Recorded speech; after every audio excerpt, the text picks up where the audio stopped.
Shen Jintai found himself ensnared within a literary transmigration system, where undertaking tasks could enhance his beauty. He swiftly received his inaugural mission, to transform from the male lead's inconsequential suitor into his rival, vying for the affection of the designated love interest. Shen Jintai, having traversed through realms, resolved to balance both tasks and ambitions, aspiring to become the most dazzling star alongside the most handsome man. How can there exist such a shameless individual as you? The man's brow was shrouded in fury, his torn shirt revealing bite marks on his neck, faintly stained with blood. Even in this life, the next, or the one after that, I could never touch you, let alone love you. With that, he yanked Shen Jintai off the bed. Shen tumbled down, hastily wrapping himself in the sheets to shield his nakedness. The man disdainfully wiped his hands with the bed linens, adding, "Because you don't even compare to a single toe of his." Shen Jintai stood there, bewildered, utterly perplexed by the situation. "Get out now," the man commanded. Shen's mind was a blank slate as he hurriedly donned his trousers, snatching a blazer on his way out. Just as he opened the door, he heard the man bellow behind him, "Wait." As he turned back, a gaudy thong struck his face. The glaring sunlight outside momentarily blinded him, and as he shielded his eyes, he felt a wave of dizziness wash over him. A horn blared abruptly, prompting him to retreat to the roadside, where he crouched beside a sycamore tree. What in the world?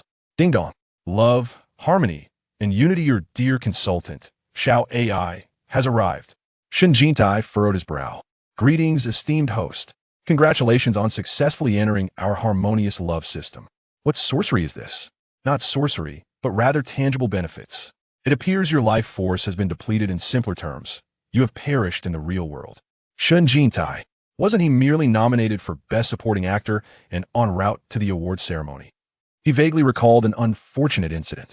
However, do not despair, for you have been fortunate enough to receive a chance at rebirth.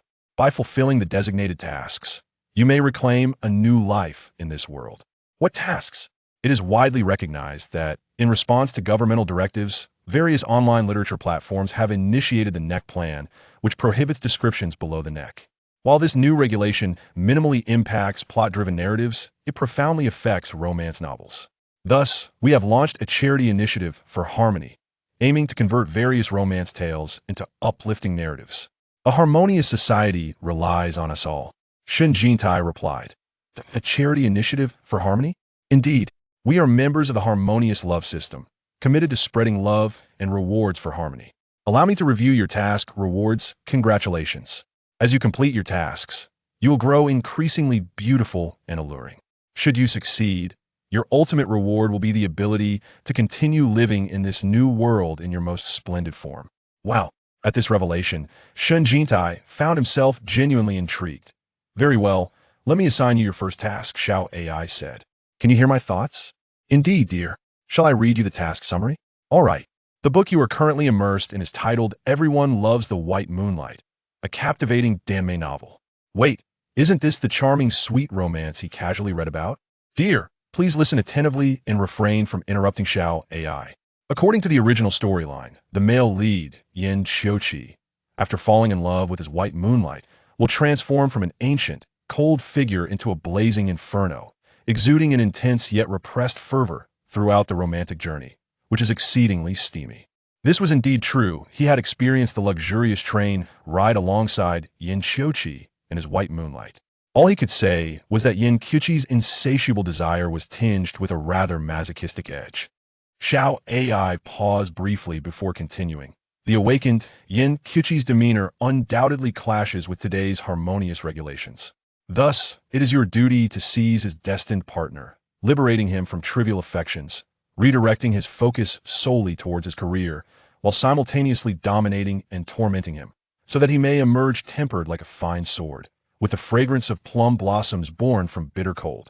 This reasoning resonated well with the principles of socialist ideology. Your task for the first level is to usurp his white moonlight. The reward for successfully completing this task is a pert derriere. Shen Jintai, isn't it supposed to be about becoming more beautiful? The rear, as is widely acknowledged, is one of the most alluring attributes of a dominant partner and serves as the fundamental hardware for a receptive partner.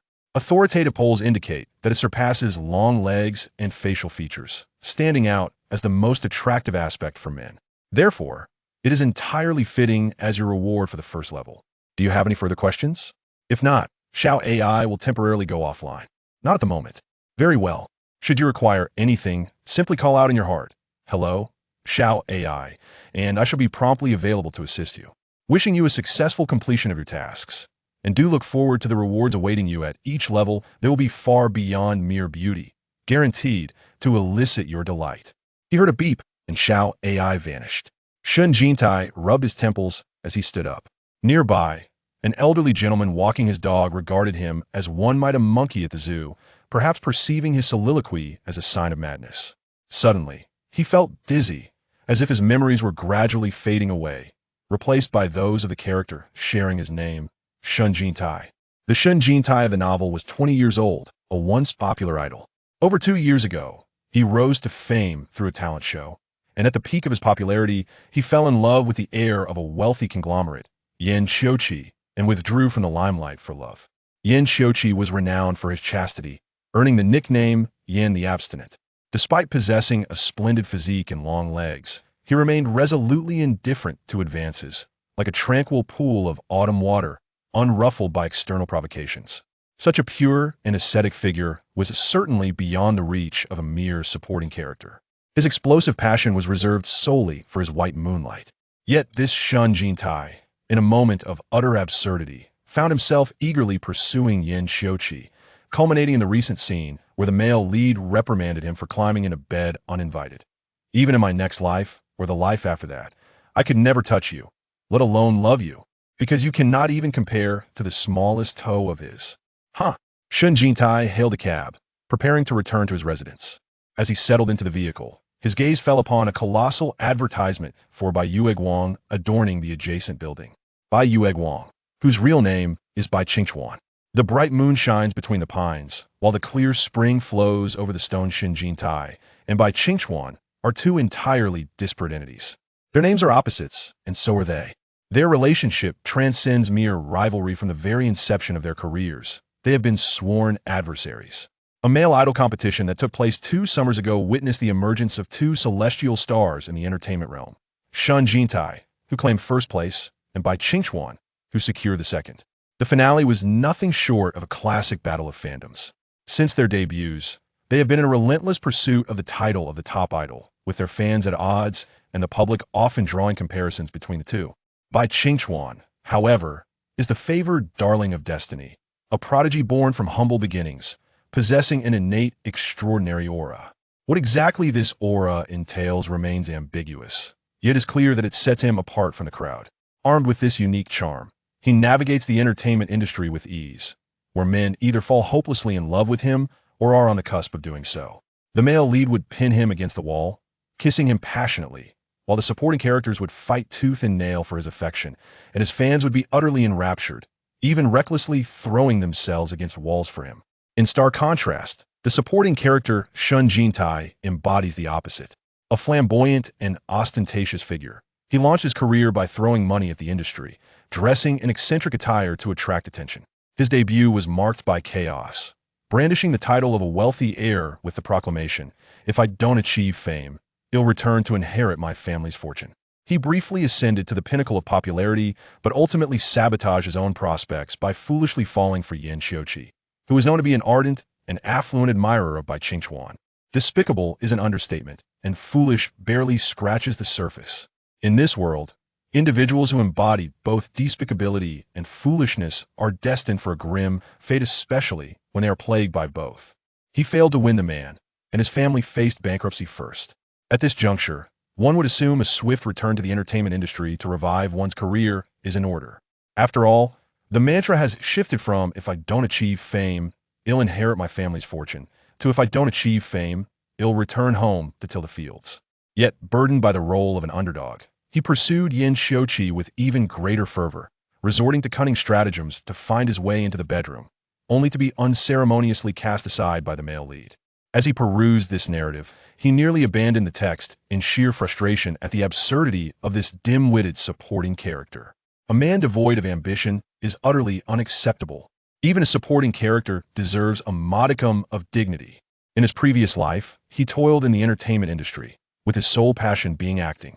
However, Due to his unremarkable appearance, he was relegated to playing supporting roles alongside pretty faces and youthful idols.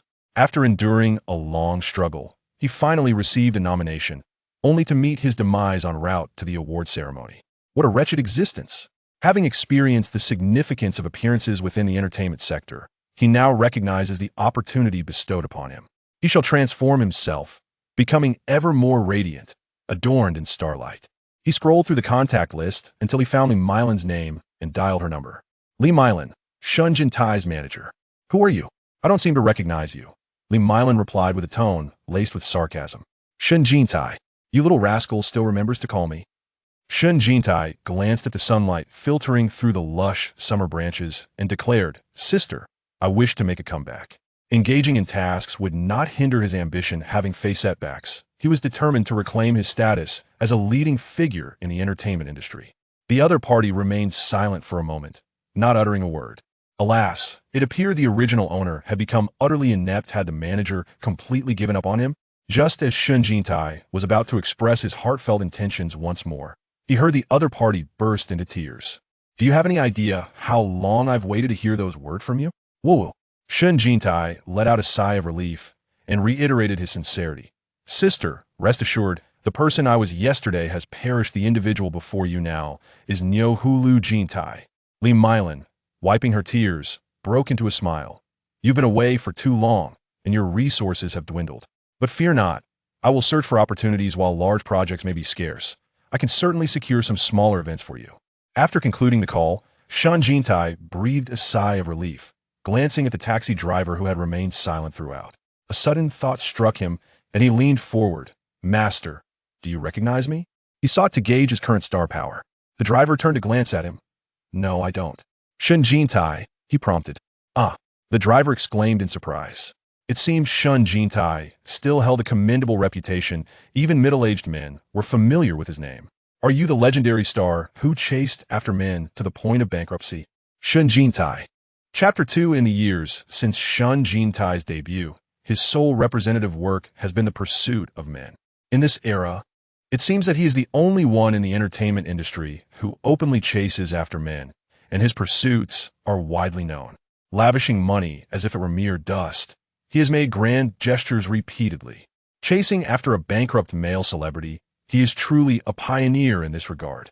With no successors in sight, returning home with a sheepish demeanor, Shen Jintai first took a moment to gaze into the mirror.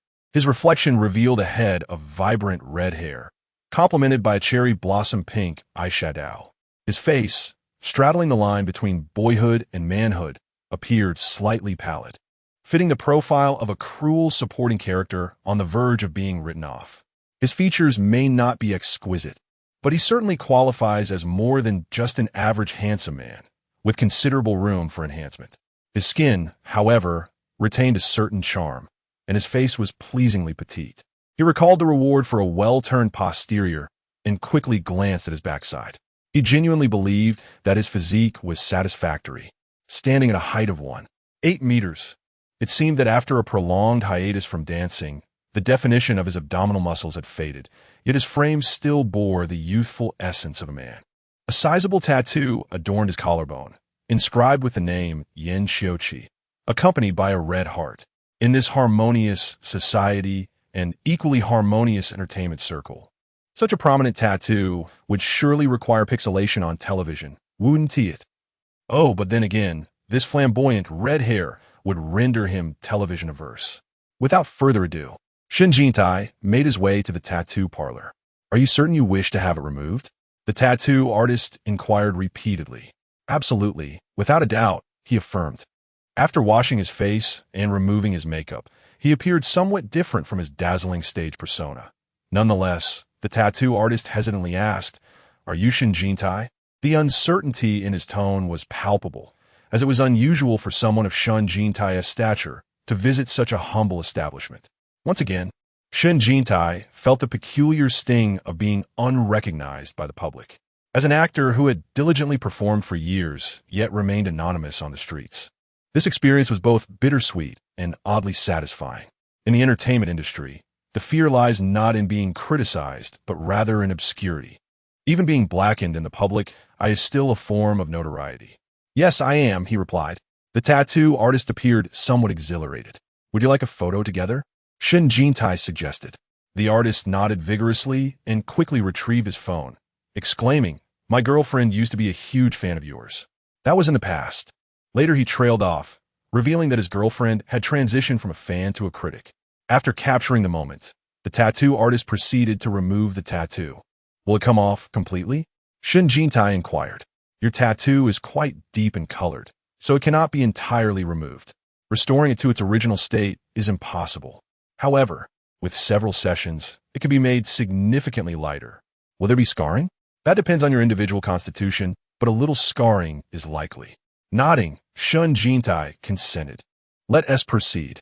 The tattoo extended from his collarbone downward to a rather delicate area, making the removal process quite painful.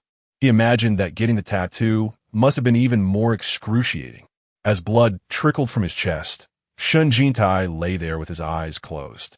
Truly, it is a case of droughts leading to death by thirst and floods leading to death by drowning. If he possessed such luck, he would have burst into fame upon his debut. Only a fool would retreat from the industry for love, especially for someone from the rival camp. Shen Jintai, in his reckless pursuit, found that a few loyal fans remained steadfast, but after he tattooed Yin Xiuqi's name on his body, they completely abandoned him. How shameful! The tattoo artist, while cleaning up, was so excited he nearly jumped with glee. Tattoos are imbued with profound stories. Rarely is there something that encapsulates such intense love and hate. In love, one wishes to engrave the beloved's name into their very essence, while in hatred, one yearns to strip away every trace of the other person. Who is this Yin Xiuqi, whose name is etched so deeply in such a conspicuous place? The name felt vaguely familiar. He intended to inquire with his girlfriend upon his return. Shen Jintai scheduled another session for next week and left, clutching his chest. Despite the treatment, his skin occasionally oozed a little blood. Such is the price of love. The tattoo artist saw him off, and, once Shen Jintai was out of earshot, immediately made a call. Guess who just came by the shop, darling? His girlfriend, intrigue, asked who? Shen Jintai. Fans are known to love fiercely and despise vehemently. After a brief silence, his girlfriend responded, Are you trying to pick a fight? Please, don't mention that foolish scoundrel. Outside, dusk had settled in, the street lights yet to illuminate the encroaching night. Passers-by hurried along, none recognizing him, even with his signature pink hair.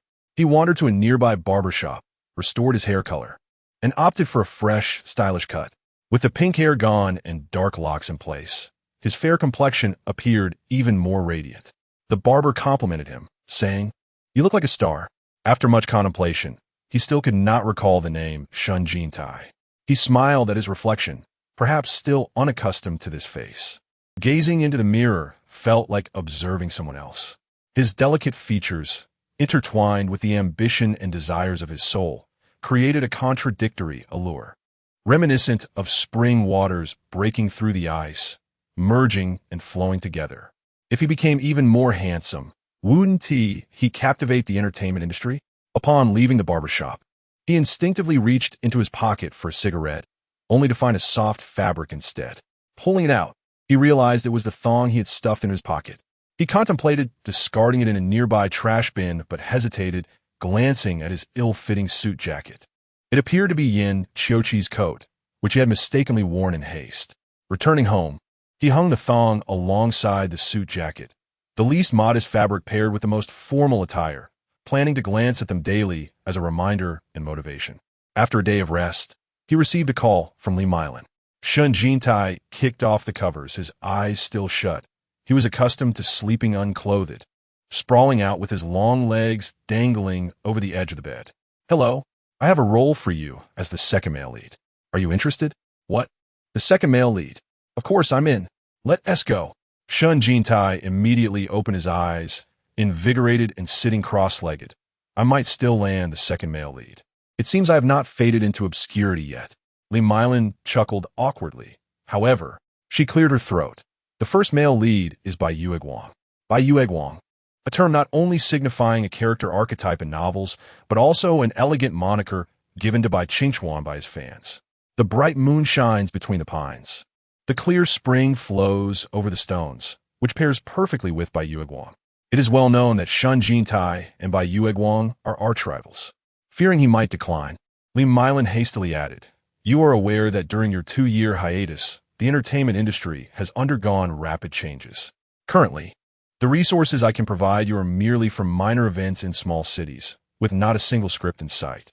It is hardly surprising, as Shen Jintai is notoriously wooden and lacks acting prowess. He had participated in an idol drama, but his performance was so cringeworthy that it became a meme. Bai Yueguang, however, is quite commendable. Upon hearing about your return, he promptly contacted the producer, who readily agreed and has arranged for you to audition tomorrow. As Bai Yueguang is currently a top-tier star, being cast as the second male lead is your best opportunity for a comeback. Please give it careful consideration." The producer would certainly agree, as the sensationalism of their rivalry sharing the same project would attract significant attention. Li Milin hesitated before finally saying, "Moreover, this film is one of Sunshine Media's key investment projects this year. Sunshine Media is a newly established film company under the Yin Group, managed by the young heir, Yin Shochi." "No need to say more, I'll go," Shen Jintai responded, as he was eager to engage with both of them. Ding dong. The charming assistant Xiao AI is online. "Oh my," Shen Jintai exclaimed as he tossed his phone aside. "You scare me to death." Xiao AI giggled. "Congratulations, dear. You will officially enter the strategy realm tomorrow. Are we about to release a plot mission?" "Not quite. We are a very humane support system, only requiring results without concern for the means employed. However, to encourage your motivation, we intend to offer you a special incentive." "What sort of incentive?" "According to previous regulations, you would need to win over Bai Yueguang to receive the reward of a charming young man. To familiarize you with our reward system in advance, and considering our generous offerings, we have decided to upgrade your reward. You only need to accumulate 10 points to receive your first charming reward." Could you reveal what those abundant rewards entail? He certainly hoped they weren't all about charm. He desires beauty, beauty, beauty. Please hold on, let me check.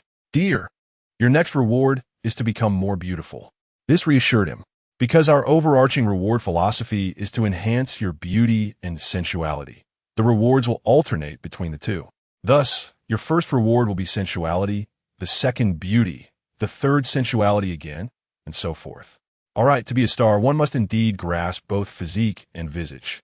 Indeed, Xiao AI would like to gently remind you that while your task is to pursue the white moonlight, the ultimate goal is to temper and strengthen the male lead, fostering his ambition and resilience. Thus, aside from gaining points through courting the white moonlight, engaging in a vigorous clash with the male lead will also yield corresponding rewards. After all, the rivalry between the male lead and the antagonist will invigorate the readers, enhancing the novel's appeal. The more intense the collision, the greater the rewards. However, this choice of words seems rather peculiar. This embarrassing reward system inevitably leads one's thoughts astray. As he pondered, Xiao AI burst into a fit of laughter.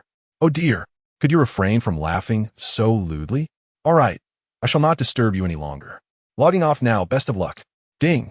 Shen Jintai collapsed onto the bed, bewildered. He pinched his thigh. It felt real.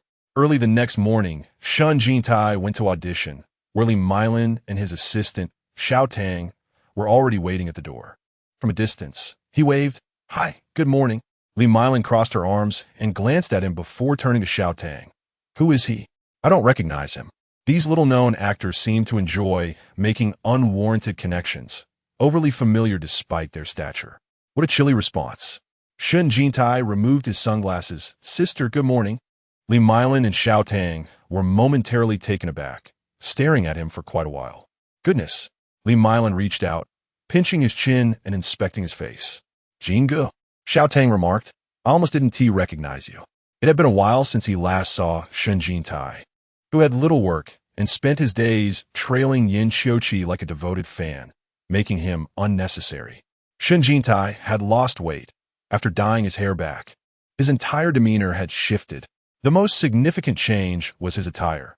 He had once drawn attention in flamboyant outfits, adorned with striking makeup and an ostentatious personality, stirring a tempest in the entertainment industry.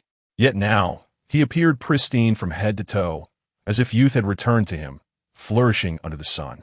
The three entered the elevator, and Lee Mylan remarked, "You truly have returned like a phoenix. Have you changed your ways?"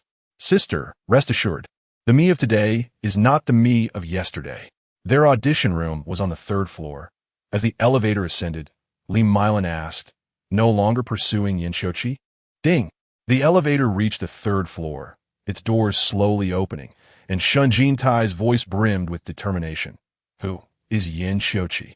I have never heard of him." As soon as he spoke, he noticed 4 or 5 individuals waiting outside the elevator, momentarily taken aback. The leader, clad in a black suit, exuded an aura of aloofness with broad shoulders and a narrow waist, hands tucked into his pockets. Upon hearing Shen Jintai's words, he slightly furrowed his brow, his gaze piercing through Lee Mylan, locking onto him. This was someone he recognized. Regardless of gender, any man who admired men would desire to be with a male lead. Yinshochi. Just 2 days prior, Yinshochi had forcibly pulled him from bed. Before him loomed an imposing iceberg, yet in the aftermath, there existed a fervent blaze. Yinshochi. His jawline was sharply defined and austere, his nose prominent, and his lips thin and pristine. Despite his aristocratic and striking features, he emanated an aura of stoic restraint. Almost provocatively so, the intensity of his asceticism carried a hint of challenge, as if he were daring someone to entice him. In that moment, Shen Jintai comprehended the allure that had captivated the original owner of his body. Yinshochi seemed to radiate a silent challenge. "If you possess the audacity, come and seduce me, and let us see if you can stir my indifference."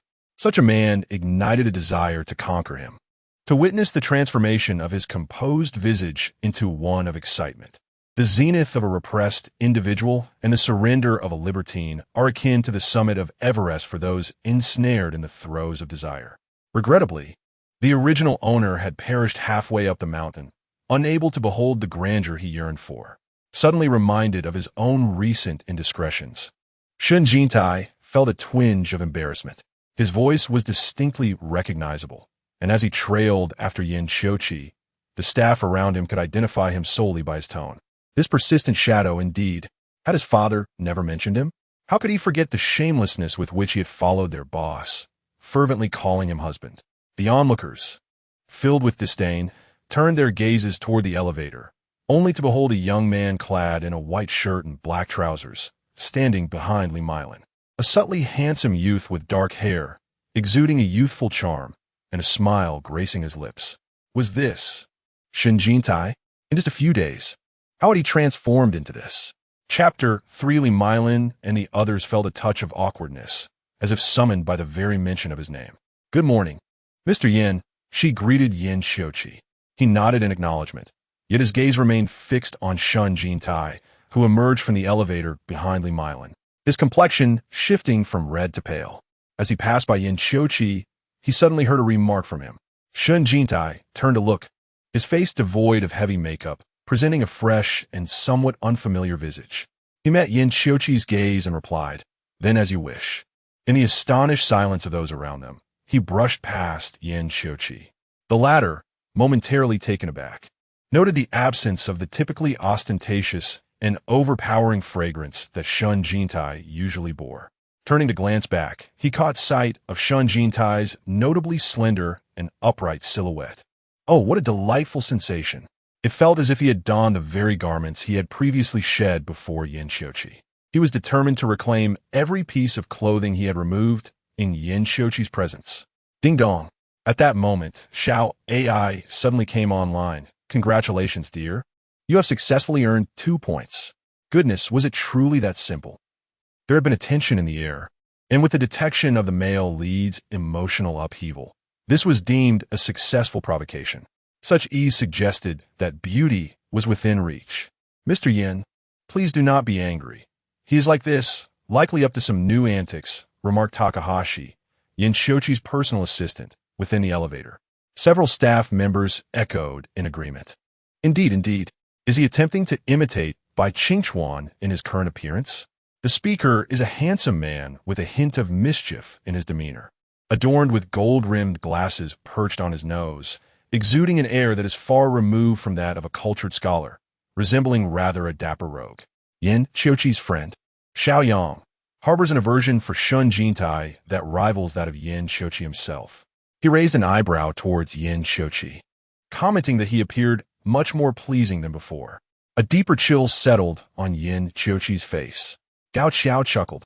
Is it a case of Dong Shi imitating the frowning beauty?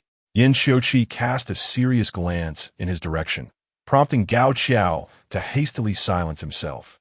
Their boss had always disdained gossiping about others, especially in private, even when it concerned Shen Jintai, whom he loathed most. Yet, Gao Xiao truly could not comprehend Shen Jintai's mindset.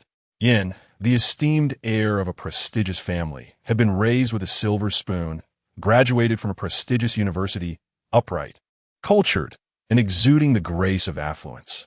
His private life was as disciplined as that of a hermit. In stark contrast, Shen Jintai embodied every flaw of a reckless rich heir, bad-tempered and debauched, with wealth being his sole redeeming quality. However, that wealth was trivial in the presence of Yan's family. The two existed in entirely different realms. The pursuit of Yin Qiuqi by Shen Jintai was indeed a subject of ridicule. Shen Jintai followed Li Milin and others into the makeup room.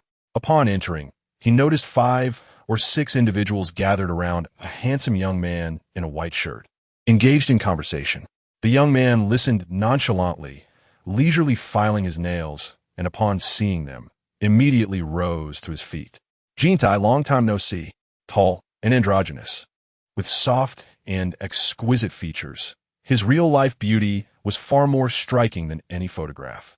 As an ordinary reader, Shen Jintai had initially adored by Yue Guang, while reading Everyone Loves by Yue Guang. Readers often view protagonists through a flattering lens, and now, the fictional character had materialized before him, vibrant and alive. Shen Jintai recalled the descriptions of Bai Qingchuan's appearance in the novel, his skin likened to that of a freshly shelled egg, his eyes glistening like a serene lake, and his lips, lush and blooming like flowers, captivating all who beheld him. The author had even added a note. Such descriptions might invite ridicule when applied to others, but when it came to Bai Qingchuan, they would only elicit admiration. Seeing the real person was indeed truthful. The ethereal aura of a celestial being was palpable. He truly could. He felt an immediate infatuation for this rival. Shen Jintai joyfully extended his hand. I can't believe you still recognize me when others failed to.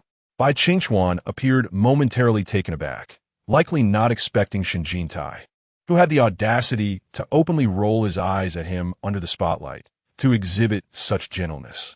This revelation was as surprising as Li Milin informing him that Shen Jintai had accepted his proposal. Bai Qingchuan smiled and said, "Others may not know, but we debuted together. Back in the communal dormitory, I still remember how you looked without makeup." Shen Jintai, radiating brilliance with his makeup, appeared like an ordinary boy next door without it. Unlike Bai Qingchuan, the renowned natural beauty, who was said to rarely wear makeup even while filming, Shen Jintai could not help but scrutinize Bai Qingchuan. Such an exquisite beauty. Who wouldn't want to tease him until their limbs felt weary? Have you met the director? Bai Qingchuan made a concerted effort to disregard Shen Jintai's somewhat overly enthusiastic gaze and smiled as he turned to Li Milin.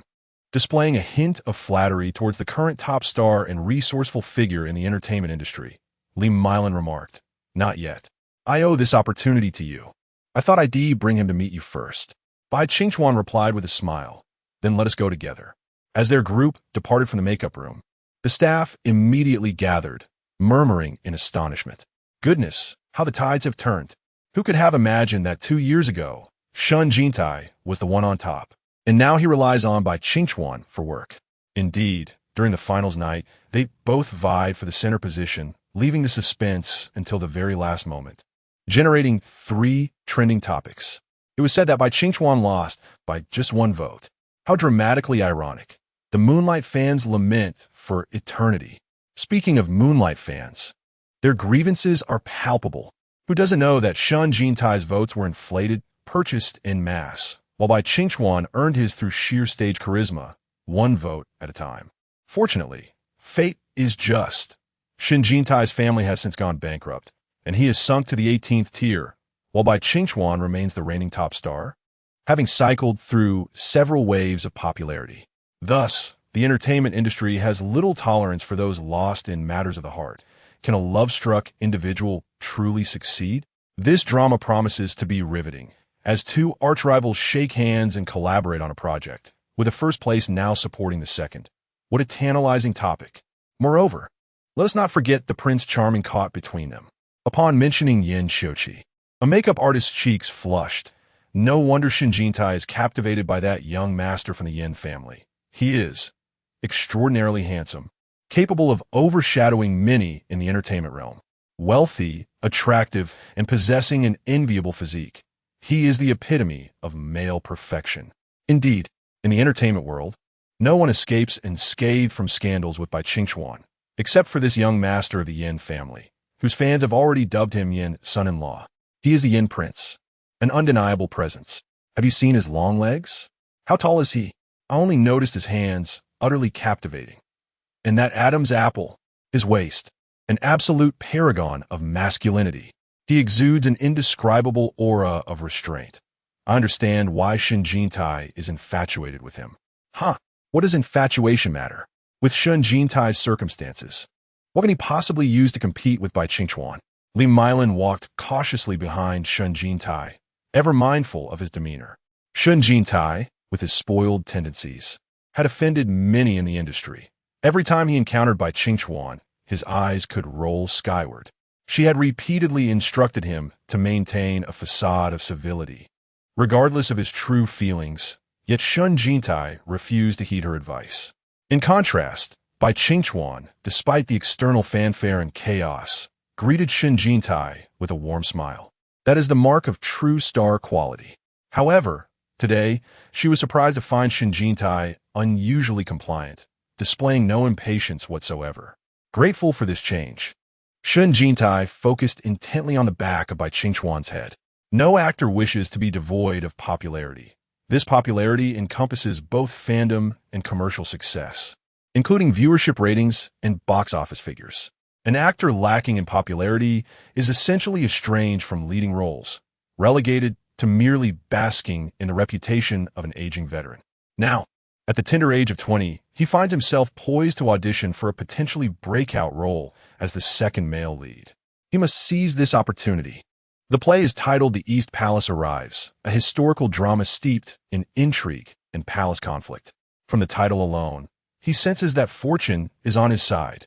The original work has indeed referenced this drama. The male lead is the renowned Bai Qingchuan, while the female lead is the first-rate actress Yang Lizzie, and the director, Guo has recently helmed a blockbuster series.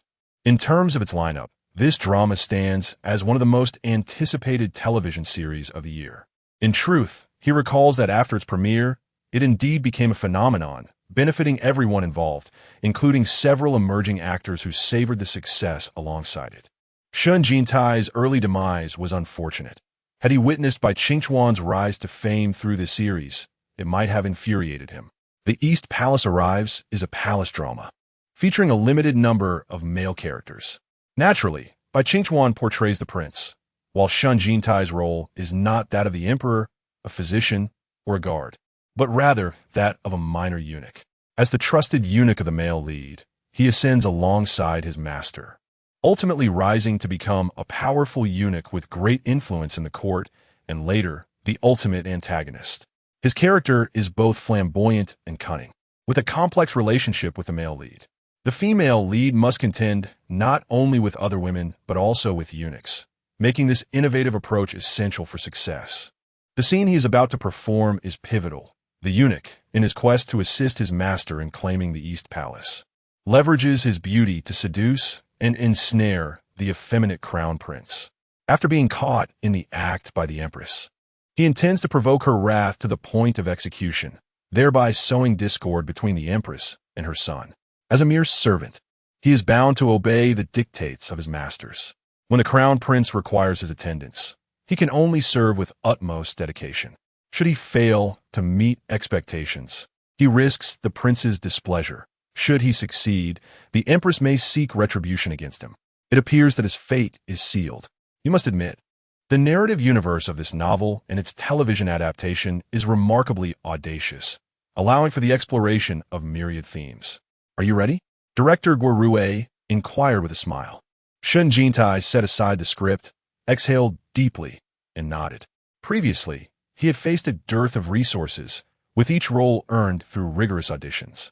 Having auditioned extensively, he had become seasoned, adept at conveying his acting prowess in the briefest of moments with minimal dialogue. Emotional scenes were his forte. Yet, a tinge of awkwardness lingered. In the past, he had often encountered those dramatic moments in novels where characters suddenly transform and display overwhelming skills. And now, he was to embody such a glitch himself. Awkwardness mixed with excitement. Do you need assistance in rehearsing your lines? Bai Qingchuan gently offered. I fear you may feel uncomfortable performing alone. Indeed, seeing is believing. She truly embodied the charm and kindness of a princess. That sounds wonderful, Shen Jintai replied, recognizing that more interaction with Bai Qingchuan would facilitate his future endeavors. Li Milin and Xiao Tang clenched their fists, their eyes fixed on the two. My goodness, if it weren't for the prohibition on leaking information, they would have been tempted to record this moment. Bai Qingchuan is about to strike Shen Jintai. It is rumored that 2 years ago, in the dressing room, Shen Jintai had slapped Bai Qingchuan. Are we to witness a classic reenactment of that moment? Is this just a feigned strike? Bai Qingchuan mused. A genuine blow would indeed evoke a more authentic reaction. Shen Jintai tousled his hair and replied, do not hold back. The expression in Bai Qingchuan's eyes was inscrutable. Her crimson lips tightly pressed together. Let's begin. Guo grasped the script with intensity. Shen Jintai nodded towards Bai Qingchuan, who trembled slightly, unable to contain her inner excitement, as if she were stepping into her role. Shameless dog slave, how dare you seduce the prince? With that, she struck Shen Jintai with a resounding slap, leaving him momentarily dazed. What on earth? Li Milin gasped, shivering with trepidation. Jintai, please don't lose control. This is merely acting. She was genuinely afraid that Shen Jintai might suddenly explode with rage. Shen Jintai wiped the corner of his mouth. Lifting his gaze, his demeanor transformed. Li Milin pondered, is this truly the Shen Jintai we know? Once deemed an uncarvable piece of driftwood, he now blossomed anew with vigor. Chapter 4. The onlookers were utterly astonished. It is worth noting that Shen Jintai had acted in films before his hiatus. Idols rise swiftly but fade just as quickly. Thus, few from each generation of talent shows persist in singing and dancing, often transitioning to acting, and Shen Jintai was no exception. After debuting alongside Bai Qingchuan in the talent show Pick Me, they competed for the same film resources, with Shen Jintai ultimately ousting Bai Qingchuan to secure the leading male role. The outcome was evident, as Shen Jintai delivered several iconic comedic expressions. His portrayal had been regarded as unremarkable within the industry. Yet, the Shen Jintai before them now seemed as if reborn. It was not merely his performance that astonished, but rather how far beyond expectations he had exceeded. Guo had invited him to audition partly to honor Bai Qingchuan and partly because he believed that pairing Bai Qingchuan and Shen Jintai would significantly reduce promotional costs, generating ample discussion. However, he had reservations about Shen Jintai's acting prowess. Observing his remarkable performance now filled Guo with immense satisfaction, prompting him to have Shen Jintai try on costumes. The character's image suited him well, though his beauty was somewhat lacking. Nonetheless, Shen Jintai's inherent charm compensated for this shortcoming. Guo then had him perform a scene while made up, which further improved his presentation. With significant authority over the production, he swiftly confirmed Shen Jintai's casting and proceeded to call the producer. Shen Jintai's face remained flushed as he dabbed the reddened corners of his eyes with a tissue, calmly meeting Li Milin's gaze. She, suppressing her excitement, replied, "Leave it to me." The contract required careful negotiation.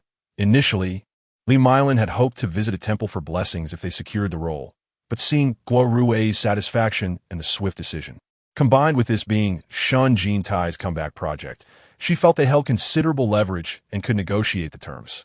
The mutual eagerness for collaboration led to a swift agreement on the contract, and after signing, Shen Jintai received the scripts for the first 20 episodes. Next Monday, all principal creators will gather for a script reading, the staff reminded him. Shen Jintai nodded, understood. The script reading is of paramount importance. It allows everyone to convene before filming to discuss and refine the script further. Then we shall meet the day after tomorrow, Bai Qingchuan remarked with a smile. I must take my leave, as the photographer is urging me. Shen Jintai extended his hand voluntarily, and the two shared a brief handshake. I may have been a bit too forceful earlier, please forgive me. It was my first time performing a slap scene, and I misjudged the strength. No witties. Consider it a rehearsal, Shen Jintai replied, releasing his grip. The daylight streamed in through the corridor, casting a clear and cool light upon him. Bai Qingchuan found himself somewhat disconcerted by this version of Shen Jintai. Slender and upright, he exuded a certain elegance. What was the meaning behind those tender, focused gazes directed at him? It sent a shiver down his spine. Upon returning to his room, Bai Qingchuan shut the door and, clenching his fists, stomped his feet. His manager, Wei Ge, immediately remarked, "This is not your home. Exercise some restraint. If others see you like this, your persona will be entirely shattered." "I am infuriated," Bai Qingchuan exclaimed, almost transformed. "Did you see that? Did you see that?" "I did," Wei Ge replied nonchalantly. Bai Qingchuan stomped again. How can he perform so brilliantly? The lines, the breath, the diction, the emotions, the rhythm, even the tears flowed so rapidly and abundantly. "That's a good thing. You rise to the challenge," Wei Ge said. "But I invited him to humiliate him. What if I get mercilessly crushed? Have a bit of faith in yourself." "But my acting is merely passable. The last best actor was all thanks to your behind-the-scenes maneuvering." Wei Ge sighed. "Shall we have another discussion with the director about replacing him?" Bai Qingchuan pursed his lips, contemplating for a long while. "Forget it. I enjoy having him as my supporting actor. No matter how skilled he is, he remains a supporting role, a mere pretty eunuch. How can Shen Jintai compete with my looks? It's laughable. He would completely overshadow me. Besides, he has known Shen Jintai for quite some time. Given Shen Jintai's level, that earlier performance must have been an extraordinary display. His acting is notoriously wooden. It makes no sense that after 2 years of neglect, he suddenly becomes a seasoned actor." Recalling the obstacles Shen Jintai had previously placed in his path, the suffering he endured, and the tears he shed, he was determined to bring Shen Jintai to his knees. Li Mylin stamped her feet. Shen Jintai inquired, "Did I perform adequately?" "It's not merely adequate. It was exceptional." Xiao Tang adjusted his glasses. "Did you truly have an epiphany?" Li Mylin couldn't contain her excitement. "How did you suddenly act so well? Perhaps you have endured considerable hardship with Yan Xiuqi, gaining a deeper understanding of life's tribulations." Shen Jintai mused. "Well done, Li Mylin encouragea. As long as you are willing to work diligently, with wealth, beauty, and youth at your disposal, you need not fear finding a good man in the future. There are those even better than Yan Xiuqi." "I share that sentiment," Shen Jintai replied, hands tucked into his pockets. "I find Bai Qingchuan far superior to Yan Xiuqi. I've never encountered such a gentle and charismatic individual. I must capture Bai Qingchuan's heart." Li Mylin and Xiao Tang. A sudden sound caught their attention, and they turned to see a young man at the entrance drop his Starbucks cup, splattering its contents across the floor. As the elevator doors closed, the young man quickly picked up the cup and dashed out of the lobby. Takahashi ran swiftly, heading straight to the 10th floor via the elevator. "Boss, there's something I believe I need to discuss with you." Yan Xiuqi, seated at the opposite end of the desk, raised his head and regarded him with an impassive expression. Yan, the president, possessed a handsomeness that surpassed that of most stars, yet his demeanor was cold, causing Takahashi to feel slightly intimidated.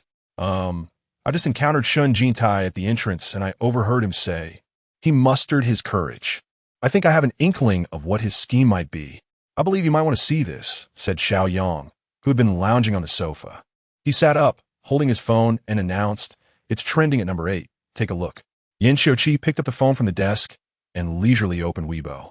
Upon discerning the trending topic, his brows furrowed slightly. Takahashi hurriedly retrieved his own phone to check, only to find the 8th trending topic, Shen Jintai's tattoo. Shen Jintai's infatuation for Yin Xiuqi was well known, marked by numerous gestures of affection, the most famous being the tattoo of Yin Xiuqi's name on his collarbone. This particular placement was clever, partially concealed by dance movements, and sparked much speculation about the complete design upon its initial reveal, trending multiple times. During Shen Jintai's final public performance, after executing the last move, he tore open his shirt, proudly displaying the name across his chest for all to see. Illuminated by the flash of cameras, the entire internet was taken aback, and fans were left in awe. At that moment, the trending post read, "Explosive news. Shen Jintai removes his love tattoo." The weather outside had been overcast, but as the clouds parted, sunlight flooded in, brightening the sky. Before getting into his car, Shen Jintai paused to observe his reflection in the glass. Having just met a striking figure like Bai Qingchuan, he felt like an ordinary passerby upon seeing himself. With his current looks, he could only be considered average in the entertainment industry. Nevertheless, he remained confident that he could accomplish his mission. One day, he would shine the brightest of all. "Hello, Xiao AI. Ding dong. Hello, how may I assist you today? Can I know in advance what specific prizes you have among your extensive offerings? There are so many. What are you particularly interested in, dear? I can help you confirm that." Broad shoulders, slender waist, long legs, Shen Jintai replied. The perfect proportions of a two-dimensional character, a face blessed by the gods of cinema. "All of that and more," Xiao AI exclaimed. "I can only tell you that there is essentially nothing we can't provide. It's just a matter of what you can imagine. So go for it." Xiao AI seemed even more excited than he was, which in turn exhilarated Shen Jintai. Feeling as if someone was watching him from above, he glanced back towards the building, only to be met with the dazzling reflections from the glass, momentarily blinding him. Chapter 5. Yin Xiuqi stood behind the floor-to-ceiling window, gazing down below. Takahashi, while scrolling through Weibo, remarked, "What on earth is Shen Jintai up to now? Has he truly given up?" Xiaoyang inquired. Yin Xiuqi remained silent, positioned before the window, watching as Shen Jintai's vehicle faded into the distance. He recalled the moment they brushed past each other, when Shen Jintai turned to look at him and said, "As you wish." His tone was resolute, his gaze clear. "What were you going to tell me just now?" He turned to ask Takahashi. Takahashi hastily set down his phone. "Oh, right. I almost forgot to mention. I just went out to buy coffee and ran into Shen Jintai and Li Milan. I overheard him say, Xiao Yang, growing impatient, urged. Could you please finish your thought in one breath?" Takahashi continued. "It seems like he intends to go after Bai Qingchuan, claiming that Bai Qingchuan is far superior to you, boss." "Good heavens," Xiaoyang exclaimed. "That's quite a ruthless move. Didn't he despise Bai Qingchuan? He has undermined him both openly and covertly countless times. It appears he is attempting a diversion, deliberately drawing your attention away." Takahashi added, "How could Bai Qingchuan possibly be interested in him? Not to mention, the Moonlight fans would tear him apart. It's a classic case of a toad yearning for a swan's flesh. Furthermore, he's courting disaster. Bai Qingchuan is the most profitable artist at Sunshine Media, and Shen Jintai is clearly employing a strategy of indirect confrontation. Today is the day Bai Qingchuan trends on social media. Bai Qingchuan follows the path of a delicate, ethereal boy, neither competing nor coveting the limelight. However, in this day and age, the majority of trending topics are bought. The most rudimentary method is outright purchasing them, resulting in a false trend that casual internet users might overlook, but industry insiders can easily identify. Another method involves engaging marketing accounts to promote, relying on fan engagement, which constitutes a semi-genuine trend. A persona like Bai Qingchuan is prone to lacking scandals or explosive moments. His trending topics predominantly rely on purchases. Securing a trend when he has work or exposure is generally well received by netizens.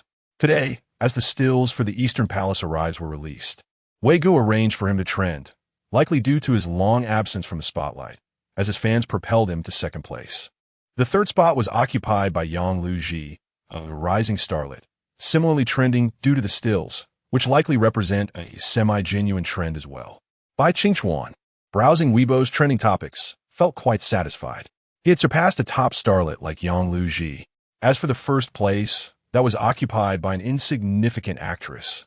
known for her tumultuous relationship with a model boyfriend, clearly indicative of a self-purchased trend, which he scarcely regarded.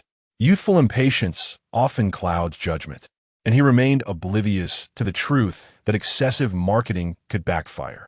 The position of the leading male star in the entertainment industry remained secure. Wait a moment. Bai Qingchuan seemed to have spotted a familiar name. It was listed as the 6th trending topic. Shen Jintai. He could hardly believe his eyes. They had signed confidentiality agreements, and Shen Jintai's involvement in the Eastern Palace Arrives was still under wraps, awaiting the official announcement from the production team. He couldn't believe Shen Jintai would dare to buy a trending topic at this juncture. He quickly refreshed the trending search for Shen Jintai's tattoos, which had surpassed Yang Liuji and risen to 3rd place. Astonished, he sat up abruptly and refreshed again, witnessing Shen Jintai's trending topic leap ahead of his own to claim the 2nd spot. In a fit of excitement, he leapt to his feet and cried out to Wei Ge, "What about those 300 marketing accounts you have? Hurry, push me up. How on earth did Shen Jintai make it to the trending list? I must be above him at all costs." Meanwhile, Shen Jintai was in a car, reviewing a script when his phone suddenly rang. The caller ID displayed Lin Su, his close female friend, who lived in the same neighborhood. It was their first time communicating directly, and feeling somewhat anxious, he answered the call, only to hear Lin Su's ecstatic voice on the other end. "Oh my gosh, sister. You're trending." "What?" he replied, still in disbelief. "You're trending," Lin Su exclaimed, her excitement palpable. Having grown up together, she knew that Shen Jintai's rise to fame was not a result of purchasing trends. Shen Jintai was one of the few genuine stars in the entertainment industry who had ascended through sheer talent and hard work. "Where are you now?" Lin Su asked eagerly. "I'm in a car, heading home shortly," he responded. "I just got off a plane, and I'm on my way back too. Let's talk at home." Lin Su concluded with a heartfelt remark, "Sister, you've finally come to your senses." After hanging up, Shen Jintai quickly checked Weibo and saw his name proudly displayed as the 2nd trending topic, accompanied by a heated discussion. It felt surreal to see his name on the trending list. Li Milan turned to him, asking what's wrong. Shen Jintai turned his phone towards her. "Oh my!" Li Milan gasped, her body jolting as she swiftly pulled out her own phone to verify, ensuring it wasn't a mere photo edit. "Did you buy this?" she inquired. "Do I look like I have the money to buy trends?" Shen Jintai replied. "That's true." Li Milan's hands trembled with excitement. The thought of Shen Jintai trending felt like a distant memory, and upon seeing it, tears threatened to well in her eyes. Did you get your tattoo removed?" she asked, her gaze slightly red as she looked up at him. "Yes," Shen Jintai nodded while continuing to check the trending topic. "Which Shen Jintai are we talking about? The one and only Shen Jintai?" It was confirmed that the summer influx had brought many curious fans, and even those unfamiliar with Shen Jintai's past fame were now aware of him. I could write 100 stories about this. Fans in his fan club were fervently discussing the news, convinced it was true, especially since there was a photo of him with the tattoo artist. Just having come from his fan club, it was incredibly amusing to see the fans in a frenzy. Wow, Shen Jintai still has fans? I thought they had all disappeared. Someone had mentioned this story yesterday, but it hadn't gained traction until a few entertainment accounts pushed it, propelling it to trending status. It's time to show them what real fame looks like. XYXF, Shen Jintai. Is there anyone who doesn't know Shen Jintai?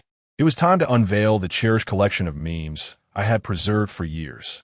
The visuals were quite shocking, indeed. As I clicked to view, I was confronted with several grotesque animations, all featuring myself, twisted and exaggerated. Shen Tuwa was the moniker attributed to me. The reason one is deemed canon fodder is due to a lack of intellect. My infamous history was extensive, yet the pinnacle of my misadventures was undoubtedly the hairpin incident. The hairpin incident, as defined by Baidu Baiki, refers to a moment when a boy is reduced to such a state of weakness that he is unable to even prevail in a fight against a girl. At such times, the technique of the hairpin must be employed. Yanking the hairpin from a girl's hair serves as a means of self-defense. During an awards ceremony backstage, I found myself embroiled in a scuffle with a female celebrity. The sight of a man engaging in a physical altercation with a woman, even pulling her hair, was nothing short of disgraceful. Consequently, I earned the unflattering nickname Shen Tuwa. My flamboyant persona and sultry stage presence only added to the scandal, with someone digitally adorning my head with a large red flower, dubbing it the hairpin dance, which subsequently became a viral sensation on Bilibili. These grotesque animations were a product of that infamous episode. I could feel the sweat trickling down my back. Lee Mylan remarked, "Have you regained followers? I recall your fans were only over 1 million not long ago." I paused, hastily glancing at my Weibo. To my astonishment, the number had surged to 200,000. "Brother, you once had a peak of 20 million followers," Lee Mylan noted. I conceded, "Well, 200,000 is still considerable, though I wonder how many are active." After refreshing, the count rose to 210,000. I truly had regained followers. "Now, tell me," the lovely Lin Su requested as she reclined on my sofa, "what transpired during my days abroad? What would you like to know?" "Naturally, about your tattoo and the matter concerning Yin Xiuqi." Lin Su et Gelim, reaching out a tug at my shirt. I intercepted her hand, saying, "No need to look. It's real. I did get it removed, but it's not entirely gone yet. I'll need a few more sessions." "What on earth happened that prompted you to suddenly wish to remove a tattoo?" I explained. I realized that having Yin Xiuqi's name tattooed on my body was rather foolish. "I understand it's foolish, but haven't you always been a bit foolish? Why the sudden change?" I was at a loss for words. "Quickly, tell me everything in detail. What transpired between you two?" As I pondered, memories of my recent past surfaced in my mind, specifically the climactic moment I had just experienced. It was the final act of the original canon Fodder, Shen Jintai. I had clung desperately, only to be pushed away by Yin Xiuqi.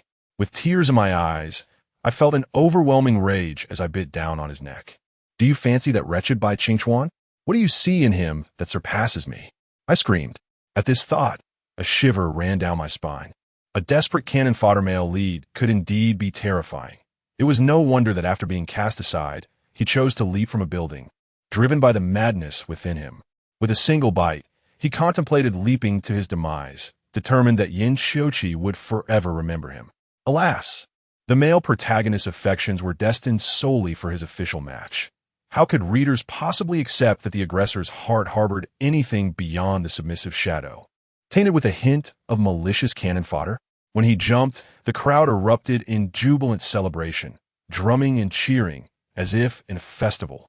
Such a pathetic pawn, unaware of his own insignificance, was utterly revolting.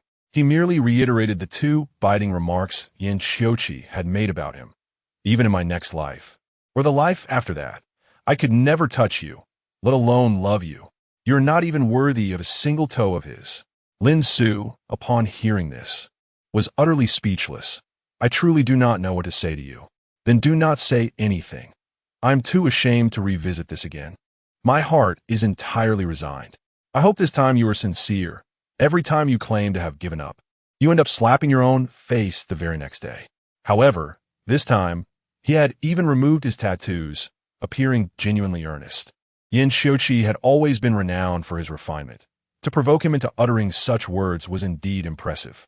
Though she was a close friend of Shen Jintai, Lin Su found herself aligning with Yin Xiuqi. Honestly, some of Shen Jintai's entanglements were so unbearable that even this friend could not condone them. They were utterly disgraceful. Had it not been for their shared childhood, she would have long since discarded this friendship. Yin Xiuqi, in contrast, possessed an innate elegance, so exceptional that even his indifference resembled a form of politeness. "What is your plan now? Are you returning to the entertainment industry?" Shen Jintai nodded. "I just accepted a script for a supporting male role." "Wow." Lin Su was taken aback. "You can still land a supporting role?" "The leading man is Bai Qingchuan." Shen Jintai replied awkwardly. Lin Su furrowed her brow. "Who is Bai Qingchuan?" "Ah, by the worthless." "Oh my." The word worthless almost escaped her lips. It was no wonder. Shen Jintai had always referred to Bai Qingchuan derisively, and after hearing it for so long, she had nearly forgotten his real name. "This maneuver was undeniably impressive," Lin Su remarked. After a moment, she asked again, "Did you really not sleep? You mustn't hide this from me." "I did not." "But why?" "I think you're not so lacking. Perhaps not good-looking enough in comparison to Bai Qingchuan, but you are quite alluring," Lin Su objectively commented. While she did not endorse her friend's shameless pursuit, she occasionally found Shen Jintai's desperate antics to possess a certain captivating charm. Perhaps it is simply not in my fate. Shen Jintai replied. Not everyone has the capacity to endure someone like Yin Xiuqi, who can make one tremble and wail uncontrollably. Shen Jintai's trending topic had lingered on Weibo for much of the day. Even before bed, it still held a position, albeit slipping to the 20th rank. Lying in the darkness, unable to sleep, he turned on the bedside lamp, loosened his pajamas, and retrieved his phone to take several pictures. Ultimately, he made a final adjustment, using an emoji to obscure certain significant areas, before posting his inaugural Weibo message. The old self has perished. The new self is in the midst of rebirth. Accompanying the post is an image of a slightly swollen tattoo, its lines now blurred, juxtaposed with a face unadorned, refreshingly pure. The faint traces of the name Yin Xiuqi can still be discerned. Yin Xiuqi tossed his phone onto the table and took several sips of water, the screen still aglow. In the depths of the night, Shen Jintai's tattoo surged to the top of trending topics, swiftly followed by a sensational headline. The most prominent comment reads, "Let us spill some tea." Insider News confirms he is making a comeback. Chapter 6. A stone cast into 1,000 layers of waves. Various entertainment forums buzzed with speculation. I just saw on Weibo that Shen Jintai is returning. Is that for real? Do you have any credible information? I'm not sure, but given the momentum, it's highly likely he'll make a comeback. Allow me to share a scoop. He is indeed returning, and it's for a highly discussed palace drama in your region. Astounded. No way, it can't be DGLL, right? ISNT by Qingchuan already confirmed as the male lead. Those spreading rumors should cease. Donggong Lai is already confirmed by Qingchuan, and the promotional photos have been released. How could he possibly star in the same project as Shen Jintai? Please let Shen Tuwa shine independently, without invoking our by Yue Guang. Thank you. Fans of Yue Guang, prepare for battle in 3 seconds. Delighted to see this. Let us have Shen Tuwa clash. Let the clash be loud and resonant. How dare you take away my Bai Yue Guang? Please let Shen Tuwa bask in solitary glory. Can't they thrive without leeching off my beloved? They aren't even on the same level. Tearing him down would be charity. Shen Tuwa is indeed beautiful. Such lofty thoughts. Following this, Bai Qingchuan's fans flooded the platform with stunning images of him. Shen Jintai gazed at them for an extended period before finally succumbing to slumber amidst Bai Qingchuan's enchanting visage. In his dreams, he revisited his past, starting from minor roles, becoming a stunt double, and handling miscellaneous tasks, fueled by a passion for acting. Gradually, he ascended to the status of a celebrated supporting actor, ultimately receiving a nomination for Best Supporting Actor due to a modestly successful artistic film. It felt as though he had relived the lengthy journey of his life. And upon awakening, he felt particularly weary. He is a homosexual, yet the entertainment industry is notoriously wary of such rumors, having ascended with great difficulty. He fears that exposure could jeopardize his career. At his age, he has never engaged in romance, let alone dared to date anyone. Now, with the opportunity to leverage his beauty for career advancement while potentially winning the heart of a handsome man, it doesn't seem so bad upon reflection. He rubbed his eyes and lay in bed, thoughtfully untangling the dynamics between the three of them. Yin Xiuqi had remarked that he could not even compare to a single toe of Bai Qingchuan, likely echoing his earlier sentiments, as per the narrative's progression. Yin Xiuqi should not yet have developed feelings for Bai Qingchuan at this juncture. And everyone loves the white moonlight, following traditional conventions. A multitude of individuals fall for the ethereal beauty, prompting the aloof male protagonist to gradually awaken to his emotions. Prior to this transformation, Yin Xiuqi was merely a cold fade. Shen Jintai, humorously nicknamed Shun the Headflower, bears a seemingly charming moniker that is in truth a subtle mockery, while Yin Xiuqi, known as Yin the Archway, possesses a less appealing title, yet is imbued with the reader's affection. Indeed, the aloof and seemingly ascetic male lead harbors a distinctive trait. He remains emotionally detached from everyone, save for the recipient of his deepest affections. Can one envision a bastion of virtue abruptly morphing into a creature of temptation? Can one imagine him later pinning Bai Qingchuan against a wall to steal a kiss? Can one picture the myriad of passionate exploits they might engage in within the confines of their shared intimacy? Can one fathom the once disciplined Yin Xiuqi, who, afflicted by a yearning for touch, embraces his liberated nature with fervor day after day? It seems inconceivable. Shen Jintai muses, how dare Yin Xiuqi usurp my man? Seizing the opportunity presented by the upcoming shoot, he resolves to win over the white moonlight.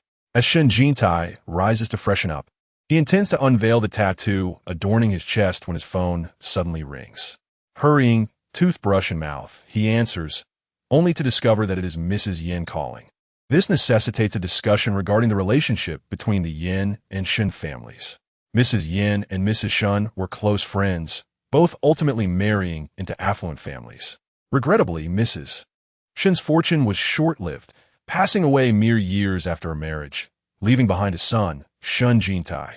Mrs. Yin, cherishing the memory of her dear friend, showered affection upon her friend's son, frequently inviting Shen Jintai to their home. Over time, the seemingly inconsequential Shen Jintai and the male lead, Yin Xiuqi, became childhood companions. However, the nature of their relationship transformed. They belonged to different worlds and could never truly be friends. Yin Xiuqi harbored a deep-seated disdain for him, while Shen Jintai, burdened by his role as a mere supporting character, found himself infatuated with Yin Xiuqi. Historically, childhood companions often serve as catalysts for romantic pursuits.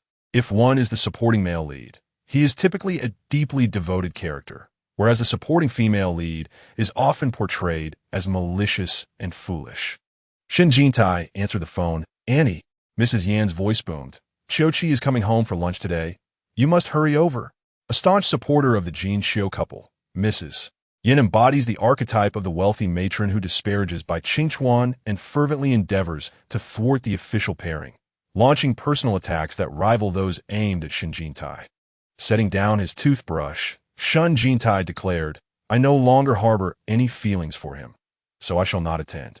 Mrs. Yin responded, Little Jean, what is wrong? I saw the trending news. Is it true? Shen Jintai replied with a subdued affirmation. I just received a script and plan to focus on it at home, so I won't be coming over. Mrs. Yin seemed momentarily at a loss for words before finally exclaiming, but today is my birthday. Shen Jintai paused, realizing he must attend. Mrs. Yin treated the original character with a kindness she did not extend to her own son. I'm so sorry. I completely forgot, Shen Jintai admitted. No witties. Anne understands that there have been many matters at home lately. Hurry over. I have prepared a feast of your favorite dishes, and the whole family is here. I will send the driver to pick you up right away. After hanging up the phone, Shen Jintai hastily attended to his grooming. Yin Xiuqi was both his rival and a former object of affection. He must not lose his composure in front of him. He immediately took out all the clothes from his wardrobe and laid them out on the bed. Despite the bankruptcy, the once grand stature of a camel, though emaciated, still surpasses that of a horse. The company's collapse had not affected him. He continued to reside in a magnificent villa adorned with an array of designer garments. He selected a navy blue shirt paired with deep gray trousers, achieving a balance of casual elegance and tranquility. Just as he finished dressing, the Yin family's driver arrived. He cast a glance at the suit and the trousers hanging on the wall before turning and stepping out. Upon seeing him, the driver initially failed to recognize him, a reaction that greatly pleased Shen Jintai. He aimed to create an impression of a fresh start. The Yin residence was located in the city center, adjacent to the villa district behind the municipal government, the most valuable area in the southern city. Shen Jintai leaned against the car window for an extended period, regrettably concluding that this city bore no distinction from the one he had known before. If only he could be transported into a realm of immortal cultivation, he mused. He would be soaring on a sword at this very moment. As the imposing iron gates swung open, Shen Jintai finally beheld the opulence of the Yin family in the southern city. This villa was unlike any he had resided in before. It was not part of a typical cluster of houses. The villas here each boasted expansive gardens, and upon entering, one would traverse a considerable distance, truly resembling a grand estate. Several guests were already strolling in the garden when Mrs. Yin, upon spotting Shen Jintai's vehicle, beamed and stood by the roadside. At 50, She was robust and dignified, her dark hair elegantly styled into a bun adorned with a red flower. Xiao Jin, Mrs. Yin called with a smile. However, upon seeing him in person, she paused momentarily. Shen Jintai stepped out of the car, fastening his suit jacket. His once pink hair was now dyed black, imparting a sense of maturity and composure. The nearby guests were also taken aback. Who was that? Shen Jintai? Such a transformation. It seemed he was serious about this change. Did you see the trending topic yesterday? One guest inquired. Wealthy individuals seldom find the time to scroll through Weibo. So many were unaware, leading to a gathering of gossiping voices. Shen Jintai scanned the surroundings, but did not spot Yin Xiuqi. Mrs. Yin, smiling, linked her arm with his. What are you looking for? Nothing yet. Happy birthday. Thank you, she replied, her voice bright and cheerful, clearly a person of generous spirit. However, when roused to anger, she transformed entirely, her aura reminiscent of a formidable matriarch. Are you looking for Xiuqi? He hasn't returned yet. He said he would arrive shortly. Shen Jintai was taken aback. Was his eagerness to find Yin Xiuqi so apparent? This simply would not do. He risked giving the impression of someone who, despite outward bravado, still harbored feelings for that eternal ice pop. How embarrassing. When Yin Xiuqi finally arrived, he vowed to offer him not even a glance. As if summoned by his very name, Yin Xiuqi arrived, and Mrs. Yin smiled as she gazed into the distance. Look, here comes Xiuqi. Shen Jintai turned to see a black Bentley gliding towards them. The day was splendid, with the sun casting its radiant beams upon the vehicle, occasionally reflecting in a dazzling manner. The car came to a halt not far from them, and a driver clad in a sleek black suit exited first. Swiftly moving to the rear to respectfully open the door for Yin Xiuqi, truly, he exuded the aura of a dominant figure, embodying the essence of a charismatic protagonist. A long leg emerged from the car, revealing a pair of black socks at the ankles and polished leather shoes that gleamed impeccably. The trousers were perfectly tailored, devoid of any creases. Such elongated limbs. A man with long legs is undoubtedly the epitome of allure. Who need the pert backside when one can have such captivating legs? The allure of a man's long legs is simply irresistible. Upon stepping out, Yin Xiuqi furrowed his brow slightly upon seeing him, yet maintained his gentlemanly demeanor by nodding in acknowledgement. Despite the tumultuous state of their relationship behind closed doors, he managed to exhibit grace in the presence of outsiders, leaving Shen Jintai feeling somewhat embarrassed not to reciprocate the gesture. Thus he too nodded in greeting. However, after the brief acknowledgement, Shen Jintai turned his face away, perhaps due to his meticulously styled side part and formal attire, which lent him an air of haughty pride, reminiscent of a peacock. He resolutely refused to cast another glance at Yin Xiuqi. He recalled the persona Yin Xiuqi embodied, articulated through the narrative, regardless of gender. Anyone who harbored affection for men would undoubtedly yearn for his embrace. Yet, he, as a pure-hearted individual, held no such desire. Chapter 7 Misses. Yan's birthday banquet was a lively and grand affair, filled with clinking glasses and joyous toasts. Yet she keenly sensed an unusual tension. The once adoring Shen Jintai, who could hardly tear his gaze away from Yin Xiuqi, had suddenly undergone a drastic change in demeanor, barely glancing in his direction. Mrs. Yin summoned Yin Xiuqi to the living room and inquired, "What is going on?" "What do you mean?" Yin Xiuqi replied. "You and Jintai," Mrs. Yin pressed. "Did you bully him again?" "Bully? If he truly did, that submissive soul would surely revel in it." Yin Xiuqi remained silent. He had always been this way. Knowing Mrs. Yin favored Shen Jintai, thus he refrained from speaking whenever he was mentioned. "I wonder what kind of partner you will eventually find. One day you will understand that finding someone who truly loves you is the greatest blessing. Where will you find someone who adores you so much, willing to serve you like a devoted attendant? I am capable of taking care of myself. I do not require anyone to serve me," Yin Xiuqi replied. "If there is nothing else, I shall take my leave." Mrs. Yin was infuriated. Her son possessed every admirable quality, a true gem among men. Yet she harbored concerns about his choice of partner. She had heard from Shen Jintai that Yin Xiuqi was persistently rejecting him, seemingly enamored with a male artist from their company. a charming fellow named by Qin Quan. Shen Jintai incessantly disparaged by Qin Quan in his presence, leading her to perceive him through a lens of disdain. She had encountered far too many individuals with the fade of innocence, yet harboring ulterior motives. Her fiery temperament could not tolerate such duplicitous characters. While Shen Jintai had his own flaws, his straightforward nature was commendable, with clear distinctions between love and hate. Yin Xiuqi emerged from the room and made his way to the banquet hall, where he beheld his brother, Yin Yaoxian, engaged in conversation with Shen Jintai. The lively atmosphere was somewhat chaotic, prompting Yin Yaoxian to lean in and whisper into Shen Jintai's ear. His fair complexion was tinged with a rosy hue, clearly a sign of inebriation. Yin Xiuqi furrowed his brow, aware that Shen Jintai had previously shown little interest in his brother, professing that his heart belonged solely to him, and maintaining a clear boundary with other men. You think Shen Jintai has ulterior motives? Xiao Yang remarqued, clutching a glass of whiskey as he observed Shen Jintai and Yin Yaoxian. You all are quite the spectacle. Shen Jintai is your devoted admirer, while your brother is his. A melodramatic love triangle, indeed. Yaoxian is still quite young. He is merely a naive fan, Yin Xiuqi retorted. I bet tu di fair, Xiao Yang contret. For the sake of pursuing you, Shen Jintai would go to great lengths. Your brother is no match for him. In that moment, Yin Xiuqi recalled a particular day when Shen Jintai had relentlessly pursued him, and he remembered a cryptic statement Shen had made. Yaoxian has a fondness for me.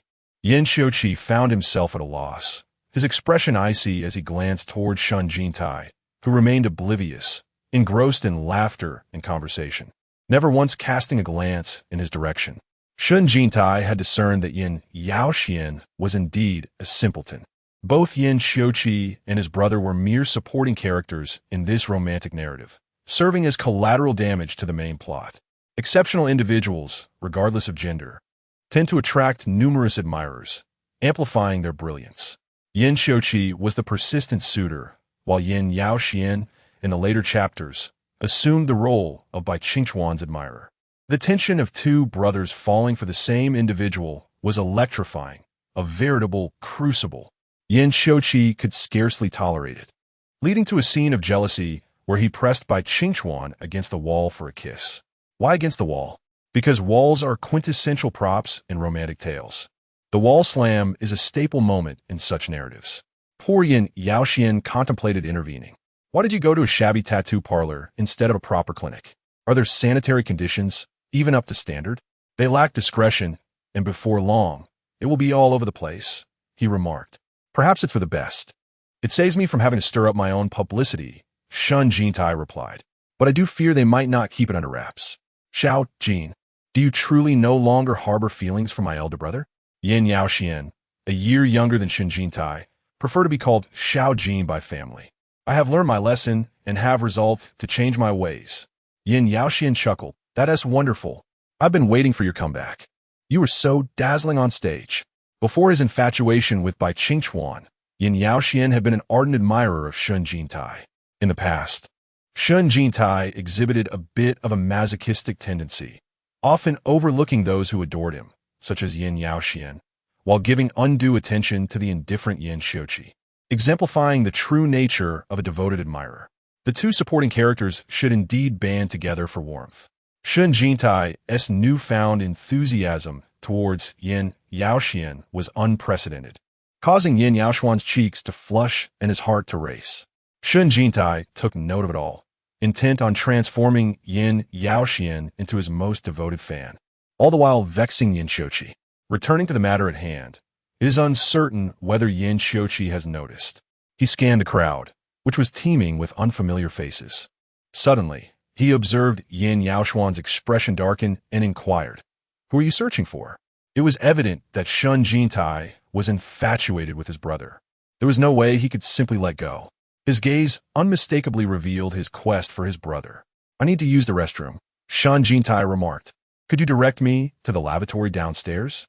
Yin Yaoxian, refraining from exposing his clumsy lie, pointed towards the corridor to the right, though a shadow of gloom now clouded his previously cheerful visage. having spent a considerable amount of time at Yan's residence. Shen Jintai certainly knew where the restroom was located. He set down his glass and proceeded, but just as he unfastened his trousers, he sensed someone standing beside him, their eyes covertly scrutinizing him. Turning his head, he found a rather handsome young man. Upon meeting Shen Jintai's gaze, the man quickly averted his eyes, trembling slightly, nearly losing control. Shen Jintai chuckled, completed his business, and noticed the young man following him out, his eyes darting furtively towards him. After washing his hands, Shen Jintai grabbed a piece of tissue and, while wiping, glanced at the young man through the mirror. Was he merely a lecherous individual or a lingering fan? Upon exiting the restroom and traversing the corridor, he unexpectedly spotted Yin Qiuqi. Yin Qiuqi, with his head slightly bowed and a demeanor poised and composed, was engaged in conversation with a group of wealthy, elderly gentlemen. From across the crowd, his piercing gaze met Shen Jintai's. Indeed, the male protagonist stood out amidst the throng, his impressive height bestowing upon him an extraordinary aura, noble and spirited. An idea struck Shen Jintai, and he leaned against the corridor wall, glancing back at the man who had been following him, then beckoned him with a finger. The young man paused momentarily, but then approached, his cheeks flushed, clearly anxious and excited. "Do you know me?" Shen Jintai inquired. The young man nodded. "You are Shen Jintai." Shen Jintai smiled and asked, "Do you have something to say to me?" The young man, evidently overwhelmed with excitement, struggled to find his words. Shen Jintai placed a hand on his shoulder. I like you," the young man stammered. "I know you prefer men. Could you consider me?" He was utterly enamored with Shen Jintai, and even the brief encounter in the restroom had left him ecstatic. Indeed, everyone has their own preferences. While Yin Qiuqi shunned him as if he were poison, there were those who regarded him as honey. Why would he not embrace being someone's sweet nectar instead of a toxic substance? Such unreciprocated affections would not occur again. "Thank you," Shen Jintai replied. "However, I am currently not seeking a romantic relationship." The young man did not appear disheartened, merely stating, "I know all about you. Do not be upset. It's Yin Qiuqi who lacks discernment. I didn't mean you're a commodity. I meant." Shen Jintai reassuringly patted the young man's shoulder. "Young man, I believe you are correct. He truly lacks discernment. Now, enlighten me. What is it about me that you find appealing?" The other party remarked, "To be honest, I've heard about your infatuation with Yin Qiuqi. I have grown accustomed to his disdain, which has led to my profound lack of self-confidence, making it difficult for me to recognize my own merits." Upon hearing this, the other party immediately became animated. "How can you lack confidence? You are truly remarkable." Shen Jintai swept his hair back, exposing his forehead, and turned his head from side to side. "Which part of me do you find most appealing?" The other party blushed and replied, "You are attractive all over." It seemed they were a devoted admirer. Beauty is often seen through the lens of love, rendering further inquiry unnecessary. Shen Jintai felt he had overstayed his welcome at the Yin residence, and thus decided to bid farewell to Madame Yin. He intended to return to his script.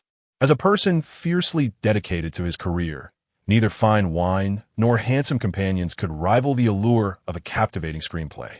"Madam is upstairs," stated a member of the Yin family. Shen Jintai ascended the stairs. The banquet was held on the first floor, while the second floor was reserved for the family, rarely visited by guests. Today, however, the second floor was adorned with an abundance of flowers, their fresh fragrance wafting through the air. Some blooms were so exquisite and aromatic that Shen Jintai, unfamiliar with them, bent down to inhale their scent. As he reached out to touch the flowers, he noticed someone approaching. Turning around, he found Yin Qiuqi. Adhering to his principle of not gazing at him today, Shen Jintai hastily made his way toward Madame Yan's room. He walked quickly, but he sensed the footsteps behind him quickening as well. A wave of anxiety washed over him, prompting him to glance back, only to be caught by Yin Qiuqi's grasp on his arm. Shen Jintai collided with the wall, overwhelmed by the scent of alcohol. Looking up, he was met with deep, dark eyes, a prominent nose, and lips that exuded an air of restrained desire. Such austere features, when in proximity, radiated a potent allure that left him bewildered. What was he trying to accomplish? Was Was this a wall slam? If the male lead dares to wall slam the supporting character, he would earn the title of the most despicable antagonist in history, he mused. What are you doing? What do you want? Shen Jintai retorted. Yin Xiuqi did not exert force aggressively. He stood there with an air of nonchalance, as if he were not applying any pressure at all. Only Shen Jintai understood the extent of his strength. Remembering that provoking Yin Xiuqi could yield points, he cast a furtive glance at him, ultimately fixating on the bite mark on his neck. Situated low on his neck, the bite mark was nearly concealed by Yin Xiuqi's meticulously buttoned shirt collar. A clever idea struck Shen Jintai. Do you feel disadvantaged because I bit you last time? He loosened his collar, deftly exposing a slender, pale neck, his Adam's apple bobbing slightly. Come on, let me give you the chance to bite back, Shen Jintai teased. At the utterance of daddy, Yin Xiuqi's expression suddenly tightened. Ding dong. Xiao AI unexpectedly chimed in. Congratulations, dear, you've earned a reward of 3 points, bringing your total to 5. Keep it up. Shen Jintai thought, what the heck? Xiao AI, did you really not manipulate the scoring system? This is detecting an even greater emotional fluctuation from the male lead than before. Shen Jintai yearned to accumulate enough points swiftly for upon receiving the coveted reward, he could seamlessly embark on his journey towards beauty. What could possibly infuriate Yin Xiuqi the most? One must venture into the tiger's den to capture its cub. In a moment of impulsive excitement, he turned to Yin Xiuqi and exclaimed, Darling, bite me. Chapter 8. Shen Jintai had uttered countless statements far more audacious than this before. Yet, this instance bore a distinct quality. His tone was subtle, his lustful bravado diminished, replaced instead with a hint of rebellious charm. Yin Xiuqi remained silent. Shen Jintai anticipated a score from Xiao AI, but after a prolonged silence, he glanced at Yin Xiuqi, who had taken a step back, regarding him with an icy gaze. You too. Mrs. Yin stood at the doorway, staring at them in a daze. It's nothing, please continue. With that, she hurried back to her room. Shen Jintai fastened his buttons and promptly approached Mrs. Yin, Annie. However, he had barely taken 2 steps before Yin Xiuqi yanked him back. Despite considering himself rather exceptional, being ensnared by the even more exceptional Yin Xiuqi, with that devastatingly handsome face, caused Shen Jintai to momentarily lose his composure. In terms of height, looks, and masculinity, he felt utterly overshadowed. How could he possibly wrest by Qingchuan from Yin Xiuqi's grasp? The only path lay in becoming increasingly alluring and beautiful. With that thought, a surge of confidence welled within him as he glared at Yin Xiuqi. But something was amiss.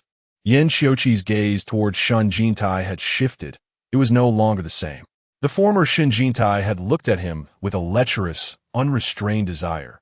But now, his eyes held a clarity and provocation that felt foreign.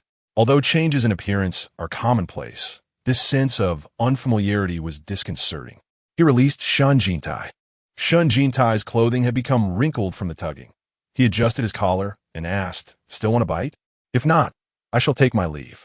Yin Xiuqi replied, No matter what tricks you employ, it is futile. I will not love you.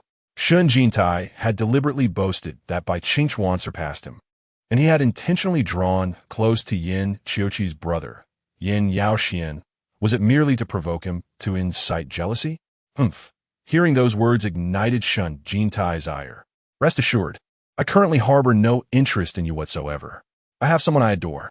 Yin Xiuqi coldly inquired. Who? Shen Jintai chuckled, a mischievous glint appearing on his face as he refrained from answering, instead striding towards Mrs. Yan's room. Hello, Xiao AI. Is there not a single fluctuation detected? The readings here are quite low. How about I reluctantly grant you an additional point, bringing your total to 6?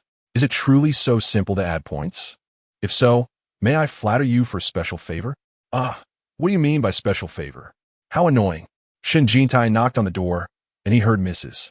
Yan's excited voice from behind come in. Upon entering, he was greeted by Mrs. Yan's radiant smile, more vibrant than the flower adorning her hair. Annie, allow me to explain. No need for explanations. Annie understands. No, you do not comprehend, Mrs. Yan. Xiuqi is a person of cold exterior, yet warm interior. That is simply his nature. Even if he harbors affection for something, he seldom expresses it. You have grown up alongside him, so there must be some connection, though whether it is love, Auntie cannot ascertain. Yet, as the saying goes, time reveals a person's heart, and a steel rod can be ground down to a needle. Auntie, it seems you've misapplied that idiom. Shen Jintai interjected hurriedly. No, Auntie, I truly no longer have feelings for him. I am currently pursuing the lead in my next drama. Mrs. Yin paused, inquiring, who is it? A stunningly handsome man, Bai Qingchuan. The moment the name escaped her lips, Shen Jintai suddenly realized something. Indeed, Mrs. Yan's expression changed with recognition. That little demon, did you not detest him the most? Shen Jintai recalled how she had often spoken ill of Bai Qingchuan in front of Mrs. Yan. Just as she was contemplating her explanation, Mrs. Yan's face lit up with understanding. Ah, I see. No, Mrs. Yin, you still do not understand. Mrs. Yin chuckled softly, saying, do not worry. Whatever you choose to do, Annie will support you. Shen Jintai intended to take her leave. I must return to review the script. Young man, it is essential to have aspirations. I have often advised you not to concentrate solely on Xiu-Qi. A man with ambition is the most captivating. As Mrs. Yin spoke, she made a phone call. Xiao Jin is heading back. Please see her off. Shen Jintai assumed she was summoning the Yin family's driver, only to discover upon stepping outside that it was Yin Xiu-Qi behind the wheel. Let Xiu-Qi drive you, Mrs. Yin said with an expression of unwavering support. Shen Jintai hesitated to trouble the male lead for a ride, but before she could voice her reluctance, Yin Xiu-Qi calmly stated, get in.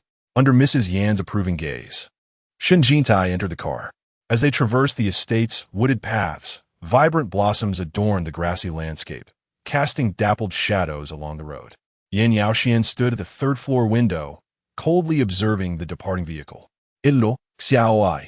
A notification chimed, followed by Xiao Ai's excited exclamation. Darling, I wish to inquire. Shen Jintai paused. Is there any fluctuation?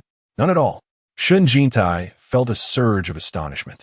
Yet, his desire to enhance his beauty remained unimpeded. To him, Yin Xiu-Qi was merely a stepping stone to elevate his status, and with such an opportunity before him, and with only the two of them in the vehicle, it would be a disservice to squander this serendipitous encounter. He turned to gaze at Yin Xiu-Qi, a remarkably handsome man, his profile particularly alluring, with an exquisitely high and straight nose. The shirt hugged his shoulders and neck, though the buttons were perhaps a tad too snug. A man with a yearning for skin exposure surely cannot accept anything less. Indeed, Yin Xiu-Qi mused silently. He is now eager to discern whether Shen Jintai has genuinely transformed, or if, as Takahashi suggested, these changes are merely a ploy to capture his attention. Like a game of feigned withdrawal.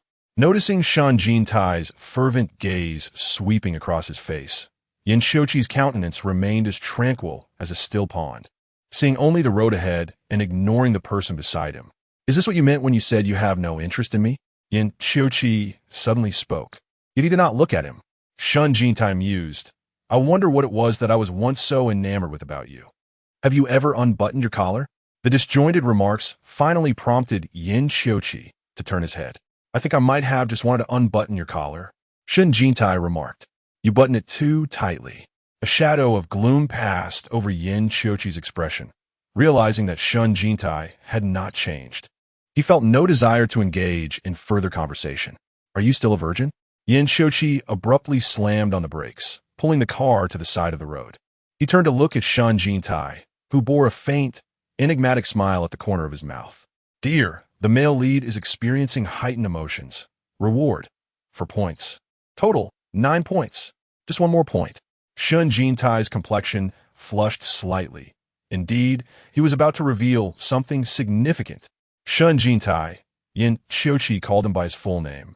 But this time he seemed to restrain his anger, stating, Do you know that I can replace you in this role at any moment?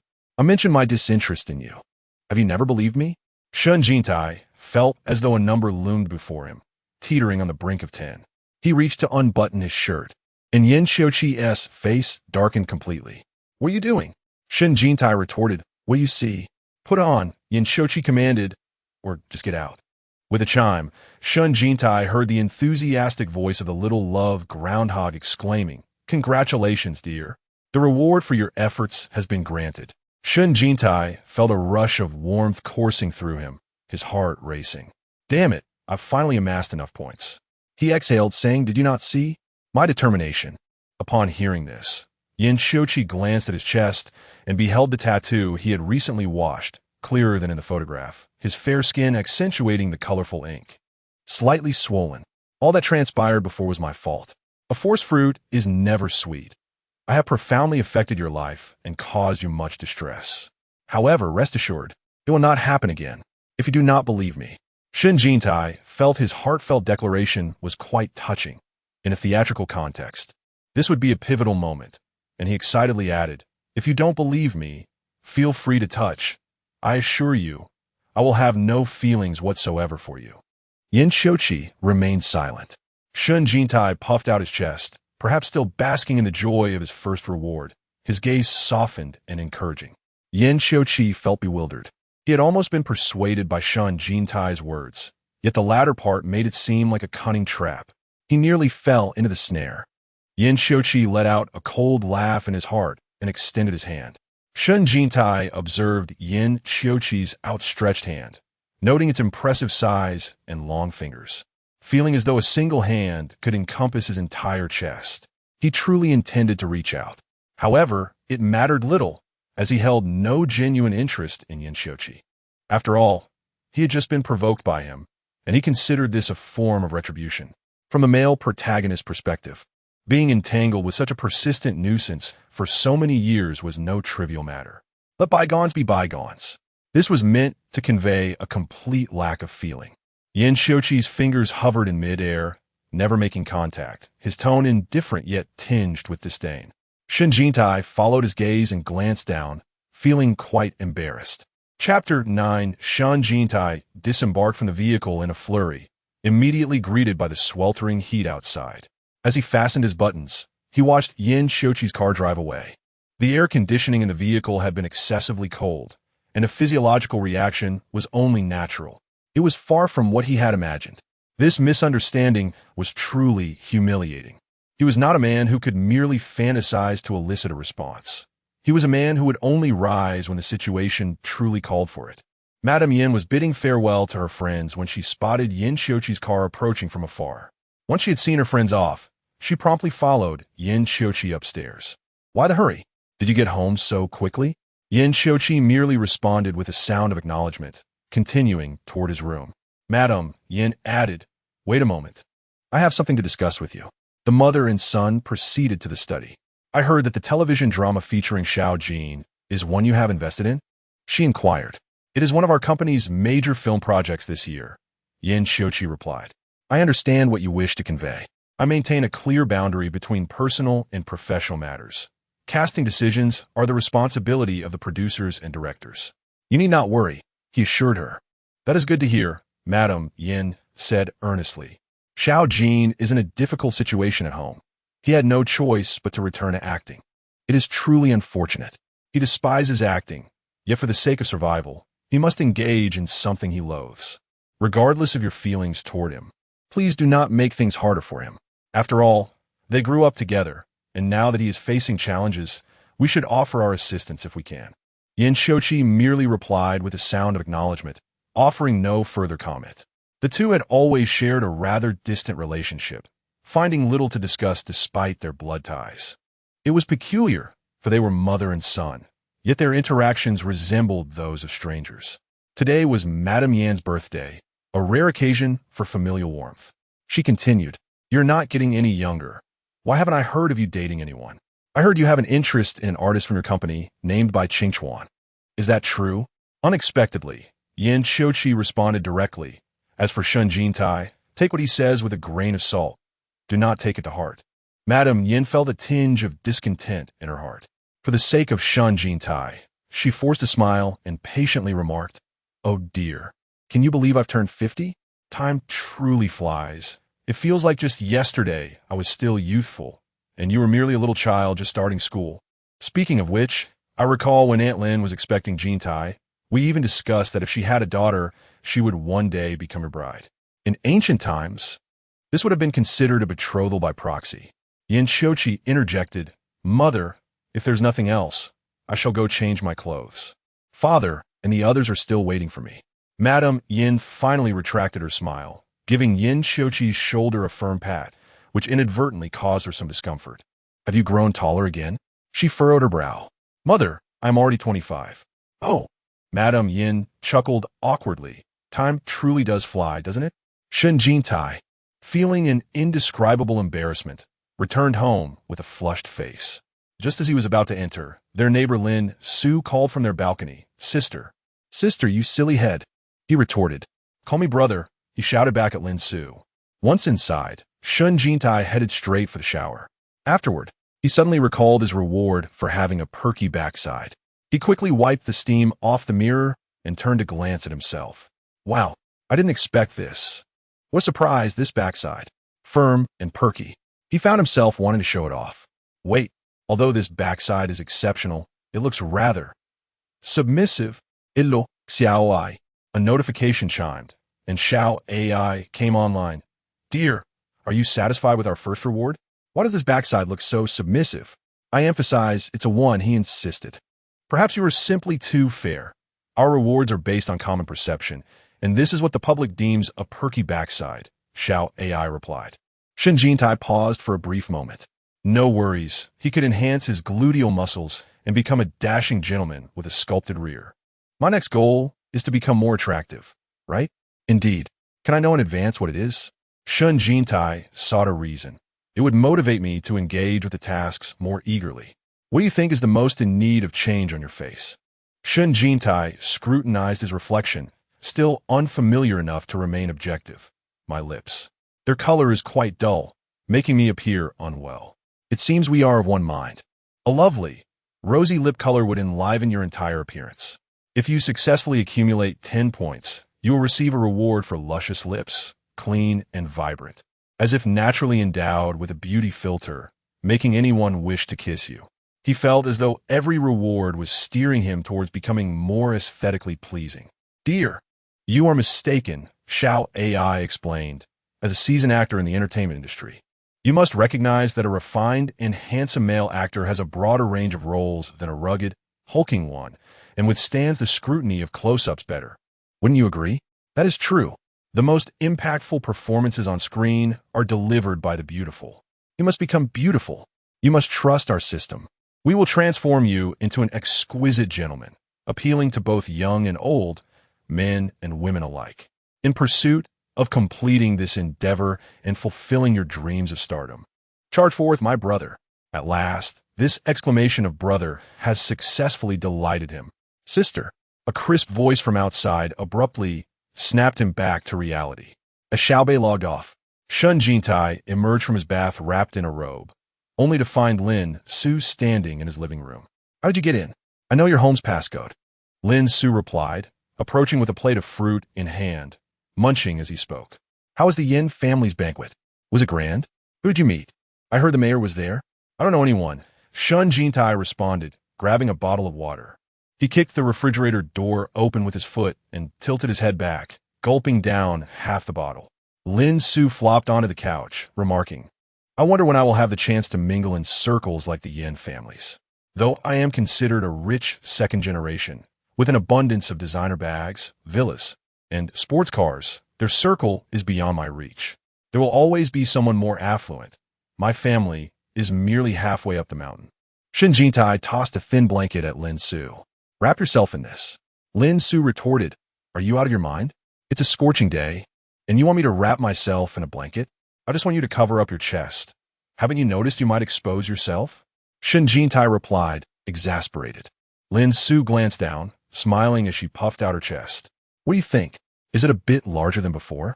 I met a teacher abroad and have been doing chest enhancement exercises with her for over half a month. Can you guess my current cup size? Their close friendship allowed for such candid conversations. Shen Jintai, feeling slightly embarrassed, feigned impatience. I'm not interested in women's cup sizes. I won't wrap myself. It's too hot. Just give me a t-shirt or a shirt, she requested, following Shen Jintai into the bedroom. Upon entering, they were greeted by the sight of a suit and a thong hanging on the wall. The suit style and color were clearly not Shen Jintai's choice. He seldom wore suits, and when he did, They were often vibrant and flamboyant. The thong, however, was unmistakably his. Whose clothes are these? Yin Xiuqi's, Shen Jintai replied. Lin Su's expression turned incredulous. No way. Who are you relying on? Shen Jintai shot back. How could you possess Yin Xiuqi's clothing? Lin Su ponde alao. Her imagination running wild. You claim to have moved on, yet you've hung a piece of his clothing on the wall as a treasure. His suit is wrapped around your underwear. Sister, that carries a profound implication. Shen Jintai replied. If he were to claim the suit belongs to someone else, would it not be too late? I can only blame his excessive honesty. Did you steal it? Lin Su probed further. I returned it openly. This is the outfit we wore when I climbed into his bed and was subsequently thrown out. I hung it on the wall as a reminder not to forget past humiliations. May you truly remember, sister, Yin Xiuqi is not meant for you. The sooner you accept this, the better. Lin Su rummaged through his wardrobe, draping a shirt over herself. If you won't change clothes, what are you staring at? As you are here, how do I change? We are all sisters. During our last gathering, we had a splendid time at the full Luo party, and I did not sense any hesitation from you. Shen Jintai. In recent days, I have noticed a significant transformation in you. Lin Su leaned in to observe his face, remarking, a heartbreak shouldn't elicit such a drastic change. At times, conversing with you feels akin to speaking with a stranger. Shen Jintai. He proceeded to unfasten his bathrobe and began to change clothes, albeit feeling a touch embarrassed as he turned his back to Lin Su. It appears he must acclimate to a life with a female confidant. Just as he was about to don his trousers, Lin Su suddenly shrieked from behind. What the heck? Startled, Shen Jintai quickly pulled up his pants and turned to see Lin Su fixated on his lower half. Goodness, Lin Su exclaimed in astonishment, your backside. Shen Jintai blushed profusely and hastily slipped on a t-shirt, questioning. What? I never noticed. Your backside is quite alluring. Goodness, I feel a stir. Shen Jintai. Don't move. Let me have another look, Lin Su said as she placed a hand on his waist, attempting to reach out. Shen Jintai swiftly evaded her touch, exclaiming, I've always been like this. I was born with a naturally perky backside. Lin Su's heart raced as she observed, you seem quite slender. It appears all the flesh has migrated to your backside. Just looking at it makes me want to pinch. Yin Xiuqi must be impotent if he remains indifferent. Even as a woman, I find it unbearable. Remember that you are a woman, Shen Jintai retorted. Let's aspire to be ladies, shall we? Lin Su Juke. Her gaze still fixated on his posterior. Shen Jintai retrieved the script and sat on the bed. Lin Su leaned over and inquired, is this the script for your new play? Shen Jintai nodded. If you have nothing to do, you may leave. I need to start reviewing the script. We have a script reading next Monday, and I must read it several times before then. I have nothing to do either. Let me see a copy. You may, but must not be leaked. Of course, I am well aware of your rules. Otherwise, how could I befriend a superstar? As she spoke, Lin Su took a copy and settled beside him to read. Lin Su was already on the second volume, which was at the story's climax, filled with intense palace intrigue. The female protagonist was both strong and clever, making it an exhilarating read. Your play is bound to be a hit. The competition is fierce. Who do you portray? Li Su. Oh my, a eunuch. Lin Su et Ge Lim. What is the role like? Shen Jintai inquired. He's quite wicked and mischievous, Lin Su replied. He always lurks in the shadows to undermine the female lead. Does he harbor feelings for the second prince? He favors the... I haven't encountered him yet. He's in my volume, Shen Jintai clarified. Lin Su sat up, turned on the bedside lamp, and glanced out the window. It seems it may rain. I have clothes drying outside, she noted.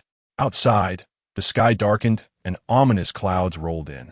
Lin Su hurriedly went out to gather her clothes, and just as she departed, the rain began to fall. Shen Jintai continued to peruse his script, increasingly convinced that the play's potential for success was well-founded. The script was exceptionally well-crafted, and the character of the second male lead was particularly compelling. He is set to portray a stunning young eunuch named Li Su, who was sent to the palace at the tender age of 5. Within a few years, he became the companion of his second prince, Zhou Jing, forging a deep bond with him.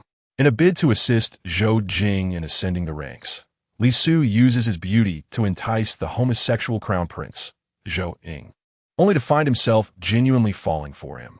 The dynamic between the scheming, beautiful eunuch and the pure-hearted, innocent prince is as captivating as that of any leading couple. Seated by the window, he gazes out at a small garden where climbing roses adorn the walls, their petals dampened by the rain, causing the branches to droop and drip with water. Immersed in the ambience of the script, he pushes the window open, allowing the rain to splash inside as he leans against the wall, tilting his head back. Images of Li Su clandestinely visiting the imprisoned former crown prince on a rainy autumn evening flood his mind. The crown prince, once resplendent, is now a shadow of his former self, his abode desolate, overtaken by flourishing flowers and vines of roses climbing the palace walls. Li Su peers through the paper window, his delicate fingers brushing away tears before he departs, leaving behind a pristine pair of jade pendants. At this moment, the script flashes back to the scene where Li Su, as the lantern-holding eunuch, meets the former crown prince for the first time. His pale, youthful face emerges from the darkness, and as he lifts his gaze, the warm yellow light illuminates his features, captivating Zhou Ying at first sight. Shen Jintai exhales softly, his eyes slightly misty. A true actor possesses a sentimental nature and profound empathy. His friends often remarked that he was born to embrace the craft of acting, his emotions abundant. He could be moved to tears by a mere TikTok video, his heart both delicate and tender. A remarkable script, akin to a great novel, ensnares one's attention, making it difficult to disengage. Encountering a compelling character inevitably stirs a yearning within him, igniting a desire to proclaim it to the world. After contemplating for a moment, Shen Jintai leans out into the rain to pluck a rose. The blossoms glisten with raindrops, and as he contemplates snapping a branch, a sudden inspiration strikes him.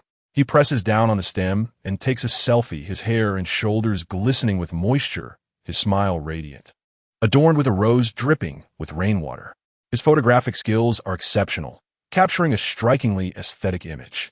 In his quest for artistry and allure, he possesses a remarkable flair. He posts the picture on Weibo, engaging with his audience. Chapter 10. After 2 years of silence, Shen Jintai has recently been making quite a stir. It appears he is indeed preparing for a comeback, with waves of publicity surrounding him. Is it true that your group is spreading rumors about DGLL? Could the upstairs chatter refrain from using abbreviations? Every time I browse your group, I find myself unable to decode the meanings. I cannot fathom why such rumors are circulating, especially considering how far Shen Jintai has fallen from grace.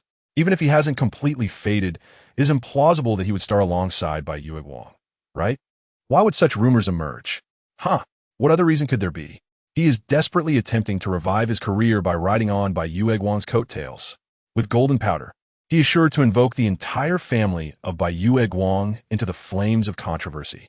With Bai Qingchuan's soaring popularity, it is inconceivable that he would allow his rival to bask in the limelight. It is undoubtedly a fabricated story.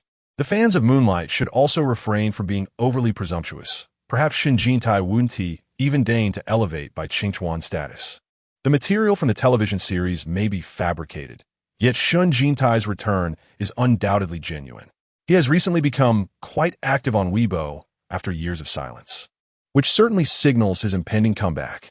Shen Jintai's latest post raises questions. Could it be a subtle reference to his nickname, Shen Tuwa? It hadn't crossed my mind until you mentioned it. Indeed, a bright red flower atop his head. Is he attempting to redeem himself through self-deprecation? Can he truly cleanse his reputation? Is there anyone in the entertainment industry more distasteful than him? His scandals have been laid bare, and he is left with nothing but shame. Has the glitterati forgotten the origin of your nickname, steamed Shen Tuwa? The moment Shen Jintai ventured online, he was met with harsh criticism, prompting him to quickly turn off his phone. His once reliable techniques as an artsy male actor seem to have lost their efficacy. It would be wise for him to refrain from posting on Weibo for the time being. Many have already speculated about his role in Eastern Palace. Li Milan remarked over the phone, "Endure for just a few more days. The press conference is on Friday, and we shall strive for a resounding success." Prior to his official return, maintaining a low profile is essential to avoid low popularity. However, excessive activity defeats the purpose, as that ceases to be newsworthy. With the current buzz surrounding him, when the time comes, the revelation of Shen Jintai's return, once a top-tier star, will not necessitate paid marketing. She believes that natural momentum will ignite trending topics. Consequently, Shen Jintai decided to turn off his phone and immerse himself in the script at home. After finishing the 20-episode script, he found himself eager to continue exploring the unfolding narrative. Yet, even top-tier stars like young Lizzie seldom receive access to the entire script when accepting roles, often for confidentiality reasons or because subsequent scripts are not yet available. This is a common practice in the industry, and he understands it, though it leaves him in suspense, yearning to know how the story will progress. In his impatience, he searched for information on Eastern Palace and discovered that the series is adapted from a well-known IP. With leisure time on his hands, he, an avid reader, promptly sought out the original novel. To his astonishment, he found that the source material was categorized as 18 or on the novel website. Could it be a risky tale? As he delved deeper, he realized it was a remarkably crafted political intrigue novel, seamlessly intertwining plot and romance. The author boldly mixed BL and BG elements, leading to significant deviations between the original narrative and the script, with his character enjoying a far more substantial role in the novel, featuring many captivating scenes that have been reassigned to the female lead in the script. This was entirely reasonable, given young Lizzie's stature, which warranted a heavier workload. Shen Jintai read with relentless enthusiasm, engrossed until the steamy encounter between the eunuch Li Su and the deposed prince. Though he prided himself on having read extensively, this was his first exposure to such a scene involving an eunuch. The author, a master in this genre, began with over 1,000 words, leaving Shen Jintai flushed and too embarrassed to continue. This narrative delves into rather unconventional themes, as it portrays the eunuch having undergone a rather drastic alteration, leading to a rather distinct portrayal of intimacy that diverges from typical romantic narratives. The author exhibits a daring penmanship, meticulously detailing Li Su's physical inadequacies, which, paradoxically, endear the prince, Zhou Ying, even more. The innocent prince's peculiar predilections are quite astonishing. Shen Jintai, upon placing his phone down, found himself unable to continue reading further. Interestingly, in the initial 20 episodes of the script, his most significant interactions are not with the female lead, young Lizzie, nor the male lead, by Qingchuan, but rather with the third male character, Prince Zhou Ying. Shen Jintai remained oblivious to the identity of the actor portraying Zhou Ying.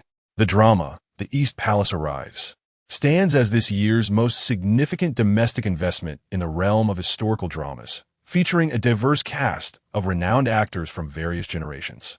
Shen Jintai, cast as the notably attractive young eunuch, felt a certain inadequacy regarding his appearance in relation to his character. He resolved to retire early that evening, hoping for a refreshed visage come morning. While bathing, he couldn't resist the temptation to admire his well-shaped posterior, marveling at its softness. Embarrassingly, he found himself captivated for a moment longer. Just as his thoughts wandered, the sudden ringing of his phone startled him. Quickly donning a bathrobe, he emerged to find that the caller was none other than his stepmother. Who was this old witch? A vague recollection surfaced, his stepmother, referred to as the old witch in his mind. Their relationship was rather lukewarm.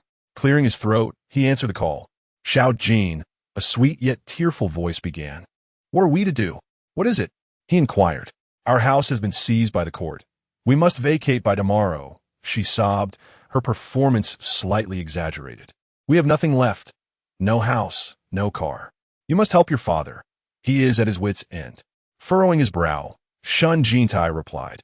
Stop beating around the bush and get to the point. Your house is quite spacious. It must feel empty with just you. Could we move in temporarily? Once we regain our finances, we will surely move out.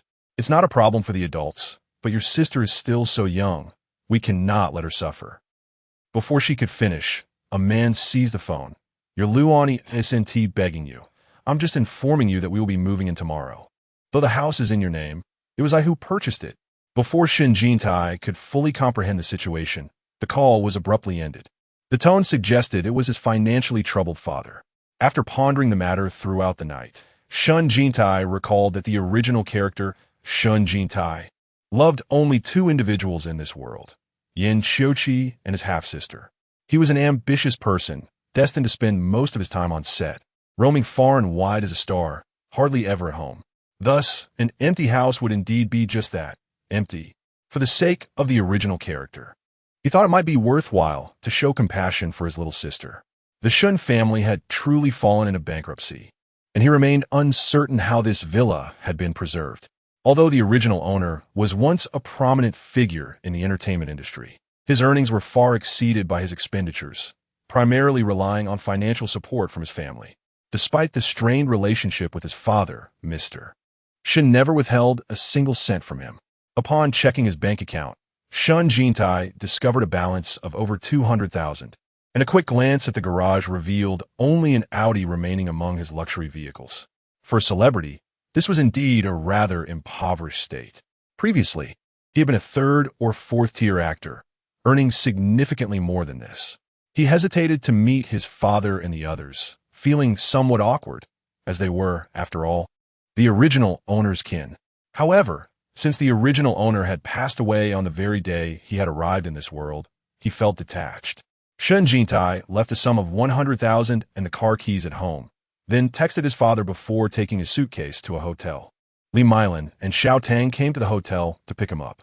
"Why are you staying here?" they inquired. As he got in the car, Shen Jintai replied, "No one recognized me."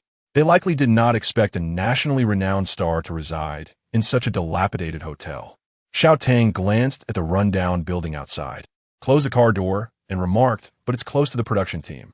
What about your house?" Li Meilan, aware of his family situation, asked, "It hasn't been seized, has it?" "No, my father and the others have moved in. I didn't want to live with them," Shen Jintai explained. "In any case, I will be staying with the crew in a few days. By the way, the production team provides accommodation, right?" "Yes, it's stated in the contract. All living expenses are included in the remuneration." It had been several days since he signed the contract, and barring any unforeseen circumstances, they would likely pay the deposit today. On the first day of shooting, 60% of the payment would be dispersed, followed by 30% halfway through filming, with the remaining 10% settled before the wrap. The remuneration for this project was not exorbitant, considering it was his first role upon returning to the industry, with a focus on the production team and potential hidden benefits. Nonetheless, it amounted to several million. Shen Jintai had no objections regarding the payment.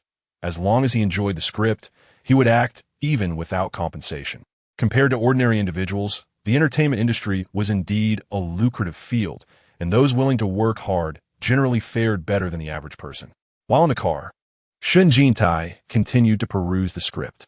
Li Meilan picked up a copy and flipped through it, noting the numerous circles and annotations, some marked in red, others in blue, with handwritten notes in the margins reflecting Shen Jintai's understanding of certain lines, likely for reference during performance.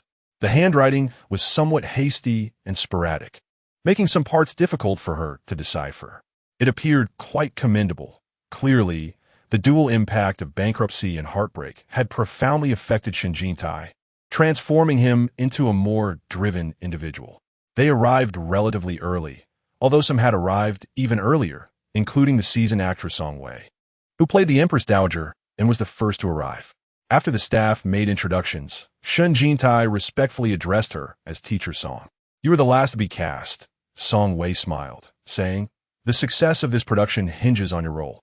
Director was searched for a long time and unexpectedly chose you." The subtlety in her tone was unmistakable. Guo Rui harbored a deep affection for the second male lead, Li Su, and the third male lead, Zhou Ying, which made him particularly meticulous in the casting process. The role of Li Su was the last to be finalized, as everyone anticipated the selection of a stunning newcomer. However, the choice ultimately fell upon Shen Jintai. The reputation and acting prowess of Shen Jintai were well known within the industry, and it was evident to all why he had been awarded this role. "What has the entertainment industry come to?" Song Wei pondered. "As it seems anyone can become an actor nowadays. When talent is lacking, a pretty face suffices, and while Shen Jintai has a fair complexion, he could only be considered of average attractiveness, even within their own production team. A continuous stream of actors entered, with attractive individuals aplenty, regardless of their status, and everyone maintained a courteous demeanor. However, Yang Lizzie's attitude was somewhat perfunctory. Seated beside Shen Jintai, she stood out amidst the sea of understated makeup and natural beauty. Her own makeup being elaborate and vibrant, as she casually tossed her hair, leaving a trail of fragrant allure. The director, the screenwriter, and Bai Qingchuan eventually arrived.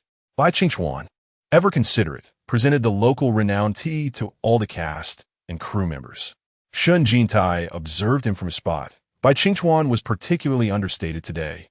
Clad in a simple white t-shirt and jeans, his bare face still more attractive than others adorned with makeup, radiating a cheerful demeanor with his rosy lips and bright smile. This charming figure was indeed quite reasonable, Shen Jintai mused. As a final casting choice, Shen Jintai had heard some things prior and discovered others upon arrival, and the expressions of those around him revealed an undeniable surprise. A once prominent idol with a tarnished reputation, average looks, and negligible acting skills. The only semblance he bore to the character of Li Su was his identity as a homosexual. When Guo Rue introduced him, he clearly expressed satisfaction, smiling as he said, "Everyone should know this person, Shen Jintai, our Li Su." Shen Jintai rose humbly and bowed slightly, stating, "It is a great honor to be part of this production. I look forward to your guidance in the days to come." Yang Lizzie took a sip of water, hesitating whether to overturn the table at that moment. Given her current status, she considered not only the production team, but also her co-stars when accepting roles. The character of Li Su, being the second male lead and later the main antagonist, meant she would share considerable screen time with him. Guo Rue had previously assured her that they would exercise utmost caution in selecting the actor, but after much anticipation, she was informed that Shen Jintai had been chosen. That Shen Tuwa, the flower dancer she often watched on Bilibili, had usurped one of her company's younger talents, a boy far more handsome than Shen Jintai. Nevertheless, Yang Lizzie ultimately maintained her star demeanor, tossing her hair and turning away. To her other side sat Bai Qingchuan, and their eyes met. She shrugged her shoulders. This subtle gesture did not go unnoticed by many. They understood Yang Lizzie's disdain, and they too were taken aback by the outcome. However, rumors circulated that Shen Jintai possessed a temperamental disposition, yet he appeared amicable today, smiling warmly. Once a privileged figure who had fallen from grace, he now found himself in a position of servitude, evoking sympathy in a world turned upside down. Under the guidance of the director, the cast gathered for an initial introduction before commencing a script reading. All principal actors were present, while the minor roles were temporarily filled by crew members. As they took turns reading, the atmosphere shifted dramatically. Everyone was astounded by Shen Jintai's remarkable delivery. Although he was merely reciting lines from the script, his intonation and emotional intensity revealed a solid foundation in his craft, albeit his vocal condition seemed somewhat lacking, as if he hadn't practiced in a while. The once haughty Yang Lizzie turned her head to observe Shen Jintai, while Bai Qingchuan, seated beside her, could only see the back of her head. Yang Lizzie's hair was adorned with a simple yet exquisite orchid hairpin, which made Bai Qingchuan yearn for one of his own. "Qingquan," Guobu Hui prompted. "It's your turn." Startled, Bai Qingchuan stumbled over his words and his nervousness. The prince seems to be uninterested in women, not that line, the one above it. Guobu Hui kohekted. Laughter erupted softly among the group, all in good spirits. But Bai Qingchuan's face flushed with embarrassment. How could he have lost to Shen Jintai? Determined to rise to the challenge, he straightened his posture, resolving to compete fiercely with Shen Jintai. If the lead actors were so dedicated to the reading, how could the supporting cast do any less? Guo Rue was thoroughly pleased with the reading session, noting everyone's enthusiastic spirits. Particularly noteworthy was the climactic scene between Bai Qingchuan and Shen Jintai, which felt almost like an intense competition. At this juncture, Bai Qingchuan's character, the prince, was more restrained, lacking the emotional fluctuations of Shen Jintai's role. It seemed Shen Jintai had truly immersed himself in the scene.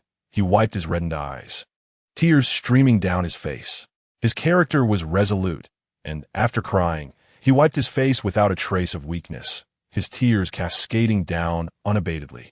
Bai Qingchuan, intent on surpassing him, lost control of his own emotions, resulting in an outburst. "You'd better go back and think carefully about whose servant you are."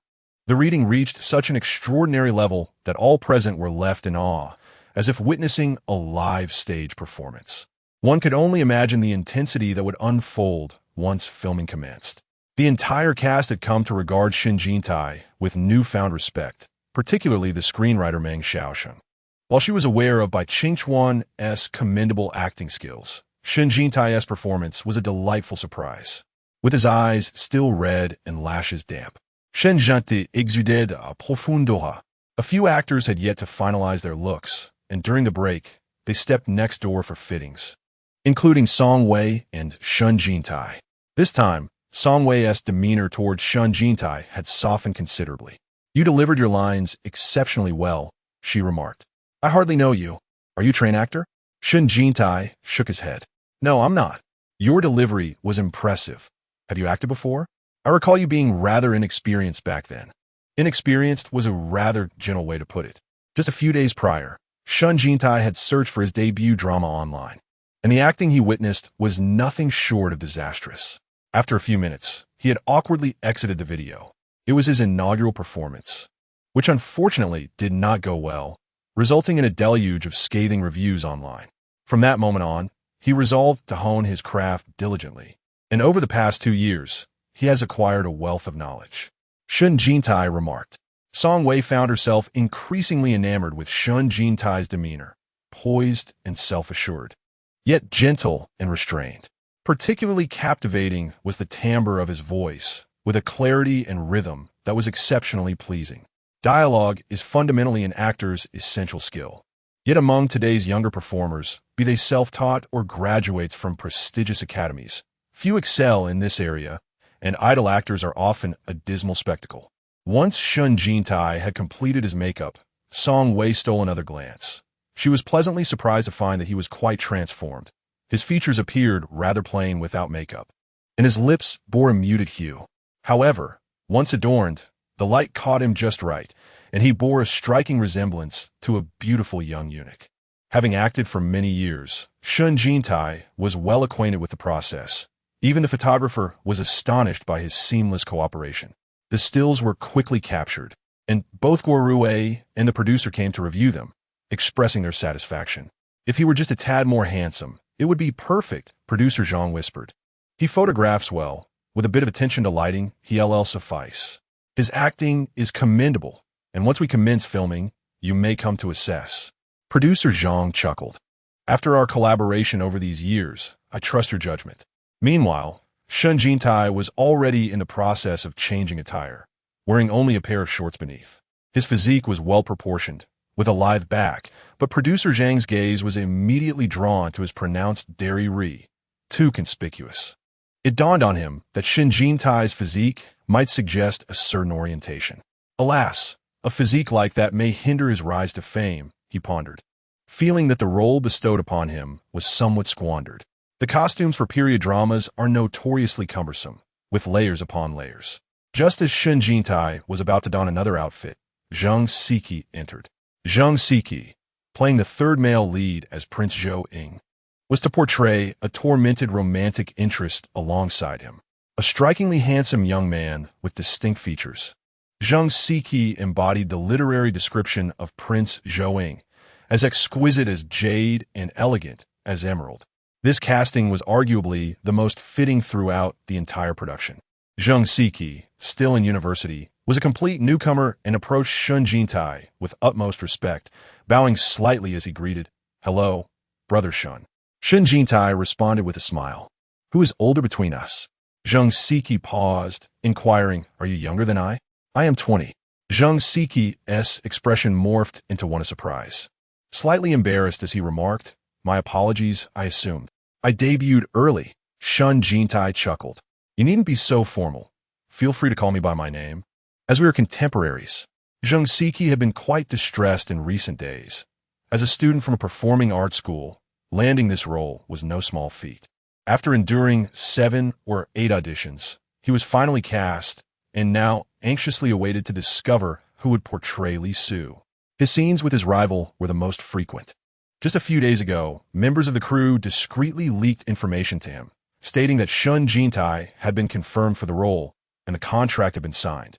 This revelation left him in a state of distress. Shen Jintai, known for his tumultuous reputation, had not been in the entertainment industry for long. Yet he had rapidly ascended to the pinnacle of fame, only to retreat at the height of his career. Despite his brief tenure, the industry had been rife with controversy, and he still vividly recalled Shen Jintai's outrageous statements and his outlandish appearances. It was said that Shen Jintai had a notoriously volatile temperament, having appeared on trending lists numerous times simply for ostracizing and bullying by Qingchuan. To embark on a romantic storyline with such a person made Zhang Siki exceedingly anxious, even to the point of insomnia. However, upon meeting Shen Jintai in person today, he discovered that the reality was starkly different from his preconceived notions. The disparity between the real Shen Jintai and the one etched in his memory was profound. After finishing his scene, Shen Jintai remained behind to observe Zhang Siki's portrayal. He was truly a stunning figure in period costume, embodying an ethereal beauty akin to the elegance of pines and cypresses. Once the reading session concluded, Shen Jintai called out to Zhang Siki, "Are you free tonight? Shall we have dinner together?" Zhang Siki was taken aback by the unexpected invitation. Seizing the opportunity, Shen Jintai turned to Bai Qingchuan and asked, "Qingchuan, would you like to join us?" Bai Qingchuan felt a chill run down his spine. "Qingchuan? Oh my, who is that referring to? How disgusting." With a radiant smile, Bai Qingchuan gently shook his head, exuding warmth and kindness as he replied, "No, I have a flight to catch. We shall meet again at the next reading session." As Bai Qingchuan got into the car, his demeanor shifted instantly, turning dark. His manager, Wei Gu, closed the door and instructed the driver, "Drive fast, we can't afford to be late." After speaking, he turned to Bai Qingchuan, who was gazing out the window, fixated on the retreating figures of Shen Jintai and Zhang Siki. "Who caught your eye?" "Vying Koreat. That Zhang Siki. He's even more handsome in person and quite tall." Bai Qingchuan replied. Wei Gu responded with exasperation. "Can you refrain from being infatuated with every handsome face you see? After all, you encounter plenty of attractive people in the entertainment industry." Bai Qingchuan retorted, "This newcomer possesses a distinct aura about him. He is a trained professional, a university student, while I, having entered the industry through unconventional means, lack even a high school diploma. Seeing these formally trained individuals only deepens my insecurities. You should cultivate a sense of urgency. Have you not noticed how Shen Jintai's delivery of lines far exceeds our expectations?" Wei Gu cautioned. "His character is inherently compelling. If he overshadows you..." Bai Qingchuan could no longer contain himself and exclaimed, "Absolutely not. I will never allow him to trample over me." Shen Jintai had become his nightmare. "You must work harder then. Your performance today was lackluster, primarily due to your unfamiliarity with the script. You have a mountain of work to complete before filming begins, and time is of the essence. However, with a little perseverance, you can still manage to learn your lines. Do not let Shen Jintai improvise while you continue to flub your lines." Upon hearing this, Bai Qingchuan quickly applied some menthol oil and promptly pulled out the script to continue studying. Exhaustion weighed heavily upon him, his eyes weary from fatigue. He had only managed to sleep a total of 4 hours over the past 2 days, and that was during travel. Nevertheless, he knew he had to strive harder. Losing to anyone was acceptable, but losing to Shen Jintai was simply out of the question. He summoned Shen Jintai to serve as his palanquin bearer, not to be trampled upon as he ascended to power. Shen Jintai sought to ride on his coattails to launch his own comeback, dreaming grand dreams of revival. His dinner with Zhang Siki was merely a means to cultivate familiarity. Their interactions were frequent, yet Zhang Siki treated him with a mix of politeness and trepidation, making it nearly impossible to portray genuine emotions in their performances together. After their meal, as he returned to the hotel, it was already past 10 in the evening. Just as Shen Jintai was preparing to retire for the night, a call from Lin Su interrupted him. "Who is it?" "Lin Su Guit." "What?" "The person you dined with." "Who is it?" "Quite handsome indeed. You were at that restaurant too?" "I didn't see you there." "What do you mean?" "I saw it on Weibo." "Sister, you've made headlines again with your new romance." "Huh?" Shen Jintai felt as though the trending topics were akin to cabbages.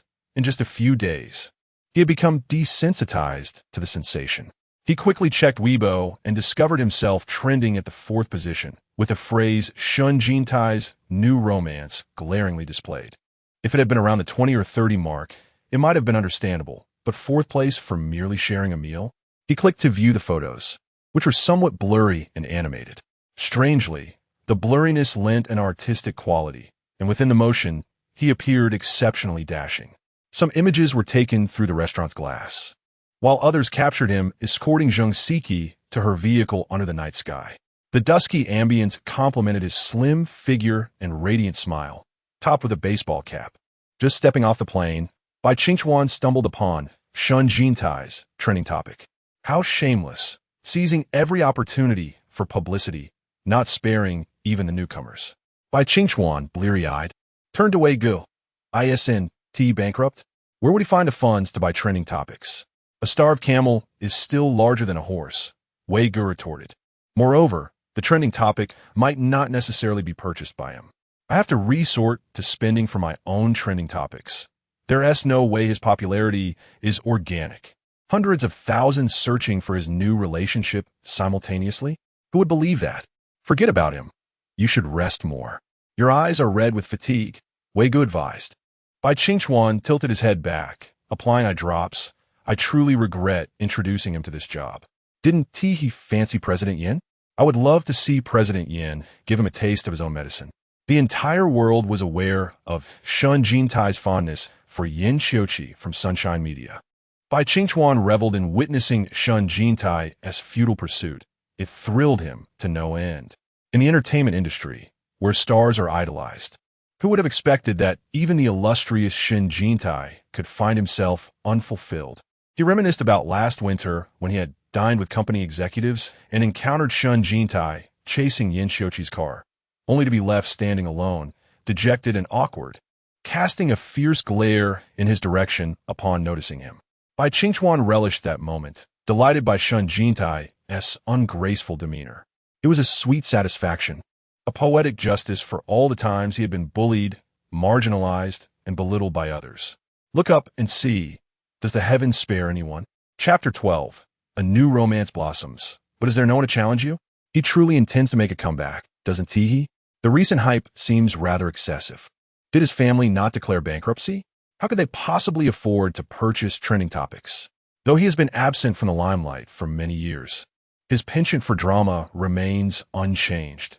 Re-entering the industry is bound to stir up a tempest. The notion of an old bull courting tender grass. That fresh talent is undeniably handsome. Shintoa is merely in his early 20s. What does it mean to say an old bull courting tender grass? He is only 20? Goodness, Shen Jintai is 20, and hasn't he long since faded from the spotlight? The advantage of debuting early. He burst onto the scene at the tender age of 18. Quite impressive indeed. Am I the only one who finds Shen Jintai as persona particularly captivating? A top-tier celebrity retreating for love, enduring heartbreak, and returning with renewed vigor. What a splendid narrative. The author of LJJ should seize this opportunity to write about it. This is the first time I've encountered someone portraying foolishness in such a refreshingly unique manner. The upstairs crowd must be enraptured, ha ha ha. I mentioned that the fervor around Jean Fun had been rekindled, and indeed, Shen Toa was once the subject of collective ridicule in your domain, but recently, a few posts have contained defenses on his behalf. It's evident that it's orchestrated by hired voices. Although Shen Toa's romantic history has been met with mockery, I suspect I am perhaps the sole individual who genuinely appreciates his character. Now, with tattoo removals and revelations of new romances, what is he attempting to accomplish? Is the love story between the passionate top-tier celebrity and the icy tycoon truly at an end? I weep. I found myself trending again. Shen Jintai calls Li Mylan. I swear, this time was not my intention. It seems he has underestimated his own popularity. This level of traffic appears more impressive than that of Bai Qingchuan. Is he truly a fated idol? Yet, a single remark from Li Mylan awakened him.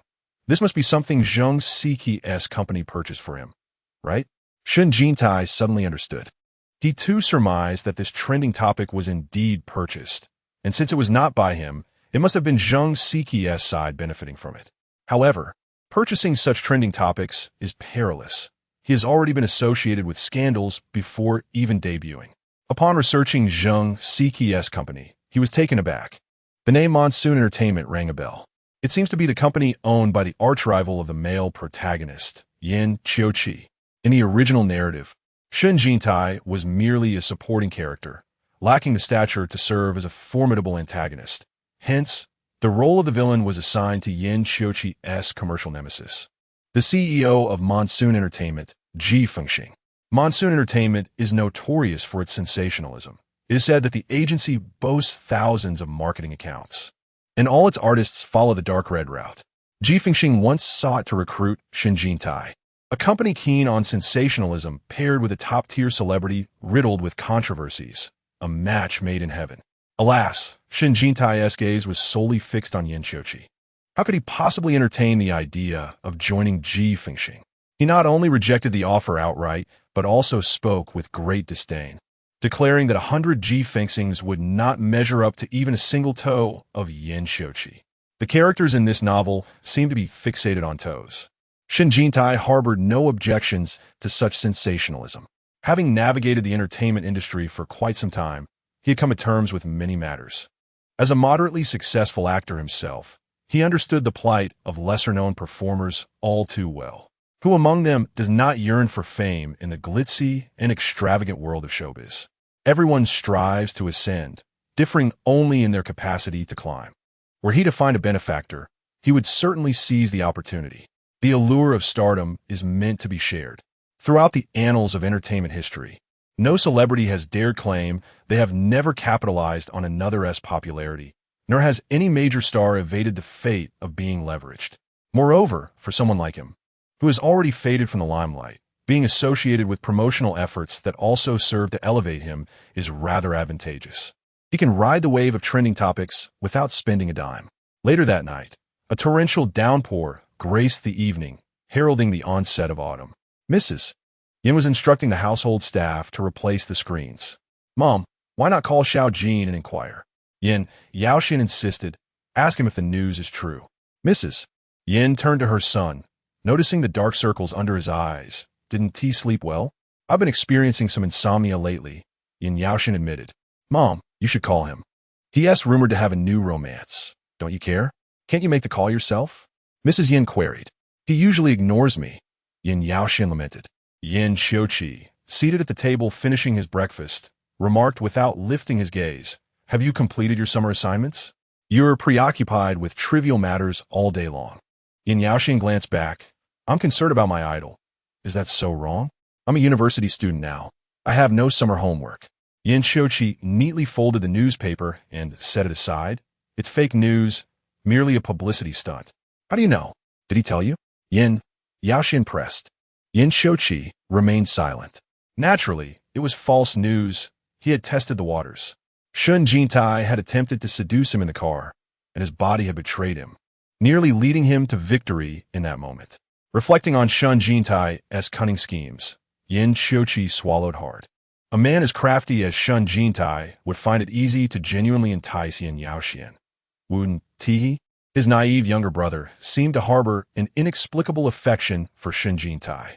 At times, Yin Qiuqi perceived Yin Yaoxian's feelings as mere admiration from a fan to an idol, while other times it resembled brotherly affection. Yet, there were moments when he suspected that his sweet but oblivious sibling might be concealing a fervent secret crush, stifled by the widely known pursuit Shen Jintai had for his older brother. With the vacation stretching before him and feeling restless at home, Yin Yaoxian, having lost sleep over the news of Shen Jintai's alleged new romance, resolved to visit Shen Jintai in person to gauge the situation. However, less than half an hour into his visit, he returned home. "Did you see Xiao Jin?" Mrs. Yin inquired as she was about to leave. "Xiao Jin has moved," Yin Yaoxian replied. Mrs. Yin paused. "Moved? He didn't mention anything. Where has he gone?" "I don't know. When I arrived at his place, I didn't see him.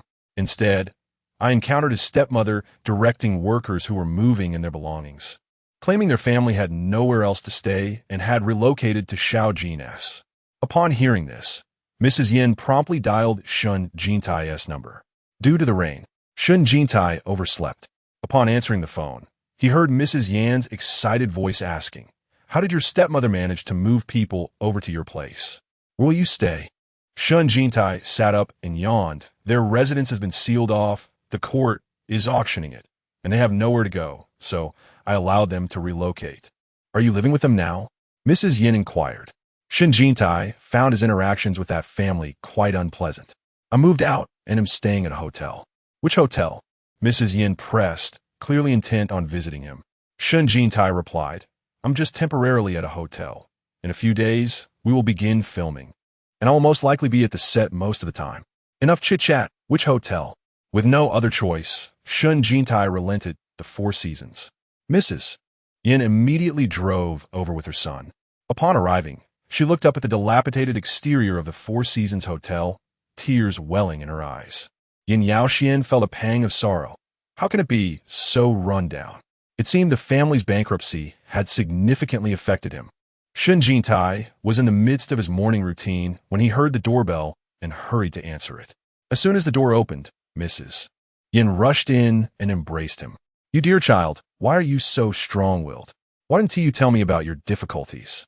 Shen Jintai, with his hair tousled, unshaven face, and slightly puffy eyes from oversleeping, looked both disheveled and pitiable.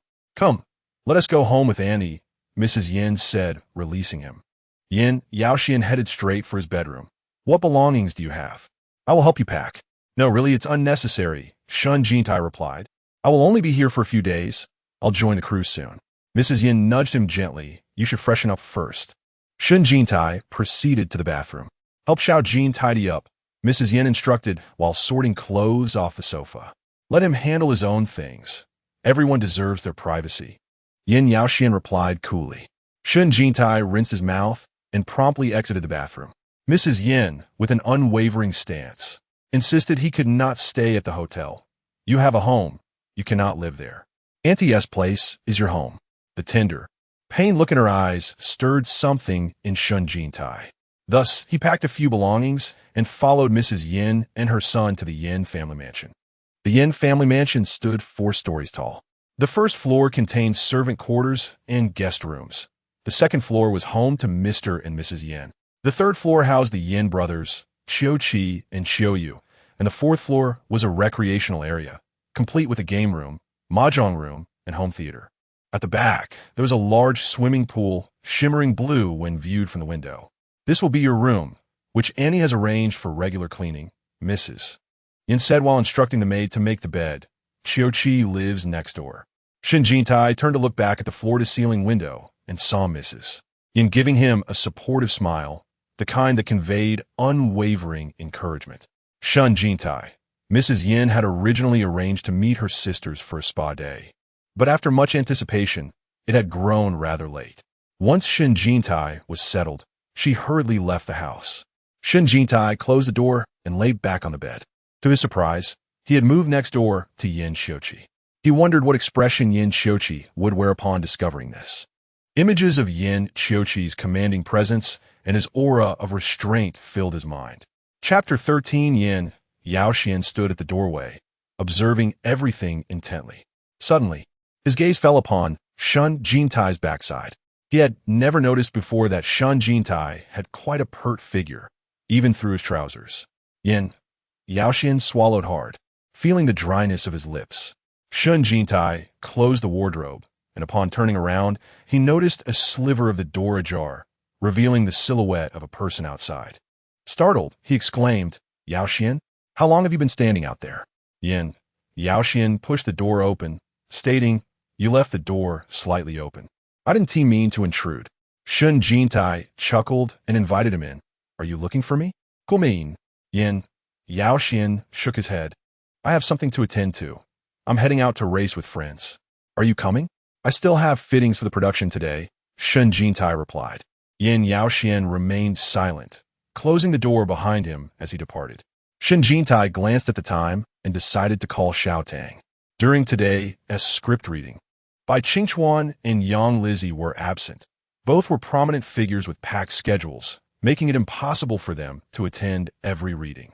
With the leads absent, the supporting roles had limited sections to read, primarily reserved for fittings. During a break from the fittings, Shen Jintai stepped into the corridor to smoke. After just a couple of puffs, he noticed Zheng Siki approaching. Zheng Siki appeared somewhat sheepish. "I apologize. I didn't anticipate that we would be photographed after dining together yesterday." Shen Jintai took a drag from his cigarette, narrowing his eyes slightly amidst the smoke. Smiling at Zheng Siki, "No worries." He offered his cigarette, and to his surprise, Zheng Siki actually took one and lit it himself. However, his smoking technique clearly indicated he was a novice. The sunlight streamed in through the window, the air fresh from a recent rain, casting a gentle glow. After a few puffs, Zheng Siki lowered his head and confessed that trending topic was bought by our company. Being a newcomer, he felt a bit guilty for riding on Shen Jintai's coattails.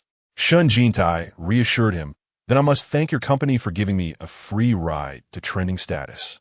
It's a mutually beneficial arrangement. You needn't feel guilty. However, you should be cautious in associating with me. My reputation isn't exactly stellar." Zheng Siki blushed. "I follow the company's directives." Shen Jintai chuckled again. Whenever Zheng Siki faced him, he seemed somewhat anxious. Despite being only 22 months younger than Shen Jintai, he possessed an air of maturity. Having debuted early, he had experienced much in life. Zheng Siki felt that even if Shen Jintai had seen better days, he remained a figure worthy of admiration.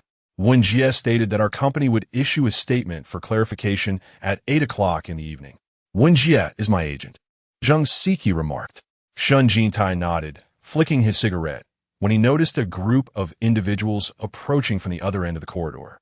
There were approximately 7 or 8 of them. At the forefront stood a man adorned with a scruffy beard, closely followed by a striking young man dressed flamboyantly. Upon seeing them, the young man tugged at the bearded man's arm and directed his gaze at Shen Jintai, saying, "It's him who has taken my role." The bearded man shot a fierce glance at Shen Jintai and strode directly into the director's room, leaving behind 5 or 6 men clad in black, resembling bodyguards. "Do you recognize them?" Shen Jintai inquired of Zheng Siki. "His name is Lu Hui. He was one of the final 2 contenders for the role of Li Su." Zheng Siki responded, "I saw it listed on the photo wall. Regardless of whether it's a film or a television series, whether the investment is substantial or modest, wherever money flows, there are always those who seek to leverage their financial backing, even in the most prestigious productions helmed by renowned directors. Lu Hui is one such individual, and his financier, the bearded man, is one of the significant investors in the arrival of the Eastern Palace. In the entertainment industry, it is commonplace for a benefactor to support their paramour's acting career. The bearded man secured him a role as the second male lead. This young lover, flamboyant and charming, is indeed quite handsome, yet his acting leaves much to be desired. Rue had auditioned him for a scene, but found it utterly unacceptable, which is one reason why the role of Li Su remained uncast for so long. It was essential to find someone capable of commanding the role, either through established fame or an exceptional fit for the character that would silence any dissent. Ultimately, Shen Jintai was chosen, not only for his satisfactory acting skills, but also for his strong reputation, and his connection with Bai Qingchuan served as free publicity. Although he had already signed the contract, Shen Jintai felt an overwhelming anxiety. Having experienced being replaced even after filming had commenced, he was acutely aware of the precariousness of his situation. There was quite a commotion next door, seemingly escalating into a heated exchange. During a break in the photography session, Shen Jintai visited the restroom, and while washing his hands, he noticed Lu Hui entering, leaning against the doorframe and fixating on him. Shen Jintai pretended not to notice and turned off the tap. "The role of Li Su is mine," Lu Hui declared, raising an eyebrow. Shen Jintai tore off a piece of paper to dry his hands and inquired, "Is it confirmed?" "Not yet, but it will be soon. I wanted to give you a heads up, so don't bother pretending anymore. Those costumes will be remade to fit my measurements." The ostentatious young man had sharp brows. "Let us wait until it's confirmed," Shen Jintai replied coolly, though he maintained an outward calm. Internally, he was in turmoil. Within the entire crew, he sensed that only the director favored him, yet the director's influence paled in comparison to capital. The bearded man was undoubtedly intent on promoting his young lover, and with Yangwang Media being the largest investor, its CEO, Yin Xiuqi, likely harbored even more fervent ambitions. If both major investors sought to replace him, it would signify the end of his career. It seemed everyone had caught wind of the situation. The afternoon read-through was unusually quiet, and the director was absent. On the forum platform, Bai Qingchuan, upon hearing the news through the WeChat group, sat in the lounge. His brow furrowed in distress. "What is the matter?" Wei Ge inquired. "Are you feeling unwell?" Bai Qingchuan lifted his head, surprise etched across his delicate features. "I heard from Xiao Wang that the second male lead in Shen Jintai is likely to be replaced." Wei Ge was already aware of the situation. "Aren't you regretting recommending him? If he is to be replaced, wouldn't that bring you some peace? But I am so conflicted. Should I speak up for him?" Since Shen Jintai was confirmed for the role, he had been torn between regret and relief. He wished to relish the joy of being paired with Shen Jintai, yet feared that Shen Jintai's outstanding performance would overshadow him. Amidst his inner turmoil, he felt a pang of nostalgia. How wealthy Shen Jintai had once been. When he debuted, he invested his own money to buy fans and successfully secured the center position. Later, when they competed for the same drama, Shen Jintai effortlessly flung millions into investment, causing Bai Qingchuan to be edged out just as he was about to sign the contract. Those were glorious days for him. Now, however, he faced the prospect of being replaced himself. What goes around comes around. Wei Ge shared a similar sentiment. It seems there are consequences for every action. Bai Qingchuan leaned back in his chair, smirking. He sensed that perhaps his heart was not yet hardened enough. Having experienced being replaced himself, he understood the profound disappointment and anger that accompanied such a situation. Now that it was his rival facing such a fate, he found no pleasure in it. He even contemplated that if Shen Jintai were indeed replaced, he would advocate on his behalf. "What a benevolent soul I am," Bai Qingchuan mused. "Surely, such a kind-hearted male artist deserves to shine for eternity." Feeling anxious, Shen Jintai remained silent on his way home, lying down to recuperate. Li Mylin offered him comfort. "I inquired. The director is still fighting for you. The contract is signed, and changing actors is not a simple matter.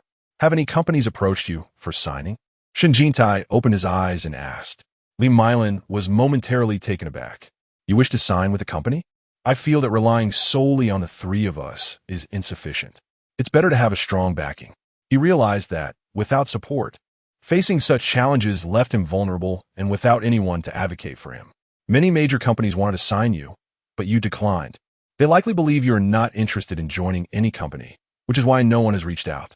Li Mylin cautioned, "Be careful about signing. You shouldn't hastily commit to a small company." Shen Jintai nodded. "I will think it over." He pondered that encountering unscrupulous companies would only lead to exploitation, and it might be better to pursue a solo career for the sake of freedom. He envisioned that once he made a name for himself, he would establish his own studio and become his own boss. Just as these thoughts crossed his mind, his phone rang. It was Guo Rui calling. Shen Jintai exhaled deeply, his voice trembling with tension. "Director Guo, have you returned?" Guo Rui asked. "Yes." Shen Jintai inquired. "Do you need me to come back?" "No need," Guo Rui replied. "I called to assure you that the role of Li Su is still yours, and it will not change." In a moment of emotional upheaval, Shen Jintai felt his eyes redden, as if the turmoil stemmed not solely from the current situation, but also unearthed a multitude of past memories. The sudden loss of something once cherished ignited a profound sense of disillusionment, a sentiment that only those who have traversed similar paths can truly comprehend. "Thank you, Director," he expressed. "I understand that you have advocated for me. Rest assured, I shall perform to the best of my abilities and will not disappoint you." Guo Rui chuckled in response. "In truth, I only exerted half my influence. It was ultimately President Yin who made the final decision." Shen Jintai was momentarily taken aback. Chapter 14, the fact that Yin Xiuqi supported him was surprising not only to Shen Jintai, but also to Li Mylin and Xiao Tang. Li Mylin, at a loss for words, remarked, "He is rather magnanimous." The extent of Shen Jintai's previous entanglements with Yin Xiuqi and the latter's evident annoyance were apparent to all. When Shen Jintai auditioned, his greatest concern was not the director or Bai Qingchuan, but rather Yin Xiuqi. The Eastern Palace Has Arrived was a project produced and primarily funded by Sunshine Media, with Yin Xiuqi holding the most significant sway. Driven by his passion for the work and his fondness for the character Li Su, Shen Jintai found himself developing a certain admiration for Yin Xiuqi. After all, this support could be considered a gift from him. Where are we headed? This isn't in the direction of your home, is it? Li Milan inquired as she glanced outside. I'm going to get a tattoo removed, Shen Jintai replied. It's time for the second session. Believing he was heading to a reputable clinic, Li Milan was taken aback when the vehicle stopped at a street-side tattoo parlor. She grasped Shen Jintai's arm. You are a major star. Are you not concerned about being exposed in such a place? I came here last time and promised to return, he assured her, stowing the script into his bag. Do not worry, I know my limits. Li Milan could hardly relax and followed him into the tattoo shop. During his previous visit, he had sported pink hair, but now as a young man with dark hair, the tattoo artist failed to recognize him. I'm here for my second session, Shen Jintai announced. The tattoo artist inquired, Did you have your last removal done here? Shen Jintai smiled, indeed. Once he disrobed, the artist quickly recognized him, his eyes lighting up with excitement.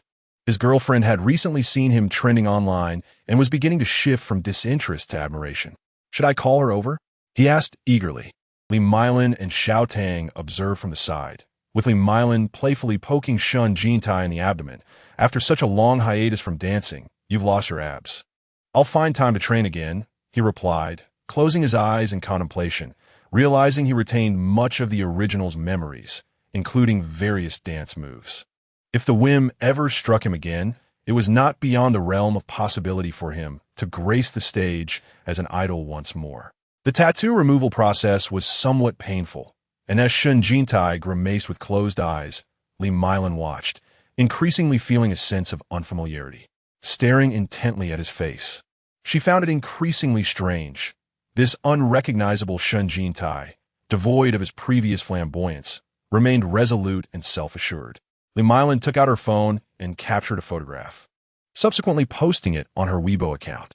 When it comes to publicity, her talent as a manager is quite remarkable. Shen Jintai had already trended once for getting a tattoo removed.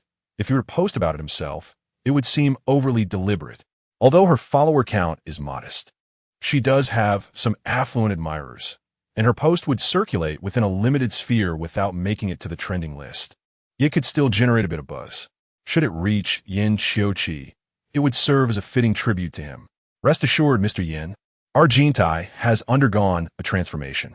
The Yin family mansion is enveloped by towering trees, casting shadows that arrive earlier than those outside. Yin Xiuqi, having changed into loungewear, glanced at the dining table and inquired of the cook, Is dinner not ready yet? The housekeeper replied that they should wait a moment longer. No sooner had she finished speaking than Mrs. Yin emerged from the kitchen, briskly placing a hot clay pot on the table, her ears reddening from the heat. Are we expecting guests? Yin Xiuqi inquired, pulling out a chair to sit down. Xiao Jin called to inform that he was still on his way and would likely arrive in about 10 minutes, suggesting they wait for everyone to dine together. Mrs. Yin attempted to maintain a nonchalant facade, providing no chance for Yin Xiuqi to respond, before turning to the housekeeper. Why hasn't Tiao Xian come down yet? Go call him. Dinner is ready. Yin Xiuqi cast a glance at her, and Mrs. Yin smiled in return. Isn't he just here? Why is he back again? Yin Xiuqi remarked. You know Xiao Jin's family situation. Their house has been seized by the court, leaving only the one he resides in. Despite his strained relationship with his father and stepmother, we can't help but pity them for allowing him to stay. Xiao Jin may seem temperamental, but he possesses a kind heart, Mrs. Yin interjected, seizing the opportunity to express her sentiments before returning to the main topic. He has given up his house and is now living in a hotel, which is quite dilapidated. Your brother and I felt sorry for him, so we invited him to stay with us for a few days. You have no objections, do you? After all, they grew up together. Surely, you could spare a little sympathy. Having said what she intended, Mrs. Yin left no room for Yin Xiuqi's dissent. The sound of a car approaching broke the moment, and she eagerly removed her apron, hurrying outside to greet, You're back. She had never shown such enthusiasm, even for her own son. As Yin Yao Xian descended the stairs, he coincidentally encountered Shen Jintai returning. He glanced at Shen Jintai and then at Yin Xiuqi seated at the table before making his way down. Is my father not coming home today? He asked Mrs. Yin. It's a rare occasion for him to return for dinner. He has gone abroad again, she replied. He is truly busy. Once you graduate, you and your brother can help shoulder some of his burdens, and he won't be so overwhelmed, she added. Wash your hands and come to the table. I'm famished. Shen Jintai felt a twinge of awkwardness upon seeing Yin Xiuqi. Their relationship lent itself to discomfort, primarily for him, while Yin Xiuqi remained unfazed. After all, it was Shen Jintai who had been thrown off the bed and misunderstood in the car. In Yin Xiuqi's heart, he considered this individual to be a notoriously capricious and flamboyant character, dressed in casual home attire, which was loose and relaxed.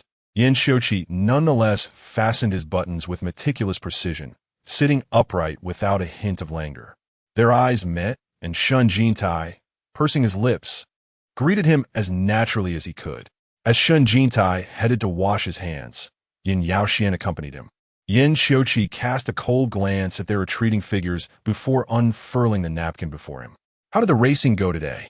Did you win any rounds? Shen Jintai inquired while washing his hands. Not much winning, Yin Yaoxian replied. How was your work today? Not too bad, Shen Jintai smiled. He rarely smiled at him, and now each conversation was imbued with such cordiality that, despite his inner discontent, Yin Yaoxian could not help but feel a flutter of joy. He struggled to contain this delicate elation. Once you start filming, I shall come and visit the set, Yin Yaoxian proposed. You're most welcome. Shen Jintai responded with another smile. Why was he smiling at him so often now? The restroom's light cast a soft yellow glow, enhancing the porcelain quality of their skin. Yin Yaoxian's heart raced. He yearned to tell Shen Jintai, do not smile at me like that. The Shen family had fallen from grace, and Shen Jintai had transformed from a wealthy young master into a destitute soul striving for independence. Not only was he venturing into the entertainment industry to earn a living, but he had also lost his home. The material deprivation might not have been the worst aspect. At such a tender age, he had lost his mother, and his father had remarried, becoming a stranger. It was truly pitiable. Madame Yin felt deep sympathy. She prepared an extravagant first meal, thoughtfully reserving a place for Shen Jintai beside Yin Xiuqi. Such subtle intentions could not escape Yin Xiuqi's notice. Yet he was accustomed to enduring in front of Madame Yin and had no intention of engaging with Shen Jintai. It mattered little where he sat. Just as he pondered this, he saw Shen Jintai gently nudge Yin Yaoxian's arm, pushing him to sit beside him while he took the seat next to Madame Yin. Yin Xiuqi. How could he be so transparent, yet still employ such tactics of feigned restraint? That strategy would not work on him.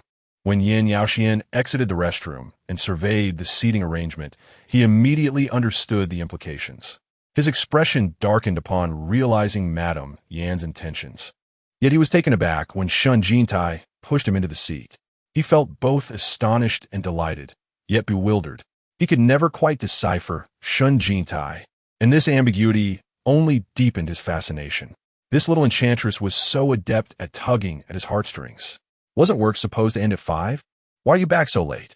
Madame Yin inquired as they dined, grateful for the kindness Yin Xiuqi had shown him today. Shen Jintai resolved to return the favor with a morsel of joy. Thus, he replied to Madame Yin, I want to get a tattoo removed. An immediate silence enveloped the table for 3 seconds. Yin Yaoxian suppressed his excitement and deliberately asked, what tattoo did you have removed? Everyone was well aware of Shen Jintai's tattoos, and seeing him stir the pot like this, Madame Yin grew slightly displeased and interrupted, asking, did it hurt? Not really, Shen Jintai replied. After speaking, he cast a glance at Yin Xiuqi, who remained silent, engrossed in his meal, seemingly indifferent to the sentiment expressed. Mrs. Yin felt the atmosphere was rather awkward and decided to divert the conversation, inquiring about his film crew. When you commence filming, I would love to visit the set. Despite years of watching television, I have never been to a live shoot. I wish to go as well, Yin Yaoxian added. By the time your film starts, you will have already gone abroad for school, Yin Xiuqi remarked coldly. I can take a leave of absence to return, Yin Yaoxian replied. No need. Our production is particularly lengthy, likely extending over half a year. By the time you return for winter break, we may not have wrapped yet, Shen Jintai interjected. Will you be holding a press conference for the launch? Mrs. Yin inquired. Shen Jintai nodded. Then we must prepare an exquisite outfit, Mrs. Yin suggested. Whenever you have time, I can take you to select one. My agent has already been in contact with the relevant brands, Shen Jintai informed her. We can simply borrow an outfit for the occasion. After all, he was once a top-tier celebrity. Securing a gown should not pose much difficulty. Having been out of the industry for so long, the brands available for borrowing may be limited. If the options are unsatisfactory, well, consider it a gift from your aunt upon your return to the entertainment realm. Which VIP brand does our family not possess? I will take you directly to select one, Mrs. Yin asserted with grandiosity. The entertainment industry is indeed a realm of influence. While it is commonplace for celebrities to borrow gowns for events, securing a desired outfit depends on the brand's willingness. Moreover, brands often tailor their offerings to the individual. Lesser-known figures seeking to borrow high-end gowns frequently encounter rejection, often left with whatever is offered to them. Thus, it is not uncommon to see some stars gracing the red carpet in rather unflattering attire, not due to a lack of taste, but rather because they had no choice but to wear what was provided. Shen Jintai's wardrobe boasted an array of designer labels, including formal wear, though the styles were somewhat ostentatious, making them difficult for him to carry off now. Curiously, the only black suit in his closet was the one belonging to Yin Qiuqi. Let me first see if my agent can borrow something. If that fails, I will reach out to you, Shen Jintai said with a smile. Yin Qiuqi remained silent, listening intently. Shen Jintai deliberately nudged his brother to sit beside him, leading Yin Qiuqi to suspect that Shen Jintai was merely performing. Just as he settled in, Shen Jintai broached the topic of tattoos, his intentions painfully obvious, prompting a cynical smile from Yin Qiuqi. While feeling vexed, he also found a sense of relief in perceiving Shen Jintai's transparent motives, which allowed him to strategize accordingly. Amidst his agitation, he felt a strange sense of comfort. Yin Qiuqi remained silent, opting to finish his meal rapidly. Once he was done, he stood up, noticing him heading upstairs. Shen Jintai hastily wiped his mouth and stood as well. I have finished too. I will head upstairs first. Mrs. Yin, aware of Shen Jintai's intent to find Yin Qiuqi, nodded in approval. Yin Yaoxian also intended to ascend, but Mrs. Yin called out to him. I have something to discuss with you. Yin Yaoxian glanced at Shen Jintai, who was already making his way upstairs, and retook his seat. Shen Jintai caught up with Yin Qiuqi, only to realize he had yet to address Yin Qiuqi by name. In a moment of hesitation, he found himself at a loss for how to address him. Yin Qiuqi turned around, pausing on the steps, gazing upward. Is there something you need? Yin Qiuqi inquired. Shen Jintai nodded, stating, Director Guo informed me that you facilitated the change of roles for me. He felt compelled to express his gratitude. To him, nothing held greater significance than acting. Thank you, he said, his tone somewhat awkward, yet his gaze sincere. I have always maintained a clear distinction between personal feelings and professional matters. My biases against you shall not interfere with my work. Director Guo chose you, and I trust his judgment as a director. But that does not imply that I have faith in your abilities, Yin Qiuqi replied. Shen Jintai was momentarily taken aback, responding, Then I must also thank you. I am uncertain how you persuaded the director to persist in selecting you, but since you have been cast, I hope you will perform well. This production is our company's major investment for the year, with several billion already allocated. If your performance resembles your previous efforts, even if filming concludes, you will be replaced. Yin Qiuqi spoke in a calm, yet unyielding manner at that point. I hope you understand that whether I support you now or decide to replace you in the future, I harbor no personal motives. You need not thank me now, nor should you harbor resentment toward me later. Yin Qiuqi's voice was melodious yet frigid, his features striking and composed, and he appeared to pay keen attention when regarding others. Shen Jintai replied, Understood. Like you, I separate work from emotion and will not conflate the two. If my performance is lacking, feel free to replace me. Yin Qiuqi, who had initially perceived Shen Jintai as unchanged, now felt he was utterly transformed. There was an enigmatic aura surrounding Shen Jintai. How had he managed to evolve so profoundly in such a brief period, rendering even Yin Qiuqi bewildered? Yin Qiuqi returned to his room. In truth, He had been quite astonished from the moment by Qingchuan recommended Shen Jintai to Guo Rui's eventual selection. He was well aware of the animosity between Shen Jintai and Bai Qingchuan. When he first established his entertainment company, he had invested in a talent show, Pick Me, for which Shen Jintai had signed up in pursuit of him. Talent shows often have backstage manipulations. One can discern whether an individual is suited for the entertainment industry with merely a glance from an experienced eye. Shen Jintai undoubtedly possessed talent, yet Bai Qingchuan possessed it as well.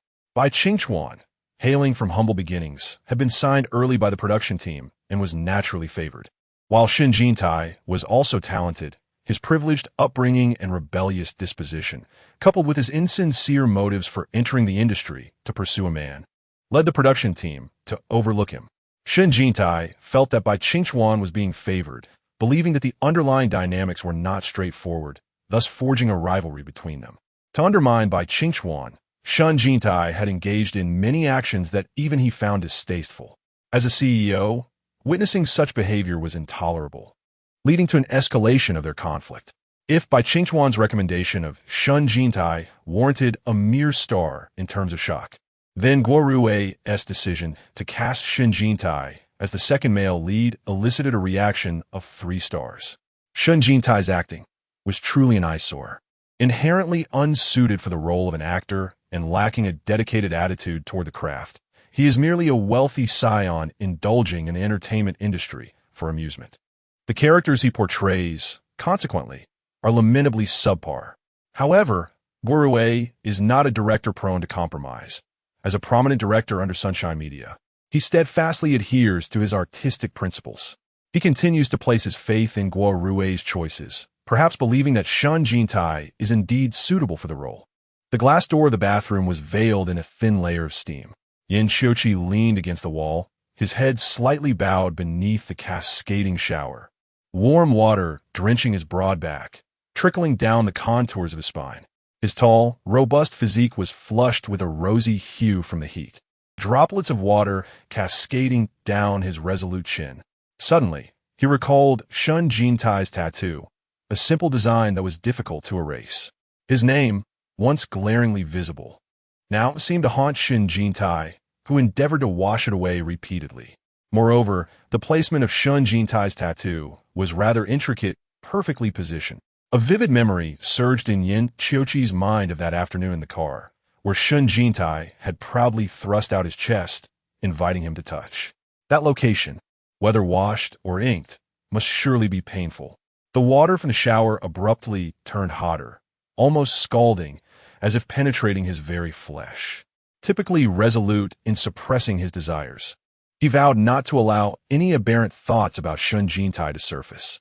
Shen Jintai would be unable to bathe that evening.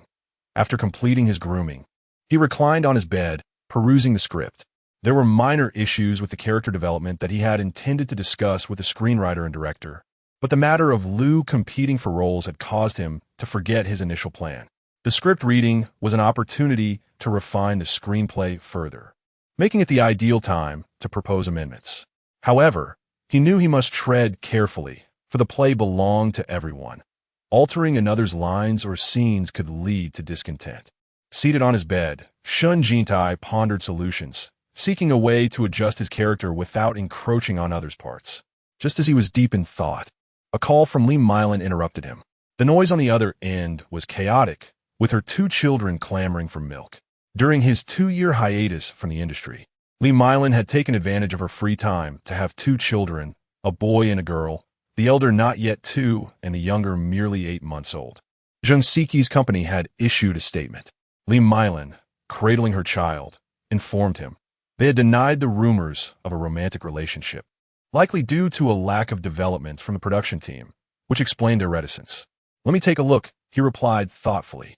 "I believe we should refrain from issuing a statement. It would be prudent to maintain a low profile before the press conference to avoid diverting attention." After hanging up, Shen Jintai perused Weibo. The statement from Jifeng Entertainment was quite formal, and it was evident what they would say next. However, the comments below stirred a sense of unease within him. The top comment read, "The Headflower's hype has failed. Jifeng Entertainment is foolish to pursue legal action against marketing accounts. They should target Shen, who was clearly exploiting the situation. It was unfortunate for the newcomer, who had yet to enter the industry, to be used as a stepping stone by Shen. The protagonist has always enjoyed stepping on others to ascend. Has everyone forgotten how Bai Qingchuan was nearly unable to rise after being trampled by him? With such news emerging, Shen Jintai has yet to issue a single clarification, which clearly indicates a publicity stunt. Am I the only one who believes this to be genuine? Do you not find the gentleman Zheng Siki remarkably reminiscent of the princely heir from the Yin family in both temperament and appearance? Upon reading this comment, Shen Jintai was taken aback. He opened Zheng Siki's Weibo and, upon closer inspection, found the resemblance striking. Particularly, it was the ethereal quality they both possessed. In terms of looks, they were equally matched, although Zheng Siki was slightly more handsome, while Yin Xiuqi exuded a more commanding presence. Yet, this comment garnered few likes, suggesting the majority of netizens were not particularly concerned, with the focus of criticism directed at his penchant for sensationalism. Nevertheless, Shen Jintai felt a faint premonition. He sensed that this coincidental similarity would stir significant waves when the drama aired. Chapter 16. Yin Yaoxian stood hesitantly before Shen Jintai's door, contemplating whether to knock. It was evident that Shen Jintai still held affection for his elder brother, even as he endeavored to erase the tattoos adorning his body. He speculated that this was likely a period of uncertainty for Shen Jintai. At this critical juncture, should he remain a passive observer or actively incite change? Regardless of Shen Jintai's feelings for his brother, one thing was certain. He did not occupy a place in Shen Jintai's heart. The overhead light illuminated the space, while the object of his unspoken affection resided just beyond the door, and yet he dared not enter. "Why are you standing here at this hour?" Yin Xiuqi asked, fully dressed, as he turned to face him. "I was doing nothing. Are you going out?" Yin Xiuqi nodded, his gaze stern as he scrutinized him. "Second brother, what are you intending to do?" The complexities between the brothers were not easily articulated, and Yin Xiuqi cautioned, "Stop overthinking. If you're bored, come to the company for an internship. I can arrange a position for you." Yin Yaoxian had words on the tip of his tongue, but swallowed them back. The elder brother was like a father figure, especially given that their actual father was seldom present. Yin Xiuqi almost assumed that paternal role. Though only 4 or 5 years apart, Yin Yaoxian inherently felt intimidated by his elder brother. Yin Xiuqi was also quite stern with him. Even a slight reprimand would render him silent. Noticing his silence, Yin Xiuqi's expression grew even more severe. "Did you hear what I said?" "I did," Yin Yaoxian replied, his voice barely above a whisper. Just then, Yin Xiuqi received a call from their father, necessitating his departure. He had no time to linger with Yin Yaoxian and stated, "You understand what I mean? Do not make me scold you." As Yin Yaoxian watched his elder brother descend the stairs, he pouted in defiance, but ultimately retreated to his own room obediently. Autumn was approaching, and the nights had grown noticeably cooler, with the ground beneath shaded by trees and the subtle sounds of insects filling the evening air. The driver had already pulled up to the courtyard, and as Yin Xiuqi unbuttoned his coat and prepared to enter the car, he paused to glance back at the building. The room of Shen Jintai glowed with light. The curtains drawn back, revealing a faint silhouette that swayed gently, engaged in some unknown activity. Shen Jintai was simultaneously exercising and scrolling through Weibo. Although he had never been a sensation before, he had managed his own Weibo account, amassing a modest following devoid of fervent young admirers. His audience appeared to embody a tranquil existence. Occasionally, he would share motivational quotes and artistic photographs, ultimately garnering less than 500,000 followers. However, his current fan base had surged to over 3 million. In recent days, he had experienced a notable surge in engagement, each login to Weibo offering a delightful surprise. As he aspired to become a popular star, he realized the necessity of managing his online presence. Upon reviewing his list of followers, he discovered an official fan club account, which was not under his direct stewardship. He decided to inquire with Xiao Tang. "I manage that account," Xiao Tang replied. "Are we starting to release content now?" Sister Lan advised against it for the moment, suggesting we wait until you join the group to align the promotions with your Weibo account. He had not engaged with these matters for years and felt somewhat out of touch, prompting him to ask Xiao Tang if he still had several official support groups. Yes, but there aren't many active members left. I'll send you the largest group. It has a slightly higher number of active users. Sounds good, Shen Jintai agreed. If you want to join the group, make sure to use a secondary account, Xiao Tang cautioned. Shen Jintai responded, of course, I possess that level of wisdom. I'll just observe, not participate. He himself was not immersed in the fan community and had limited understanding of it. Though he had gained some insight from reading the novel, Everyone Loves the White Moonlight. In the story, the malicious supporting character, Shen Jintai, wielding wealth and influence, cruelly bullied the protagonist by Qingchuan, even instructing his deluded fans to masquerade as devoted supporters to infiltrate by Qingchuan's fan group. The realm of fandom, with its deceptive facades, had previously eluded his comprehension, revealing its treachery akin to espionage.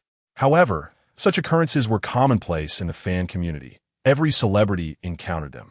He would arrange for his disguised antagonist to infiltrate by Qingchuan supporters, just as by Qingchuan's fans would certainly have their own infiltrators lurking within his fan base. This dynamic constituted the natural ecological cycle of fandom, one from which no star could escape. Xiao Tang swiftly sent him the details of the support group, aptly named Golden Fan Family. He created a secondary account, and, as one of the administrators, Xiao Tang promptly approved his request. Shen Jintai waited for quite some time, yet not a single individual spoke up. Was this truly considered an active group? Upon examining the group leader and administrators, he was taken aback to discover a disguised antagonist among them. One of the administrators, Black Moonlight, was indeed an ardent fan of Bai Qingchuan.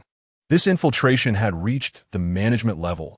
His awareness stemmed from the character's frequent appearances in the novel. Bai Qingchuan, the beautiful and kind-hearted protagonist, while navigating the intricacies of the entertainment industry rife with rivalry, clearly could not engage in the cutthroat pursuits characteristic of Shen Jintai's malicious supporting characters. However, the number of scapegoats trying to frame him is considerable, such as Shen Jintai.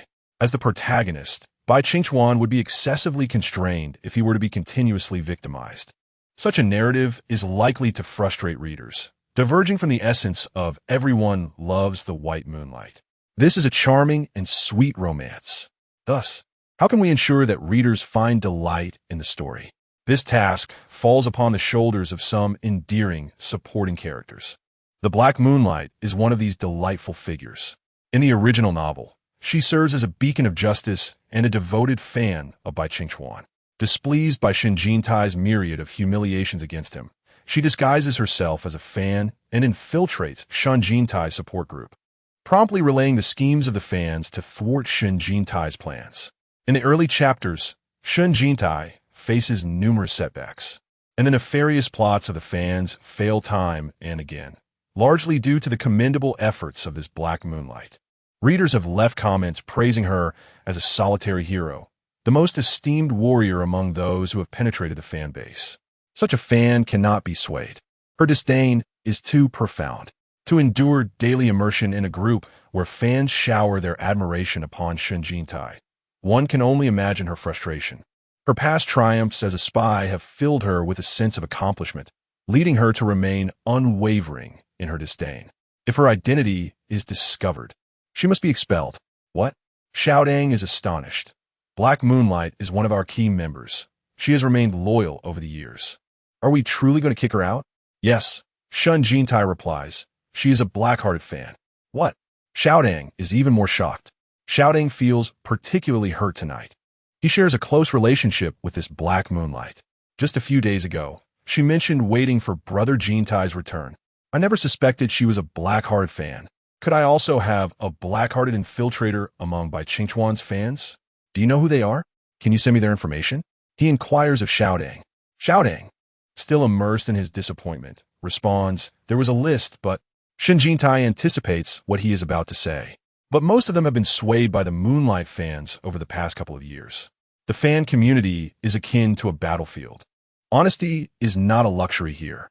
Bai Qingchuan has been working tirelessly, and after participating in a luxurious brand event, he returns to his hotel, utterly exhausted. He indulges in a floral bath, sipping red wine while browsing his phone. He first checks his super topic to revel in the praises from his fans, each unique in their admiration, either extolling his beauty or expressing sympathy for his hardships, which brings him immense joy. He then admires the stunning photos from the event taken by his fans. Satisfied, he checks the trending topics on Weibo, only to spot a statement from Zheng Siki's company prominently displayed. Having navigated the entertainment industry for some time, he quickly discerns the underlying motives. It turns out the trending topic was not bought by Shen Jintai, but rather by Zheng Siki. Observing the seemingly pristine and aloof young man, he realizes that he underestimated the cleverness of the newcomers in the industry. It was he who unjustly accused Shen Jintai. After a day of fervent speculation surrounding a new romance, Zheng Siki has since clarified matters, leaving uncertainty about Shen Jintai's circumstances. Bai Qingchuan logged into his alternate account, intending to discreetly observe the dynamics within Shen Jintai's fan group. Indeed, he had created this secondary account specifically to monitor the activities of the devoted fans. However, upon logging in, he was met with a disheartening notification. You have been removed from the group chat by the administrator.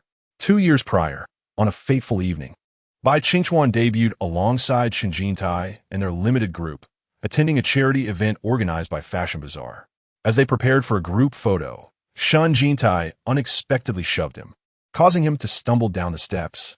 In front of a multitude of top-tier celebrities, he found himself awkwardly seated on the ground, embarrassment coursing through him. When he looked up, he was met with the sight of a heavily made-up Shen Jintai smiling down at him. He forced a smile throughout the event, but once he returned to his room, he turned on the faucet in the bathroom and wept. Not long after, the president of his official fan club informed him about a malicious troll posing as a fan in their group. This individual was utterly detestable, masquerading as a supporter while inciting discord among his fans. The president had managed to gather evidence against this troll.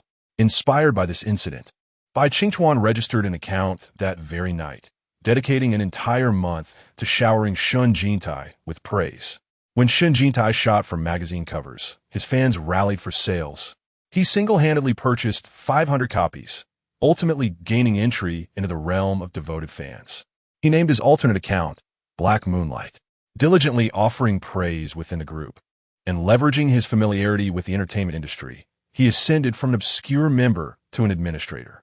These detestable fans, akin to Shen Jintai himself, spent their days either praising him or criticizing him. He was at a loss as to how he had offended Shen Jintai and his followers. As a signed artist of Sunshine Media, he had committed to a 10-year contract upon his debut, and with Yin Xiuqi's support, it was only natural. How could this have earned him Shen Jintai's ire? Nonetheless, his daily insincere flattery yielded results on several occasions. He preemptively learned of the Gold fans' coordinated attacks against him and reached out to his fan club as core members, successfully launching counterattacks each time. The exhilaration of those victories was intoxicating. Even after Shen Jintai withdrew from the industry, he remained in the group, occasionally logging into his alternate account to peruse the realm of devoted fans. Yet now he'd been expelled. Why had he been removed? Bai Qingchuan's heart raced, feeling as if his secret had been suddenly exposed. Or had he slipped up? Had he not referred to his idol with sufficient affection? Had his flattery lacked authenticity? Or had he criticized himself too infrequently? He was overwhelmed. This secret was one that even his manager, Wei Gu, was unaware of. It was a shadowy intimacy he had kept to himself for years, leaving him uncertain of whom to confide in or share his burdens with. Bai Qingchuan found himself restless throughout the night. Unable to endure the unease any longer, he decided to send a message to Xiao Tang, the assistant of Shen Jintai, with whom he shared a close rapport. "Oh my God, dear Xiao Tang, what on earth has happened? Why was I expelled?" Moments later, he received a reply from Xiao Tang. "Black Moonlight, I have been gravely mistaken in trusting you. You are in fact a fan of Moonlight." "What? How absurd. I am a devoted fan of Jean." Bai Qingchuan exclaimed, indignation coursing through him. "Who dares to slander my name? I shall confront them." Brother Jean personally attested to this. "He could not have wronged you," Xiao Tang retorted. "Brother Jean, Shen Jintai?" Bai Qingchuan flung his phone aside in despair, burying his head beneath a pillow. He wished for nothing more than to vanish, overwhelmed by a sense of vulnerability as if Shen Jintai had stripped him bare. Could it be that Shen Jintai had uncovered the identity behind Black Moonlight? Did he know The thought sent Bai Qingchuan into a spiral of anguish. He felt utterly defeated. Meanwhile, Shen Jintai was set to visit the film set that day, waiting for Xiao Tang to arrive with the car early in the morning. As soon as he entered the vehicle, Xiao Tang remarked, "That black Moonlight is truly a schemer." "What do you mean?" Shen Jintai inquired. "She contacted me in the dead of night, demanding to know why I had expelled her. Upon revealing my reasons, she fell silent. And when I tried to message her again, I discovered she had blocked me. Clearly, she is guilty." Shen Jintai replied, "I told you so." She was always a Moonlight fan, infiltrating our ranks. I suspect there are other fans of Moonlight or different stars lurking within our group. Henceforth, you must conduct thorough screenings of all fan group members, especially the core members. We cannot allow our enemies to infiltrate our inner circle. Xiao Tang, having matured overnight, nodded solemnly. "Understood. I will scrutinize all key members of the fan groups today." Today marked the final day of the reading session, necessitating the presence of all members, just as it had during the inaugural gathering. Shen Jintai looked forward to seeing Bai Yuanguang once more. Having been apart for a few days, he found himself missing her, her gentle and beautiful visage lingering in his thoughts, uplifting his spirits. Today, he would formally commence his pursuit of Bai Yuanguang. In that moment, he realized it had been quite a while since he had conversed with Xiao AI. "Hello, Xiao Ai." A chime signaled her presence. "Dear, it has been ages. How do you plan to pursue Bai Qingchuan? Is it also based on a point system? Surely, I cannot secure Bai Qingchuan's affection and transform him into my boyfriend without a reward for each level conquered." Originally, that was indeed the case, Xiao AI responded, seemingly reading his thoughts. "However, our love system offers an abundance of rewards. Thus, the incentives here mirror those in your contest against Yin Shouqi, also structured by points. The only difference is that here, the rewards are contingent upon Bai Yuanguang's fondness for you. Increase her fondness by 10 points, and you shall receive a reward related to lip color." Understood. A friendly reminder. If you wish to accrue rewards swiftly and abundantly, you may engage both sides simultaneously, as the points are cumulative. Shen Jintai felt elated that day, unable to resist rolling down the car window slightly and humming a cheerful tune. The sunlight graced his face, and through the rearview mirror, Xiao Tang caught a glimpse of his smile, which prompted her to smile in return. In a buoyant mood, her spirits visibly lifted. Shen Jintai arrived at the film set and greeted Song Wei with a bow, saying, "Teacher Song." Song smiled back and remarked, "You still come so early. I was worried about traffic, so I arrived a bit ahead of time, but still not as early as you," Shen Jintai replied. Song said, "It's a habit I've cultivated over the years. I enjoy being on set.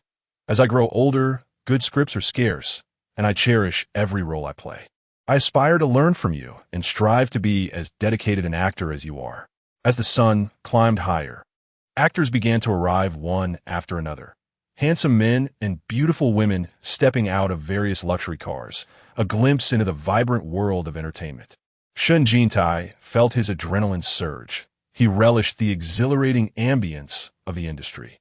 Here, the possibilities were limitless, and with determination, one could ascend to the spotlight. This marked the beginning of his journey as an actor, and he was resolute in proving to Yin Shouqi that he could excel in this profession. "Is everyone here?" Guo Rui inquired as he entered the room. "Our Zhou Jing has yet to arrive," a staff member responded. They had begun to refer to the actors by their character names, with Zhou Jing being the male lead portrayed by Bai Qingchuan. "Then we shall wait a while longer," Guo Rui decided. Shen Jintai remembered he needed to discuss a character alteration, so he rose and followed Guo Rui to his office. "Director Guo, do you have a moment? I would like to discuss some script matters." Guo Rui sat down, gesturing for him to continue. Shen Jintai proceeded to articulate his concerns. The character of Li Su had been well developed by the writer, with no issues in dialogue or plot. However, he noted a common flaw in domestic dramas: the archetype of the villain, who typically begins as a meek and innocent character, only to turn vengeful after suffering immense bullying. I believe there are 2 points to consider. First, the female lead's character arc transitions from an unassuming white lotus to a dark lotus, mirroring Li Su's transformation, which feels somewhat redundant. Secondly, given the darkness and complexity of Li Su's character later on, I feel there should be inherent darkness from the outset. This character should not start as a mere innocent. Instead, I suggest we eliminate some of the naive White Lotus scenes to establish him as cunning from the beginning, which would create a complementary effect with the male lead, Zhou Jing. Guo Rui scratched his nose and turned to the screenwriter, Meng Xiaosheng, who had just entered. "What do you think?" he asked.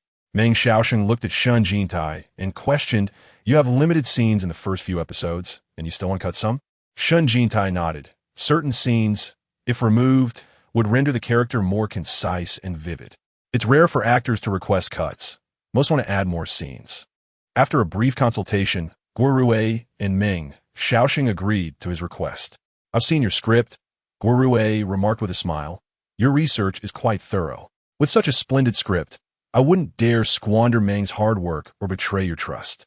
Who said Shen Jintai has a bad temper and is hard to work with? Clearly, he is quite articulate. Guo Rui and his companions returned to the reading room, only to discover that Bai Qingchuan had yet to arrive. "Let's call his manager and inquire about the situation," Guo Rui suggested. After Wei Ge finished his call, he turned to Bai Qingchuan in the car and said, "Aren't you getting out? Everyone's waiting for you. Do you wish for them to think you're being aloof?" Bai Qingchuan felt a flush of heat on his face. He lacked the courage to confront Shen Jintai. Did Shen Jintai truly know that he was the infamous Black Moonlight? Statistically, the likelihood of this was minimal. Even if they uncovered he was a fan of Moonlight, it should not lead them to discover his true identity as Bai Qingchuan. Given Shen Jintai's nature, if he were aware, he would have exposed him long ago. What's wrong? Wei Ji's expression turned stern. Bai Qingchuan bit his lip, inhaled deeply, and was about to exit the car when he heard a familiar voice call out, "Qingchuan." He looked up to see Shen Jintai smiling at him, standing in the sunlight, clad in a white shirt and black pants, his gaze intense. Bai Qingchuan unexpectedly felt a wave of shyness, his cheeks tinged with red. The embarrassment diluted his previous feelings of aversion, and his affinity for Shen Jintai surged from negative to positive. Ding dong. Little AI suddenly came online. "Congratulations, dear. It has been detected that White Moonlight has significantly increased his affinity for you, now beyond numerical assessment. A reward of red lips is immediately dispatched." Shen Jintai. Chapter 18 by Qingchuan forced a smile, and though the weather was not cold, he shivered slightly. The current Shen Jintai seemed utterly transformed, an anomaly. Qingchuan? He felt as if he might cry from fright. After spending several months in the limited group with Shen Jintai, when had Shen ever called him so affectionately? It was usually hey, hey, hey, or simply Bai Qingchuan. This recent habit of omitting his surname was novel, only occurring in the past few days. Why this sudden change? Such a troublesome person. Could it be that he was truly aware of his hidden identity and was deliberately toying with him? Otherwise, Shen Jintai's behavior was inexplicable. Bai Qingchuan found himself in a precarious situation, yet he possessed the skills of an actor. He smiled lightly and nodded, adopting a nonchalant tone.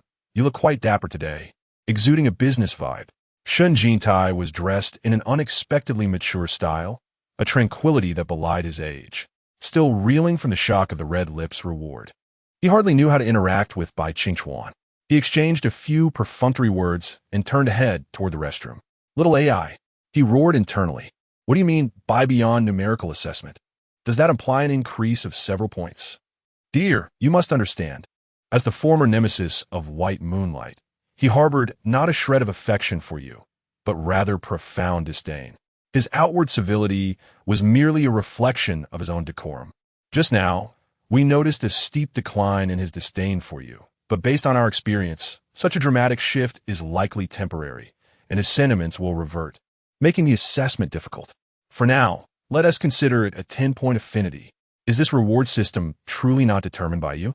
My dear, Xiaoi is merely an ordinary staff member, lacking the authority to enact such significant changes. If she possessed the power to make decisions, she would undoubtedly transform you into an unparalleled beauty." Upon arriving at the restroom, Shen Jintai immediately approached the mirror, noticing a remarkable change in the hue of his lips. Previously, his lip color was somewhat dull, even detracting from his complexion. However, it has now become considerably more vibrant. Yet, It does not reach the extent of Zioi's claim of possessing a natural beauty filter. Do not be anxious. The alteration in lip color is a gradual process. A sudden shift to an overly vivid shade would only lead others to believe you had applied lipstick.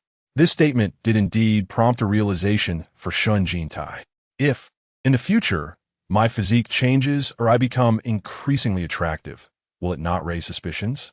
Rest assured, my dear, a sudden enhancement in beauty, devoid of evidence of cosmetic procedures, will remain merely a suspicion that cannot harm you. A rosy complexion nourishes the soul.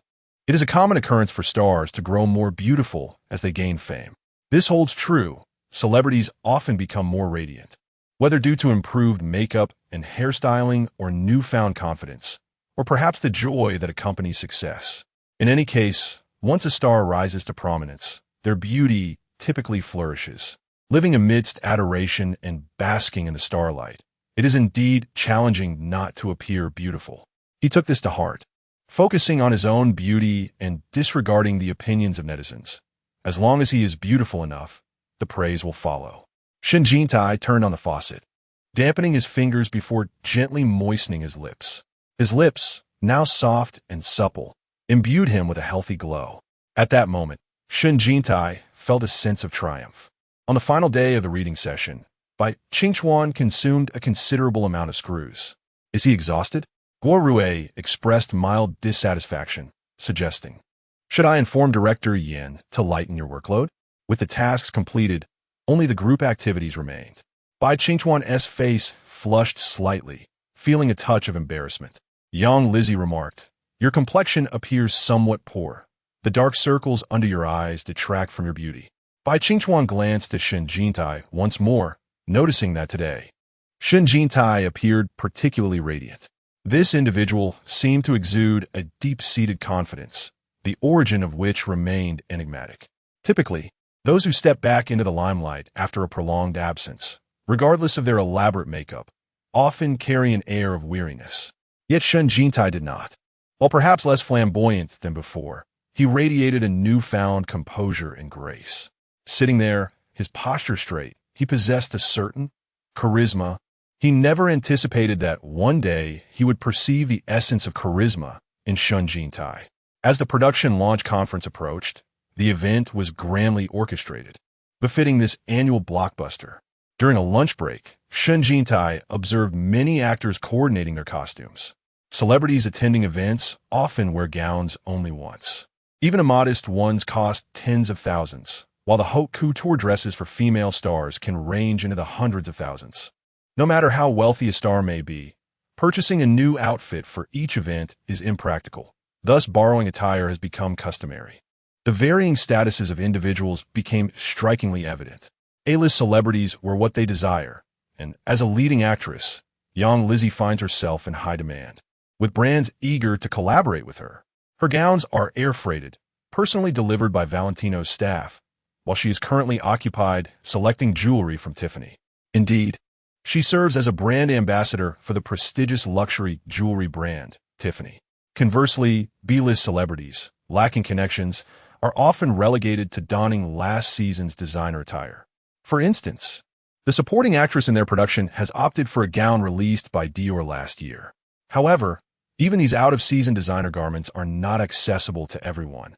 Lesser-known individuals may find themselves overlooked by brands, fearful of being perceived as diminishing their prestige. What, then, is the alternative? They resort to renting from studios. Indeed, where there is demand, there is a market. Only top-tier celebrities can collaborate directly with major brands, while the majority occupy the mid to lower tiers of the industry.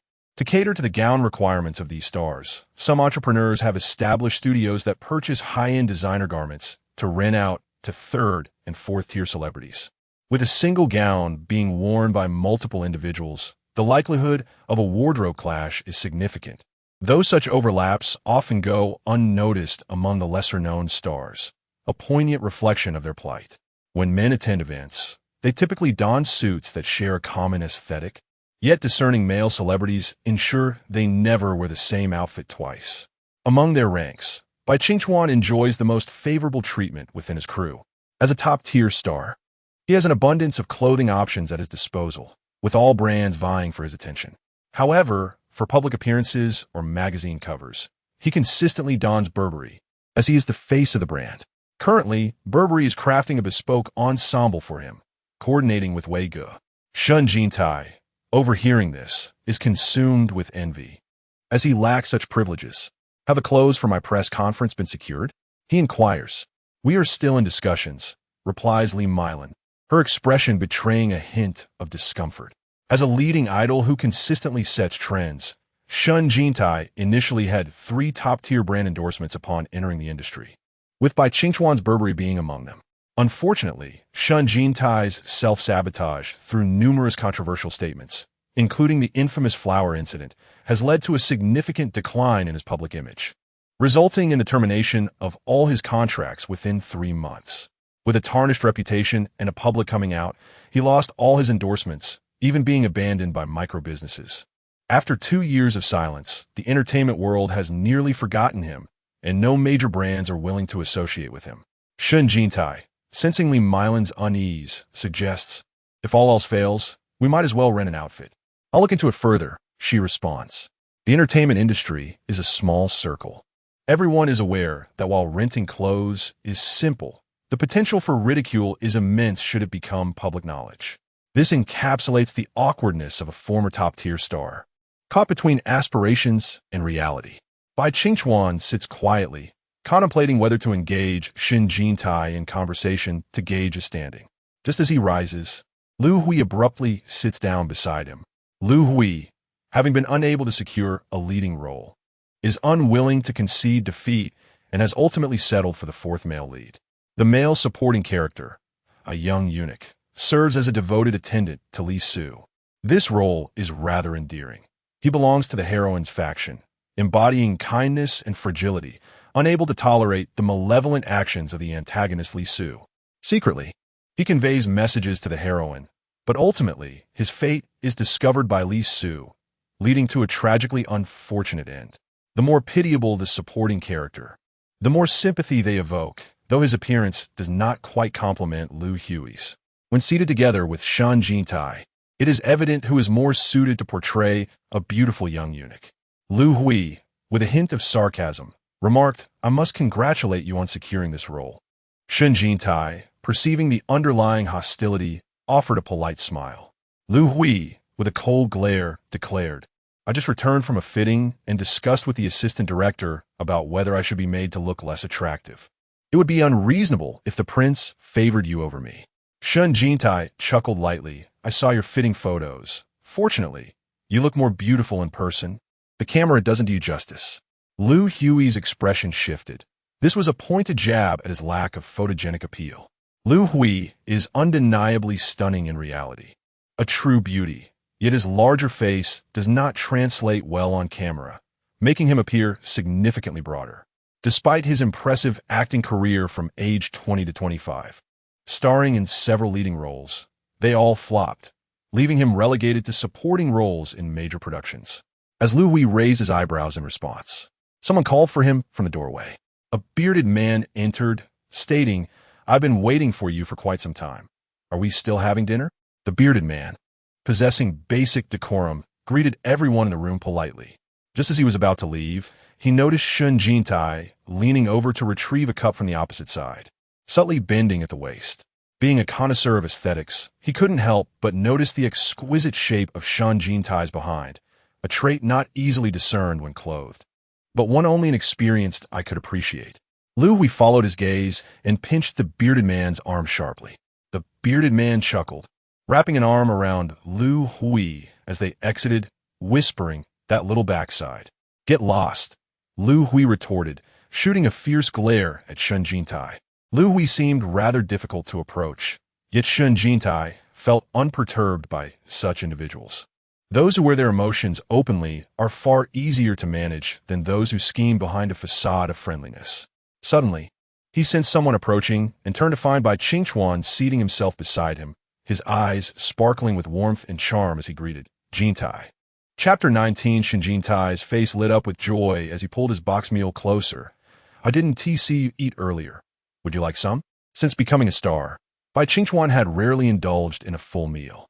With a new drama about to commence filming, he was dieting to ensure he appeared camera-ready, maintaining his physique and muscle definition. The catering provided by the production team was exquisite, featuring braised lion's head meatballs, sweet and sour spare ribs, sour soup dumplings, and his favorite, stir-fried lotus root. Bai Qingchuan swallowed hard and smiled, saying, "I'm not particularly hungry. You go ahead and eat, don't mind me. Eat, eat, indulge yourself. In the end, your face will be a tad fuller, and when the new film begins shooting, you'll surely outshine him." He chuckled heartily.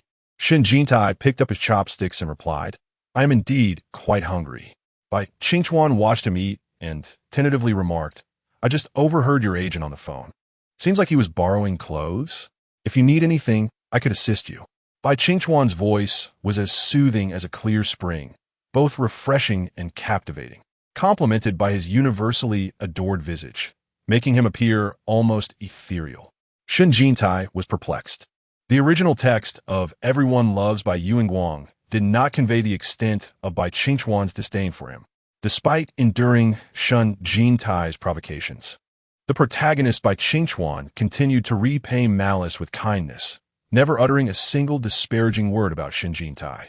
It was merely Bai Qingchuan's fans, such as the so-called Black Yuan Guang, who stirred trouble. None of this concerned Bai Yuan Guang. He was blissfully unaware, as innocent and pure as the heroine of a Qiong Yao drama. However, not long ago, Xiao Ai informed him that Bai Qingchuan harbored a considerable aversion towards him. With his fondness nearly at zero, gazing at the cheerful countenance before him, he suspected a malfunction in the system.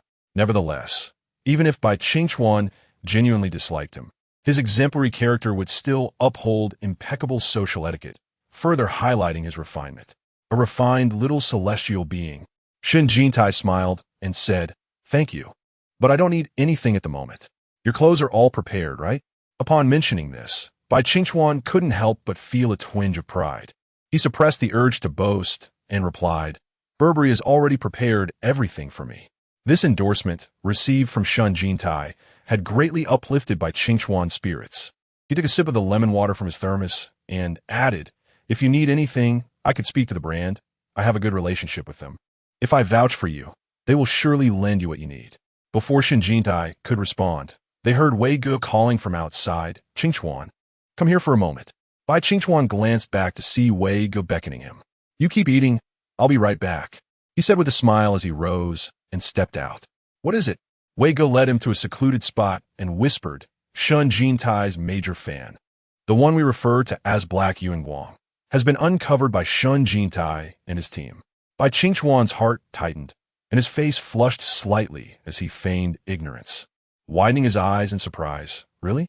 Wei Ge showed no suspicion towards him, saying, "Shen Jintai's assistant, that little Tang, revealed this in his group, and it nearly trended online before I managed to suppress it with some money." Bai Qingchuan's heart raced. "How did they find out?" Wei Ge replied, "Who knows? I'm puzzled as well. Not to mention outsiders. Even though I am privy to the details, I still see Black Yuan Guang as one of your most vocal detractors, constantly berating you. How could such a disguise be discovered? Could she have been turned against you? I tried to contact her, but she didn't respond." Bai Qingchuan felt a bit awkward. "You should mobilize a few of our comrades to inquire in the Shen Jintai fan group," Bai Qingchuan suggested, in an attempt to ascertain how they discovered the truth. "Without your prompting, the fans have already taken action. Only a handful of loyal members are aware that Haiyu Egwing is a fan of Yuan Guang, and there is certainly more than just Haiyu Egwing lurking among the Shen Jintai fan base." They immediately contacted other undercover members. The Jinfin Shijia group was already in an uproar. Their most steadfast fan, Haiyu Egwing, turned out to be a mere imposter. This revelation not only shocked them, but ignited a fury that felt explosive. Setting aside the treachery, merely recalling the moments they had fought side by side left them feeling like fools, humiliated and enraged. "Does anyone have any personal information on Haiyu Egwing? I'm seething with anger. I wish I could confront her and give her a good beating. Her registration details were entirely fabricated, and she had vanished without a trace. I had suspected her long ago. Among our longtime Jinfin Shijia supporters, we had all rallied together in reality. Yet, this Haiyu Egwing always had an excuse to avoid meeting in person. However, she contributed the most during our funding drives. Such a wealthy fan. Who would suspect her? Indeed, I recall when Jean Gu first appeared on a magazine cover. She single-handedly purchased 500 copies. That was when she successfully garnered recognition and ascended to management. It seems this scheming woman is quite affluent. I just covertly infiltrated by Qingchuan's fan group for a moment, and to my amusement, they are claiming we are the ones stirring up drama. How absurd. This doesn't bode well. We shouldn't infiltrate their group, as that would make us no different from Haiyu Egwing. Must only Yuan Guang fans play the role of spies, while we cannot resist? Exactly. Indeed, our infiltration is for the sake of justice. How can we be equated with Haiyu Egwing? To return the favor in kind, as fate dictates. What goes around comes around. The once quiet Jinfin Shijia group suddenly buzzed with activity, with hundreds participating in the discussion. Shen Jintai expelled Haiyu Egwing primarily to reconstruct his fan base. He understood that if he wished to maintain popularity, stricter management of the fan group was essential. A traitor like Haiyu Egwing, who disguises betrayal as affection, could not remain in the group. Yet, he did not anticipate that this matter would escalate so dramatically. The uproar was not caused by his fans. The Jinfin had already fragmented and could not stir significant turmoil. The real storm was initiated by Qingchuan's Yuanguang fans. Upon sensing the emotional deception from Haiyu Egwing, Xiaodang, infuriated, informed the remaining core members of Jinfin. These core members, having closer ties with Haiyu Egwing, felt even more deceived, leading to a heated exchange with the Yuanguang fans. And this incident quickly reached their ears.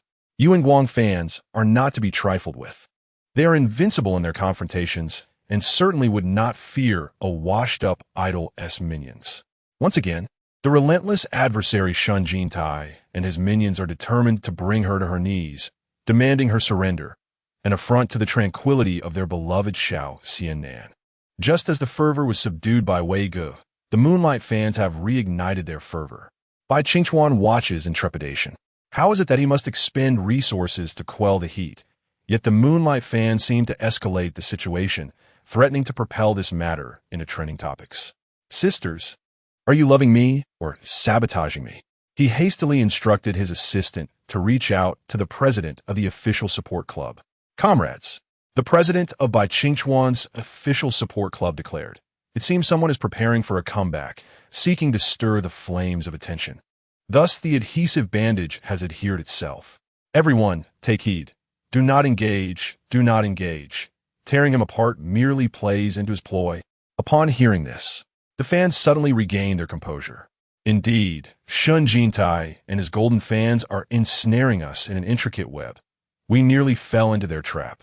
To suggest that we infiltrated their group to sing praises is ludicrous. Any rational Moonlight fan would never venture into their realm to shower them with flattery. This is clearly a case of slander and malice. Who does not know that the wretched Black Moonlight incessantly disparages our brother? Such a person cannot possibly be a Moonlight fan. It is evident that the Golden fans are orchestrating this charade. Indeed, they desire attention, yet we shall deny them. Our brother is soon to commence filming, and we cannot allow this incident to influence him. Absolutely no acknowledgement shall be given to this individual.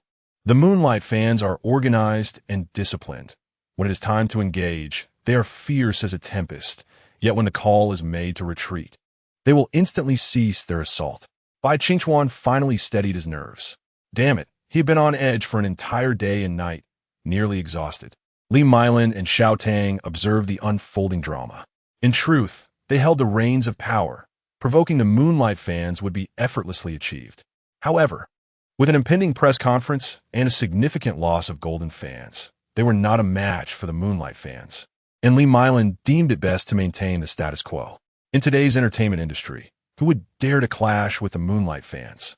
You should also refrain from engaging with Bai Qingchuan's fans, she earnestly advised Shen Jintai. Many of your fans have migrated to Bai Qingchuan's side during your hiatus. His fans now confront adversaries with unparalleled fervor. We cannot afford to provoke them. Your reputation was already tenuous. Should they malign you further? How will you navigate the entertainment landscape in the future? Shen Jintai, too, wished for a cessation of hostilities between the fan bases. Nevertheless, observing the Moonlight fans' attitude towards him, the likelihood of their acceptance in the future seemed bleak. To win over by Qingchuan, he must first appease his fans. I currently enjoy a good rapport with Qingchuan, Shen Jintai stated. I'm no longer the person I once was. His fans will eventually recognize this. Li Milan nodded in agreement. Your strategy is astute. She even believed Shen Jintai as current amicable demeanor towards by Qingchuan stemmed from this very consideration. The young man has learned to be clever. However, I sense that a confrontation with them is inevitable. Xiao Tang mused, resting her chin on her hand. What do you suppose the Moonlight fans' reaction will be when they discover that Jinggu is to star in the same film as Bai Qingchuan? Li Milan and Shen Jintai both fell into deep contemplation. What reaction could it provoke? It would likely thrust him into trending discussions. I shall turn off my phone at that moment, he solemnly remarked to Li Milan. She gently patted his shoulder, saying, once we rise again, everything will be well. In those days, the golden era was indeed flourishing. With diligent effort, perhaps one day, we could revive the glory of the Golden Dynasty. Chapter 20. After a long and exhausting day, the final reading session finally came to an end. Shen Jintai, physically and mentally drained, fell asleep as soon as he settled into the car. The sky had dimmed, signaling the end of summer, with twilight first hinting at the arrival of autumn. Deep purple clouds adorned the western sky, their golden fringes fading away. He leaned back in his seat, feeling the breeze wafting in through the window. The strands of hair on his forehead brushed against his eyes, causing a slight itch, yet was rather pleasant. Do you encounter Yin Qiuqi often while staying at the Yin residence?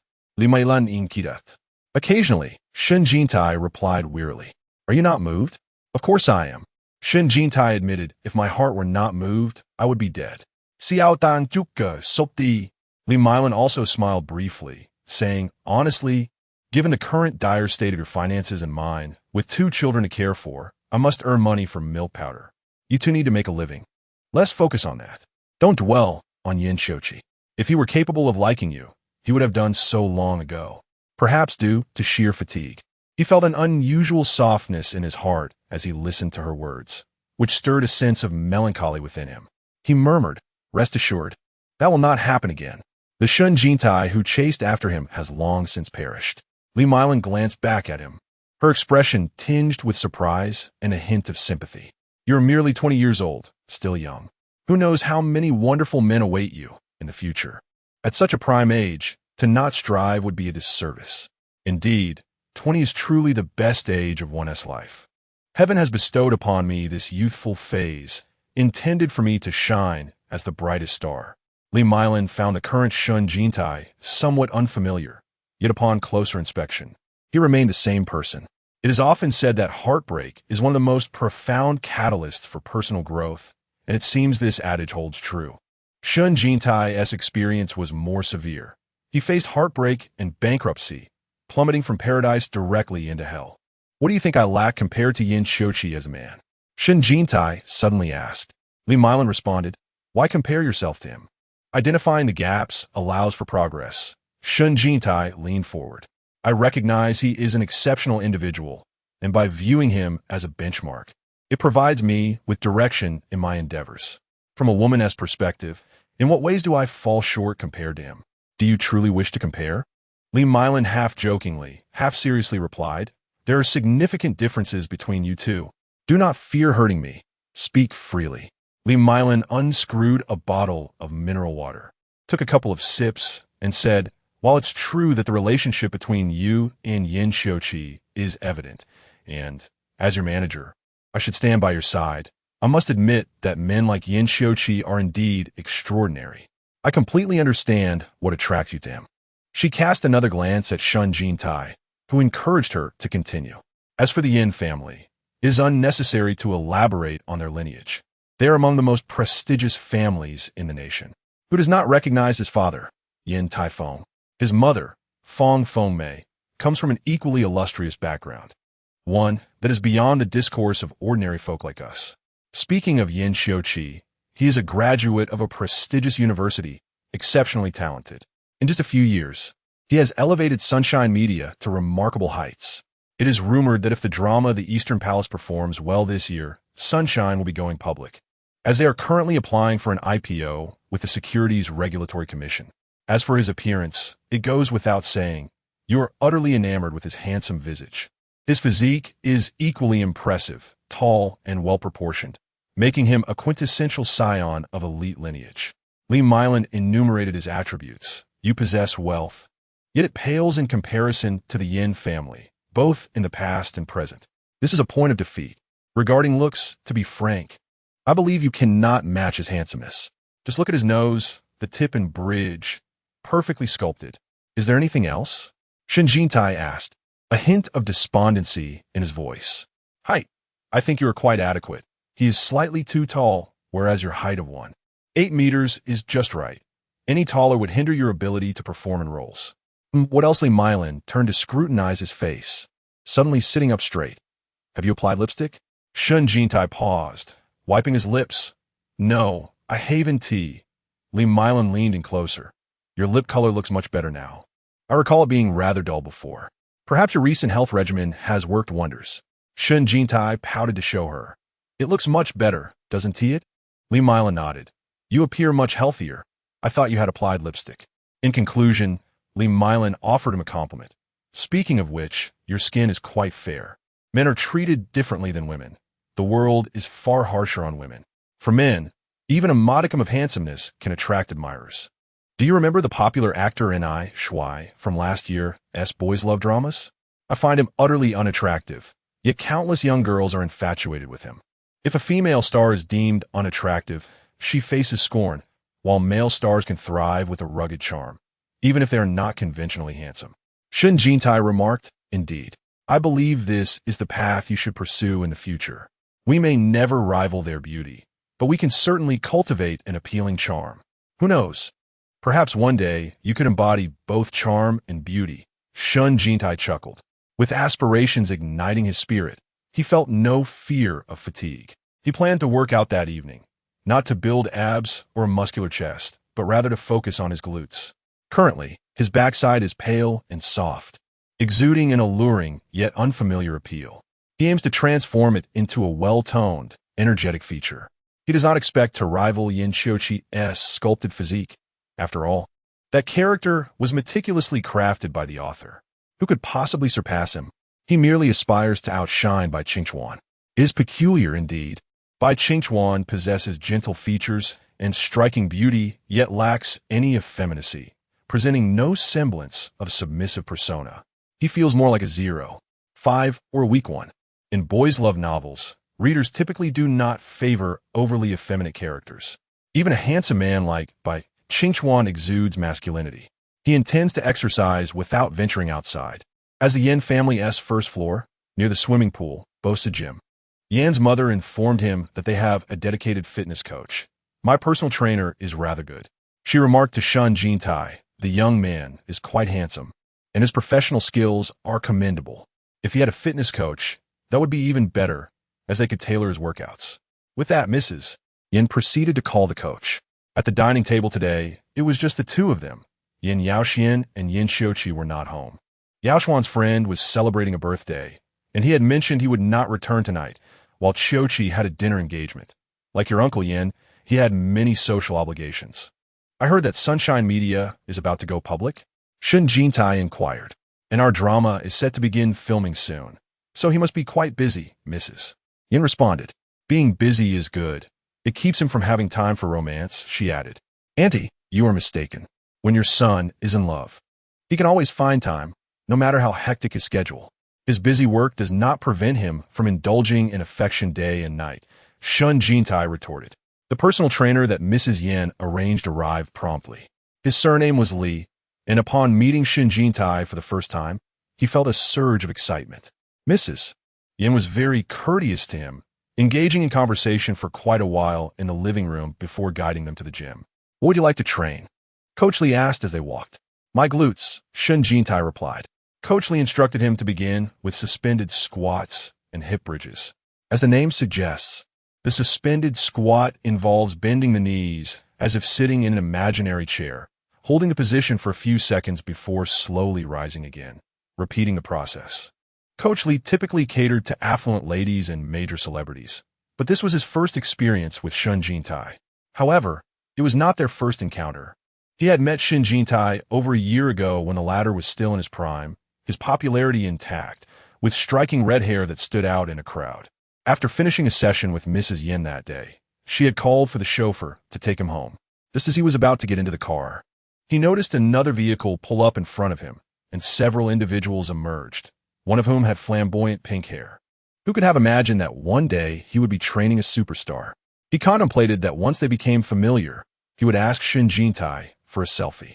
In truth, your glutes are already perfect, Coach Lee sincerely remarked. There is no need for further training. Perhaps you could focus on your abs instead. Shen Jintai was also interested in developing his abs, but his new character was a delicate eunuch, and a muscular physique would be inappropriate. He felt he shouldn't even be working on his glutes. Yet, every time he showered, he couldn't help but admire his shapely backside. Each time he saw it, he thought, perhaps a little training wouldn't hurt. Otherwise, he felt awkward, as if he were entirely a tempting recipient, which made him anxious about drawing attention to his backside. This was hardly a reward. It was clearly a punishment. Coach Lee genuinely believed that Shen Jintai did not need to train his glutes any further. To be honest, it was the most perfect backside he had ever seen. Humanity's fascination with ample posteriors seems to stem from primal instincts. Whether it be straight, men admiring women, or dominant individuals attracted to submissive ones. A substantial backside can incite excitement. Even if it is deemed unattractive, there exists an inexplicable allure. However, the male posterior differs from that of the female. When overly large, it lacks aesthetic appeal, while a flattened form sacrifices beauty entirely. An ideal shape is one that is slightly uplifted yet modest in size. Shen Jintai's physique, in terms of both dimensions and contour, is perfectly balanced. There is just enough flesh to be alluring, particularly evident when he performs squats, stirring even the most steadfast of men. Coach Lee cleared his throat and took a few hearty gulps from a bottle of mineral water. Before long, Mrs. Yin arrived, and he found himself instructing both of them simultaneously. Mrs. Yin possesses a straightforward disposition and is unencumbered by trivialities, yet she remains impervious to flirtation. Many fitness trainers often find themselves embroiled in romantic rumors with affluent women, and he occasionally flirts with his female students, relying on their admiration for sustenance. However, with Mrs. Yin, there exists not a hint of ambiguity. She regards him solely as a coach while treating him with kindness. Over time, he has come to cherish his interactions with her the most. Engaging in flirtation can be exhausting. With other wealthy women, he must tread carefully, balancing flirtation while fearing the discovery by their husbands, which is utterly draining. It is evident that Shen Jintai has not engaged in physical activity for quite some time, as he was drenched in sweat after only a few minutes of exercise. Coach Lee stood by, encouraging him, just a little longer, hang in there. Yin Qiuqi, whenever time allows, also frequents the gym. In the prime of youth, with vigor akin to a robust wolf dog, he often finds that only through exhaustive exertion can he attain a tranquil slumber. Upon his return, he first changes attire upstairs before heading directly to the gym. As he approached the entrance, he heard Coach Lee instructing, lower your posterior a bit. Chapter 21, then he heard Mrs. Yan's delicate laughter. Yin Qiuqi paused for a moment, feeling somewhat awkward, and with a stern expression, he walked to the door, only to discover another person in the gym. It was Shen Jintai, who was performing squats. He remarked that Coach Lee would not speak so indiscreetly to Mrs. Yin. Shen Jintai was nearing exhaustion, his legs trembling uncontrollably, beads of sweat trickling down his cheeks. Yin Qiuqi entered coldly. Mrs. Yin was the first to notice him and cheerfully called out, Qiuqi is back. Yin Qiuqi averted his gaze and headed directly to the treadmill, donned his headphones, and turned on the television, tuning into the news channel. Amidst the articulate reporting of the news anchor, he vaguely heard Shen Jintai gasp, then collapse onto the floor. That gasp sounded rather peculiar, at least to his ears. Quite inappropriate. Maintaining a calm demeanor, Yin Qiuqi increased the volume of his headphones, watching the news while he began to run. Shen Jintai, panting and seated on the ground, waved his hand, saying, Let me rest, I can't hold on any longer. Coach Lee chuckled, kneeling beside him to massage his sore muscles. Shen Jintai was enveloped in warmth, exuding a scent laced with sweat. His lips appeared particularly flushed. A star is a star, while Shen Jintai may not stand out among them. In reality, he was undeniably more attractive than the average person. His skin was flawless, glistening even more prominently when perspiring, his figure lean, with long, fair legs and sparse leg hair clinging to his calves. Since it's your first workout, it's best not to overdo it. Unless you find it difficult to get out of bed tomorrow, Mrs. Yin advised. Then we won't do squats. We'll do some glute bridges later, Coach Lee suggested. Shen Jintai sipped water, resting on the ground. During a brief pause, he glanced over at Yin Xiuqi, who was clad only in a tank top and shorts. His tall frame was striking, and the speed of his treadmill was set quite high. The black tank top at the back was already soaked. Look at that firm, perky backside. One could easily mistake it for an electric motor. And those legs, long and robust, with taut thighs and athletic calves, showcasing manly leg hair. His hair was thick and jet black, and the muscles along his back were subtly defined, balanced and strong, a perfect embodiment of the adage slim in clothes. Muscular when bare. This was precisely the image of the perfect man he had always dreamed of. When would he be able to transform into such a figure? As Shen Jintai drank water, he noticed Yin Xiuqi suddenly turn his head, casting a sharp gaze in his direction. Wow! Startled, Shen Jintai nearly choked on the water, half of it spilling out and soaking him. He quickly turned away, wiping his chin. Regret surged within him. He shouldn't have looked. Did Yin Xiuqi have eyes on the back of his head? His senses were far too acute. Regarding the rumors about Shen Jintai and Yin Xiuqi, Coach Lee had vaguely heard some whispers and merely smiled. There were too many gay men in the gym, and he maintained good relationships with all of them. Occasionally, for the sake of selling training sessions, he would flirt with them, having even slept with one, yet he still preferred women. Speaking of which, he wondered if Shen Jintai's attraction to men included any interest in him. He possesses a handsome appearance, undoubtedly scoring a 6 or 7 out of 10, complemented by a well-toned physique, robust and muscular, making him a paragon within their club. It is no wonder that numerous affluent ladies have chosen him as their personal trainer. In the eyes of Shen Jintai, he must exude some charm, albeit it pales in comparison to Yin Xiuqi. Who could possibly match Yin Xiuqi? He is a man who evokes a sense of inferiority even in the most confident individuals. Yin Xiuqi embodies the quintessential image of an aristocratic young gentleman in Shen Jintai's mind, courteous, gracious, yet strikingly aloof. His sparse words compel Shen Jintai to instinctively maintain a distance, hesitant to intrude upon his space. In contemporary society, equality prevails. However, Yin Xiuqi possesses an aura that immediately signals a stark divide between their worlds. Shen Jintai may have achieved stardom, rendering him an unattainable figure for ordinary individuals. Yet in comparison to Yin Xiuqi, he remains on a different tier altogether. After running for half an hour, Yin Xiuqi maintained a moderate intensity, simply ensuring his fitness levels were sustained, and by the end, he was drenched in sweat. He turned off the treadmill and retrieved a bottle of mineral water from the nearby fridge, sipping it while casting a glance toward Shen Jintai, who was performing a hip bridge under the guidance of his trainer. Sweat dripped down Yin Xiuqi's chin, some even stinging his eyes, prompting him to wipe his face with a towel, at which point he caught sight of Shen Jintai's form. Shen Jintai was engaged in the hip bridge exercise, his shoulders resting on the ground, feet planted firmly, his body arched upwards.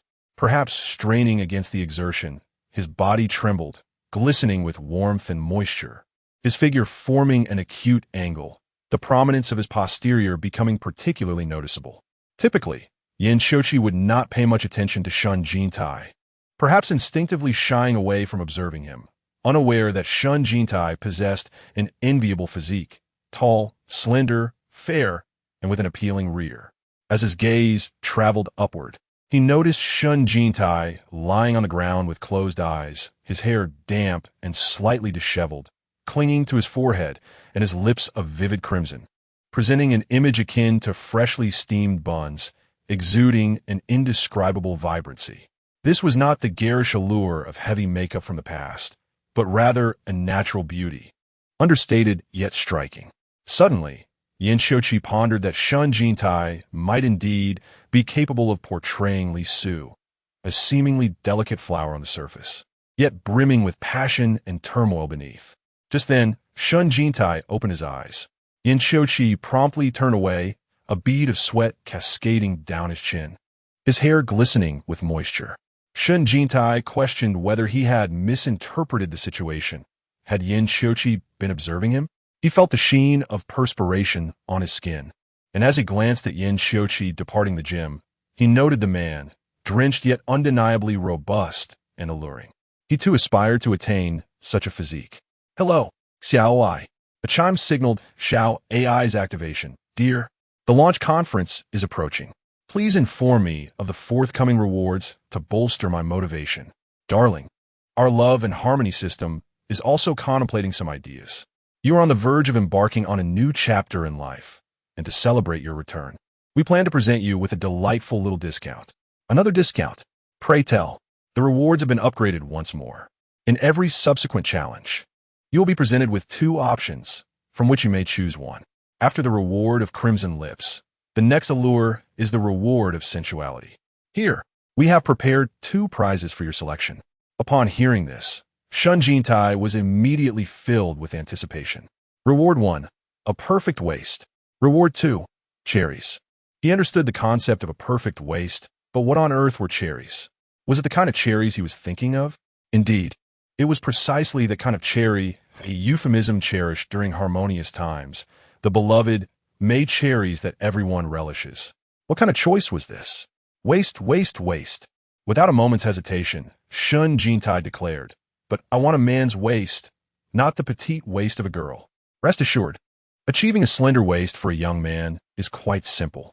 However, our slender waist, much like a perky bottom that remains firm even at 60, will not succumb to the ravages of time. With just a bit of exercise, one can attain lean abdominal muscles, a waist that is both delicate and powerful, entirely devoid of any effeminacy. Wouldn't that mean he would never have to worry about his figure for the rest of his life? Wow, this reward was rather appealing. The slender waist reward also comes with 2 delightful dimples for free, Xiao AI chirped with a smile.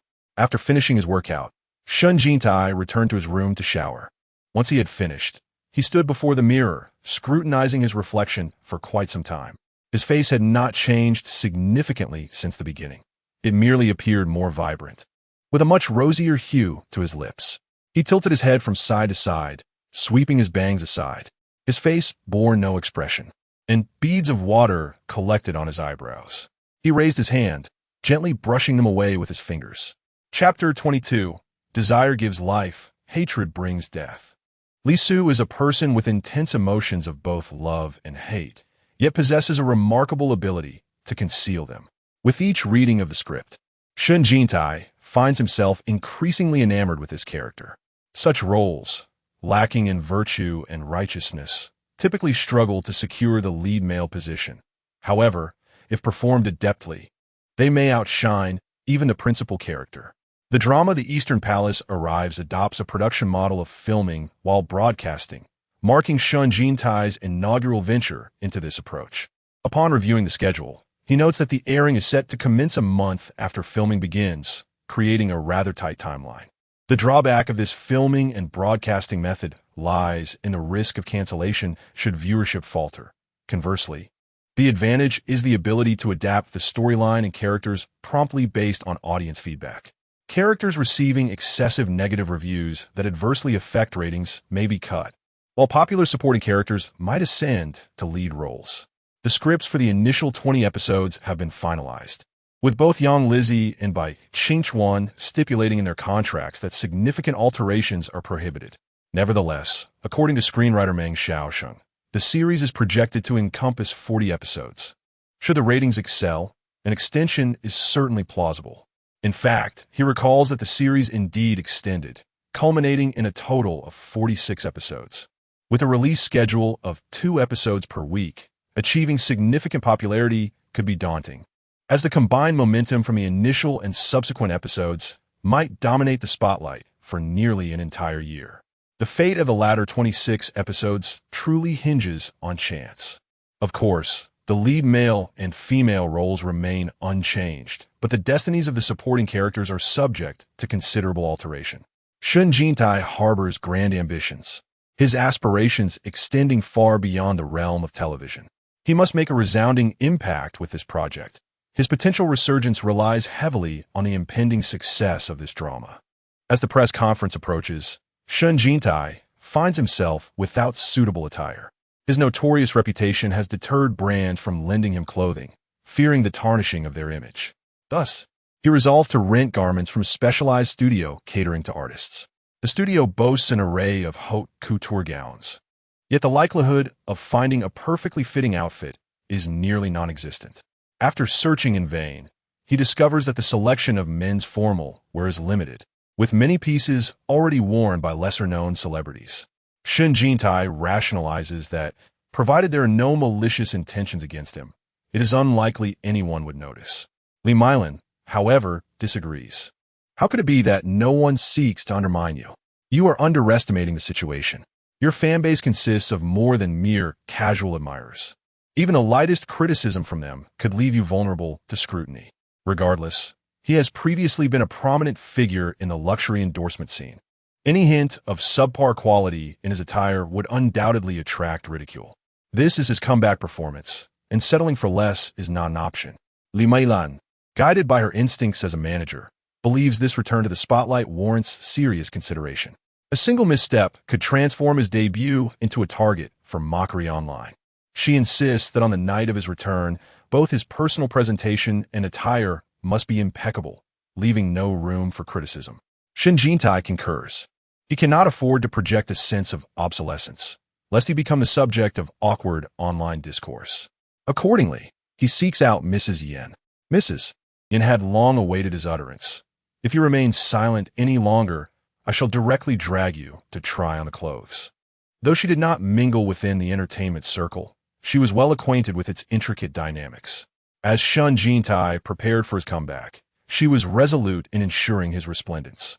Without delay, Mrs. Yen instructed the driver to take them for a fitting. It was Mrs. Yen. Once the name Fong Feng Mei was uttered, no brand would dare to treat her with indifference. Typically, when luxury brands released exquisite jewelry or seasonal attire, they would present them to her for selection before they even hit the market. Seated on the sofa, sipping coffee, Mrs. Yen observed the staff assisting Shen Jintai in donning his garments. Clothes make the man, and as the bespoke menswear enveloped him, Shen Jintai felt as though he was transformed from a sparrow into a phoenix. Although he was not inherently built for formal attire, his height compensated for it. Slender, yet possessing a commendable physique, he stood tall and straight. Shen Jintai may have lacked other attributes, but his posture was undoubtedly commendable. This was a hallmark of his professionalism as a star.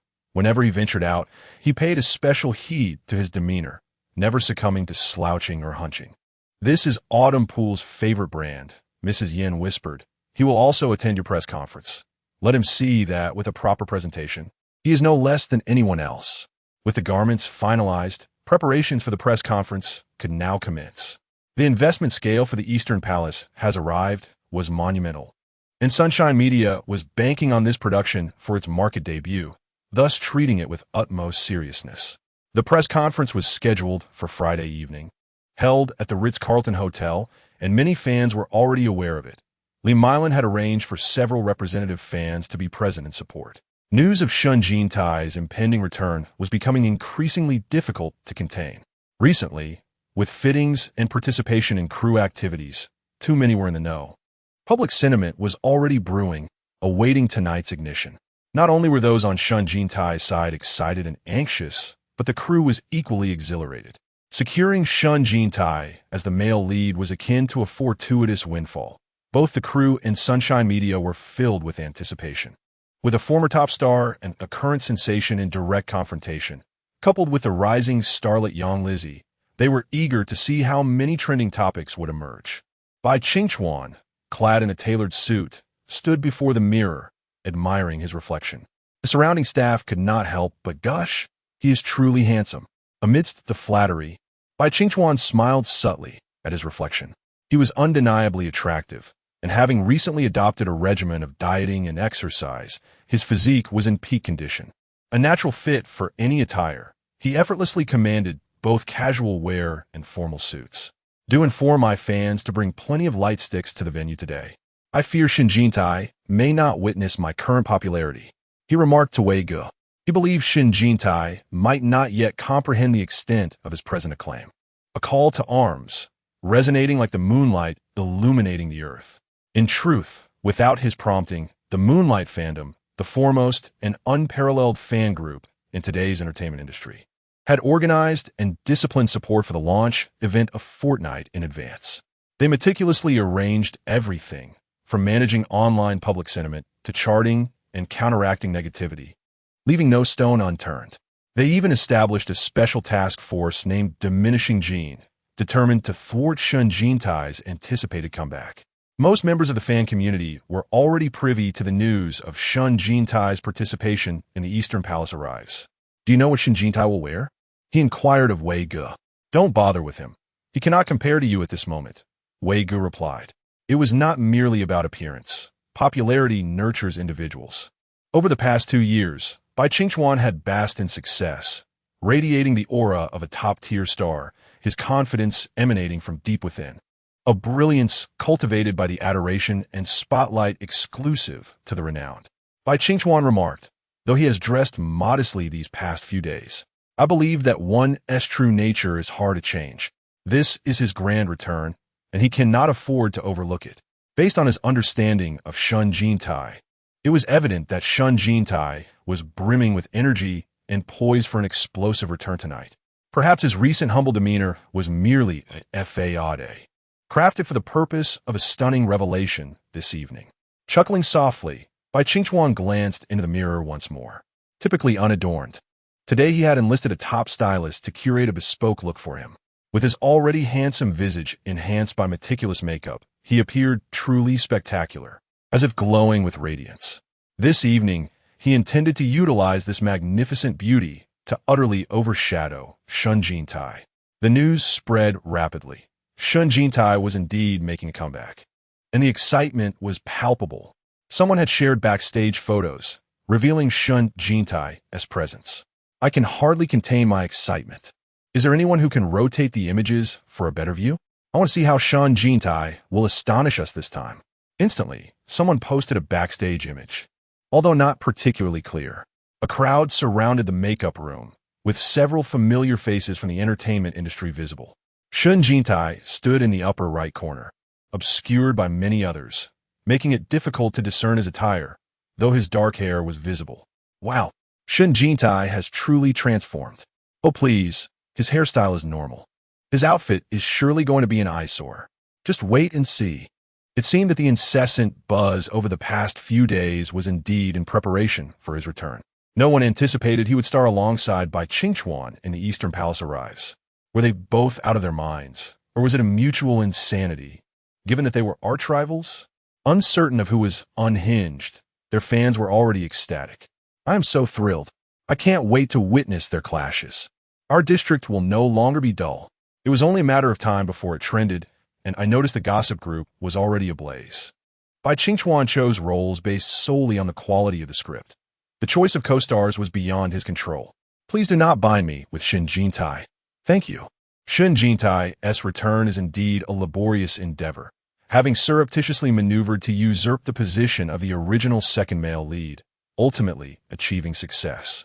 One can only chuckle at this. It appears he seeks to latch onto Bai Qingchuan to ascend the ranks. I implore Shen to spare my brother. Shen, oh Shen. Following this, the internet is inundated with those absurdly captivating gifs of Shen Jintai adorned with a large red flower, swirling about. The Moonlight fans have swiftly arrived on the scene. How delightful. Let us hastily tear him apart. Obliterate Shen Jintai. Tonight, I shall do nothing but await the live stream. Please share the link. I, too, wish to partake. I have already initiated a discussion thread for the live stream. I welcome all to join in. The red carpet event is currently underway at a grand auditorium, where the ensemble of actors has long since arrived backstage, awaiting their turn to shine. Besides the cast, representatives from the production and investment teams are present, with Yin Xiuqi as the producer, already seated in the audience. Shen Jintai stands with one hand in his pocket, his gaze slightly lowered. Li Mylan weaves through the crowd to him, whispering, "Are you nervous?" Shen Jintai lifts his head, smiling at Li Mylan. His eyes unexpectedly moist, a little. There's no need for anxiety. You were born for the stage. Everything will return to you, Li Mylan reassures him, filled with sentiment and excitement. Shen Jintai nods in acknowledgement. Yang Lizzie and Bai Qingchuan lead the way, followed by seasoned stars like Song Wei. With Shun positioned in the center, each maintaining a respectful distance as per the coordinator's instructions. Shen Jintai, follow me, the coordinator commands. Shen Jintai exhales deeply, following the coordinator to the entrance of the red carpet, where a few onlookers are already capturing candid shots of him. He stands in the shadows, peering out. In spots, Yin Shochi seated in the front row. The deafening shouts of the Moonlight fans erupt, all chanting for Bai Qingchuan. Bai Qingchuan. Their fervent cries are sincere and relentless, the flashes of cameras incessantly igniting the atmosphere. Bai Qingchuan and Yang Lizzie have mastered the art of remaining unfazed under the glaring lights, the men exuding charm and gentleness, while the women radiate brilliance and dominance, embodying a captivating reversal of traditional gender dynamics. Shen Jintai feels his heart racing. Suddenly, he notices a girl nearby, clutching a bouquet of vibrant red roses. He approaches her and softly asks, "May I have one?"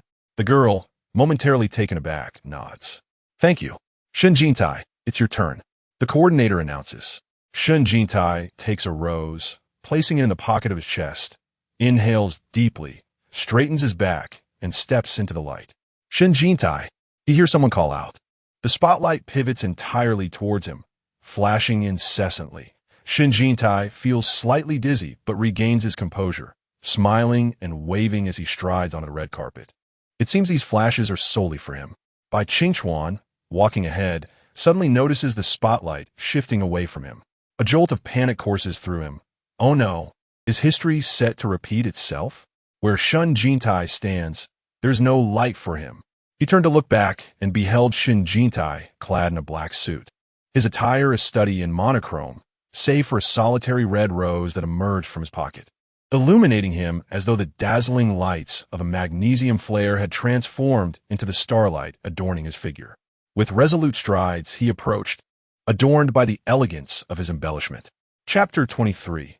The media became privy to insider information before the netizens, heralding the return of Shen Jintai, a significant event. Shen Jintai possesses an enigmatic allure. Despite his flawed character and controversial persona, his every action stirs a tempest within the entertainment industry. The next to grace the stage after a prolonged absence is Shen Jintai himself. The host, fully aware of his status as the evening's focal point, beams at him and remarks, "This evening, Jintai appears quite different from before." It is not merely different. The transformation is monumental. Shen Jintai has always had a penchant for eccentric attire, relishing flamboyant and ostentatious styles, particularly in pivotal moments. Even in a suit, he opts for garish designs that baffle the onlookers. Following a period where his public image plummeted, he opted for obscure brands and events, aiming to attract attention in any way possible, complemented by his signature pink hair. While his outrageousness may have diminished, his whimsical nature remains intact. Bai Qingchuan, smiling, observes Shen Jintai, internally berating him 1,000 times. What is that red rose adorning his chest? It is clearly an attempt to stand out and garner attention. Yet, he cannot deny that the single rose imparts an unexpectedly casual elegance. The audience, predominantly comprised of Moonlight fans, silently acknowledges Shen Jintai's presence with a tacit understanding to remain quiet. However, the online viewers have erupted in excitement. Shen's floral headpiece is simply stunning today. A glorious return. To speak truthfully, calling him beautiful might be an exaggeration, yet his vitality is undeniable. After a certain young star faced a scandal and withdrew from the limelight, upon returning, he was hardly recognizable. The toll of fame can be unforgiving. But how does Shen Jintai maintain such allure? Perhaps it is his youth. At merely 20, he has yet to reach his peak. Has he perhaps matured a bit? I genuinely struggle to recognize him. Admittedly, I have always had a bit of face blindness, relying on his distinctive red hair for identification. Now that it is gone, he appears quite unfamiliar. The rose on his chest, meticulously designed, adds a touch of flair. How many PR agents have you deployed, Shen Jintai? In his circle, he has always been the subject of collective mockery. The Moonlight fans group chat has also ignited with fervor. They were initially admiring by Qingchuan's beautiful photos, showering him with compliments. It is rare to see Bai Qingchuan's makeup so exquisite. Tonight, he is utterly captivating, just as they were in the midst of their praise. Shen Jintai made his entrance. Attention, attention, Shen Jintai is about to appear. I cannot wait to see what outrageous ensemble he has donned today. Thankfully, there are photos of Bai Qingchuan to cleanse the palate, allowing me to endure Shen Jintai's presence. Just look, but do not tweet any complaints about him. Do not give him an ounce of publicity. Understood? Shen Jintai has emerged. Oh my, is this truly the Shen Jintai you all speak of? How? How is this different from what you told us? Indeed, is this the head flower? The group leader, noticing the change in the group's atmosphere, quickly interjects, attention, attention. Shen Tuwa is quite the schemer. Unexpected and isn't this precisely his long-standing promotional tactic?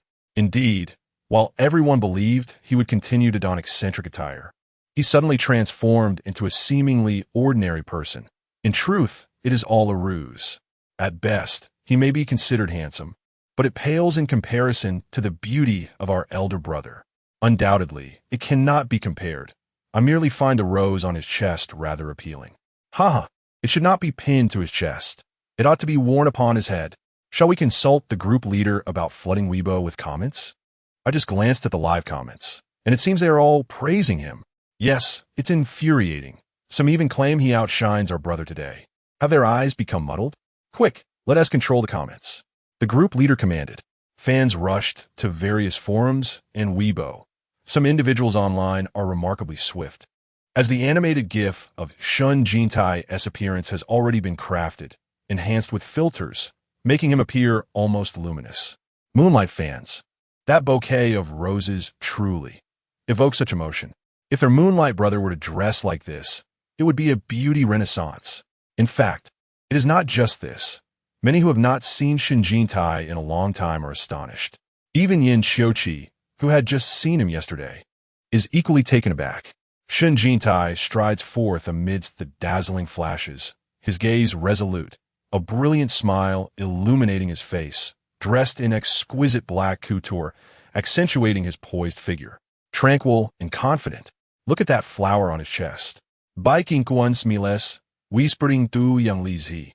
Young Lizzie, slightly displeased that Bai Qingchuan has stolen the limelight, nevertheless finds her animosity toward Shen Jintai less pronounced than Bai Qingchuan's. It's quite attractive. Bai Qingchuan expected young Lizzie to remark on his promotional antics, but instead she offered this unexpected compliment. He glanced once more at the reporters before him, their long cameras almost entirely focused on Shen Jintai, with only one magazine's journalist still photographing him. He noted this magazine for a future exclusive interview. The spotlight on the stage has shifted away from them. Even the host has begun to cue Shen Jintai. Bai Qingchuan took young Lizzie's hand and settled into the front row. The host on stage has extended a hand toward Shen Jintai, who politely bowed and shook the hostess' hand, accepting the microphone that was offered. This is Shen Jintai, the actor playing Li Su in Donggong Lai. Let us have him greet everyone. Shen Jintai articulates clearly, his voice resonant. Hello everyone, I am Shen Jintai. It's been a while. His words, it's been a while, brought tears to the fans' eyes. In the Jinfin family group, the number of active users surged to over 200. Whoa, brother has finally returned. We waited so long for you. Thankfully, I did not give up. Brother shines so brightly tonight, as if he has returned to the debut days. I'm truly moved. It's overwhelming, damn it. It has been far too long since we last met. Only they, the fans, can truly comprehend the emotions of this moment. Whether one is renowned or a mere rising star is of little consequence. What matters is the frequency of our encounters. You have always been present, and we have steadfastly accompanied you. As anticipated by Li Mylin, Shen Jintai has ignited today's trending topic, and following his return, a bright crimson word explosion follows closely behind. However, Shen Jintai remains oblivious to this. His phone rests swiftly myelin while he sits in the audience, attentively watching the stage. According to protocol, the leading actors take turns to ascend the stage, introducing their characters and engaging with the audience. When Bai Qingchuan steps onto the stage, the cheers from below are the most fervent. Among the attendees, 90 out of 100 are devoted fans of Yue Guang, and the excitement generated by them is palpable, prompting the host to eagerly cue him. Bai Qingchuan speaks eloquently, clearly well-prepared. Yet, even during the interview, the questions inevitably circle back to his arch-nemesis, Shen Jintai. After all, both the production team and the host are well aware that the greatest allure of this drama lies in the collaboration of the adversarial duo, Bai Qingchuan and Shen Jintai. What fortuitous circumstances have led these former enemies to join forces? I overheard a crew member mention that it was you who recommended Jintai to the director for the role of Li Su. Bai Qingchuan nods with a smile and glances at Shen Jintai in the audience. He has been out of the industry for quite some time. I heard he was making a comeback, and coincidentally, our production team had a role yet to be cast. We debuted together and maintained contact, so I called his manager, Sister Lan. The next day, Sister Lan brought Jintai in for an audition. The Yue Guang fans below are filled with mixed emotions. Their idol's kindness seems almost excessive. After such a long hiatus, what changes do you perceive in each other while working together again? Bai Qingchuan is reluctant to address questions regarding Shen Jintai, but the host rarely deviates from the script, and these inquiries are undoubtedly preordained, likely intended to sensationalize his relationship with Shen Jintai. He chuckles lightly in response. After all, 2 years have passed. We are no longer the newcomers we once were. The changes in each other are apparent, are they not? The most significant change is that he has become the male lead, a top-tier star, while Shen Jintai has faded in popularity. Must he truly articulate this himself? That would be rather embarrassing. The host, astute in reading the room, senses Bai Qingchuan's unease, yet fortunately concludes his line of questioning. Thank you, Qingchuan. Let us all look forward to your splendid performance in the Easter Palace comes. The host smiles as he watches Bai Qingchuan exit and glances at the script, cheerfully gesturing to the audience. Next, please welcome our Li Su to the stage. As the music plays, Shen Jintai rises and strides toward the stage, brushing past Bai Qingchuan at the entrance. Bai Qingchuan turns to look at him, and Shen Jintai politely smiles in return. Whether it is merely an illusion, Bai Qingchuan feels that today, Shen Jintai radiates an extraordinary glow. In contrast, he himself feels somewhat flustered. Before Shen Jintai's withdrawal from the entertainment industry, he and Bai Qingchuan often attended events together. Shen Jintai was perpetually the focal point of media attention, always employing various methods to capture the public's gaze. With an abundance of topics surrounding him, it was no wonder that the media favored such an artist. A single interview could yield a month's worth of headlines. In contrast, Bai Qingchuan, embodying the role of the unobtrusive white moonlight, remained overshadowed by Shen Jintai. However, upon Shen Jintai's return to the limelight, Bai Qingchuan believed he had finally secured his place at the top, only to realize that with Shen Jintai's resurgence, his own brilliance began to fade. No matter how radiant the moonlight, it could never outshine the glitter of gold. Bai Qingchuan felt an overwhelming sense of panic. He did not wish to live perpetually in Shen Jintai's shadow. Once seated, he glanced at his phone and opened Weibo, where the news of Shen Jintai's comeback was trending. Bai Qingchuan felt a dizzying sensation wash over him, straightening his posture and donning the most polished smile as he gazed at Shen Jintai on stage. Jintai is undoubtedly a delightful surprise that our production has brought to everyone, the host remarked eloquently. As we all know, you were once the king of the stage, dubbed the new generation's dance king. I'm particularly curious, after such a long hiatus, what prompted you to choose Donggong as your comeback project? Why indeed? The answer was clear. He had fallen out of favor and found no better opportunities. Yet, such inquiries typically had standard responses, due to the script, the director, the collaborating actors, or the production team.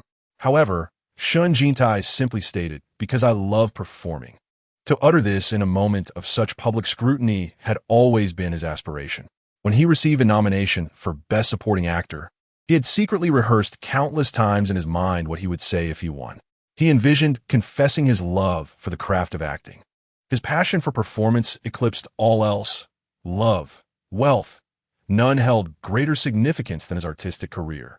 He could remain a bachelor for life, never engaging in romantic relationships, all for the sake of his vocation. While he found this sentiment profoundly moving, others did not share his perspective. Shen Jintai loves acting? Huh, if he truly did, he would have performed so poorly. Bai Qingchuan stifled a cold laugh, crossing his legs nonchalantly. The fans of the Moonlight joined in derision. The host appeared taken aback, wondering how to respond. After all, Shen Jintai has only acted in one production, which he botched, subsequently placing blame on the production team.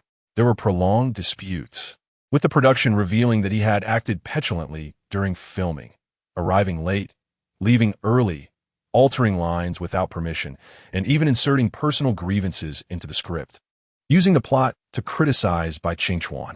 Such behavior is inexcusable. Shen Jintai continued, "During my 2-year hiatus, I reflected deeply. My initial departure from the industry was primarily to contemplate my future path. Once I decided to pursue acting again, I enrolled in a training program and have been diligently studying lines and performance.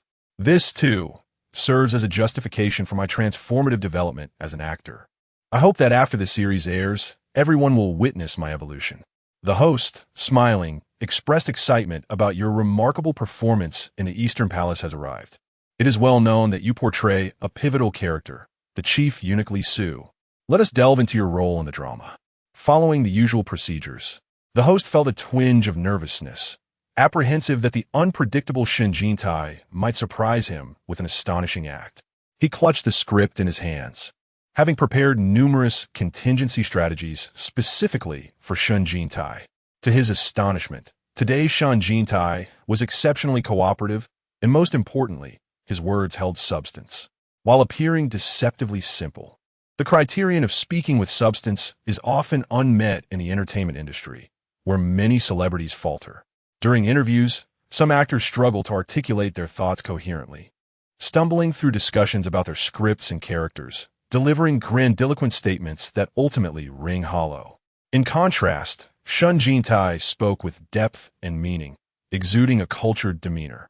He described Li Su as a villain possessing fragility, sharing that upon reading the script, tears nearly welled in his eyes, his emotions surging. When discussing the love between Li Su and the Crown Prince, he likened it to the language of wild roses, romantic yet remorseful.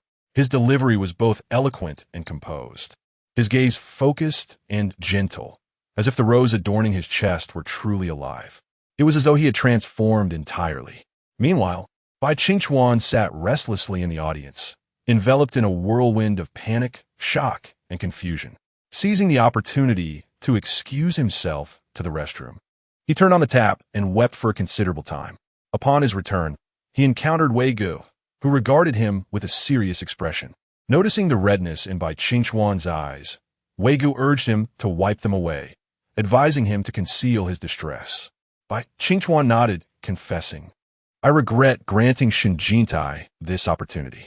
You must be more self-assured. Do not feel inferior in Shen Jintai's presence. You possess greater beauty and popularity, and your acting skills are on par with his. You are the leading role, while he exists merely as a supporting character to accentuate your presence. Bai Qingchuan, why can you not recognize your own worth?" The shadow of Shen Jintai loomed too large, the overwhelming adoration and accolades failing to mend the wounds from his debut. "I will not be overshadowed by him," Bai Qingchuan declared. "I will perform better than him, even if it costs me my life." He meticulously touched up his makeup and returned to the press conference. By that time, Shen Jintai had descended the stage and was seated beside the director, leaning slightly and whispering into his ear. Li Mylin occupied the lounge, engrossed in Weibo and browsing forums, directing her fans to manage the reviews. The number of devoted fans was dwindling, their combat effectiveness severely limited, as they were initially overwhelmed by the Moonlight fans. However, as the press conference progressed, even the Moonlight fans began to falter. They could not withstand the tide of favorable reviews from the larger contingent of bystanders. Amidst the cacophony of insults hurled by the Moonlight fans, the commendations from the public emerged, culminating in a consensus regarding Shen Jintai's transformation. The transformation was profound, both in appearance and character. Shen Jintai seemed like a completely different person. Regardless of the circumstances, his comeback was a resounding success.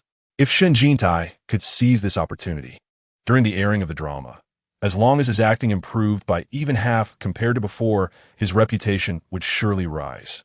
She was immersed in excitement when a commotion outside drew her attention. Moments later, Shen Jintai entered, accompanied by Xiao Tang. He eagerly produced a rose from his pocket and asked Li Milan, "What do they say? Are there more criticisms or praises?"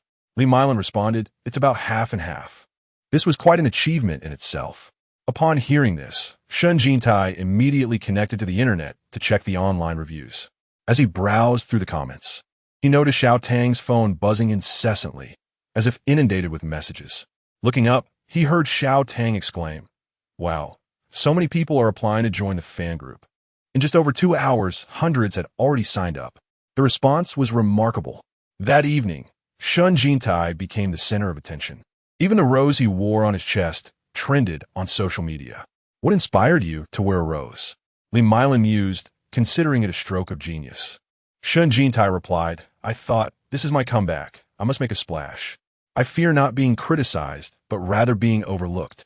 I happened to see a young lady holding a bouquet of roses, unsure of whom they were intended for. So I took one and tucked it into my pocket. Although it may seem like a publicity stunt, it certainly adds a unique touch.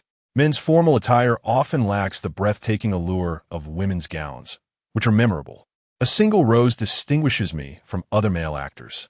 Without my signature red hair, I needed something fresh to stand out. I think it's splendid. Everyone praises your design for its originality. Perhaps this could serve as your personal trademark?" Shen Jintai also noted the comments. "Does Shen wear flowers?" "Haha." Li Milan chuckled, adding, "Perhaps this could even clear your tarnished reputation. From now on, at important events, I shall wear flowers on my chest. They must be real, and should have stems, nothing akin to a gaudy red flower." Li Milan believed the reason Shen Jintai's flower received such acclaim was due to its stem, which was a vibrant green and adorned with 2 small leaves, lending it an elegant yet casual appearance, rather than the deliberate formality of a carefully arranged accessory. Shen Jintai took a glance at his fan club, which was buzzing with excitement. Within a couple of hours, thousands of comments had been posted. One particularly quick fan had even sketched a portrait of him based on his appearance that evening. Shen Jintai found the drawing simple yet striking, with the prominent red rose making it instantly recognizable as him, a splendid representation of his personal brand. He asked Xiao Tang to reach out to the fan, and with their permission, he decided to use the artwork as his Weibo profile picture. While changing his avatar, he finally unearthed a post he had long prepared, ready to share with the world. The image captures the script of the Eastern Palace arrives, with a majestic silhouette of a palace and the gilded title prominently displayed. Accompanying text reads, "Li Su greetings. Today, Sunshine Media hosts a banquet at the hotel. After the press conference concludes, there will be a brief respite before the commencement of the opening dinner. The evening promises an influx of stars. Renowned friends of luminaries, such as Bai Qingchuan and Yang Lizzie, have also come to show their support." Outside the hotel, a throng of fans is gathered, their incessant screams filling the air. As Shen Jintai pulls back a corner of the curtain to glance outside, he sees a sea of dark figures illuminated by flashing lights.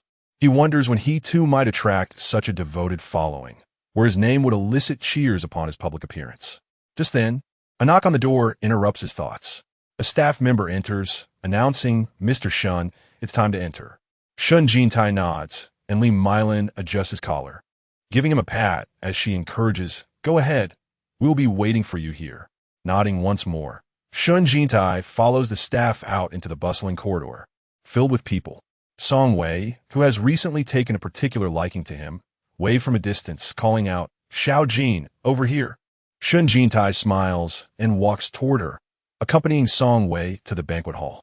Song Wei, a seasoned star, once commanded attention as a leading actress in her youth. Now, she occasionally appears in films, portraying the roles of mothers. In the Eastern Palace arrives, she plays Empress Xiao. As they navigate the corridor toward the banquet hall, they encounter Yin Qiuqi approaching. The CEO exudes authority, flanked by several high-ranking executives. Standing at nearly 6 feet 3 inches, Yin Qiuqi stands out among the crowd, especially in formal attire, exuding an air of quiet nobility amidst the constellation of stars. Song Wei greets him with a smile, saying, "President Yin." "Teacher Song," Yin Qiuqi replies, returning her greeting with a nod towards Shen Jintai. In public, he has always shown Shen Jintai respect. Shen Jintai reciprocates with a nod, but remains silent, scanning the crowd for Bai Qingchuan and Yang Lizzie. Just then, a notification from Xiao AI interrupts his thoughts with a startling chime. "I sincerely apologize for the interruption." Xiao AI begins, "but I felt it necessary to inform you promptly." "What is it?" he inquires. "The sentiment from Bai Qingchuan towards you is plummeting at an alarming rate, currently estimated at a -10. "What nonsense!" he exclaims. "Dear, you must make an effort. Otherwise, the next reward will remain elusive." "What is the next reward?" he asks. "A slender waist, as you have chosen," Xiao AI assures him. "Trust me, it will be an alluring asset. You deserve it." Shen Jintai bites his lip, peering through the crowd at Bai Qingchuan, who appears cheerful and unbothered, seemingly unchanged from before. Bai Qingchuan is a refined individual. Even if he harbors disdain for someone, he would never display it outwardly. Why would he harbor such feelings toward Shen Jintai? Is it due to the spotlight Shen Jintai has drawn today? Yet, this attention is something he must claim for himself. Although he admires Bai Qingchuan, the allure of becoming beautiful and achieving stardom is an entirely different matter altogether. His greatest passion lies solely in performance. To achieve success in his career, he must garner popularity, to secure leading roles and access prime cinematic resources. He needs to master both skill and renown. Indeed, this presents a formidable conundrum. He initially had 2 paths before him, either to curry favor with Bai Qingchuan or to oppose Yin Qiuqi. Is it the case that he can only pursue the latter path from now on? He turned his gaze toward Yin Qiuqi, only to catch a glimpse of his back, surrounded by admirers as he moved forward, engaging in opposition to Yin Qiuqi. It seemed he was at a disadvantage in that regard. How challenging. Dear friend, if victory comes too easily, what value does it hold? Let us not forget the consequence of failing to complete the ultimate task. What awaits you then? Shen Jintai inquired. He was only aware of the dichotomy between beauty and lack thereof. Could there be more? Of course there is, came the reply. Let me reiterate what I have previously conveyed. The highest reward you shall attain is not merely survival in the new world, but also a man who will love you exclusively for a lifetime, unwavering in fidelity. Even after decades together, his passion for you undiminished. Xiao I bows it momentarily. If you fail to accomplish the final task and cannot ensure that the male lead remains devoted solely to his career, you shall not survive in the new world. In other words, the fate of the expendable Shen Jintai cannot be rewritten. You will still meet your demise. Goodness gracious. Do remember, you're already deceased in the real world. Goodness gracious, goodness gracious. Thus, dear friend, face adversity head-on. Persevere. Xiao AI will not intrude upon your meal any longer. Farewell. With a beep, Xiao AI logged off. Shen Jintai felt a chill run down his spine. Indeed, there is no such thing as a free lunch. With a serious expression, Shen Jintai gazed ahead, navigating through the bustling crowd, glancing at Bai Qingchuan in the distance, and then at Yin Qiuqi. Bai Qingchuan was beautiful and gentle, while Yin Qiuqi exuded an aloof and ascetic demeanor. What course of action should he take next? Persistently confront Yin Qiuqi or relentlessly pursue his idealized love? Neither path appealed to him.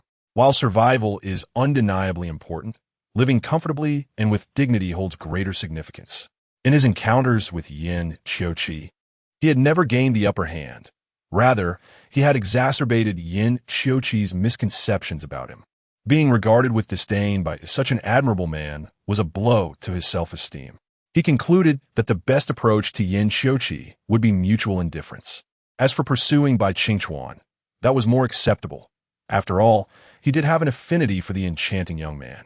In the coming months, he would share a production with Bai Qingchuan and he resolved to neither flatter excessively nor pursue him doggedly. Instead, he would rely on his own professional abilities, striving to win over by Qingchuan's heart honestly and earnestly. With that determination, he strode toward Bai Qingchuan, but at that moment, Yin Xiuqi turned his head and regarded him. Shen Jintai's silhouette stood particularly tall and straight. Viewed from behind, he appeared entirely like a stranger. Chapter 24. In recent years, Sunshine Media has been flourishing remarkably, with its productions dominating the lists of popular dramas and mainstream awards. The company has successfully balanced viewership ratings and quality, making it a coveted entity in the industry. Celebrities eagerly attend its events, seeking to cultivate favorable relations.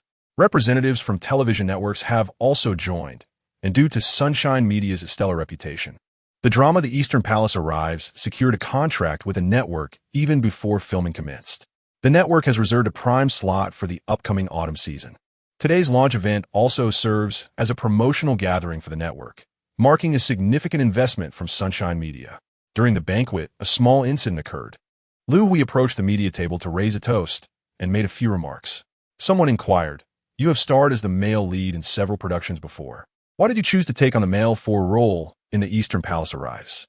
Is this character particularly remarkable?" Lu Hui's makeup was as striking as that of the former Shen Jintai, with violet red eyeshadow accentuating the corners of his eyes. He responded with a hearty laugh. "I initially aimed for the male 2 role and was close to securing it, but Shen Jintai snatched it away. I never expected he would allow Bai Qingchuan to play male 2. His laughter was bright, portraying a character who had been wronged yet remained blissfully unaware of his misfortune. Soon after, someone shared his comments online. Indeed, who would have imagined that Shen Jintai would willingly allow Bai Qingchuan to take on the male 2 role? This raises the question, did Shen Jintai acquire this role through behind-the-scenes maneuvering, or did he invest in the production? The Shen family is reportedly bankrupt. I recently saw a post regarding court announcements confirming this fact. How could they still afford to purchase a role? The adage "a thin camel is larger than a horse" rings true. The struggles of the entertainment industry are not comparable to those of the common folk. Meanwhile, Xiao Tang was in the hotel, tirelessly coordinating with fans to manage comments. When she stumbled upon this news, she was taken aback. Liu Ri, although not as popular and with fewer fans than Bai Qingchuan, possessed substantial financial backing and an army of online supporters. If his supporters and the Moonlight fans collaborated to tarnish Shen Jintai's reputation, it could spell disaster. Just as she intended to report this to Li Meilan, she discovered that Lu Hui's marketing strategy had backfired. The two were evenly matched. Who was unaware of Lu Hui's wealthy backer? The man with the bushy beard who had been photographed numerous times? Frankly, his acting skills were inferior to those of Shen Jintai, yet he continuously landed leading roles. It seemed a clash of titans had emerged. To be honest, I would rather watch Shen Towa than Lu Hui. Does he not realize how he appears? Despite being given ample opportunities, he has yet to achieve success. Is he attempting to leverage Shen Towa's fame for his own gain? In truth, he has been mimicking Shen Towa for the past 2 years, unfortunately failing to comprehend the distinction between an idol and an actor. No amount of promotion will lead to his ascendance. It is merely a case of an ugly person making a scene. Lu Hui, infuriated, nearly smashed his phone. He personally engaged in a verbal battle with netizens. Though he did not lose the argument, he merely vented his frustrations, turning to glance at Shen Jintai, who appeared triumphant. It was clear that today's banquet had been dominated by Shen Jintai. Shen Jintai, known for his penchant for theatrics, today flitted about the venue like a butterfly, a glass of wine in hand, eager to please industry magnates and media acquaintances alike. Bai Qingchuan, seated discreetly, observed this spectacle, and after a sip of his drink, nearly rolled his eyes in exasperation. "You seem to be in high spirits today, quite the drinker," remarked young Lizzie, touching up her makeup with a smile. Bai Qingchuan squinted, chuckling softly, just feeling joyful. Shen Jintai had consumed quite a bit of alcohol today, and the effects were beginning to take hold. His current constitution was far from the robust tolerance he once had. In days gone by, half a liter of baijiu hardly fazed him. As an actor, dining out was a staple, and, through sheer repetition, he had honed the ability to drink without becoming inebriated. Many eyes covertly followed his movements. Amidst the joviality of the banquet, his name was trending on Weibo with an explosive fervor. After toasting around, he was about to return to his seat when a voice called from behind, "Jintai, long time no see." Turning, he was met by a tall, mature man appearing to be in his 30s, with a somewhat sinister countenance. Shen Jintai felt a flicker of recognition. It seemed he had encountered this man before. "After several years, you wouldn't have forgotten me, would you?" The man chuckled. Shen Jintai extended his hand, smiling. "Mr. Ji." The notorious antagonist, Ji Fengxing, clasped Shen Jintai's hand. Yet his gaze remained scrutinizing, sharp as a hawk's, the smile on his face belied by the predatory glint in his eyes. Ji Fengxing epitomized the archetype of a domineering executive, radiating an aura of authority. And everyone loves the white moonlight. His vehicles were the most numerous, catering to both men and women, from bicycles to luxury yachts, none of which led to a kindergarten.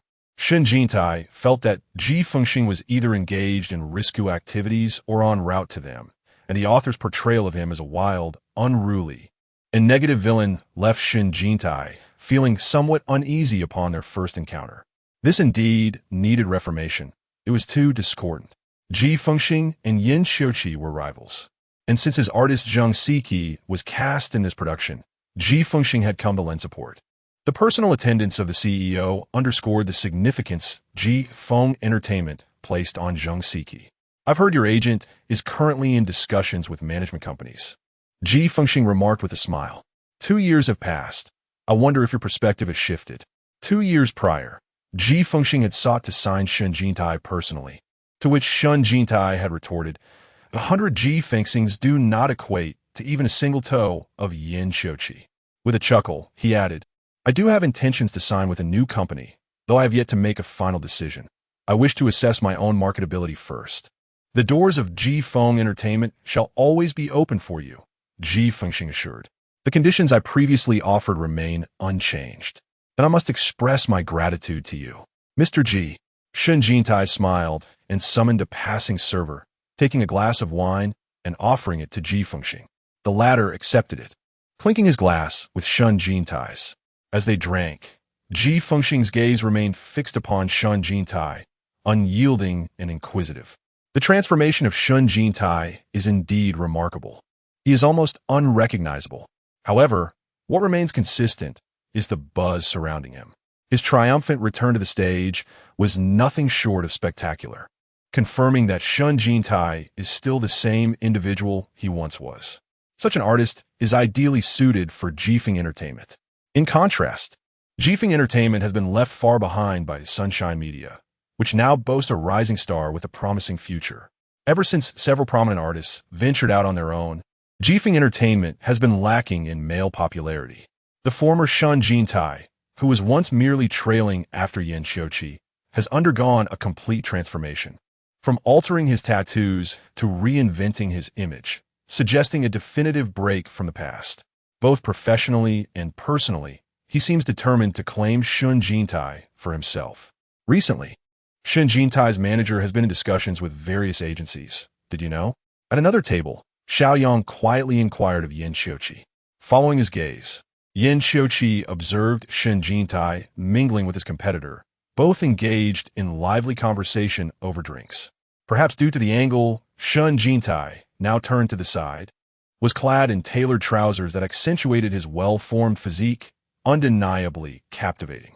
With the crowd chatter making it difficult to hear, and perhaps due to Shen Jintai's inherent flamboyance, he leaned against Ji Fengxing's shoulder, appearing almost intimate from that vantage point. Is he really considering signing with an agency? Xiao Yang Bondered Alout. He was so adamant about not joining Sunshine Media before, valuing his freedom and aspiring to be his own boss. Given his dramatic transformation, anything seems possible now. Xiaoyang remarked, "Have you thought about signing him?" "Not a chance," Yin Xiuqi replied decisively. Xiaoyang chuckled, exuding a certain charm. "I knew it. It's essential to sever ties with someone so clingy."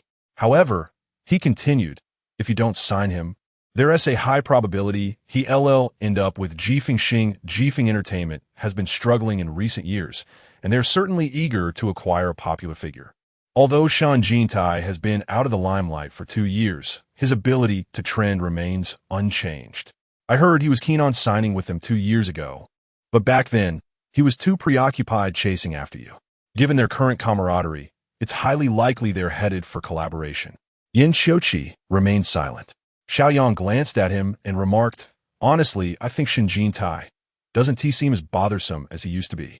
His previous impression of Shen Jintai had been negative, primarily due to his overtly submissive nature, lacking self-respect. Shen Jintai's demeanor was often extreme. He would fawn over Yin Xiuqi while being haughty and spiteful towards others.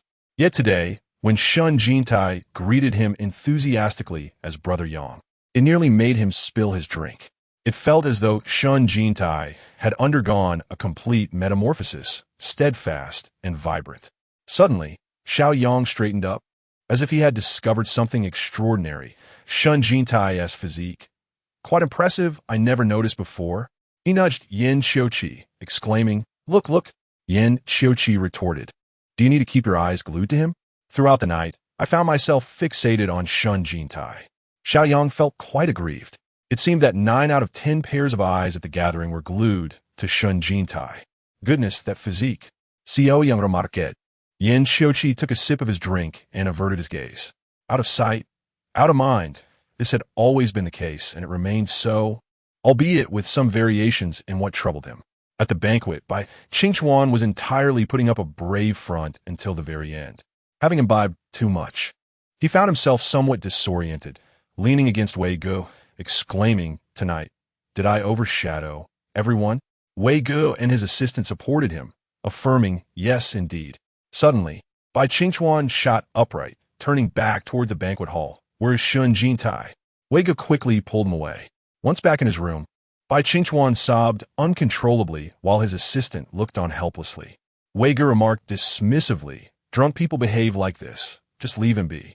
After crying enough, Bai Qingchuan lay on his bed, scrolling through his phone. He perused Weibo, forums, and TikTok, going through them all. Afterward, his mood lightened somewhat. He was no longer the Bai Qingchuan who once felt overshadowed. As a top-tier celebrity, he had a legion of supportive fans managing his online reputation. Upon tallying the comments, he found that the praises outweighed the criticisms. Many were lauding his exquisite looks. He opened a stunning photo taken by a fan, enlarging it to scrutinize every detail. From his eyes to his lips, even examining his Adam's apple. Everything appeared flawless. Next, he glanced at a picture of Shen Jintai. It seemed that Shen Jintai lacked even a fan to enhance his images. Upon enlarging the photo, his facial features revealed some noticeable flaws, though the color of his lips appeared quite alluring. Curious about what lipstick he wore that evening, Bai Qingchuan resolved to inquire about it on set the next day. After Lu Hui had vented his frustrations online, he sought solace from a friend with a beard. "Don't be reckless," the bearded friend cautioned. "I have invested in this production as well. If it falls apart, I will suffer losses too. I am not vying for the role of the second male lead. I merely wish to vent my anger." Lu Hui pouted, his face flushed from drink, long eyelashes fluttering adorably. The bearded friend asked, "What do you propose to do?" Lu Hui, with a glare directed at Shen Jintai, replied, "I've heard that Shen Jintai has dreadful drinking habits." Lu Hui gazed at Shen Jintai, who was in the midst of toasting others, gritting his teeth. This was not mere hearsay. Shen Jintai had been caught in embarrassing drunken states multiple times, all captured by paparazzi. Unbeknownst to Shen Jintai, his alcohol tolerance had waned, having mingled through the venue. He intended to return to his room when he unexpectedly encountered several industry heavyweights. The influential figures approached him, and, out of courtesy, he engaged with them, which led him to drink excessively. Initially, he felt fine, but soon the effects of the alcohol began to hit him. His strategy for managing intoxication involved consuming copious amounts of water, which in turn resulted in an urgent need to relieve himself. Fortunately, he managed to maintain his composure and did not stumble publicly. As a celebrity, discretion in bathroom matters was paramount. He could not use the ordinary restrooms and had to head to the VIP area instead. As he stepped into the corridor, he stumbled slightly, prompting a nearby attendant to quickly lend him support. At that moment, a figure rushed in from behind, smiling as they exclaimed, "Let me take care of this." With the event being attended by celebrities, security was exceptionally stringent. Only those with notable names were permitted entry, alleviating any concerns about the presence of eager fans. The attendant, noticing the man's respectable attire, assumed he was also a distinguished guest of the evening and entrusted Shen Jintai to him. Turning to face the newcomer, Shen Jintai felt a flicker of familiarity. "You are," he began, but the other interjected, a tremor of excitement evident in his voice. "You don't remember me? We spoke at Mrs. Yan's birthday banquet a few days ago." At that recollection, Shen Jintai's memory stirred. Feeling a bit unsteady, he awkwardly admitted, "I might have had a bit too much to drink today." "Not to worry, I'll assist you," the man replied reassuringly. Shen Jintai smiled, grasping his arm in gratitude. The stranger guided him towards the restroom. While Shen Jintai ran a hand through his hair, his face flushed with the warmth of alcohol. Yet, his eyes seemed to sparkle with a nascent springtime exuberance. At least, to the one supporting him, he appeared vibrant and full of life. This admirer had cherished feelings for Shen Jintai for an extended period. From the moment Shen Jintai graced the stage during his debut, the young man with striking red hair had captured his heart. He had watched him shine in the spotlight, witnessed his foolish missteps for love, and felt the weight of his heartbreak and financial ruin. Now, as Shen Jintai prepared for a resurgence, he felt a profound joy. He was in close proximity to his idol, even catching the scent of alcohol lingering on him. As Shen Jintai walked, the sensation of unsteadiness intensified, and the fog of inebriation began to cloud his thoughts. His residual rationality assessed the situation. He was on the verge of intoxication. The alertness that comes with being a celebrity kicked in, and he hastily retrieved his phone from his pocket. Before he could even unlock it, it slipped from his grasp and fell to the floor. "I'll help you." The man quickly bent down to retrieve it. "I need to call my manager," Shen Jintai stated, leaning against the corridor wall. His tolerance for alcohol had truly diminished. Opening his contacts, he was momentarily overwhelmed by the numerous names listed. Just as he spotted Xiao Tang's name, the man seized his hand, gently insisting, "You're drunk. Let me take you to your room to rest." "Thank you, but—" "That's unnecessary," Shen Jintai replied. Yet the stranger did not release his grip, his demeanor not forceful, but resolute as he held onto Shen Jintai's arm, insisting, "You've had too much to drink." In a sober state, Shen Jintai would have likely acquiesced, especially since the man didn't appear to be an overzealous fan. And anyone invited to Mrs. Yan's birthday celebration must hold some level of prestige. Moreover, with the hotel's stringent security measures, he felt somewhat reassured. However, under the influence, instinct prevailed over reason. Years of public life had instilled a strong sense of caution within him, and he instinctively pushed the man away, sinking to the floor against the wall. "What are you doing?" he demanded. The man unexpectedly stepped forward, grasping Shen Jintai's arm once more. Startled, Shen Jintai pushed him again. Yet the man enveloped him in a hug, whispering urgently, "Don't shout, please don't shout." The sounds of excitement and fear were palpable. Damn it. Just as he was about to shout, the other person covered his mouth. Perhaps out of fear themselves, they quickly released their grip, stammering, I merely wish to assist you. Get lost."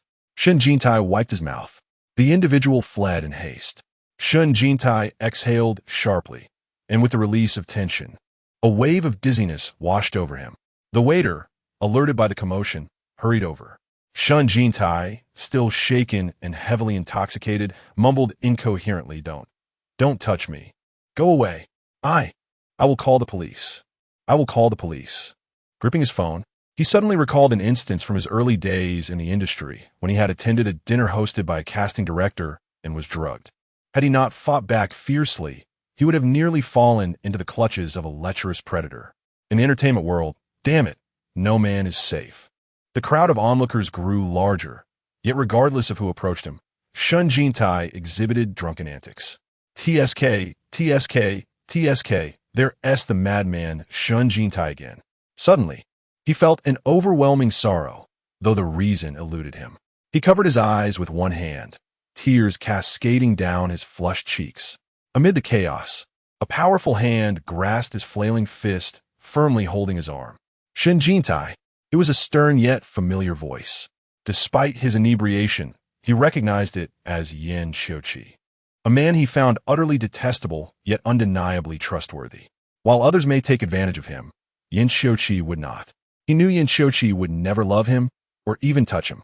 Thus, he quieted, lowering his hand from his eyes. His clothing was disheveled, hair in disarray, nose flushed, and eyes red-rimmed.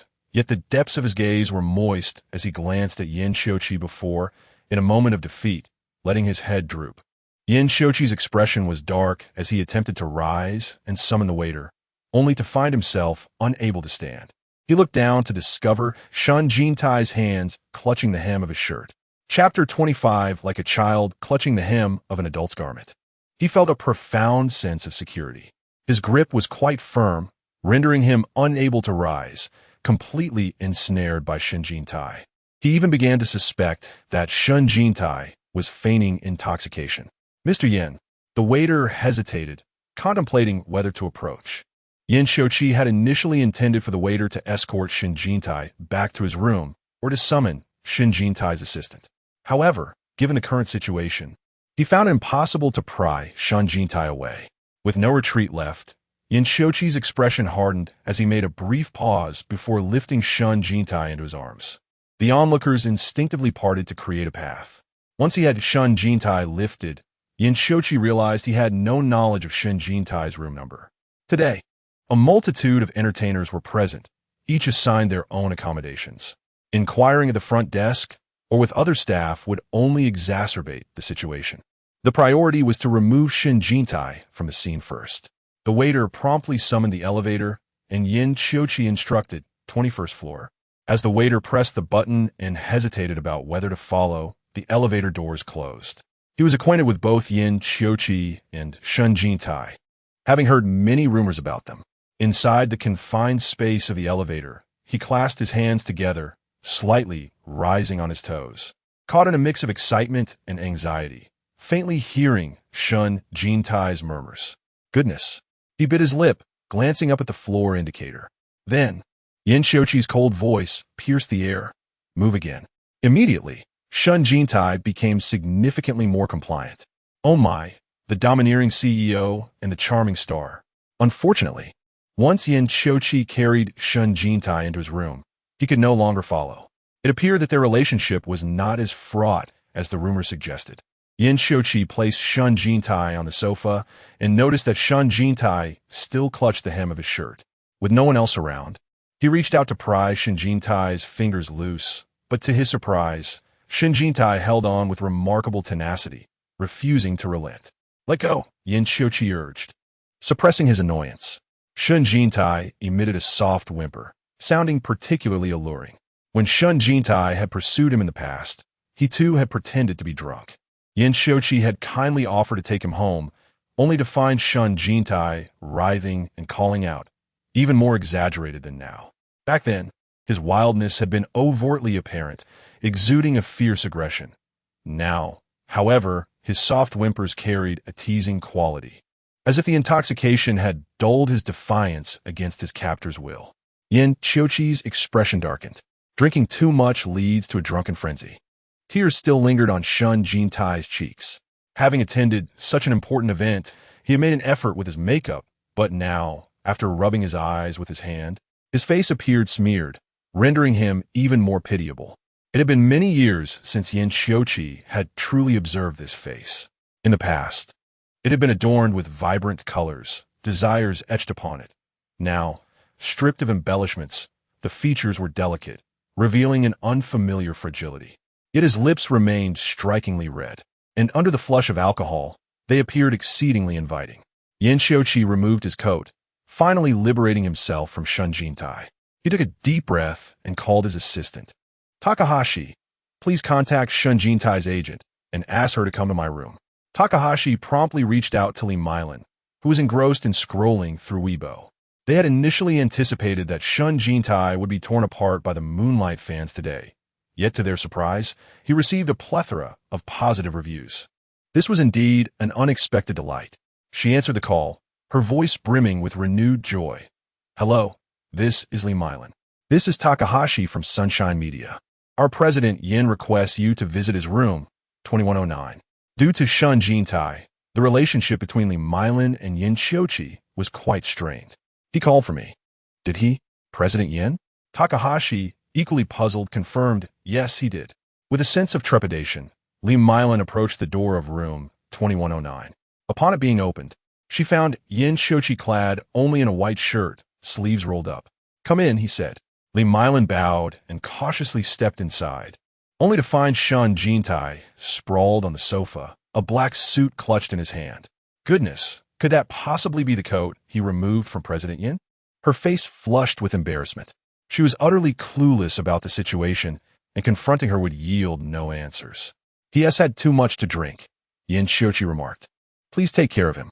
Li Mylin hurried over and patted Shen Jintai, who remained unresponsive, deeply asleep. Suddenly, there was a knock at the door. Yin Qiuqi opened it to reveal Takahashi, who entered holding a new coat. Upon seeing Li Mylin and Shen Jintai together, he nearly dropped the clothing in shock. His eyes widened as he handed the suit to Yin Qiuqi. Goodness, this Shen Jintai, caught unguarded, and he has latched onto our president again. He must be furious. Takahashi cautiously glanced at Yin Qiuqi, who donned the coat and turned to Li Mylin, saying, the room card is in the pocket of the coat he is holding. Stay here and keep him company. Li Mylin quickly stood up, nodding. She was too bewildered to inquire further. Li Mylin and Takahashi exchanged glances. Once Yin Qiuqi and Takahashi departed, she immediately sat on the sofa and smacked Shen Jintai's arm. Shen Jintai, wake up. He groggily opened his eyes and surprisingly recognized her, though his body was uncooperative. Sister Lan, damn it, someone has designs on me. Who? Yin Qiuqi? Li Mylin raturta, incredulos. You wish. Looks like you're quite drunk. She promptly called Xiao Tang. Buy some hangover medicine and have it delivered to room 2109. Meanwhile, Takahashi, following Yin Qiuqi into the elevator, couldn't he contain his curiosity and, leveraging his usual favorite status, asked President Yin, has Shen Jintai attached himself to you again? Yin Qiuqi's expression was notably indifferent. Many witnessed me bringing him upstairs. Should anyone disseminate rumors, let the PR department handle it. Takahashi nodded, understanding that Yin Qiuqi did not wish to elaborate further. Yin Qiuqi swallowed hard, his thin lips pressed tighter as he rubbed the palm of his right hand. He seldom engaged in overly intimate contact with others, and this was his first experience with a princess carry. His initial sensation was one of lightness. Shen Jintai was much lighter than he had anticipated. Standing at 1 meter 80, he seemed almost devoid of weight. Yet, to assert he was without substance would be inaccurate. When he first lifted Shen Jintai, perhaps due to inexperience, he inadvertently placed his large hand on Shen Jintai's backside. Truth be told, he had no prior experience in such matters, and the unexpected sensation astonished him. Much like the exhilaration one feels during adolescence when encountering educational films for the first time.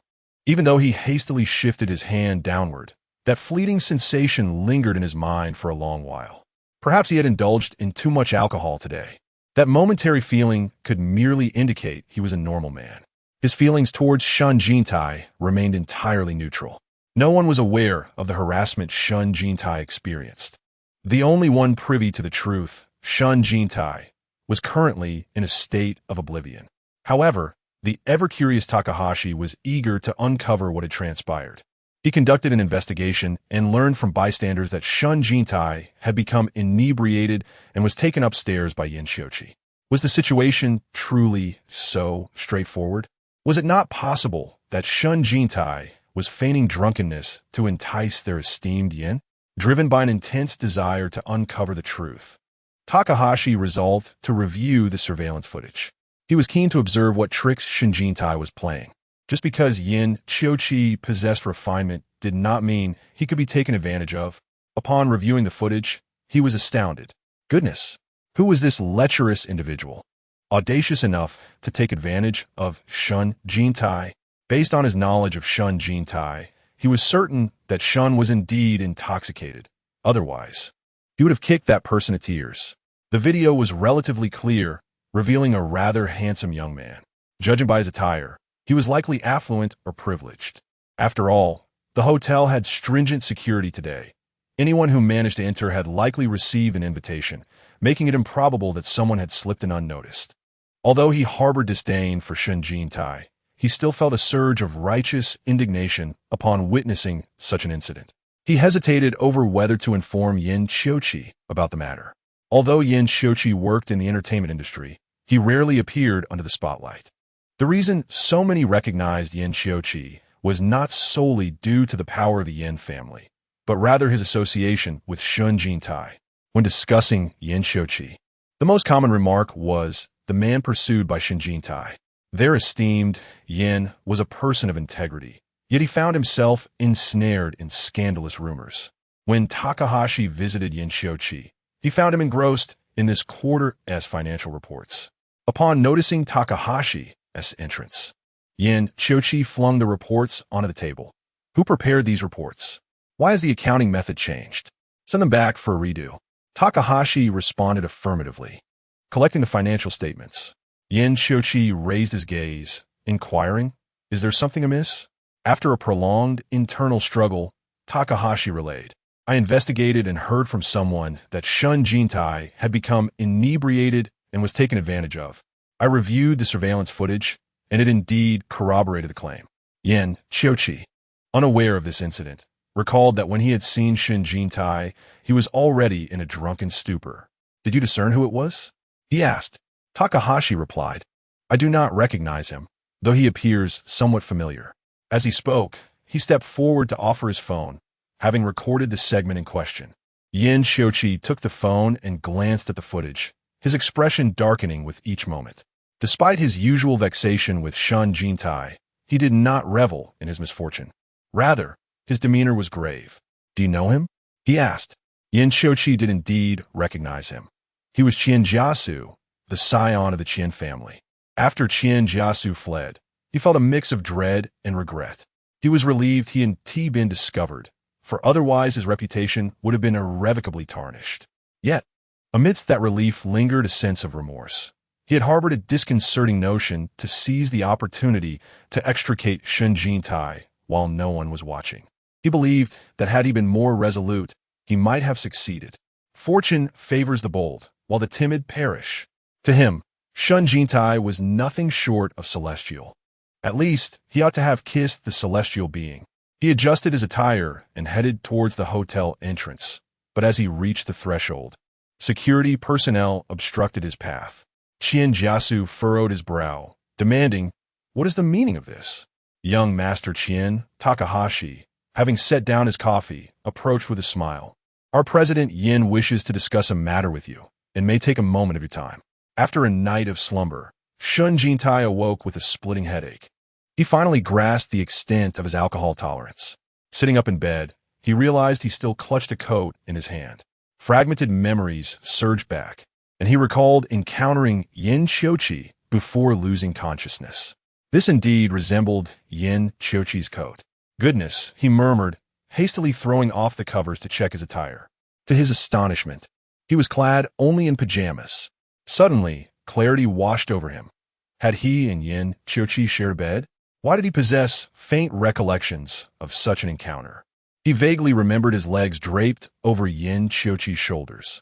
Shen Jintai felt a wave of tingling throughout his body, struggling to discern reality from illusion. Just as he contemplated removing his pajama bottoms for a clearer view, someone entered the room.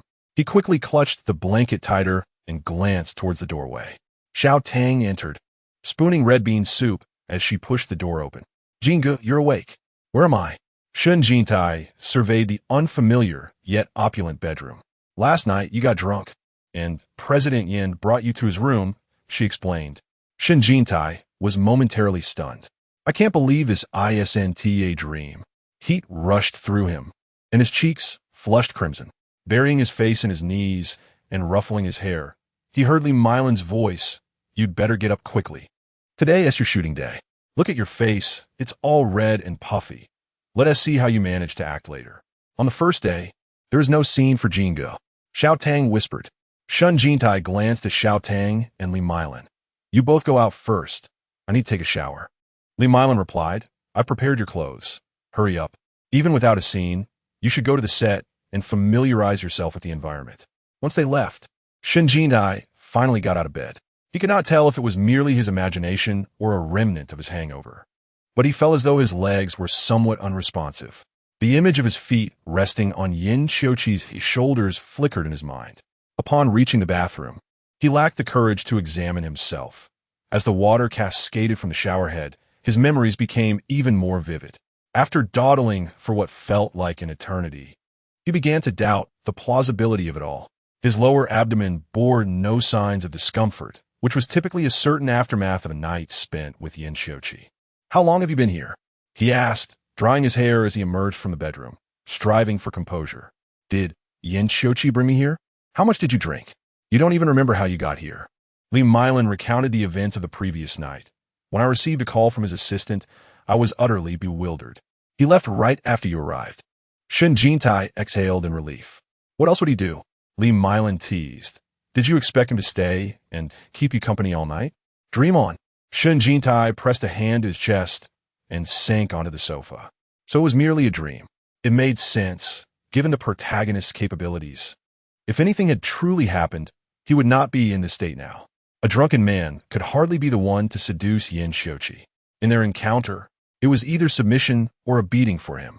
Yet, he had dreamt of sleeping with Yin Xiuqi. The latter had even deliberately refrained from shaving, teasing him with his stubble. What a meticulously detailed dream it was. He recalled his pursuit of "Everyone Loves the White Moonlight," where he had left the comment, "Could we have Yin Xiaogong refrain from shaving for 3 days?" The astute author had immediately understood and responded. Noted, this must have been how the stubble joke originated. Remembering this dream, he quickly covered his chest. Thankfully, he had not chosen Mesakura. Chapter 26. Who changed my clothes? He asked again. It couldn't possibly be Yin Xiuqi, could it? Li Mylan, with a hopeful demeanor, replied, "You vomited, didn't you realize? I had Xiaodang help you change your clothes." Xiaodang interjected, "I only removed your outer garment. I did not touch your underwear." He had to admit that he was taken aback by Shen Jintai's pert derriere while helping him change. Shen Jintai declared, "I shall never drink again." However, to navigate within this circle without indulging in alcohol is utterly impossible. Merely reducing consumption will suffice. How is it that your tolerance remains so weak after all these years? Li Mylan tossed the clothes at him. "Quickly put on your clothes and prepare to depart. Today is a studio shoot, and you must familiarize yourself with the filming environment. Most palace dramas, like The Eastern Palace Has Arrived, are shot in studios where the crew has meticulously recreated numerous palace edifices, many of which he had yet to see. After a night of heavy drinking, he had barely touched the breakfast Xiaodang bought. Just as he was about to leave after changing, a sudden knock echoed from outside. Xiaodang went to open the door, revealing Takahashi with a face as cold as ice. A young man followed behind him. Upon seeing the person behind Takahashi, Shen Jintai's expression darkened. "This was the individual from the previous night. President Yin instructed me to bring him here to apologize to you," Takahashi stated. Qian Jieshu entered the room, his face flushed. "I truly did nothing. I saw you intoxicated and merely wished to help. Do you want me to show you the surveillance footage again?" Takahashi scoffed. Qian Jieshu turned to Shen Jintai. "I'm sorry, I genuinely didn't intend any harm." Shen Jintai appeared somewhat haggard, yet his gaze was resolute as he asked, "Are you my fan?" Qian Jieshu nodded. He was indeed a fervent admirer of Shen Jintai. "Then I am ashamed to have you as a fan." Shen Jintai retorted, "Do you think I am new to this life outside? What are your intentions? Do you believe I cannot see through your actions?" Qian Jieshu, as if deprived of sleep for an entire night, seemed to abandon his attempts at justification. His head bowed and face crimson. He murmured, "I am sorry. To admire me is acceptable. You may pursue me, and while I may not reciprocate your feelings, at the very least, respect yourself. Your actions are beneath contempt.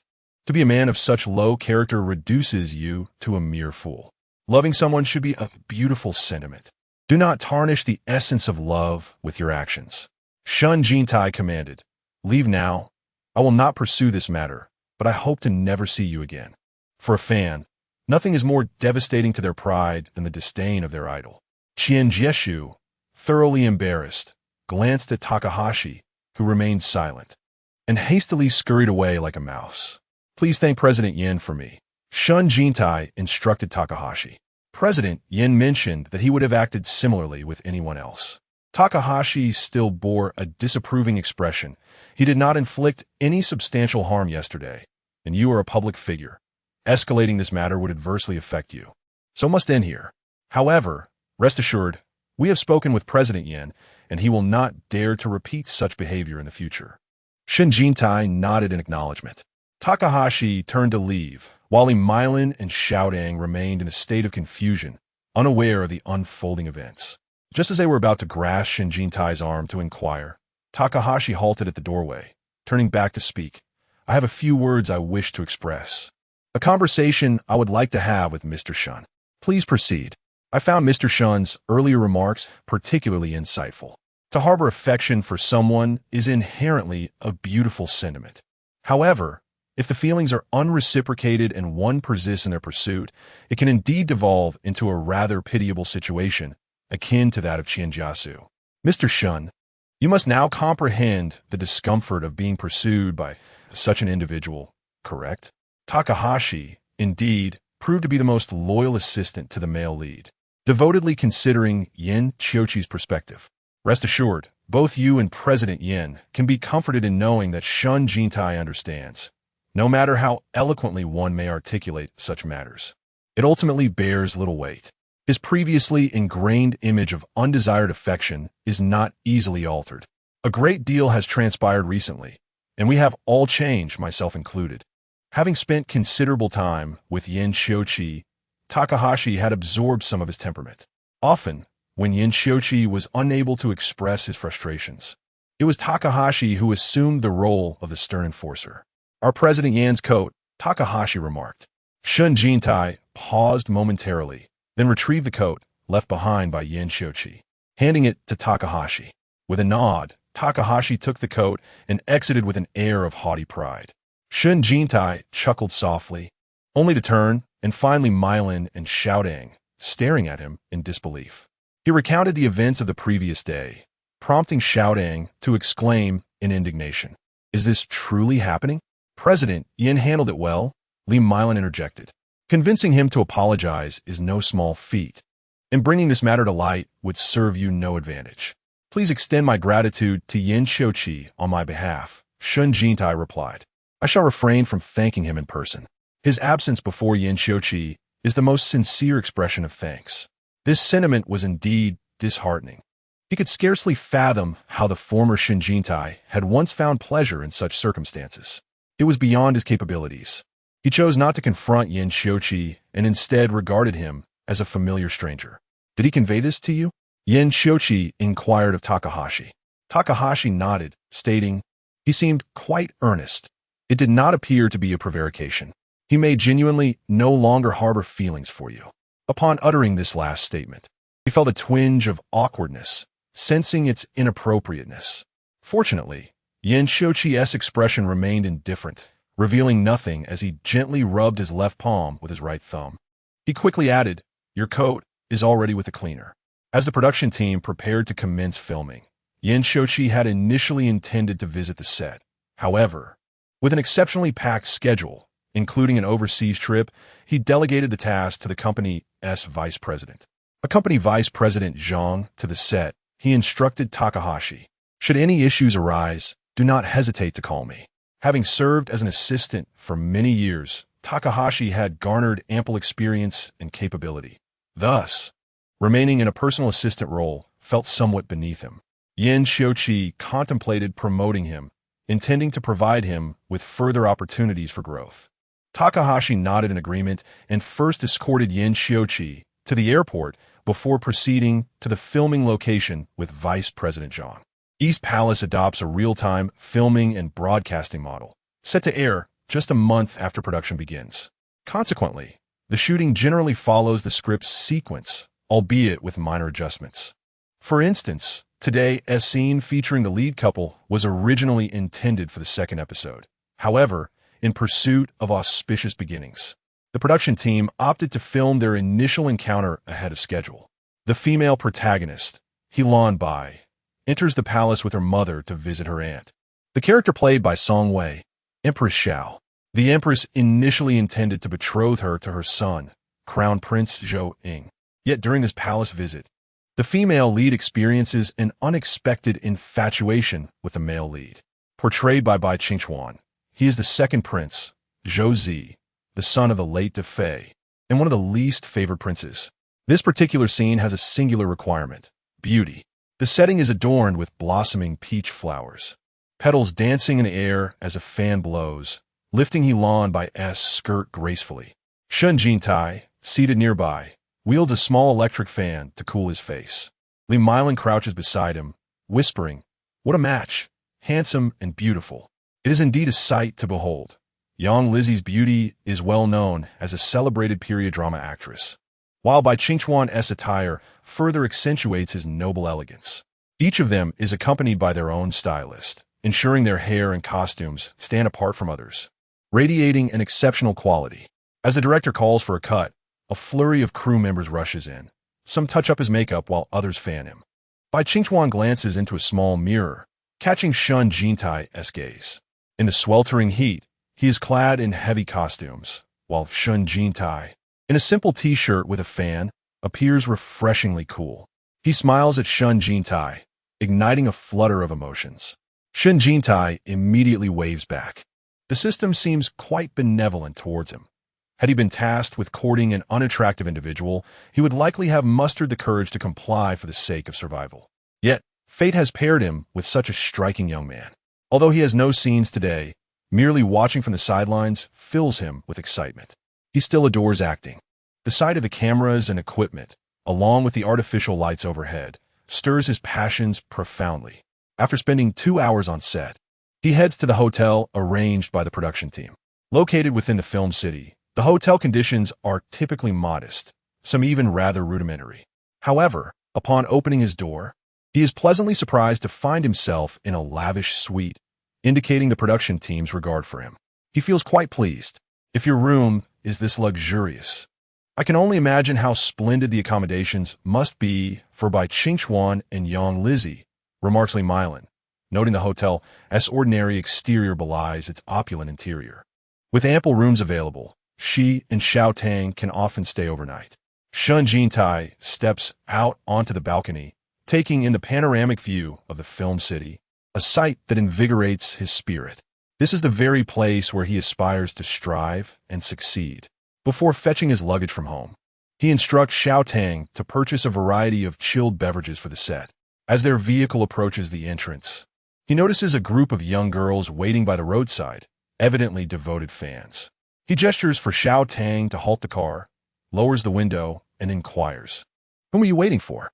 Upon seeing him, the group of young ladies reacted as though they had encountered a ghost. "We are ardent admirers of Bai Qingchuan," one plump girl remarked with a hint of hostility. Moonlight fans, no wonder they exhibit such an attitude upon spotting him. Under the sweltering sun, devoid of any shade, the young ladies' faces were flushed, their foreheads dampened. Umbrellas proved utterly futile. "He won't emerge until evening," Shen Jintai remarked, noticing their early wait. The girls exchanged subtle glances. The leader displayed the most animosity, while the others shyly regarded him. Shen Jintai smiled and had Xiao Tang deliver a box of refreshing beverages to them. Bai Qingchuan is aware of your vigil outside, but he is quite occupied with his scenes. "He asked me to bring this for you. Your efforts are appreciated." Initially hesitant, the girls erupted in cheers upon learning the drinks were from Bai Qingchuan, cradling them as if they were tokens of affection from an elder brother. As the vehicle drove away, Xiao Tang commented, "Why are you playing the Good Samaritan for Bai Qingchuan? Look at how they regard you. Star chasing is no easy feat." Shen Jintai replied, glancing back, "I wonder when I will have fans waiting for me. The golden fans are discussing it. They said they would come to see you when the production team opens for visits." Xiao Tang informed him. "Shall I prepare gifts for them? They will bring you gifts." Xiao Tang replied, "But if you also prepare something for them, they would surely be overjoyed. Then let us arrange a gift for them." "The value matters less than the intention," Li Milan suggested. "After all, this is your first project upon your return, and such gestures exhibit sincerity. Let Xiao Tang handle it. I prefer to prepare it myself," Shen Jintai decided. "I will contemplate it thoroughly over the next few days." He glanced at the production team's schedule. The first open visit would occur in a week, coinciding with a day of royal banquet scenes featuring the principal cast. As he was set to commence filming the following day, he returned home early to rest. The next morning, rejuvenated and ready to depart, he noticed Mrs. Yin and Yin Yaoxian waiting for him downstairs. "Let us go," Mrs. Yin urged. "What are you planning?" Shen Jintai inquired, wheeling his suitcase. "We're here to send you off. It's your first day on set, and we want to cheer you on. Our production team hasn't opened for visits yet." He reminded her, "I am Yin Chiochi's mother. Do you think they would dare prevent me from entering?" Mrs. Yin insisted. "Come along. I'm here to bring warmth to your team." With her involvement, it was a grand gesture, as a truckload of supplies was delivered. Shen Jintai stood astonished. Producer Zhang and director Guo rushed out to greet Mrs. Yin, while staff members unloaded boxes one after another. Mrs. Yin, linking arms with Shen Jintai, said, "You all must take good care of him." Everyone was aware of Shen Jintai's tumultuous past with Yin Chiochi, yet they were oblivious to the close rapport he shared with Mrs. Yin. A tactical approach, perhaps, to win over the matriarch? Who is that?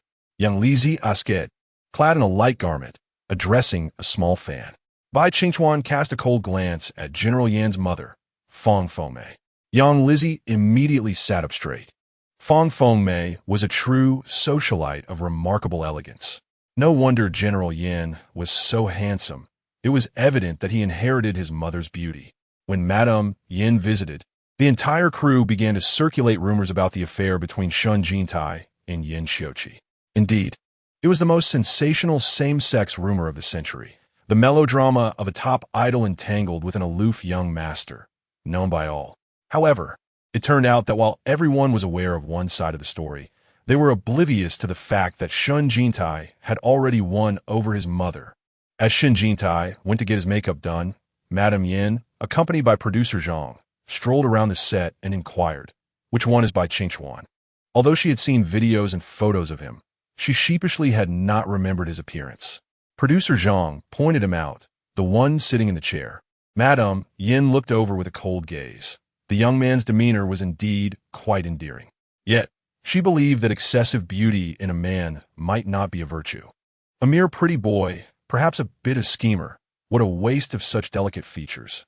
She found Shen Jintai to be the most pleasing to the eye, possessing a certain inexplicable charm. A mother always finds her child adorably precious.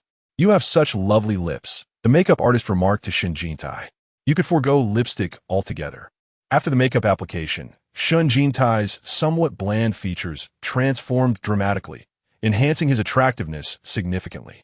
The makeup artist adjusted his wig, and once he donned the costume, he resembled a dashing young man from ancient times. Group scenes are notoriously challenging to film, especially in grand sequences such as today's, where nearly half the main cast was on screen. The coordination alone took half the day. Shen Jintai, as Bai Qingchuan's personal eunuch, could not sit, but instead had to stand behind him in service. Watching from the side, Madame Yin, who had never been exposed to such hardships, felt her heart ache. Filming was truly an arduous task. Particularly, Shen Jintai had to play the role of Bai Qingchuan's enchanting companion. One could only imagine the grievances he might feel. Yet, she found solace in the fact that Shen Jintai had matured significantly following the family crisis.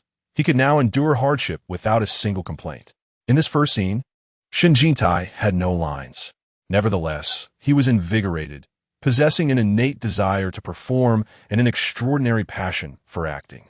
Standing before the camera in his ancient attire, he forgot his own identity, wholly committed to his role as a eunuch. Although he had no dialogue, he was featured in close-up shots. In the storyline, this marked his second attempt to flirt with Prince Zhou Ying during a banquet, subtly raising his brow and glancing at the prince from across the throng of dancers. Cautious yet suggestive.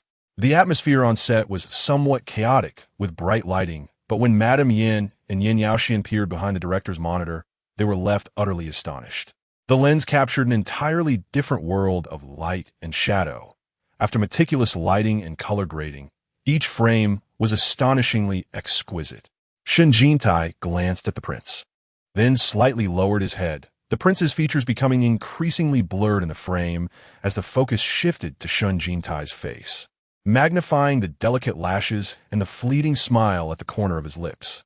Madame Yin felt a profound shock. The more familiar she became, the more alien it felt. What splendid eyes! Guorue could not help but exclaim. Yin Yaoxian sensed his heart racing. He licked his lips and caught sight of Shen Jintai's sliding Adam's apple, the pristine white lining, and the azure robe that illuminated him in a resplendent glow. Yin Xiuji awakened from his slumber, beads of sweat adorning his forehead. To his astonishment, he had dreamt of Shen Jintai.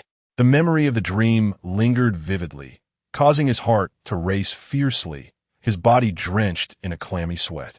He placed his hands upon his chest, and it seemed as though the sensation from the dream still lingered between his fingertips. His palms were damp. Chapter 27, they filmed this scene for an entire day, and by evening, they finally concluded, leaving everyone utterly exhausted. As the first day of shooting commenced, the crew had yet to adjust to their rhythm, resulting in no night scenes. Although Bai Qingchuan felt fatigued upon stepping outside and spotting her fans, she descended to greet them. "Brother, we have waited for you all day. We didn't even eat, just nibbled on bread and sipped mineral water, unwilling to miss your appearance." The girls chirped excitedly. Bai Qingchuan smiled, saying, "You all have worked hard. Brother has worked hard on set too. Here's a gift for you. Could you please sign something for me?" A group of young girls cheered joyfully. Shen Jintai, seated in the car, passed by them, gazing through the window at Bai Qingchuan, who patiently posed for photos with her fans. "How lovely," Mrs. Yin remarked. Yin Yaoxian inquired, "Aren't we going to eat?" "I mean, we will have dinner before heading back." Mrs. Yin replied, "I've arranged to meet with Director Gua and the others. The private room is reserved. How can we not eat?" Shen Jintai understood that this was all being orchestrated for his benefit. Having ventured into the entertainment industry alone for so long, he felt a rare sense of being cared for, which touched him. "Thank you, Annie," he expressed gratefully. Mrs. Yin smiled at him and said, "I was abroad when you filmed your first scene and couldn't return to watch. Today is my first time visiting the set, and you performed splendidly. But I had no lines. How could you discern my performance?" Shen Jintai chuckled. "Just standing there made you seem like a different person. I almost didn't recognize you, Mrs. Yin remarked. "The cinematographer from their crew is exceptional. Having won awards, his shots are particularly stunning. It seems Director Gua also has a background in cinematography," Yin Yaoxian noted. "How do you know that?" "I've researched all of this," Yin Yaoxian replied, excitement creeping into his tone. His gaze towards Shen Jintai mingled with admiration, slightly avoiding direct eye contact. He previously only recognized Shen Jintai's brilliance on stage, not realizing how captivating he could be in a dramatic role. Mrs. Yin invited the entire crew to dinner, but only called upon the director, screenwriter, producer, and cinematographer to their private room. The leading actors, Yang Lizzie and Bai Qingchuan, were arranged with the other cast members instead. Yang Lizzie politely declined, stating she was too tired and needed a rest. "Do you need a rest?" Wei Go asked Bai Qingchuan. Bai Qingchuan fiddled with her fingernails. "Didn't they arrange for us to sit at the main table?" Wei Go replied, "No." "Do you think Mrs. Yin doesn't particularly like me?" Although she always smiles, I sensed something off in her gaze. She pondered. "You are her son's golden goose. How could she possibly dislike you?" Veuillez remarquer. Look at yourself in the mirror. Your looks and character are impeccable. Who wouldn't like you? As for Shen Jintai, he harbored a deep-seated resentment towards me, gnashing his teeth in frustration. Given his close relationship with Mrs. Yin, I could only imagine the disparaging remarks he made about me behind closed doors. As soon as the words fell, Shen Jintai knocked on the door. Dressed in a loose t-shirt and sporting a baseball cap, Shen Jintai entered with a cheerful smile, saying, "Qingchuan, why haven't you come down for dinner yet? Let's go." Bai Qingchuan smiled and replied, "I'm a bit tired, so I want to go down." "Even if you're tired, you must eat," Shen Jintai insisted with a grin. "Come on, let's also discuss tomorrow's scenes." Was he implying that Bai Qingchuan should join the main table? Bai Qingchuan stood up, saying, "All right then." His tone was slightly childish, endearing in its innocence. Having just removed his makeup, Bai Qingchuan's bare face radiated a remarkable, dewy glow. The two of them entered the elevator alongside Wei Gu and the others. He inquired of Shen Jintai, "Which brand of lip balm do you use?" The color is truly lovely.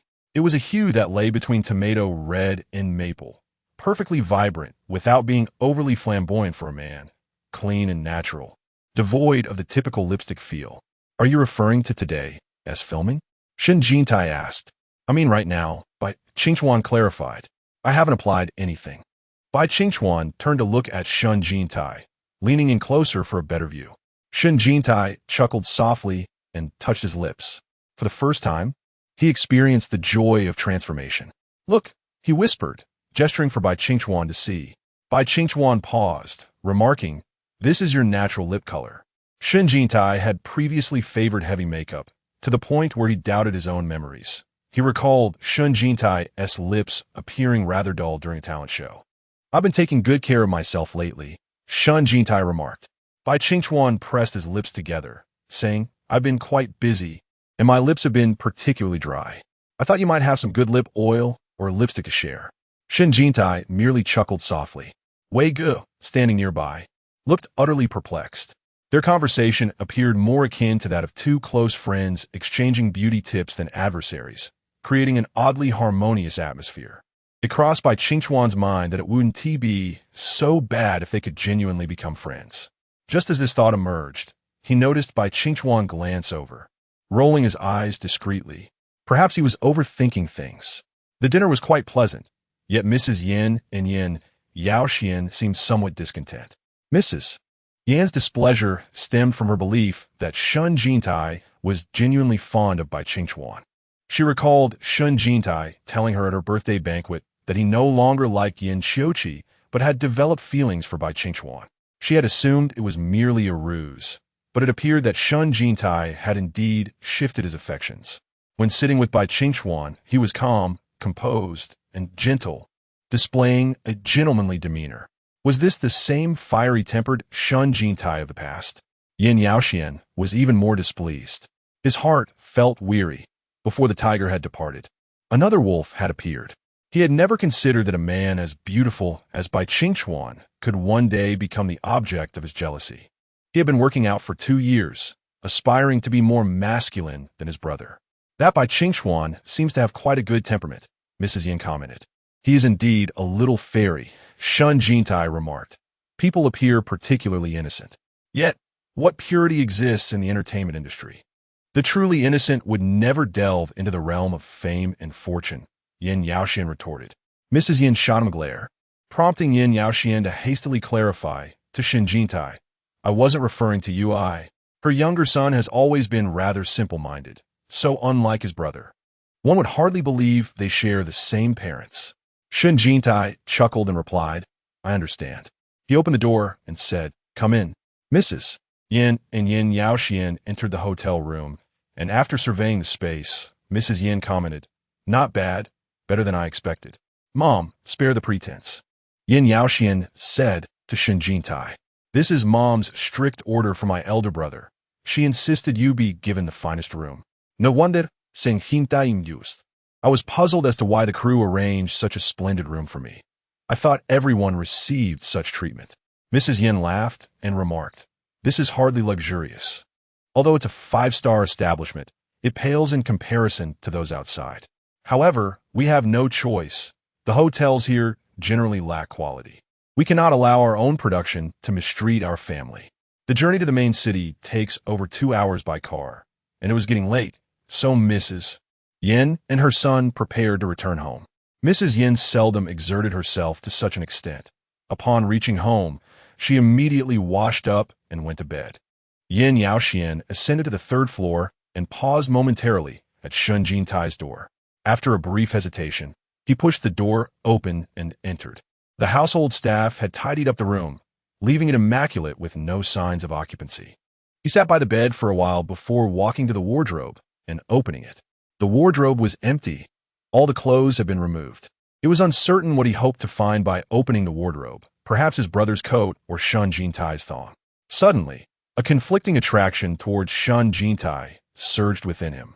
He appeared so captivating on screen, radiating a luminous charm akin to jade.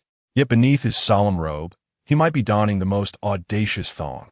The thought of ancient attire paired with a thong nearly made Yin Yaoxian nosebleed. Fortunately, his brother harbored no feelings for Shen Jintai, giving him a chance. After taking a shower, Shen Jintai emerged feeling refreshed. The heat prompted him to wrap only a towel around his body as he stepped out, took a sip of water, and reviewed the script for the scene he was to film the next day. Tomorrow marked his first significant role in the production The Eastern Palace Arrives. He believed the show's potential for success lay in its unconventional narrative. Unlike typical palace intrigue dramas that introduce the expendable favored concubine first, The Eastern Palace Arrives opens with a struggle for power among brothers, where the younger sibling employs a trusted eunuch to seduce the innocent crown prince. The pacing is brisk. In the first episode, the female lead enters the palace, the protagonists meet, and the eunuch and the crown prince exchange glances, while several expendable concubines meet their demise. By the second episode, the female lead and male lead, along with the eunuch and crown prince, are all entangled in a passionate affair. The thrilling twist lies in the fact that the future crown princess is entangled with the crown prince's younger brother, while the betrayed crown prince finds himself involved with his brother's closest eunuch. How scandalous! The original text describes a narrative that unfolds over several chapters, yet the television adaptation presents it all in the second episode. As an actor, he considers himself fortunate not merely for this, but for the lenient standards of scrutiny in contemporary cinematic productions. Upon reviewing the script, he notices that the scenes between Li Su and Zhou Ying are quite elaborately detailed, not in terms of explicit content, but in the nuanced interactions between the eunuch and the crown prince, which are rich in narrative depth and dramatic tension. Following their intimate encounter, the plot swiftly transitions to Empress Xiao uncovering the truth and enacting punishment. In these initial episodes, where the protagonists are still developing, all dramatic conflict revolves around Li Su's character, and he feels compelled to excel in his performance to make a striking impression. Just as this thought crosses his mind, a notification chimes. Warning, warning. Shen Jintai furrows his brow, inquiring about the matter. The system alerts him that his recent thoughts are perilous, cautioning that if he outshines the favored character, his favorability will diminish. There exists a phrase, to put oneself in a perilous situation to achieve rebirth. Have you heard of it? Shen Jintai reflects. Previously, I was his sworn enemy. If I suddenly become his sycophant, my performance will falter, and he will only look down upon me more. To win his affection, I must first establish myself as a charismatic man. While I may not rival his beauty, I know he is an individual with artistic aspirations, determined to be a commendable actor. If I can become an exceptionally talented performer, I believe he will completely reassess his opinion of me. Xiao Ai responds, your analysis seems quite reasonable. I will undoubtedly become the man this little beauty admires the most. Xiao Ai encourages. Good luck. Shen Jintai approaches this pivotal scene with utmost caution. After applying a facial mask from a previous boyfriend, he promptly retires for the night. Today's performance is not only well prepared by him, but by Qingchuan has also prepared thoroughly. This marks their first scene together, and he is determined not to falter. Bai Qingchuan, alongside young Lizzie as a prominent artist, enjoys a private makeup and resting room, and his makeup today takes an unusually long time to perfect. He intends to showcase his beauty to its fullest potential. However, before the shooting begins, Guorue glances at his makeup and remarks, this makeup doesn't work. It doesn't match the continuity. It wasn't tea this heavy yesterday. With your good foundation, you need not apply such thick makeup. Bai Qingchuan chuckles awkwardly and replies, is that so? I'll adjust it. Just as he turns to leave, Guorue tells Shen Jintai, your makeup is inadequate as well. It's too light. You need to touch it up. Bai Qingchuan looks back and hears Shen Jintai explain, my makeup is the same as yesterday's. We shot at night with candlelight, which made it appear more vibrant. During the day, your makeup needs to be a bit bolder. Guorue, being a professional photographer, understands these nuances well. Bai Qingchuan should opt for a lighter look, as he appears more stunning with minimal makeup, whereas Shen Jintai's appearance drastically changes between makeup and bare face. Both Shen Jintai and Bai Qingchuan return to adjust their makeup accordingly. Bai Qingchuan's makeup needed to be removed and redone, which consumed a considerable amount of time. The staff outside urged him to hurry. prompting him to swiftly exit the makeup room. Today's crucial scene was not commencing favorably. Upon seeing the retouched Shen Jintai, a wave of anxiety washed over him. He had noticed yesterday that, once in front of the camera, Shen Jintai transformed into a completely different person, remarkably serious and focused. When their eyes met, Shen Jintai merely nodded slightly in acknowledgement. Bai Qingchuan was unaccustomed to Shen Jintai's enthusiasm. This stern demeanor was even more foreign to him. He returned the nod with a solemn expression, then lowered his gaze to the script in his hands, familiarizing himself with his lines once more. He mused to himself that Shen Jintai had once exuded a certain flamboyance, yet now appeared increasingly assertive. Li Mylin and Xiao Tang were also present. In such a significant moment, had it not been for the crew's restrictions, they would have eagerly captured the scene on their phones. Shen Jintai stood at the entrance of the palace, the artificial sunlight casting his elongated shadow on the ground. He turned his head slightly towards Li Mylin, who responded with a thumbs up. Shifting his gaze, he noticed that most of the cast, including some background actors not currently needed on screen, had gathered. It became evident that everyone possessed a natural curiosity, eager to witness the dynamic between Shen Jintai and Bai Qingchuan firsthand. The leading actress, Yang Lizzie, had also arrived. Although she had no scenes today, her curiosity about Shen Jintai's performance compelled her to come early. The quality of acting during rehearsals was one thing, but the actual performance was another matter entirely. She was keenly interested to see if Shen Jintai's acting had evolved as much as his persona. Sitting on a small chair, clad in oversized sunglasses, she had one assistant serving her juice and another holding a small fan. A few secondary characters from the crew accompanied her, and as she played with her hair, she radiated the essence of a high and mighty queen. Even Song Wei, who was still waiting in the lounge, emerged to join the spectacle. Producer Zhang believed they had made an error in judgment, deciding against scheduling the media visit for the weekend, as it should have coincided with this scene. The prospect of Shen Jintai and Bai Qingchuan performing together was bursting with potential for discussion. Make sure this doesn't tea leak, he instructed, tapping the shoulder of Takahashi, who was capturing a video on his phone. I'll send it to General Yin for his review. He is anxious and wants to see it. Zhang remarked, Isn't he returning tonight? Takahashi nodded. General Yin likely wants to monitor the entire process. He sensed that Yin Xiuqi was worried that Shen Jintai might falter. He himself shared the concern. Having not participated in the script reading, his recollections of Shen Jintai were still tethered to the image of a once absurd idol actor. The second male lead was a pivotal role. If Shen Jintai faltered, it could jeopardize their company's prospects for an IPO. All right, we are ready to shoot, the crew called, holding up the clapperboard. 3, 2, 1, action. Shen Jintai slightly lowered his head. The shoulder-mounted camera moved in sync with him as he traversed the opulent palace, his steps brisk yet graceful. Your Highness. Bai Qingchuan, adorned in a robe of pale blue with intricate floral bamboo patterns, exuded an air of elegance, his silhouette alone suggesting he was a strikingly handsome figure of noble demeanor. He was watering the flowers when he turned his head upon hearing a sound. A nearby palace maid swiftly approached to take the watering can from his hands, while another maid presented a handkerchief. Bai Qingchuan leisurely accepted the handkerchief, wiped his hands, and remarked, I'm back.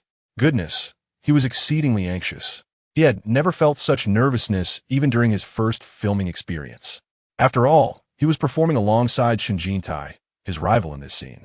Heaven above, he felt compelled to summon every ounce of his acting prowess. Chapter 28. A breeze stirred the curtains within the hall as the palace maidens hurried out to secure the windows and doors.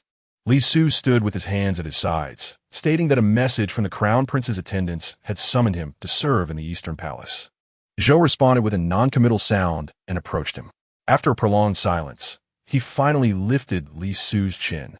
Your future position depends on you, he remarked. Li Su possessed a strikingly beautiful visage, one that could outshine even the most radiant concubines vying for attention among the eunuchs.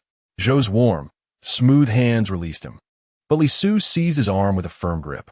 Zhou turned to meet his gaze, only to find Li Su's eyes shimmering with unspoken words. Lowering his gaze slightly, Zhou felt Li Su relax his hold. Though he bore the posture of trepidation, His eyes flickered with a suppressed sentiment, as if a thought lingered unuttered in his heart. Zhou turned away, bidding him to depart. Li Su bowed his head, uttering not a single word, but knelt before Zhou in a profound gesture of respect. From that moment onward, he became the crown prince's servant. Rising from the ground, he bent low and retreated. Once Li Su had left, Zhou called out loudly, "Never forget who you serve." With a sharp command, Director Gui stood from behind the monitor, addressing Qingchuan. "Your emotions seem a bit off." Bai Qingchuan hurried over, and Gua Rui continued. "Li Su has been your companion since childhood. He is no mere servant to you. As he goes to the Eastern Palace, you harbor hopes of using him to undermine the crown prince, yet you also fear his potential betrayal. As a friend, sending him to serve the crown prince carries a burden of shame and resentment. Thus, when you deliver your lines, you must convey both the authority of a master and the affection of a friend. This blend of benevolence and severity is both a strategy and an emotion. Do you comprehend my meaning?" Meanwhile, a makeup artist had approached to touch up Bai Qingchuan's appearance. He glanced at the monitor, nodding gravely. His mind had momentarily wandered while he touched the face of Shen Jintai, reminiscent of their past encounters. The heavily made-up Shen Jintai evoked memories of their earlier days when he had been bullied, and in his eyes there was no affection, only shadows of resentment. He was confident he could portray the eventual rift between Zhou and Li Su exceptionally well. "All departments, prepare for another take," he announced. Shen Jintai returned to his position at the hall's entrance, and Li Mylan took the opportunity to fan him and pat his shoulder. "That was excellent, keep it up," she encouraged, surprised at Shen Jintai's work ethic. He was remarkably serious, focused, and devoid of levity.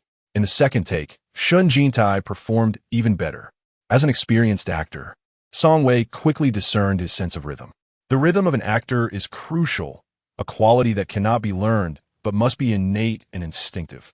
This rhythm encompasses not only the timing of lines, but also the coordination of dialogue and movement. A line or a glance must seamlessly connect with pauses ranging from mere fractions of a second to several seconds, or even longer, creating a fluid and dynamic performance. From a moment Zhou Zi spoke until Li Su knelt and bowed, Shen Jintai adeptly controlled the rhythm throughout. If the bowing was too swift, the tension dissipated. If it was too slow, the pace essential to the drama was lost. She even took a moment to observe Shen Jintai's close-up on the monitor, where the tears appeared almost ethereal, their dampness perfectly measured. Mastering the art of restraint in performance is a formidable challenge, particularly for young actors. Bai Qingchuan, among his contemporaries, is considered proficient in his craft, yet his performances tend to be rather overt and lack sophistication.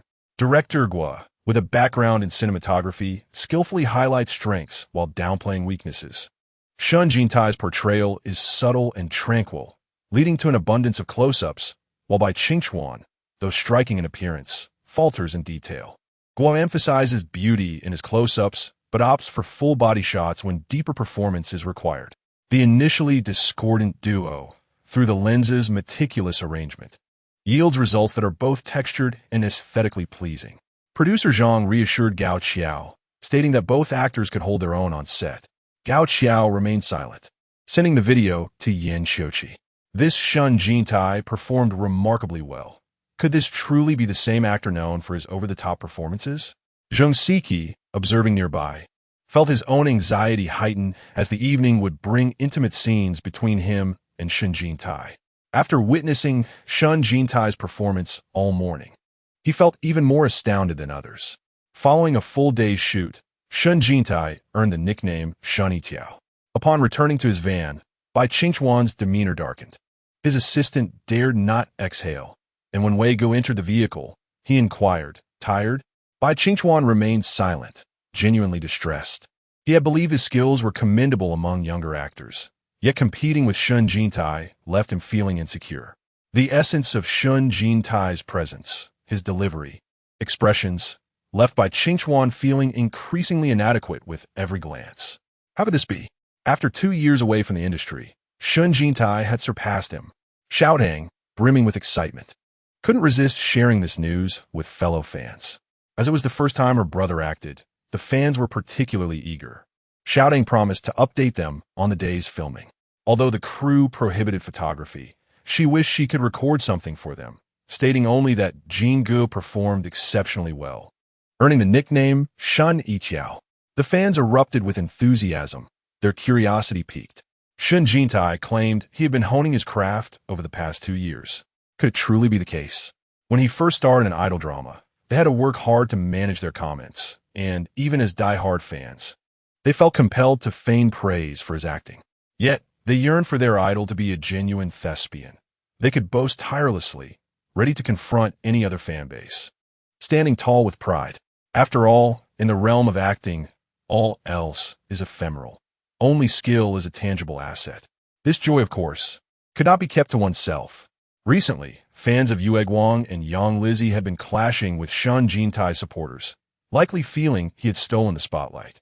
Now armed with this information, Jin fans eagerly spread the news across various entertainment platforms.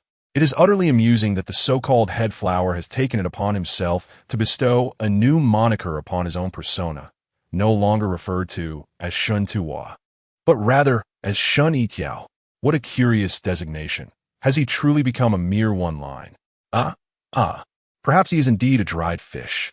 While I can believe the notion of a transformation, his ostentatious return at the press conference was indeed splendid, yet his glaringly poor acting skills leave much to be desired. Shen Jintai? It appears he has genuinely faltered in his craft. With the grand production of East Palace, one would hope that Shen Tuwa does not falter, though his performance is hardly commendable. To be frank, this drama is rather perplexing. It is quite intriguing that Bai Qingchuan has chosen to act alongside Shen Jintai. Within a cast brimming with accomplished actors, Shen Jintai's presence is a curious anomaly. I have heard that the first teaser will be released this weekend, which is something to anticipate. As the second male lead, he is likely to make an appearance, isn't he? Alas, I profess not to care for Shen Jintai. However, the prospect of witnessing Bai Yue Guang in period attire excites me immensely. I shall once again indulge in his captivating visage. Bai Qingchuan's portrayal in historical garb is nothing short of enchanting, the epitome of a youthful celestial being, and numerous content creators eagerly await this. Regrettably, I am not fond of Yang Lizzie as his counterpart. Could they not find a younger flower to complement him? Yang Lizzie's surgically altered visage seems increasingly unable to withstand scrutiny, does it not? To those who claim that cosmetic surgery has deteriorated her appearance, I say, what nonsense. It's merely orthodontics. Ha ha ha. Surely orthodontics cannot transform an unattractive person into a stunning beauty. If that were the case, everyone would be rushing to get braces. Thus, it seems the upstairs crowd is conceding that Yang Lizzie is indeed a great beauty. How amusing. What was initially a matter concerning Shen Jintai has devolved into a fierce feud between fans of Lizzie and Bai Yue Guang. One a rising star, the other a celebrated actress. Both factions are fervently passionate, and despite the multitude of discussions, no clear victor has emerged. Ultimately, it escalated to personal attacks, leading to the deletion of posts by administrators, which finally quelled the uproar. After a long day of filming, the atmosphere within the crew had shifted. Bai Qingchuan appeared to be under immense pressure, a fact that was not lost on the extras. As the day progressed, his number of NGs, no good takes, increased, clearly indicating a deterioration of his mental state. By the end, he wore a strained smile that hardly concealed his distress. Director Guo suggested he take a break, planning to reshoot a scene the following day. In contrast, Shen Jintai remained unaffected by Bai Qingchuan's struggles. Today, Bai Qingchuan's assistant was particularly cautious, carefully extracting the meal from its bag and presenting it to him with the words, "Brother Quan, it's time to eat." Bai Qingchuan was engrossed in his phone, watching a television drama, an utterly ridiculous idol series. Indeed, it was the very first cringeworthy drama in which Shen Jintai had starred. In it, he leers at the female lead with an oily wink, his face twitching as if in agony, coupled with those now outdated thick bangs, creating an utterly unappealing visage. This sight brought some relief to Bai Qingchuan's spirits. For the past 2 years, he had been utilizing this series as a source of amusement. Your mental fortitude is lacking. Wager remarked during a meal, "I thought you did well in the first half, but you faltered completely in the latter half." Just as my mood was lifting, he chose that moment to speak. Bai Qingchuan felt a wave of despondency wash over him.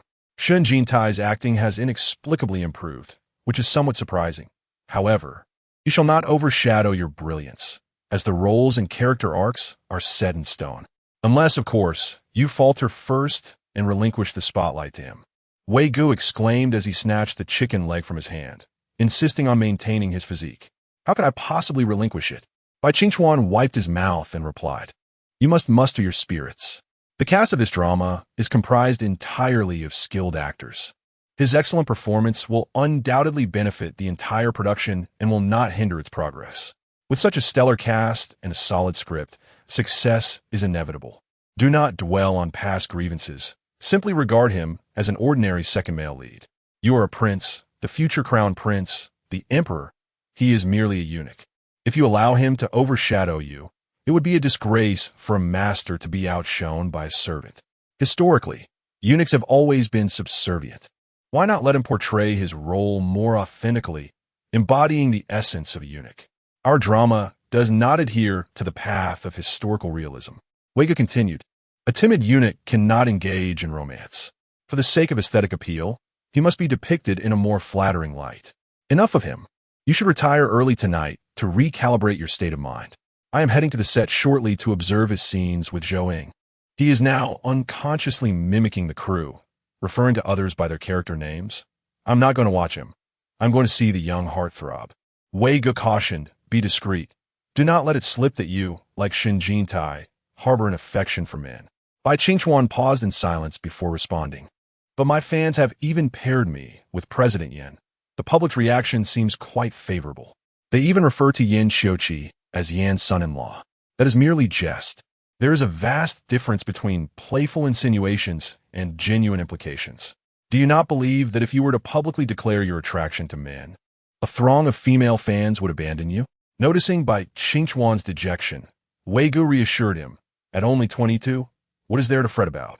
Work diligently for another couple of years, and once you establish yourself, you may pursue any relationship you desire.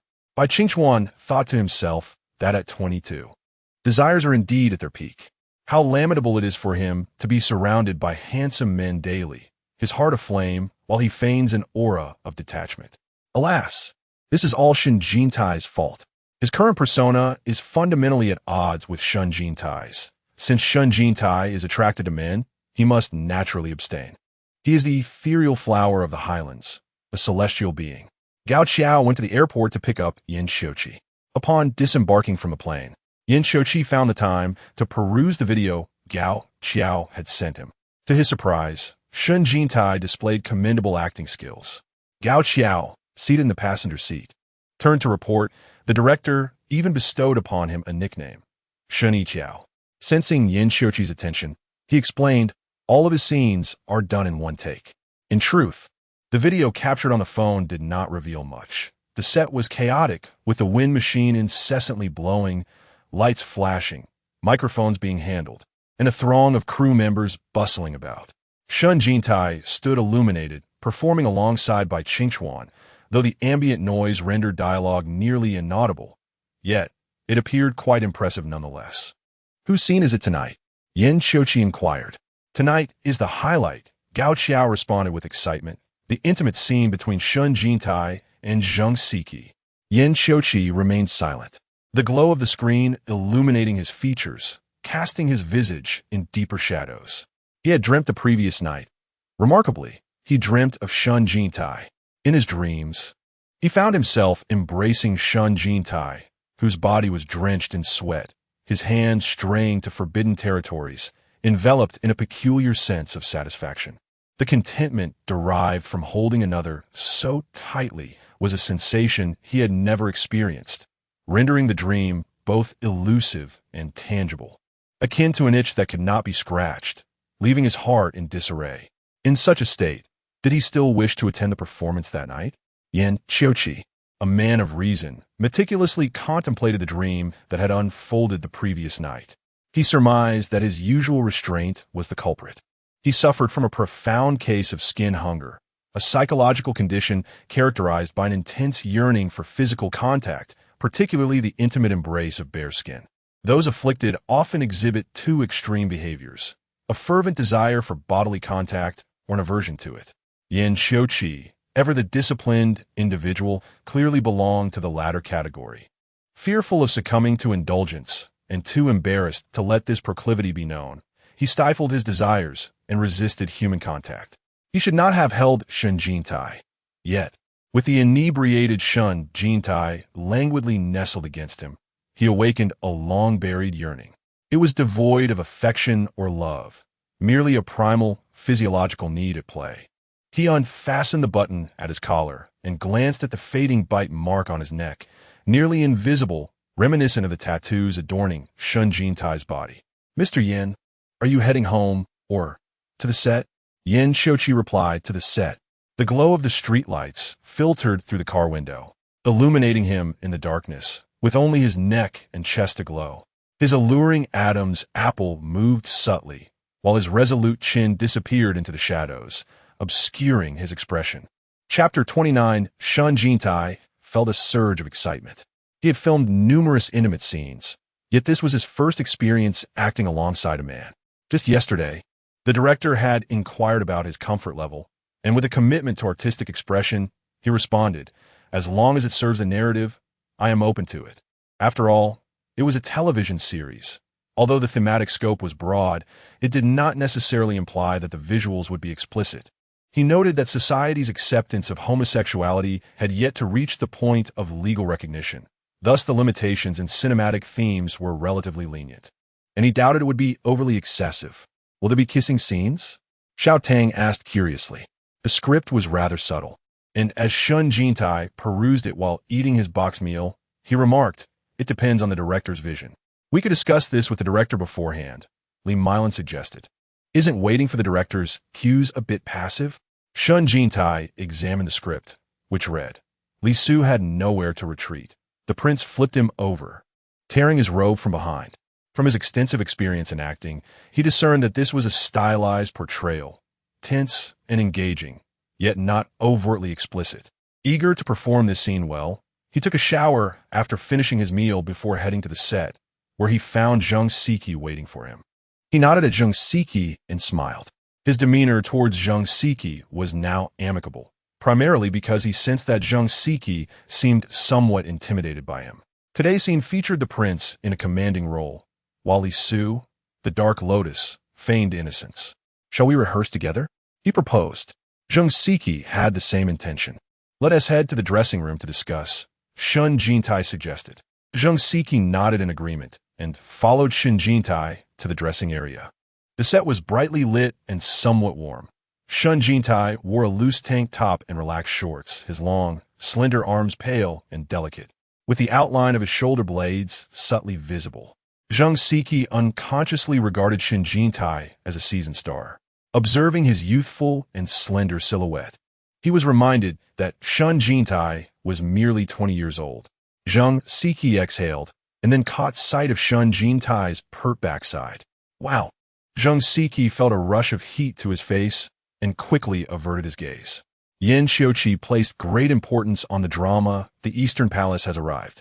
Initially, Sunshine Media focused on talent management and entertainment marketing, but later ventured into film and television production, gradually evolving into a renowned comprehensive media entity within the industry. Over the years, they have produced many successful shows, including several high-rated dramas and a few box office hits. However, none of these productions received investments as substantial as The Eastern Palace Has Arrived, which had billions poured into it, primarily due to its anticipated return on investment. Historical dramas tend to attract wide audiences, and palace intrigue inherently draws viewership. The production team for this series was comprised of the finest talents, and the television network had high hopes for it. This was a project in which everyone placed their expectations. After a failed IPO attempt, Sunshine Media was relying on this drama to make a comeback.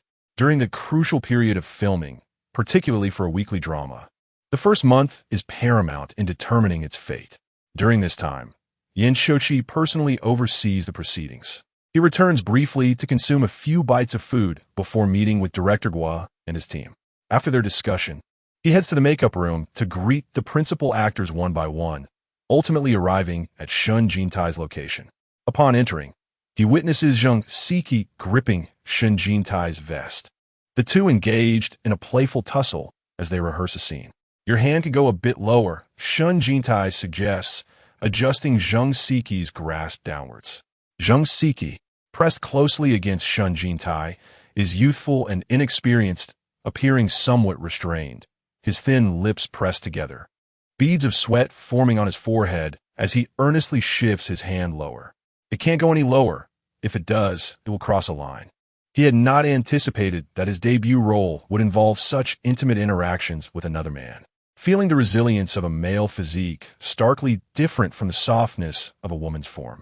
Even when both possess a slender waist, the tactile sensations differ vastly. The rehearsal involves merely practicing lines and movements.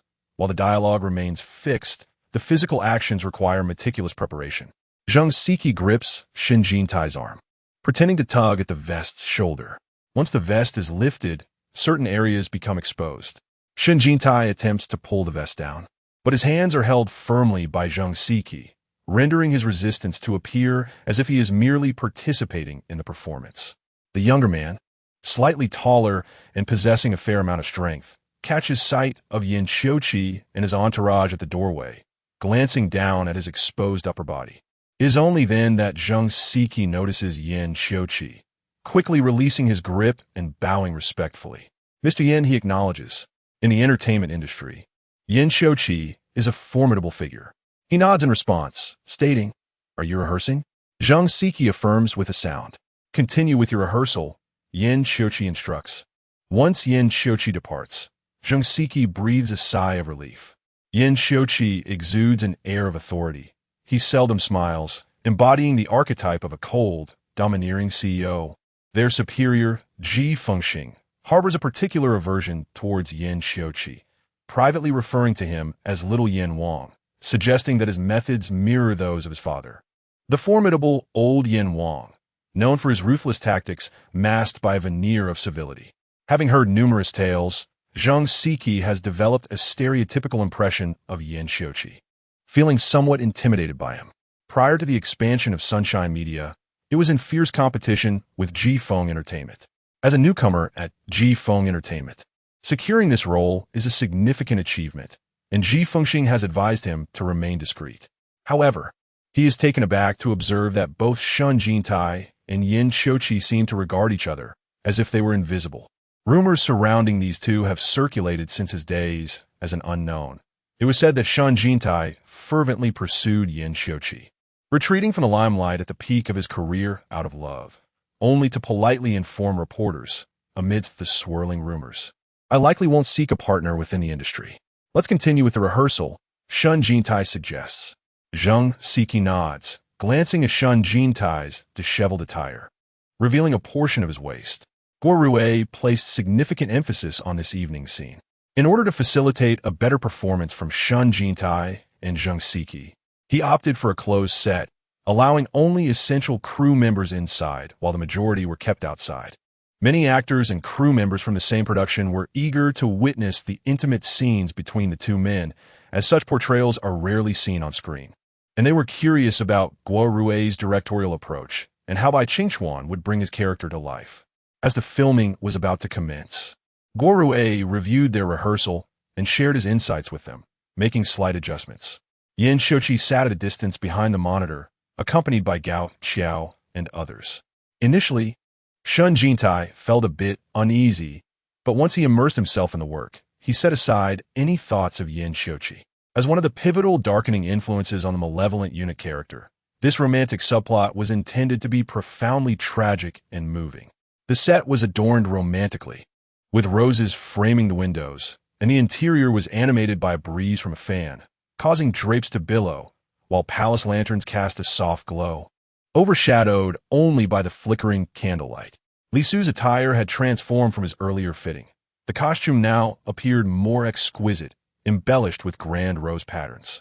He carried a lantern as he navigated the drapery, only to find the prince, Zhou Ying, absent from the inner chamber.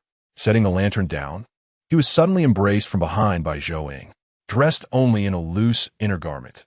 Zhou Ying's typically noble and aloof demeanor had vanished, replaced by an almost reckless charm under the candlelight.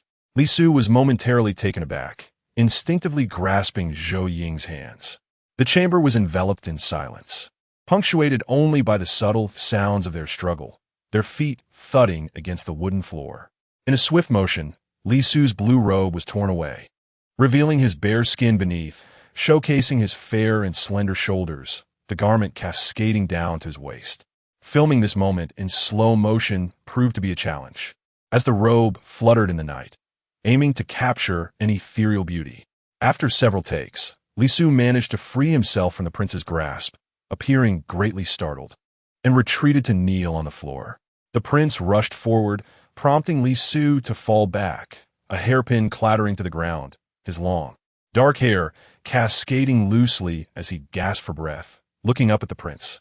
"Focus on Li Su," Guo directed, his gaze fixed on the monitor. The surrounding crew held their breaths in anticipation. As the camera zoomed in, Li Su's eyes glistened with moisture. After multiple takes, his forehead glistened as well, illuminated by the candlelight. The crew adjusted the lighting, enhancing the allure of his face. Although not conventionally handsome, his features were sharp, eyes brimming with desire, and he appeared captivating on screen. This was a completely unfamiliar side of Shen Jintai. He was no longer Shen Jintai. He had become Li Su, devoid of any trace of his former self. "Are you afraid of me?" Zhou Ying inquired. Li Su clutched the robe on the ground as a shield and replied, "It is not fear for myself, but concern for the prince's purity." Yet, if he were so concerned about the prince's integrity, why was he clad in nothing beneath? Li Su gazed at the crown prince and remarked, "For I possess not only the most repugnant body, but also the most despicable heart, desiring to tarnish your highness." His chest heaved with trepidation, yet his hand withdrew the concealing robe, revealing the body of a eunuch he had long been ashamed to display. Yin Qiuqi, fixated on the monitor, felt his heart race. Suddenly, the lights flickered erratically, prompting Zhang Siki to hastily assist Shen Jintai to his feet. In this scene, Shen Jintai was to portray a cunning little eunuch, devoid of any garments. Yet he donned underwear, believing it merely a part of the work, feeling no embarrassment at all. The crew retrieved his robe, and as he held it, he smiled at Zhang Siki, teasingly saying, "You've managed to rip off a button." At that moment, Guo noticed Shen Jintai's enticing posture, momentarily taken aback. This sparked an inspiration within him. Every director possesses an unconstrained artistic spirit. While television dramas may not match the cinematic scope, he had his own methods. For the subsequent scene, he altered the original intimate shot of the two embracing in slumber. Shen Jintai, cast as the handsome young eunuch Li Su, lacked somewhat in beauty, yet his physique compensated for it splendidly. Guo believed this was not merely a display of male allure, but a way to render the narrative more credible. He aimed to uncover the captivating aspects of Shen Jintai, ensuring the audience could comprehend why the deposed crown prince would be enamored with such a person. In the aftermath, he had Shen Jintai draped in the crown prince's long robe. Clad in the garments recently shed by his lover, the attire misted with water, evoking a post-coital ambience, accentuating his body's contours from shoulder to foot. Guo personally assisted in crafting this look, and although Shen Jintai initially felt somewhat awkward, he soon realized that his transformation was for the sake of his career. For his vocation, even bearing all was no concern. With his thought, he liberated himself. Amid the dim candlelight, he enveloped himself in the crown prince's robe, his long hair cascading down. The camera panned from behind to the side, showcasing his broad shoulders, slender waist, and alluring posterior, exuding an indescribable sensuality. Yin Qiuqi remained motionless behind the monitor, gently stroking his lips, as if sensing that Shen Jintai's metamorphosis might one day shine brilliantly on screen. He was convinced that Shen Jintai had indeed transformed. The former version of him no longer existed, having evolved from a controversial idol into a genuine actor. The character of Crown Prince Zhou Ying was straightforward and easy to portray, with Zhang Siki's youthful essence seamlessly integrating into the narrative. Though the scene appeared to depict the Crown Prince as dominant, in truth, he was the one being controlled, while eunuch Li Su held the reins.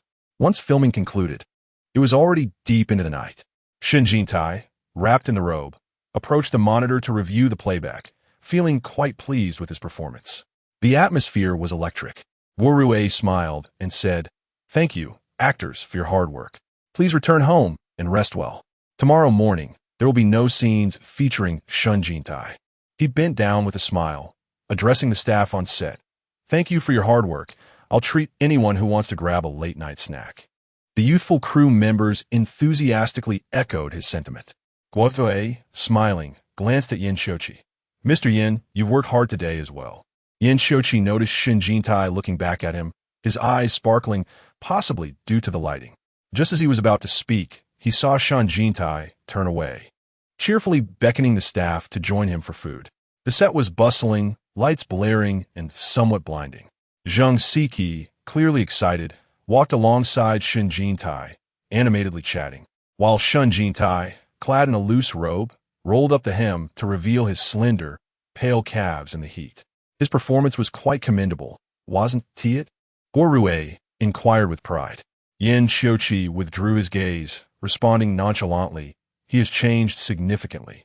Indeed, it was a considerable transformation, Takahashi thought. As if he had become an entirely different person. Not only had his acting improved dramatically, but his attitude towards Mr. Yin had also shifted when he looked at Mr. Yin. His gaze was bright and unentangled. Just moments ago, standing behind the monitor with Yin Shochi, Takahashi even felt that Shen Jintai exuded a certain charm, steadfast and composed. It was already quite late, and as Yin Shochi prepared to leave, he spotted Shen Jintai once more, discussing dining options with Zhang Siki and the others. As the car passed by them, he took a moment to observe Shen Jintai, attempting to catch subtle movements, perhaps pretending to be indifferent while secretly assessing his vehicle. However, it seemed Shen Jintai was entirely oblivious, donning a white tank top, loose shorts, and flip-flops, a cigarette dangling from his fingers. Guorue appeared thoroughly satisfied with the day's shooting, as the official Weibo account released a new poster the following day. The image featured Shen Jintai wrapped in his robe, half of him shrouded in darkness, exuding an alluring charm. "What on earth is this?" someone exclaimed. "That figure. I am impressed. Clearly a man. Who can tell me who this is?" The small text in the upper left corner revealed, "Shen Jintai. No way, is this really Shen Tuwa? He has such an incredible physique." The quality of the posters for this production, Donggong, speaks volumes, truly deserving the title of a grand annual production. What to do? I'm starting to feel a bit excited. I initially said I wouldn't watch Shen Tuwa's show, but could it be genuinely captivating? Reservations for genuine intrigue. Just yesterday, I mentioned in the neighboring building that the main highlight of this show would undoubtedly be Shen Tuwa, if he plays his character well. It will surely be exhilarating. Here come the fans of Tuwa again. What does one poster prove? It's better to wait for the trailer before praising it. This poster merely affirms that the production lives up to its grand reputation, with thoughtful material. Furthermore, praising Tuwa's physique, there exists a kind of beauty called Meitu Shioshio. Let be known, Tuwa has numerous detractors. These past few days have been rife with negative posts about him. Initially, I harbored a certain disdain for him.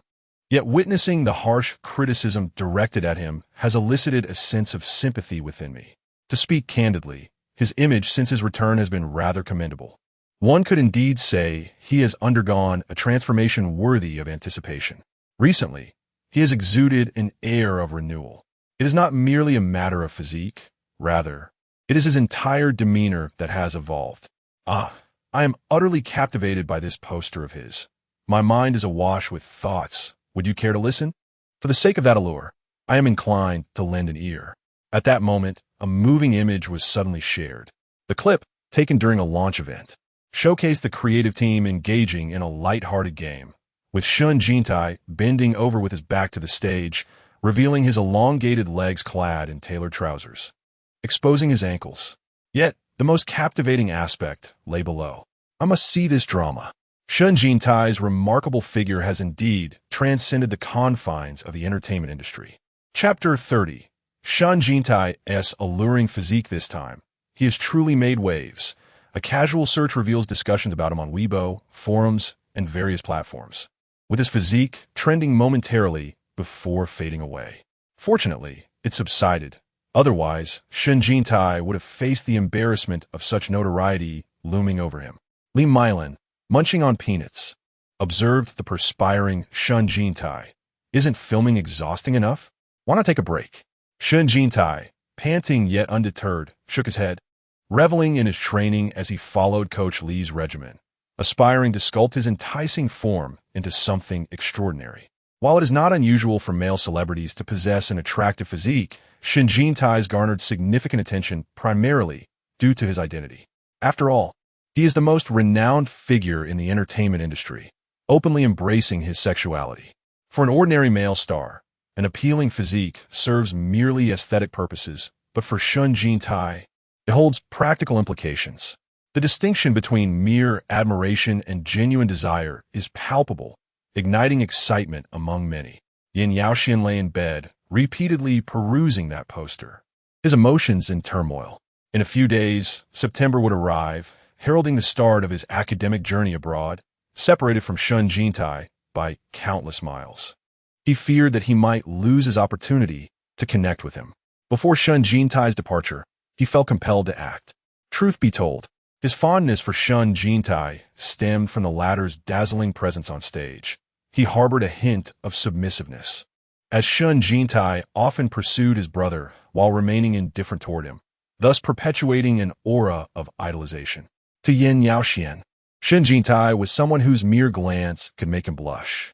Little did he know of Shen Jintai's alluring physique. Enlarging the image for a closer look, Yin Yaoxian found himself unable to sleep, his heart racing and body aflame with desire. The allure was simply irresistible. As the foremost fan of this drama, Mrs. Yin was unparalleled in her dedication, keenly following the developments of the production. She even took the initiative to follow the official Weibo account of the Eastern Palace, frequently inquiring with Yin Shochi about the latest news regarding the show. I heard from Xiao Jin that the trailer is about to be released. Isn't that so?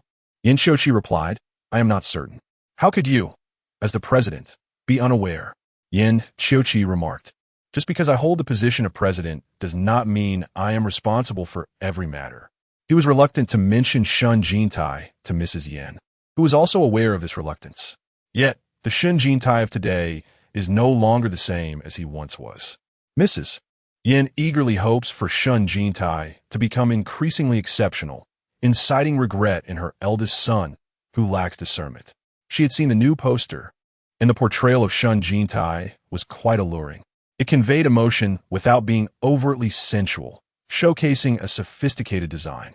Yin Yaoxian, standing nearby, hesitated several times to speak, but ultimately refrained. He found his brother's disdain for Shen Jintai irritating. Not only did he dislike him, but he also prevented Yin Yaoxian from engaging with him. He could only curse his own timidity for not daring to contradict his elder brother. Suddenly, Yin Shochi turned to him and asked, When do you leave? Yin Yaoxian replied on the first. There are only a few days left. Want to go early? Yin Yaoxian chose silence. After 3 months of leisure, it was time to refocus. If you fail to graduate, I will not spare you, Yin Shochi admonished sternly. His father, Yin Taifeng, had never been so severe. Yin Yaoxian diverted the topic. Mother, how long has it been since father returned home? He returned yesterday, stayed a night, and left again to attend a government meeting in City A, saying he wouldn't be back for 2 days, she replied. There seems to be a rumor about a certain actress and father lately. This was a common occurrence, and Yin Yaoxian spoke of it with a sense of detachment. Mrs. Yin chuckled. Is it still that same actress? Why does she enjoy spreading such rumors with wealthy men, especially being an unmarried young lady? Mrs. Yin had a refined approach to managing her husband. As a daughter of a prestigious family with substantial resources, she had no tolerance for infidelity. From the outset of their marriage, she had made it clear to Yin Taifeng that if she discovered any unfaithfulness, divorce would be immediate. This was not mere rhetoric. She genuinely believed it. Even after years of marriage, with a harmonious relationship, she could sever ties without hesitation. Yin Taifeng was well aware of her resolve and had been particularly well-behaved over the years. All financial matters were managed by Mrs. Yin, who had developed a habit of reporting her whereabouts daily. Her views on marriage mirrored her expectations for her 2 sons, which is why, despite their affluent upbringing, Yin Shochi and Yin Yaoxian maintained a respectable personal life. Yin Xiuqi, with a penchant for cleanliness, was strict with himself, while Yin Yaoxian, though lively in nature, never acted recklessly. I will handle this matter, Yin Xiuqi stated. He held himself to high standards and expected the same from others, especially regarding relationships and intimacy. He had long intended to address the actress who frequently made headlines concerning his married father. Mrs. Yin felt a sense of pride. Although her eldest son's demeanor was somewhat aloof, he was capable, adept at managing both minor and major affairs, and possessed a maturity beyond his years, instilling a sense of security befitting a family leader. He was also exceptionally suited to be a husband, for with such a partner, one need never worry about infidelity. He could handle any situation, from fixing light bulbs to commanding large gatherings. However, he lacked a touch of romantic flair. But who among us is perfect? Such a remarkable man. She wished only to reserve for Xiao Jin. After Yin Xiuqi commenced his work, Yin Yaoxian turned to Madame Yin and said, "Mother, I am aware of when they will permit visits. It is this weekend." Madame Yin replied, "I'm already aware. Xiao Jin informed me through WeChat." Yin Yaoxian questioned, "Then why did you ask, elder brother?" Madame Yin cast him a glance and shook her head, thinking that her son's intellect seemed somewhat lacking. "Are we still going?" Yin Yaoxian inquired again. "Haven't we just been? We can't visit all the time. I wish to go once more before school starts. When I return, it will be the new year," Yin Yaoxian expressed. "If you wish to go, then go," Madame Yin said. "It shows you have a conscience. Look at your elder brother's indifferent demeanor. Just wait, he will regret it one day. If elder brother asks, I shall tell him you encouraged my visit," Yin Yaoxian remarked. Madame Yin turned to glance at him. Yin Yaoxian, with a forlorn expression, added, "Whenever I interact with Xiao Jin, my brother becomes displeased and scolds me." Hearing this, Madame Yin immediately frowned at Yin Xiuqi. Receiving Madame Yin's approval, Yin Yaoxian promptly sped off in his sports car to visit Shen Jintai, spending the entire day at the filming location. Shen Jintai had numerous scenes and was mostly too occupied to attend to him, yet Yin Yaoxian watched with great interest. He treated the entire crew to lunch, and by the end of the day, everyone recognized him as the younger brother of Yin, the second son of the Yin family. Bai Qingchuan, while retouching his makeup, stole glances at him from the corner of his eye. In this day and age, there were indeed countless handsome young men, tall, slender, and fair. It was no wonder he was the brother of Yin. While Yin usually maintained a serious demeanor, his brother was amiable and approachable, smiling at everyone. Yet his gaze remained fixed on Shen Jintai, clearly a devoted admirer. Speaking of Shen Jintai, made Bai Qingchuan feel a pang of disappointment. He began to question whether he had made the wrong choice. Perhaps he should have opted for the role of Li Su. That character appeared to be quite compelling, especially in the earlier episodes. During the protagonist's growth phase, the beautiful yet cunning young eunuch Li Su was undeniably captivating, and it felt as though the show's popularity would be overshadowed by Shen Jintai. When he initially read the script, he envisioned the character as strikingly handsome and charismatic. If Liu were to play it, it would align more closely with his expectations. However, he was unprepared for Shen Jintai to portray Li Su in an entirely different manner. Not as the epitome of beauty, but exuding a captivating aura, both serene and fervent. A seductive charm that was neither obsequious nor superficial, but rather intertwined with calm ambition and fervent desire, restrained yet intensely captivating. As Shen Jintai was filming a pivotal scene where he was being whipped by the Empress, the whipping portion had just concluded, and the crew assisted him in changing into a tattered robe smeared with blood. Shen Jintai's long hair flowed freely, while the makeup artist sprayed water on his face. As the water dampened his attire, it clung to his physique, presenting a pitiable yet alluring sensuality. His physique was remarkably well-defined. Such a posterior would be enticing on any other man, yet it could easily come off as vulgar. However, Shen Jintai possessed an elegant and statuesque form, exuding an alluring coolness devoid of any effeminacy. In today's performance, the male lead merely serves as a backdrop, with the stage predominantly belonging to Shen Jintai and Zheng Siki. After finishing his makeup, Bai Qingchuan returned to his designated spot. Shen Jintai adjusted his robe. Smearing a bit of blood onto his shoulder, and then cast his gaze towards the director. Over the past few days, Shen Jintai has exhibited this peculiar demeanor. He typically engages jovially with those around him. Yet as filming approaches, he transforms into a figure of unwavering seriousness and gravitas. This shift imbues him with an enigmatic aura, compelling the audience to hold their breath in anticipation of his performance. Bai Qingchuan licked his lips, his Adam's apple bobbing as he glanced at Shen Jintai. Frankly, the discussion surrounding Shen Jintai's pert posterior these past few days would have incited his ire in the past. After all, the poster featuring him as the male lead lacked such sophistication. Moreover, his physique is quite commendable, particularly his legs, long, fair, and straight, deserving of the recent trending topics. Much like Bai Qingchuan's own legs. Yet he found himself devoid of concern for such matters, his focus solely fixated on Shen Jintai's acting prowess. Over these days, he has endured a barrage of emotional turmoil. While others fixate on Shen Jintai's robe-clad Ri, he perceives only the depth of Shen Jintai's expressiveness. He revisited the performance from that evening. Both Guo Rui's direction and Shen Jintai's portrayal were commendable, leading him to one overwhelming sentiment. He felt utterly inadequate, especially in the scenes featuring the interplay between Shen Jintai and Zheng Siki. Each was a masterclass in artistry. Yesterday's shoot, depicting the romantic exchanges between Li Su and Zhou Ying, captured a rare glimpse of their tender domestic life, leaving him feeling profoundly enchanted. Zheng Siki, with his youthful charm and striking good looks, exuded a freshness that must have brought immense joy to Shen Jintai, while Bai Qingchuan could only engage in romantic pursuits with female characters. Alas, perhaps due to his heightened sensitivity, he meticulously observes every moment Shen Jintai is on screen. The more he scrutinizes, the more he recognizes the solidity of Shen Jintai's skills, trapping him in a vicious cycle of admiration. Occasionally, he finds himself marveling, wow, the nuances in this performance are simply remarkable. This young director truly excels at crafting scenes that seduce.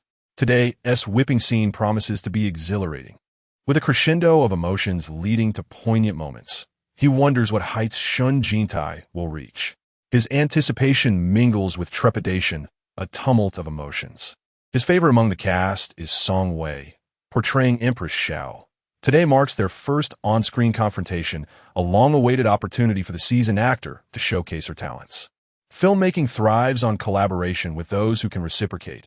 Earlier, the whipping scene between Empress Xiao and Li Su was executed with fervent brilliance. The entertainment industry requires such fresh talent to carry the torch. Today's younger actors often deliver performances lacking substance, while someone like Bai Qingchuan, with merely satisfactory skills, could easily claim the title of Best Actor. It is not a reflection of Bai Qingchuan's merit, but rather an indictment of the inadequacies of his contemporaries. Now, let us prepare to commence filming. 3, 2, 1, action. Li Su rises from the ground, and the prince, Zhou Ying, seated beside Empress Xiao, stands abruptly upon witnessing his dire condition. He swiftly envelopes him in a silk bag and discards him into the gutter. The Empress Xiao spoke with an authoritative voice. With your example, let us see who else dares to disrupt the imperial harem. Mother, Zhou Ying exclaimed anxiously. The Empress cast a dark glance at him. As the crown prince, you are less astute than your second brother. He has followed you for merely a few days, while he has been with the second prince for several years. Now, having committed such a grave offense, observe how the second prince handles the situation. That is the demeanor of a true son of the imperial family. Zhou Ying turned his gaze toward Zhou Zi, who wore a solemn expression and remained silent. The young eunuchs carried Li Su, bound in a silk bag, out of the East Palace. His hair was disheveled, and he hung upside down, blood dripping from him. With half-open eyes, he glanced at Zhou Zi, the corners of his mouth revealing a faint, ambiguous smile. Although there were many people on set, they were remarkably quiet, with only the faint hum of machinery breaking the silence. Bai Qingchuan met Shen Jintai's gaze, suddenly immersed in the scene, his throat tightening, eyes reddening as he turned his gaze away. Shen Jintai's scenes today were particularly tragic, yet he displayed exceptional dedication. In a scene involving a filthy water ditch, water gushed from a hose, splattering muddy water across his face. After finishing this scene, the crew attempted to assist him in rinsing his mouth, but he refused. "Let us proceed. Don't interrupt the emotion," he told the director. The next shot required preparation time, yet he remained motionless in the ditch. When Shen Jintai acts, he exhibits a certain madness. The hardships endured for the sake of art do not feel burdensome to him, but rather invigorating. Li Su, gravely injured, lay abandoned in the ditch, drenched in rain throughout the night. As he lay amidst the filthy water, this visceral experience surpassed any psychological empathy, drawing him into the role. Zhou Ying personally jumped into the ditch to rescue Li Su.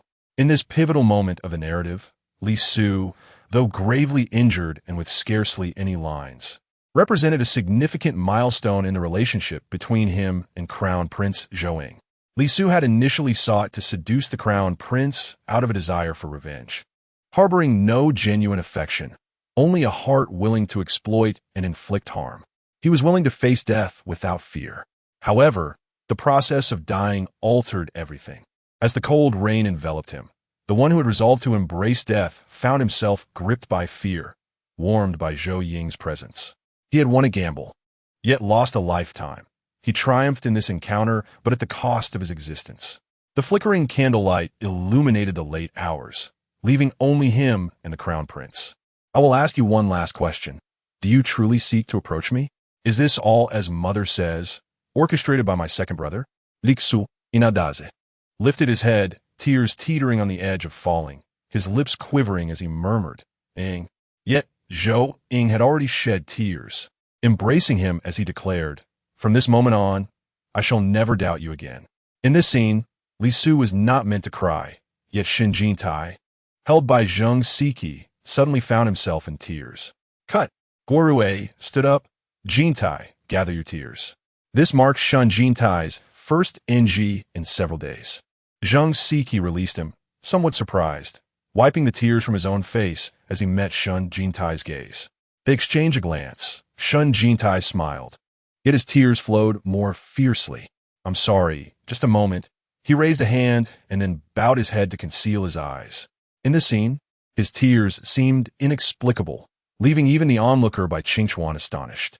Yet, no one questioned his acting skills or found it absurd. They all understood that Shen Jintai had truly immersed himself in the role. Guorue approached and suggested, "Let us take a moment before continuing." A hint of embarrassment washed over Shen Jintai as he wiped his eyes and chuckled. "I was just reminded of this line." He smiled and remarked to Guorue, "In the end, he remembers nothing, only eyeing." Li Su's life was both detestable and pitiable. Shen Jintai took a long pause, while Bai Qingchuan watched him in a daze. Shen Jintai felt a profound sadness. As an actor, to empathize so deeply raised questions of duty and neglect. However, Bai Qingchuan was deeply moved. Although Shen Jintai possessed a rather poor character, his professional prowess was undeniably superior. He was a man who drew clear lines between public and private matters. One must concede that Shen Jintai was no longer the person he once was. He had transformed into a commendable actor. After regaining his composure, Shen Jintai felt a touch of awkwardness and excused himself to the restroom. Just as he closed the door behind him, he heard a cheerful chime. "Hi, Xiao AI is quite excited." Shen Jintai turned off the faucet, exclaiming, "You startle me again." Unable to contain her excitement, she informed him, "The assessment here shows that your popularity has soared by 8 stars. Shen Jintai dabbed at his still, slightly swollen eyes and replied, "I need to maintain my emotional state. Please do not interrupt my performance." "Xiao," I retorted. "But you're about to receive the Slender Waist Award, along with the coveted waist dimples." Shen Jintai felt a rush of joy he struggled to suppress, prompting him to ask, "Is this newfound fondness a result of my acting?" "Oh," Xiao AI playfully chided, "let us keep it harmonious. It's not to anything, how annoying." Shen Jintai replied, "Please disappear. I genuinely need to preserve the delicate balance of my emotions." Chapter 31. Shen Jintai felt invigorated. He took a moment to temper his excitement, returning to the state he needed to embody. He glanced at his reflection in the mirror, noting his slightly reddened eyes.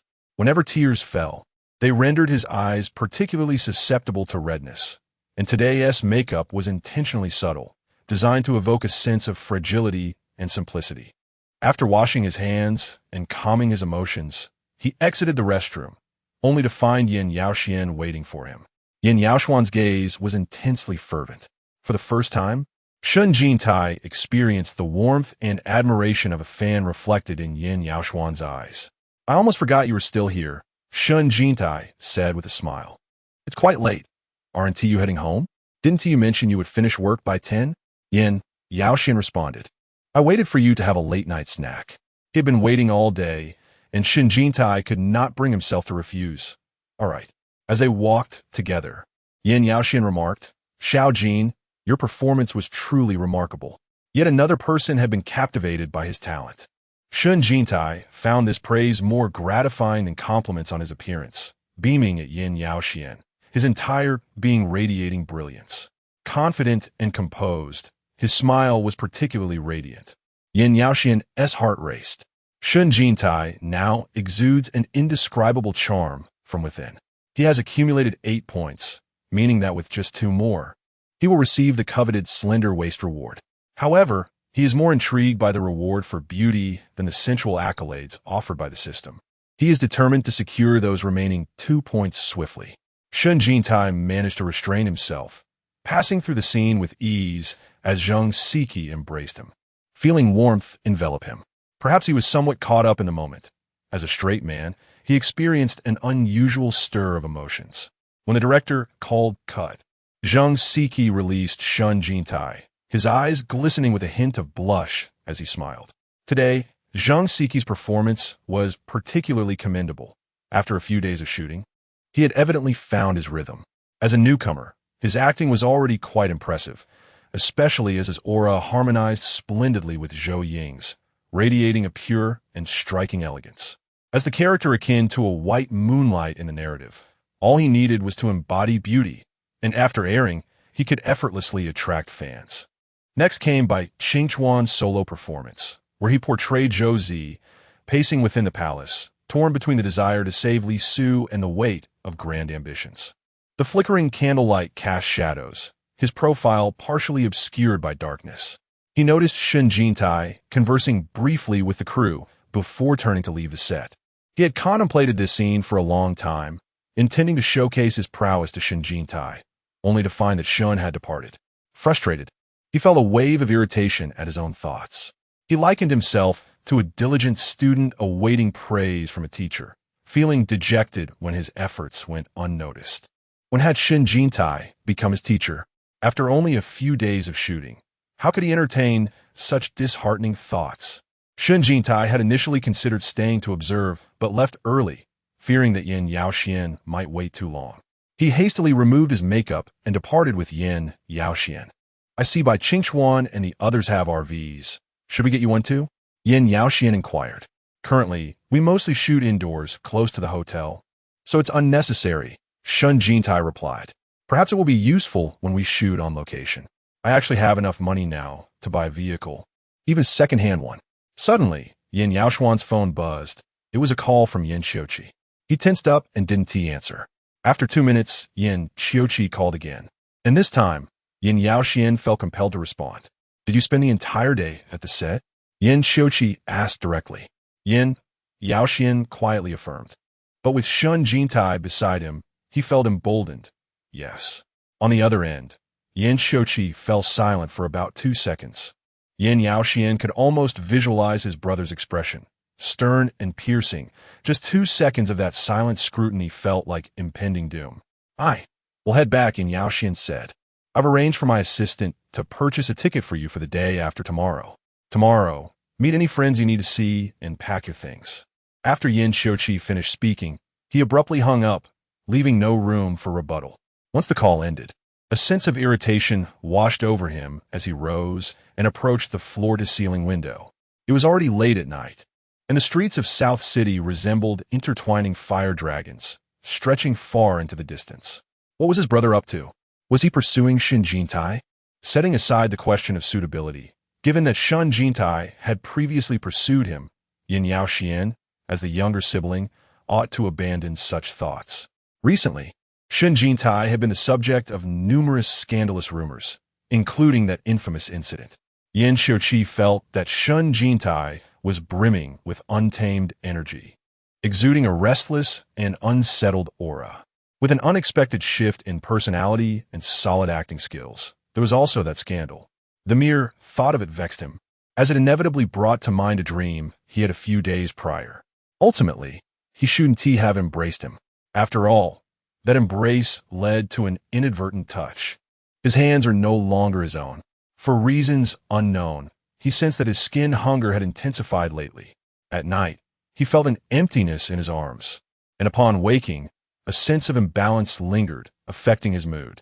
Fortunately, he was usually disciplined, allowing work to distract him. It had not reached the point of compromising his will.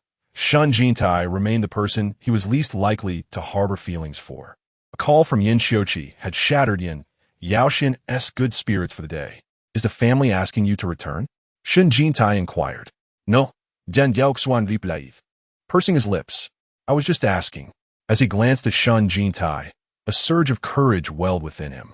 His heart still burned with enthusiasm as he remarked. I originally thought you took this role just for the money, but I didn't expect you to perform so brilliantly. Once this drama airs, you're bound to become a sensation. Shen Jintai smiled, responding, it's primarily due to the quality of the script. When faced with such an excellent piece, I couldn't bear to underperform. Will you return to the stage in the future? Yan Yaoxian asked. He found Shen Jintai on stage to be equally captivating.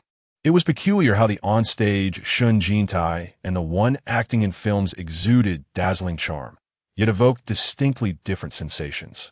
As an idol, Shen Jintai was enchanting and wild, radiating brilliance. As an actor, he was confident and resolute, embodying a resplendent aura. Yan Yaoxian cherished both personas, admiring them deeply. Shen Jintai paused at the question. He hadn't considered returning to the stage as a singer and dancer. However, the thought excited him inexplicably. Once he established himself firmly in the film industry and reached his desired position, returning to the stage might be worth exploring. As an actor, one must possess a heart inclined towards adventure and be open to new experiences. The restaurants in the film city were plentiful, frequented by stars, and the owners had long grown accustomed to their presence. As they followed the waiter to the second floor and approached their private room, a young girl emerged from the adjacent area, nearly colliding with Shen Jintai. Yan Yaoxian instinctively shielded him, positioning himself protectively behind Shen Jintai. The girl, likely having had a drink, wore a flushed expression and hurriedly apologized. It's all right, Shen Jintai replied with a smile. The young girl stole a glance at him, seemingly recognizing him, and paused for a moment. Yan Yaoxian had already ushered Shen Jintai into the private room. This restaurant, designed in an ancient architectural style, had only thin walls separating the private rooms, which did little to muffle the lively chatter from next door. They had barely settled in when they overheard a voice exclaiming, "Guess who I ran into in the restroom just now?" "Who?" "Shen Jintai." This was followed by a cacophony of excited voices. Shen Jintai felt a surge of excitement. It was the first time he had been recognized in this film studio area. He had been dressing modestly, and given the frequent presence of stars of all calibers in this vicinity, he had gone largely unrecognized during his dining outings in recent days. Perhaps some had recognized him, but did not regard him as a celebrity. For a superstar whose popularity was soaring, being recognized everywhere could be a nuisance. Whereas for a lesser-known actor like him, who had toiled for years with few people acknowledging him on the street, this sense of being recognized was particularly gratifying. Today, he had opted for a casual look, lacking in star quality. He resolved to spruce himself up a bit for his next visit. Due to his filming commitments, Shen Jintai was very mindful of his diet and had ordered only light dishes. As he awaited the server to bring out the food, he excused himself to the restroom. Upon stepping out of the private room, he encountered the same young girl who had nearly bumped into him earlier. She was accompanied by two other girls, all three of whom looked at him with a hint of shyness. Yan Yaoxian, ever vigilant, followed Shen Jintai out to glance down the corridor. Upon spotting the trio of girls, his expression darkened as he inquired, "Is there something you need?" One of the girls timidly asked Shen Jintai, "Excuse me, are you Shen Jintai?" He nodded slightly, and the three girls nearly erupted with excitement, exclaiming, We are your fans. Shen Jintai smiled and replied, Are you dining here as well? The young girl enthusiastically responded, I never expected to run into you here. Can we take a picture with you? With a cheerful agreement from Shen Jintai, the three girls crowded around, asking Yin Yaoxian to take their picture. Upon learning they were fans, Yin Yaoxian's demeanor softened considerably. He accepted their phones and snapped several photos for them. We were chosen to visit the set this weekend as fans, and we came to the film studio a few days early to explore. We originally wanted to visit the Eastern Palace crew to see you, but the security was too strict, and we weren't allowed in. Who would have thought we'd meet you here? The lead girl was visibly thrilled, her eyes glimmering with emotion. The warmth of being adored was truly infectious, even touching Shen Jintai, who chatted with them for quite a while. After the girls reluctantly departed, he headed towards the restroom, feeling even more exhilarated than the fans. The sensation of being loved was delightful, filling him with renewed vigor. Just as he reached the restroom door, he overheard someone inside speaking and paused upon hearing his name. Was that Shen Jintai just now? I've been seeing his news lately. He has changed quite a bit.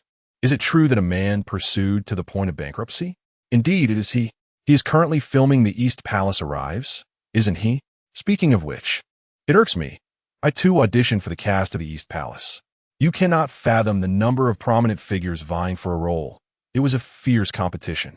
Ultimately, the selected actors were all quite credible, yet amidst them was Shen Jintai, whose acting skills are rather lacking. He has been rumored to have invested in the production. But what a farce! The Shen family has long since faced financial ruin. Had he any funds at his disposal, he would not be relegated to supporting roles alongside by Qingchuan. A tall and slender figure spoke, and upon noticing someone entering, he turned to glance and caught sight of Shen Jintai, nearly losing his composure in shock. The three men fell silent, watching as Shen Jintai strolled to the innermost part of the room, seemingly oblivious to their presence. They hastily pulled up their trousers and exited. Shen Jintai, however, remained unfazed. His reputation had been tarnished, and he was not surprised by others' perceptions. He shared their sentiments during his initial pursuits in the industry. Regardless, he was aware of his true potential and believed that once The East Palace Arrives aired, all would witness his transformation. While his acting may not shatter expectations, it would certainly astonish many. Thus, when he overheard discussions regarding his performance, he felt not anger but exhilaration, reveling in the prospect of proving his detractors wrong. The more they belittled him, the more gratifying his eventual success would be. Perhaps the fervor of the fans he encountered earlier ignited a flame within him. He was filled with ambition and fervor, yearning for fame to overshadow his past misdeeds. Upon returning to the private room, he found the dishes had already been served. Shen Jintai took a seat and remarked, Why so soon with the food? What kind of liquor do you have here?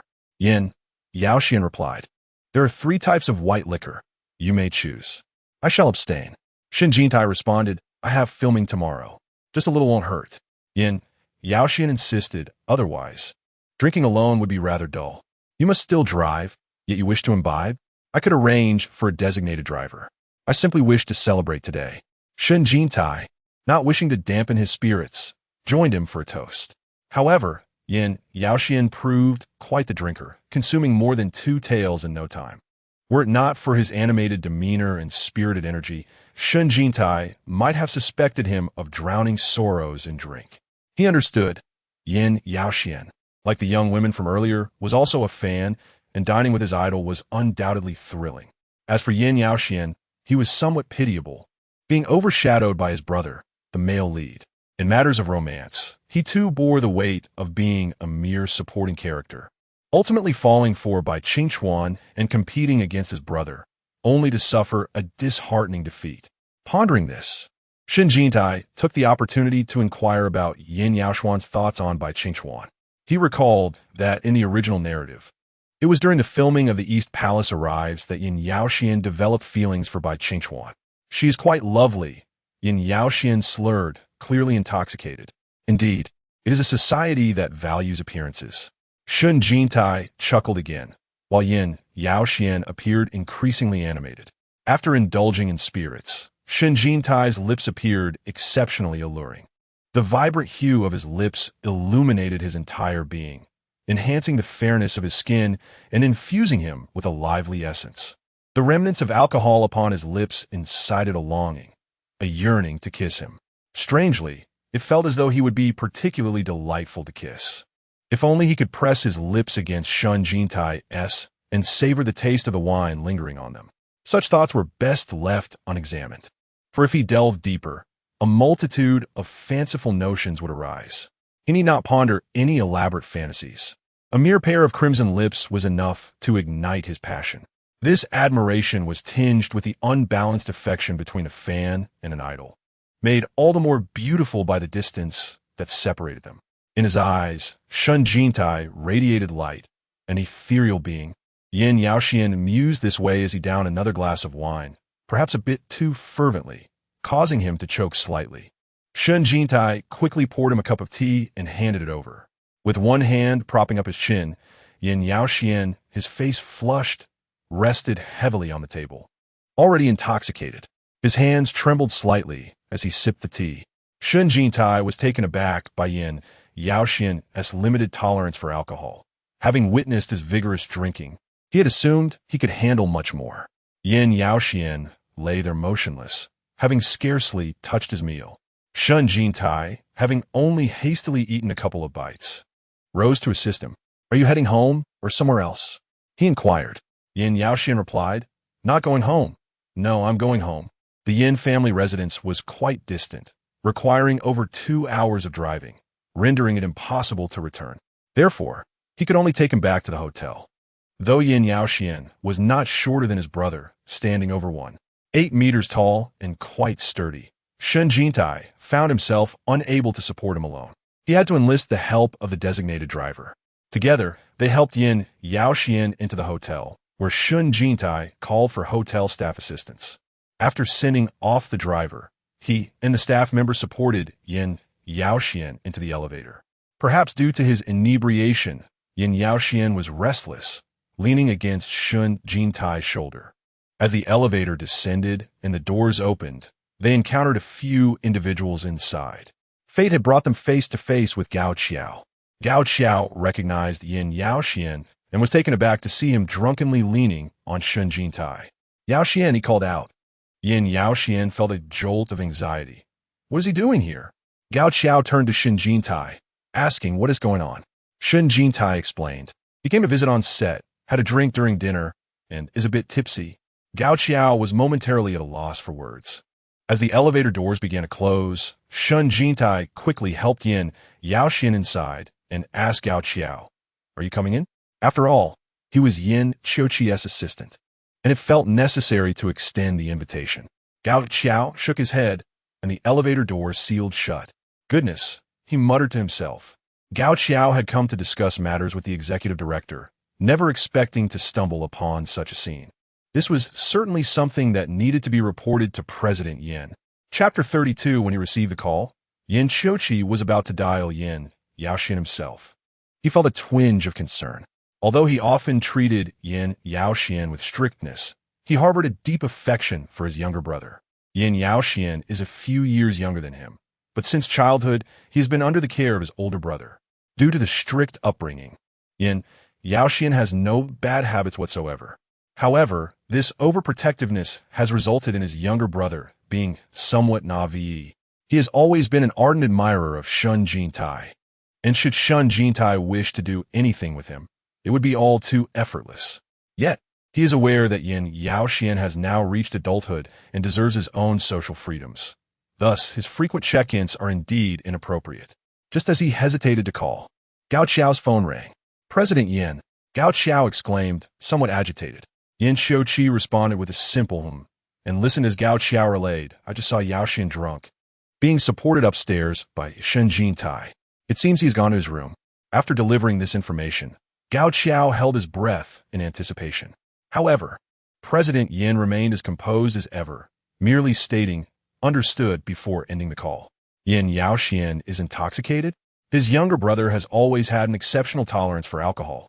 It is he who has a weak constitution. Under normal circumstances, it would be impossible for Yin Yaoxian to become inebriated unless someone had deliberately forced alcohol upon him. Without delay, Yin Xiuqi donned his coat and stepped out. Fortunately, he was not at home. The drive from his hotel to the one housing the production team would take a little over 20 minutes. Still, in that brief span, much could transpire, prompting him to dial Yin Yaoxuan's number. Unfortunately, he was met with the impeccably enunciated voice of a female operator. "Sorry, the number you have dialed is switched off." What on earth is Shen Jintai up to? It is not unreasonable for him to suspect foul play. The recent changes in Shen Jintai's demeanor cannot erase the impression left by years of his previous conduct. "Drive faster," he instructed the driver calmly. With the assistance of a hotel attendant, Shen Jintai laid Yin Yaoxian down on the sofa. After sending the handsome attendant away, he fetched a cup of hot water and settled beside the couch, gently patting Yin Yaoxian. "Are you thirsty? Would you like some water?" Yin Yaoxian remained motionless, sprawled on the sofa, his usually neatly combed hair now disheveled, and his handsome face appeared even more youthful in slumber. Although he and his brother Yin Xiuqi are siblings, they embody entirely different personalities. Yin Yaoxian is still a lad of less than 20. Shen Jintai drank the water himself, the sound of his gulping echoing conspicuously in the still room. Yin Yaoxuan's heart raced. What should he do? How could he be so unfortunate as to encounter Gao Qiao? The heavens do not favor him. He is to depart for abroad in 2 days, leaving him with little time. The coercive orders of Yin Xiuqi, ironically, ignited a courageous resolve within him. Alcohol emboldened him, feeling a surge of warmth in his chest. He devised a plan to feign drunkenness. A drunkard's words and actions can be forgiven. He could even use his inebriation as an opportunity to confess. Should Shen Jintai reject him, he could dismiss it as drunken ramblings, alleviating any potential awkwardness afterward. What a perfect scheme. Who would have thought he would run into Gao Qiao at the elevator doors? If Gao Qiao knows, it is tantamount to his older brother being aware. He felt trapped in a predicament, as rising abruptly to leave would surely betray his fade of inebriation. Yet, remaining here to sleep at Shen Jintai's would likely earn him a severe reprimand from his elder brother. After a prolonged internal struggle, the passage of time rendered him increasingly restless.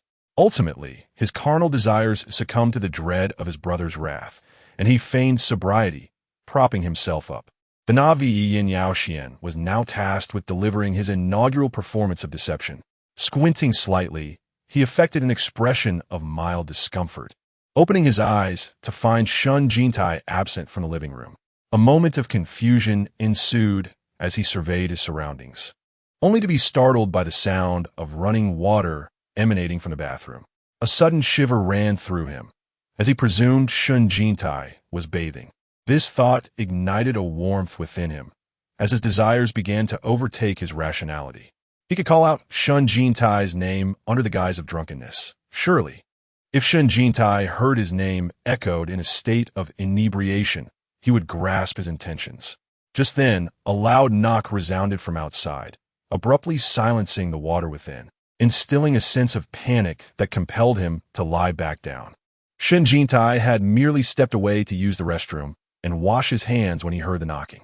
Having called for Xiao Tang to come over, he assumed the visitor had arrived sooner than expected. He wiped his hands and hurried to the door.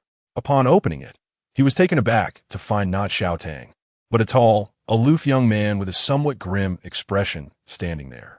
Strikingly handsome, yet exuding an air of cold detachment, it was Yin Xiuqi. "Is Yaoxian here?" Yin Xiuqi inquired. Shen Jintai nodded, feeling a tad awkward as he replied. He drank too much. As Yin Xiuqi entered, he quickly noticed Yin Yaoxian sprawled on the sofa, his attire still relatively tidy. His timing was fortuitous. Frowning slightly, he glanced at Yin Yaoxian and asked Shen Jintai, "How did he get drunk?" "He came to visit the set today. After wrapping up, we went out for a meal and had a few drinks, and he ended up intoxicated." Yin Xiuqi, choosing not to delve deeper, merely stated, "I appreciate your assistance. I shall take him home now." As he spoke, he reached out to nudge Yin Yaoxian. "Yin Yaoxian. He drank too much and has passed out." Shen Jintai quickly interjected. Yin Yaoxuan's anxious lashes quivered. This was dire. At this juncture, he could only persist in his charade of drunkenness. Having watched Yin Yaoxian grow up, Yin Xiuqi was well aware of his younger brother's demeanor. Noticing the tremor in his lashes, he deduced the truth. It was not Shen Jintai's fault, but rather his brother's mischief. This scoundrel was pretending to be drunk. In front of Shen Jintai, he refrained from exposing him and instead took it upon himself to help Yin Yaoxian sit up. Yin Yaoxian, gripped by fear, complied readily, making it easy for Yin Xiuqi to assist him. Shen Jintai moved to lend a hand but hesitated, sensing Yin Xiuqi's desire to avoid any physical contact. The air around Yin Xiuqi grew heavier with an unspoken authority as he merely nodded at Shen Jintai before leading Yin Yaoxian away. On the way, he had Takahashi book a room for him on the same floor. Once he helped Yin Yaoxian through the door, he pushed him inside and closed the door. Yin Yaoxian surprisingly continued to feign inebriation, leaning against the wall as he sank to the floor. "Stop pretending," Yin Xiuqi said sternly. At last, Yin Yaoxian opened his eyes, his face slightly flushed, and awkwardly pulled himself up.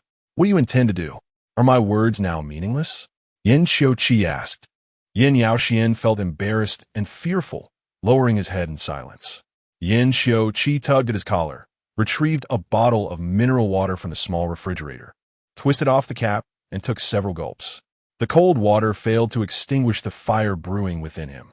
After drinking, he turned to Yin Yaoxian and questioned, "Have you lost your voice?" "Aye." Yin Yaoxian stammered, "I truly drank a lot." "Why are you pretending to be drunk?" Yan Qiuqi inquired. Yin Yaoxian fell silent once more. "Go home now, and in 2 days you shall depart for England." As Yin Yaoxian turned to leave, he grasped the doorknob but suddenly pivoted back, as if caught in a battle of wills, and approached Yin Xiuqi. "I like Xiao Jin, and I want to pursue him." At long last, he articulated this sentiment to his brother, and upon uttering it, he felt a surge of emotion, akin to declaring a manifesto of romantic freedom to a traditional patriarch. Yin Xiuqi's expression darkened significantly. Yin Yaoxian pressed on, "You don't like him. But does that mean I cannot like him? He never had a relationship with you. He merely had a crush on you. Now he has moved on, and you two share no connection. Am I not allowed to love him? Does Shen Jintai know?" Yin Xiuqi asked. Yin Yaoxian was taken aback, as he had not anticipated such a response from his brother. "I haven't told him yet. I intended to do so tonight." Yan Qiuqi scoffed. "You rely on feigning intoxication to confess? You truly possess remarkable skills." Yin Yaoxian retorted, "I am an adult now. In matters of love, I shall express myself as I see fit, and you need not interfere. Others can, yet Shen Jintai cannot." "Why is that? Simply because he once liked you?" "Because he shared my bed," Yin Xiuqi replied, pulling down his collar to reveal a barely visible bite mark on his neck. "He begged me for intimacy and left his mark on me. Do you truly believe it is appropriate to pursue someone like him as your partner?" Yin Yaoxian's face turned crimson. He was aware that Shen Jintai had pursued his brother quite openly. While he felt sadness and jealousy, he also admired Shen Jintai's boldness in love. Yet he remained oblivious to Shen Jintai's past actions and words. But he knew his brother would not lie. His face flushed. He felt momentarily lost for words, finally saying, "But he has changed. You've seen it, he has." Some things are best left in the past, while others, once occurred, can never truly be forgotten, Yin Xiuqi stated. "Unless you choose to disown me as your elder brother, do not entertain such thoughts again." Yin Yaoxian felt tears welling up. The earlier excitement dissipated entirely. Yin Xiuqi found it exceedingly easy to manipulate him. With a gentle tone, he remarked, "You are not suited for him. He will never be fond of you." Yin Yaoxian, with a tone laced with grievance, protested, "How can you be so certain he won't like me? Deep down, you know." Yin Xiuqi continued, "No one understands the type of man Shen Jintai prefers better than I do. His past infatuation with you was sincere and fervent, devoid of deceit. Shen Jintai is drawn to someone of my ilk, while you and I are entirely different types. Although Shen Jintai can change and cease his relentless pursuit, a person's aesthetic preferences are immutable. One cannot suddenly transition from a penchant for spicy food to an unexpected craving for sweets." Yin Yaoxian's eyes began to glisten with unshed tears. He was, in truth, aware of this. Yet, With Shen Jintai's sudden disinterest in his elder brother and his own newfound single status, he felt compelled to take a chance. But I still wish to try. He gazed earnestly at Yin Qiuqi and implored, "Brother, may I? Otherwise, I fear I shall regret this for the rest of my life. You may not know, but I have harbored a secret admiration for him for many years." Yin Qiuqi had anticipated this revelation. However, hearing it directly from Yin Yaoxian left him astonished. He pressed his lips into a thin line, remaining silent, his jaw muscles twitching slightly, his brows knitted in contemplation. He once cherished you, but I could not voice my feelings. Now that his affections have waned and he finds himself unattached, I wish to give it a try. Even if I fail, I shall have no regrets. My affection for him is no less than his for you. There are many things about my relationship with him that you are unaware of. Yin Qiuqi replied, "If you truly understood, you might not be so unperturbed." Yin Yaoxian remained silent. Yin Qiuqi cast a glance at him, his irritation mounting, and said, "Do as you wish. I've said all that needs to be said. Then I shall pursue him," Yin Yaoxian declared. "You may confess to him at once." Yin Qiuqi replied, "Let us see how he responds." Upon hearing this, Yin Yaoxian promptly headed outside, determined to declare his feelings to Shen Jintai. Once he left, Yin Qiuqi lit a cigarette, suddenly plagued by the worry that Shen Jintai might actually accept him. He was convinced that there was no longer any possibility between himself and Shen Jintai. He believed he had made that abundantly clear during their last encounter. Shen Jintai had also recognized this, hence his decision to get a tattoo and cease his entanglement with Yin Qiuqi, embracing a transformed persona. However, Shen Jintai's relinquishment felt passive. Given his temperament, he might not easily acquiesce. A discontented Shen Jintai could very well resort to exploiting Yin Yaoxian's feelings as a means of revenge, a possibility that loomed large in Yin Qiuqi's mind. The more he reflected, the more he felt he had erred in allowing Yin Yaoxian to confess. He was convinced that Shen Jintai still harbored feelings for him. How could someone simply stop loving another? Shen Jintai had once loved him with such fervor. It was implausible that mere days could extinguish all affection. Yin Qiuqi chastised himself for his earlier lack of resolve. He should have firmly denied Yin Yaoxian and sent him abroad, for time often cools many passions. Frustrated, he chain-smoked, glancing at his watch to find that more than 10 minutes had elapsed. He then opened the door, preparing to head to Shen Jintai's room. Upon stepping outside, Yin Yaoxian was seen sitting on the floor of the corridor, lost in thought, with his head buried in his knees. After a moment of hesitation, Yin Qiuqi approached him. Yin Yaoxian lifted his head, his eyes red and his expression profoundly wounded. "Did you confess? Did you go?" "I did," Yin Yaoxian replied. Shen Jintai rejected him. Yin Qiuqi's resolute chin quivered slightly, caught off guard. "Brother!" Yin Yaoxian grasped at his pant leg, tears streaming down his face once more. He was not only heartbroken, but also filled with regret, lamenting his impulsive confession, which had led to a cold shoulder. "Enough with the tears, let us go. I'll take you home," Yin Qiuqi said. Only then did Yin Yaoxian rise and follow him toward the elevator. As they passed by Shen Jintai's door, they noticed it slightly ajar, with Shen Jintai standing at the threshold, his expression somewhat awkward. Yin Yaoxian halted in his tracks, and Yin Qiuqi turned to regard Shen Jintai. Shen Jintai straightened his posture, appearing particularly upright, still in shock over Shen Jintai's rejection of his brother. Yin Qiuqi looked at Shen Jintai again and felt as though he were gazing upon a stranger. It became evident that Shen Jintai truly did not harbor feelings for him. Conversely, he found himself clinging to the past, rendering him somewhat foolishly sentimental. It felt as though all his thoughts and feelings of the day had been met with harsh reality. Inside the car, the Yin brothers sat in silence, both immersed in heavy hearts. Yin Qiuqi considered himself not one to indulge in over-sentimentality. Throughout his life, he had been unaware of the affection many held for him. He had presumed that others liked him, but today marked his first encounter with the stark reality that such was not the case. Just then, he received a message from Shen Jintai. Opening it illuminated his brow and eyes. The message read, "You need not worry." Chapter 33. It felt as if he had received some form of validation. Shen Jintai's rejection of Yin Yaoxian was evidently not merely a matter of affection, but also concerned him.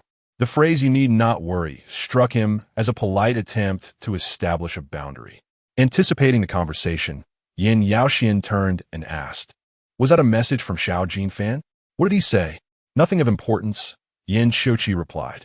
After a moment of silence, Yin Yaoxian said, "Never mind. Don't tell me. Knowing will only deepen the pain."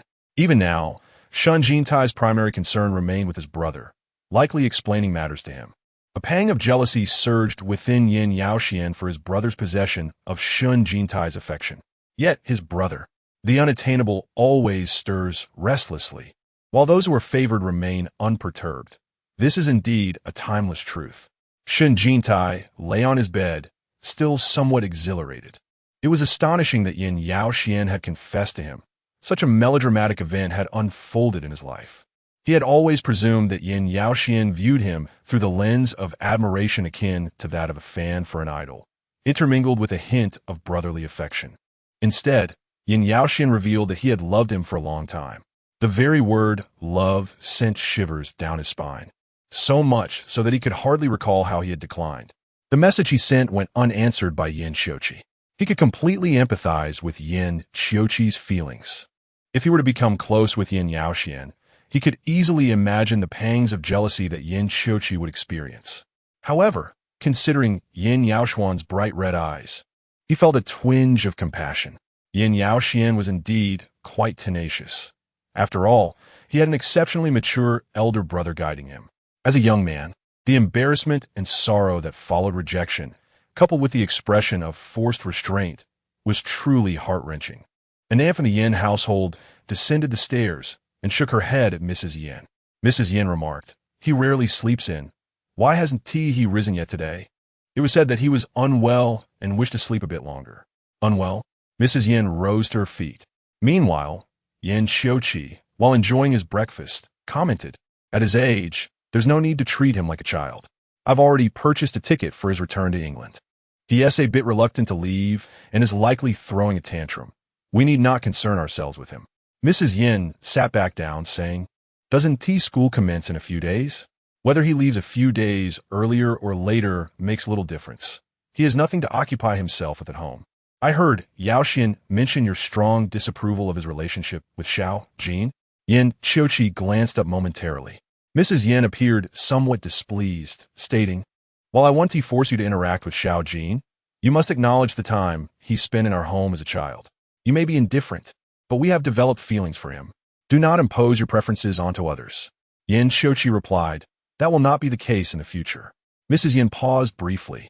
"There will be no future for that, nor is it needed, as Shen Jintai has already lost interest in him." The tumultuous entanglement between him and Shen Jintai had finally come to a close after several years. He believed that aside from their incompatible personalities, their views on love differed significantly. He held that an ideal romance should involve careful selection before love, rather than mere impulsive desire, and that it should be based on mutual affection, with restraint during the act of loving, so as not to be overwhelmed by passion. He would never allow himself to be blinded by love. His future relationships would undoubtedly be characterized by mutual respect. Shen Jintai had completely moved on, which was for the best. Everyone should look ahead. Due to the rapid production schedule of the Eastern Palace arrives, with filming taking place concurrently with broadcasting, all departments were under considerable pressure. After only a few days of shooting, the rough cut of the first teaser had already been completed. When the teaser reached Yin Xiuqi, it was accompanied by music and subtitles. After viewing it, he found the first version of the teaser rather straightforward. The 1-minute teaser featured over 40 seconds dedicated to the production team and character introductions. In the final moments, a picturesque scene unfolded, showcasing the dilapidated red walls, and a throng of palace maidens passing by, with He Lanbai, portrayed by Yang Lizzie, turning back gracefully amidst the melodious sound of flute.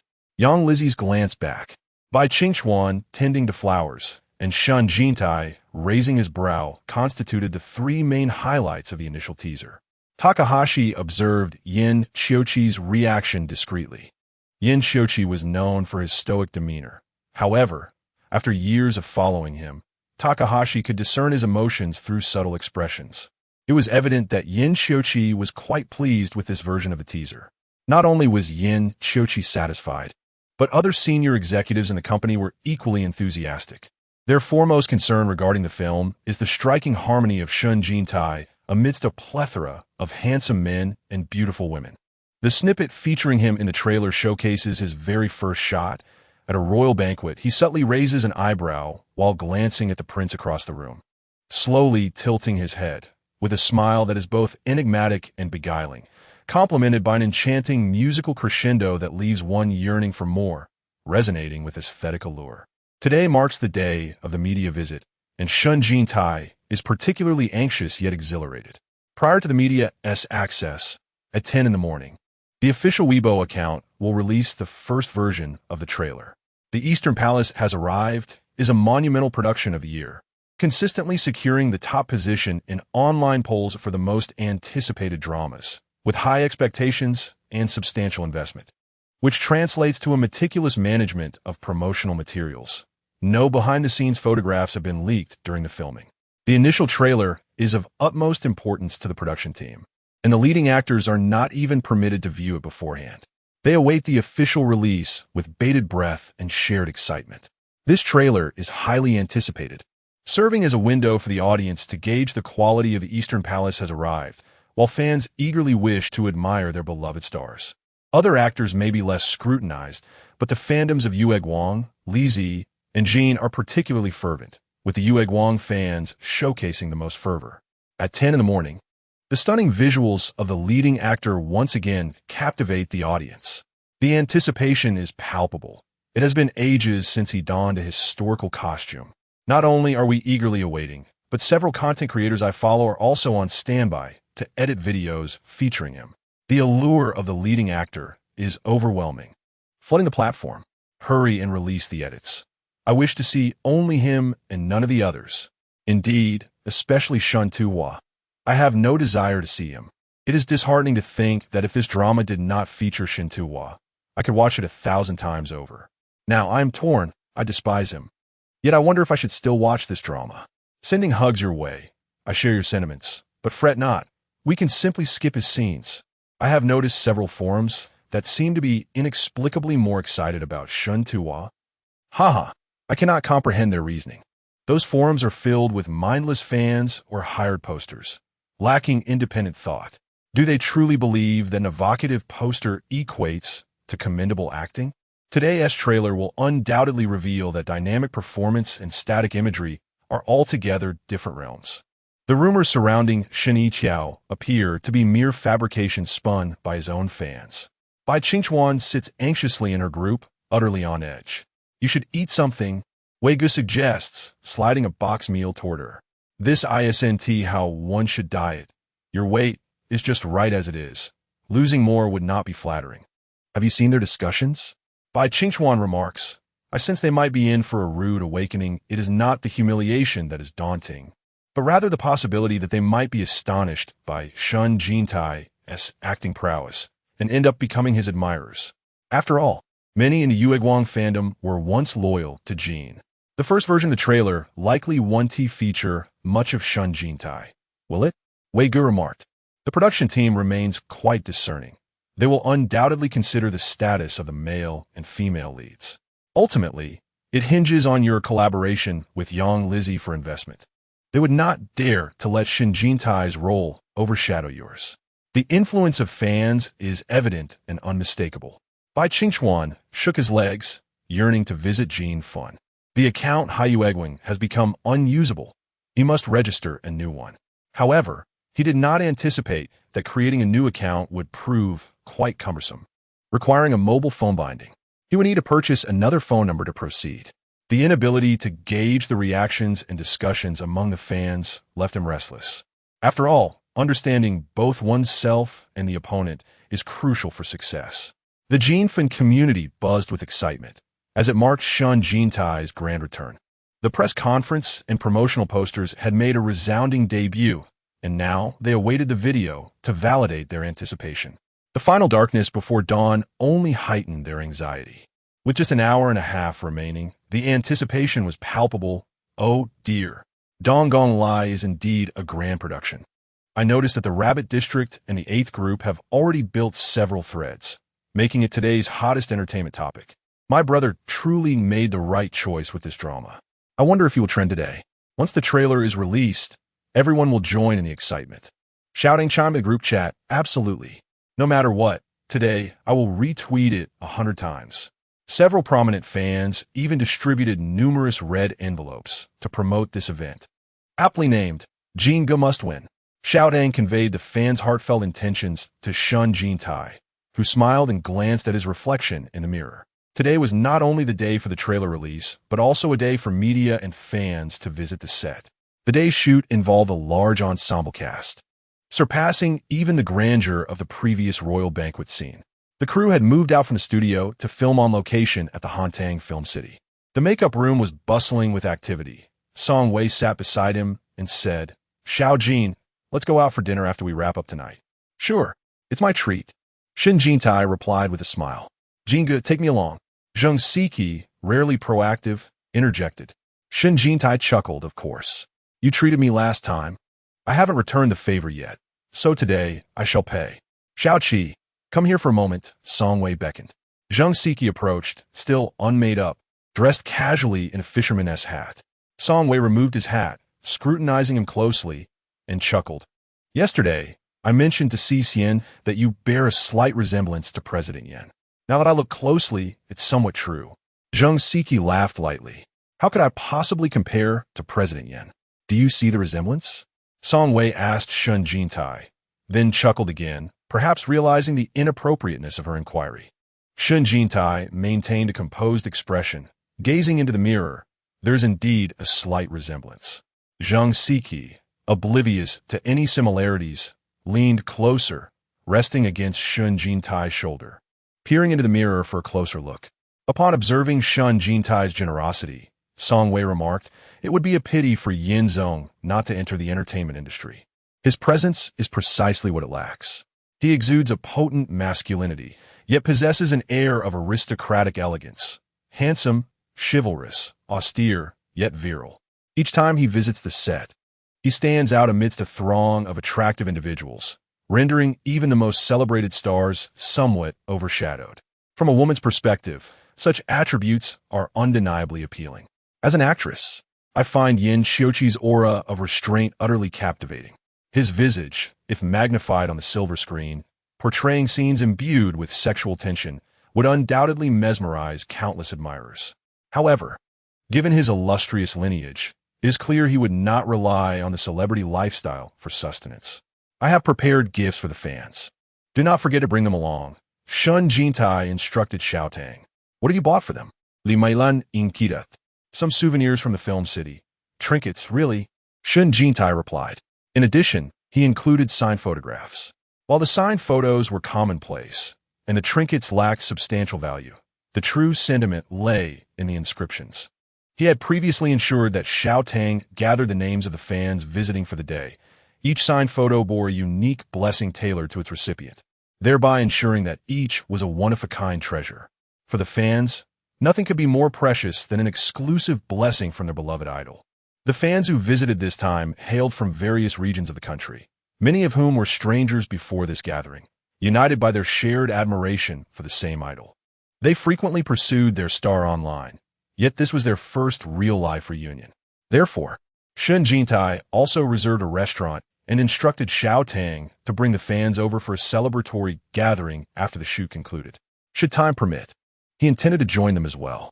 Furthermore, he planned to reimburse all expenses incurred by the fans during their visit. The crew had begun preparations for the scene well before dawn, and by the time the actors were fully made up, the filming location was ready. Numerous media representatives were present, and according to plan, they would first complete the scene before engaging in media interviews. Given the necessity of filming, actors were prohibited from carrying mobile phones, which meant they would not be able to view the trailer immediately. In fact, it was not only the actors. The visiting fans had their phones temporarily confiscated as well. Crew members repeatedly announced through a loudspeaker, "Please adhere to our regulations." Photography is strictly prohibited throughout the duration of the event. Anyone caught using their phone for clandestine photography will have it confiscated. The atmosphere was bustling, with only one video platform granted exclusive streaming rights. As the live broadcast commenced, the viewership quickly surged into the tens of thousands, reaching 200,000 in less than half an hour.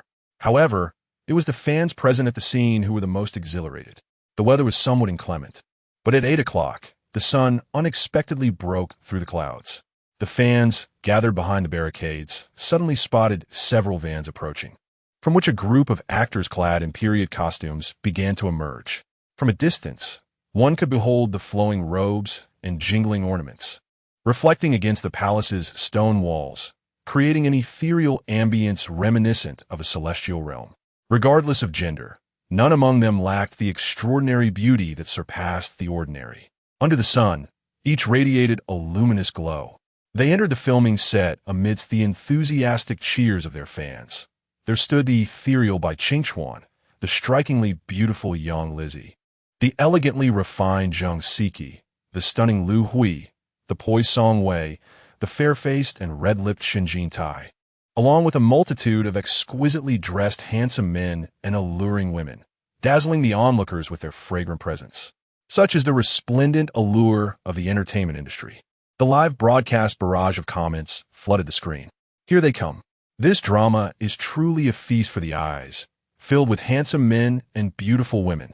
For those claiming Yang Lizzie has undergone cosmetic surgery, this portrayal still crowns her as the foremost flower of ancient attire. There are few as radiant as her. She truly shines. Bai Qingchuan undeniably suits white attire. What a celestial young man. I adore witnessing the vibrant competition within the entertainment circle. A single glance ignites fervor in my heart. It is only in this realm that one encounters such a plethora of stunning individuals. This production boasts an abundance of beauties. Yet Shen Jintai, remarkably, holds his own. Indeed, I was just about to mention how he stands out among the handsome crowd. Alas, his attire conceals his sculpted physique. Am I the only one who notices his splendid complexion? Truly a fair face and red lips? The flamboyant Shen Jintai of your feels like a distant memory. He now exudes elegance, with a commendable posture. The calls from his Moonlight fans resonated the loudest. Yet amidst the fervent cheers, he discerned his name being called. With a warm smile, he turned to acknowledge them, waving at his admirers. Among them, he recognized a familiar face, the girl he had encountered during a meal with Yin Yaoxian. A mere 10 or so fans had arrived, yet upon spotting Shen Jintai, their excitement was palpable. He approached them to exchange greetings. Bai Qingchuan, unwilling to be outdone, rushed over to greet the Moonlight fans, inciting further exhilaration, causing the crew to intervene and usher them back. Today we have quite the crowd, Lu Hui remarked, pulling out a small mirror to check his appearance. Not only were fans present, but multiple media outlets were also allowed to capture the moment. For someone whose livelihood depended on their looks, it was imperative to appear immaculate. As he was adjusting his makeup, the cacophony of cheers from Moonlight, Li Zi, and Jin Fin fans ensued. While older actors like Song Wei had grown accustomed to such fervor, he felt a tinge of envy and discontent. He too had played numerous leading roles. Yet despite the production's lack of popularity, he wondered why he hadn't garnered more admirers. Everyone, prepare yourselves. We shall commence filming shortly. All departments, take your positions, called the executive director with a megaphone. Today's scene was a pivotal moment depicting the arrival of foreign envoys, wherein several princes and their respective factions would clash, culminating in a dramatic poisoning incident. Gorue seemed eager to showcase his skills, as this open set scene commenced with a long take. A continuous shot, especially in a grand ensemble drama, requires meticulous orchestration. A director lacking the requisite skill simply cannot achieve it. One single shot must encompass all principal characters. 1, 2, 3. Action. The camera glides alongside the flowing skirts of a group of palace maidens, gradually entering the banquet hall where several significant concubines reveal themselves in succession, ultimately focusing on a charmingly delicate maid. She tiptoes gracefully to the side of the third prince, bowing as she presents a plate. Zhouing, favored by the eunuch Li Su, has already attracted criticism from both court and populace. Though he is virtuous, his capabilities pale in comparison to those of the second prince, Zhou Zet. Following the incident involving the eunuch, his popularity has plummeted to a nadir. Yet the old emperor still holds this eldest son in high regard. And with the illustrious background of Empress Xiao, the crown prince's position remains secure. The onlookers, however, are growing restless, led by the third prince, Zhou Yan. He is merely fortunate to have been born of the empress. When it comes to governance, he cannot rival even me, let alone my second brother. Zhou Yan fixates on the crown prince. Zhou Zi smiles faintly and replies, with the Xiao family's support, as long as my brother does not commit a grave error, his position will not be jeopardized. As he speaks, he glances at the crown prince, only to see Li Su standing resolutely behind him, a bruise still visible on his cheek. Are you all right? Zhou Ying inquires softly. Li Su responds, His Highness should not have brought me to such an occasion. I must let my mother know my resolve. The more reckless I appear, the less she will dare to act against you, he asserts, casting a glance at Empress Xiao in the distance. Empress Xiao furrows her brow slightly, noticing the emperor also gazing towards the crown prince. She forces a smile, saying, The crown prince is deliberately putting on a show for me. This child remains ever so stubborn. She wishes to convey to the emperor that the crown prince's outrageous behavior is not merely a result of his affection for Li Su, but rather an act of defiance against her. Recently, rumors have circulated throughout the court and the populace that the emperor intends to depose the crown prince. Though she knows these tales to be fabrications, the incessant chatter has unsettled even her. Yet, in this precarious situation, the crown prince still chose to bring Li Su to the event, revealing that he values beauty over the throne. She beckons her chief eunuch, whispering a few words to him. Meanwhile, Helan Bai, seated beside her, sips his drink, casting a furtive glance at Zhou Zi across the room. The focus shifts back to Zhou Zi. The third prince, Zhou Yan, suddenly furrows his brow, trembling slightly before spitting out a mouthful of blood.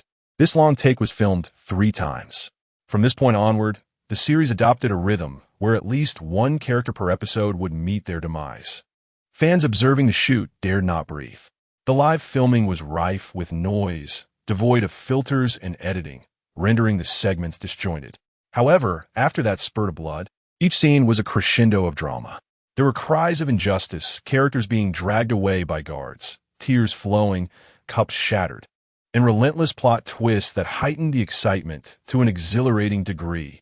Due to confidentiality protocols, the camera remained distant during the live broadcast, capturing somewhat blurry images and muffled dialogue. Yet even from the visuals alone, the intensity of the palace intrigue was palpable. The barrage of comments was equally fervent. Was it Wei Qian, the actress portraying Xu Fei, who was just dragged away? Her scenes are so limited. It appears to be quite thrilling. The palace intrigue must be ruthless. Merely listening to their vocal confrontations accelerates my heartbeat. The slapping scenes are intense. The Empress and the Crown Prince are truly unfortunate. But doesn't the production team fear spoilers? Adaptation? Spoilers, my foot. The poisoning case is a renowned scene from the original work, closely followed by the witchcraft incident. Then the Crown Prince's deposition, the extermination of the Xiao clan, the Empress's descent into madness, and the protagonist Helan family being implicated and brought into the palace as slaves due to their kinship with the Xiao clan. Also, they are relatives. I wondered why the niece of Empress Xiao bore the surname Helan. Helan Bai is the adopted daughter of the Xiao family. Taken in at the tender age of 7 or 8, her backstory is equally dramatic, but I shall refrain from revealing further. Although I couldn't discern their dialogues clearly, it feels as though every actor, including Shen Jintai, possesses remarkable acting prowess. I am genuinely thrilled. Shen Jintai's scene of bowing and weeping was utterly captivating. I can hardly wait to watch this drama. I just returned from the official blog where I viewed the trailer, and I must say, I am wholeheartedly committed to following this series. The trailer has been released. My goodness, it's already 10 o'clock. I must watch it now. Wow. The trailer is stunning. Shen Jintai's raised eyebrow at the end is simply extraordinary. Is the main focus of this drama truly not Shen Jintai? They actually concluded with a shot. Merely half an hour after the trailer was released, it swiftly ascended to the trending topics, quickly securing a spot in the top 10. The fans of the Moonlight series only noticed by Ching Chuan's beauty, golden nurturing the idol, flowers nurturing laughter. The way my brother handled the flowers was simply the embodiment of pure elegance. Fans of young Lizzie were entranced by her unparalleled beauty. That glance back, I am smitten. The Jean fans were equally exuberant. The transformed Shen Jintai.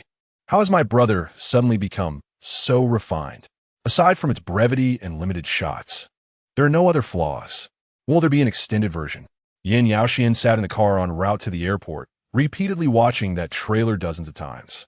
Ultimately, he switched to full screen, capturing the moment Shen Jintai raised his eyebrow and set it as a screensaver. He placed his phone down and turned to gaze out the window. Summer is drawing to a close, and autumn has arrived. However, the fans and actors on the filming set were unable to view the trailer immediately. As the filming session neared its conclusion, after a series of climactic scenes, the crew was intensely shooting the final shot. Shen Jintai, portraying Li Su, dashed down the corridor, the sound of his feet echoing on the wooden floor. The assistant director shouted from behind the camera, "Li Su, turn around!" With blood on his forehead, Shen Jintai abruptly turned his head, and an arrow whizzed past his cheek. Snap! The makeup artist hurried over to apply fake blood and create wounds on Shen Jintai's face. His chest heaved violently, his eyes slightly downcast, remaining silent, clearly still immersed in the emotion of the scene. Bai Qingchuan stood at the opposite end of the corridor, bow in hand, watching Shen Jintai intently. He had just engaged in a heated scene with Shen Jintai, a rush of theatrical exhilaration coursing through him. The next sequence promised even more emotionally charged exchanges, and he felt a surge of excitement. The makeup artist had retouched his appearance, and Guo Rue stood behind the monitor, instructing, "Adjust your emotions. We are ready to shoot." Shen Jintai took a deep breath, lifted his gaze, and nodded solemnly at the director. 1, 2, 3, action. The crew crouched nearby, raising a hairdryer. As Shen Jintai's long hair billowed, his eyes glistening red as he stared into the lens. The camera panned, capturing the subtle twitch of his facial muscles. His thin lips pressed tightly together, tears shimmering in his eyes. Bai Qingchuan, portraying Zhou Zi, pointed at him and shouted, "If you dare take another step, I will shoot you with an arrow." The prince promised me he would never kill him. Do you think I'm the only one who wants his life? Bai Qingchuan's eyes were also reddened. At this point, it is beyond our control. If you go, you are merely accompanying him to his death. Shen Jintai fixed his gaze on him, saying, "You can save him." Bai Qingchuan's lips trembled. "I will neither kill him nor save him." He looked at Shen Jintai, whose face bore traces of blood, his eyes seemingly capable of speech. Shen Jintai's performance was truly captivating. Today, he outshone everyone, his acting prowess unparalleled. In this moment, Shen Jintai had no lines, only subtle shifts in expression. He stared at Bai Qingchuan for a moment before turning to run forward. Bai Qingchuan stepped closer, shouting, "Do not forget whose servant you are." Shen Jintai halted, turned back, and declared, "I am your servant, but I am also the prince's. I am a princess." He left the sentence unfinished, casting a mournful glance back, his expression deeply sorrowful, long hair cascading, blood staining his forehead and face, tarnishing his azure robe. At that moment, Xiao AI suddenly chimed in, "Dear, your favorability with Bai Yue Guang has increased by 31 points. Here is your reward, a delicate waist, alluring dimples. And the next beauty enhancement reward, refined features." Shen Jintai seemed oblivious to this. Xiao AI paused for 3 seconds before logging off with a beep. Shen Jintai wiped away his tears and strode forward. The bow and arrow in by Qingchuan's hands clattered to the ground. Shen Jintai, his clothes disheveled, wore a jade crown. His attire an elegant long robe adorned with intricate floral and bamboo motifs, exuding grace and nobility. Yet, all of this was merely the prologue. The on-screen rivalry and passionate entanglement between Bai Qingchuan and Shen Jintai, 2 rising stars in the entertainment industry, had only just begun. At this moment, trailers from 2 leading television networks were released, featuring young Lizzie at the center, with Bai Qingchuan and Shen Jintai closely following. The signature channel of the network intoned in the most emotionally stirring tone, Have you ever pursued a dream like this? Have you ever loved someone like this? The intrigue of the court, the fervent love and resentments within the palace. The curtain rises, the drama unfolds. In the splendid September, we invite you to the Eastern Palace. Chapter 35. Takahashi stood in the corner of the elevator, his gaze lowered as he scrolled through the promotional trailer on the official account. The melodious notes of a flute resonated softly. After finishing, he lifted his head and spoke to Yin Xiuqi, who was also in the elevator. All data and responses are exceedingly favorable. Indeed, their company had a dedicated team for data analysis, which had conducted public sentiment research and forecasts well before the trailer's release.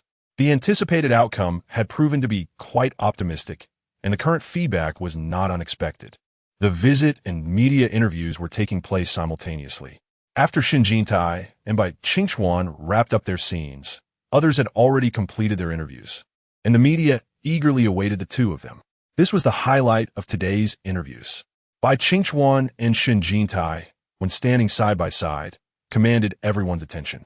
Moreover, their performance in today's scenes was particularly splendid.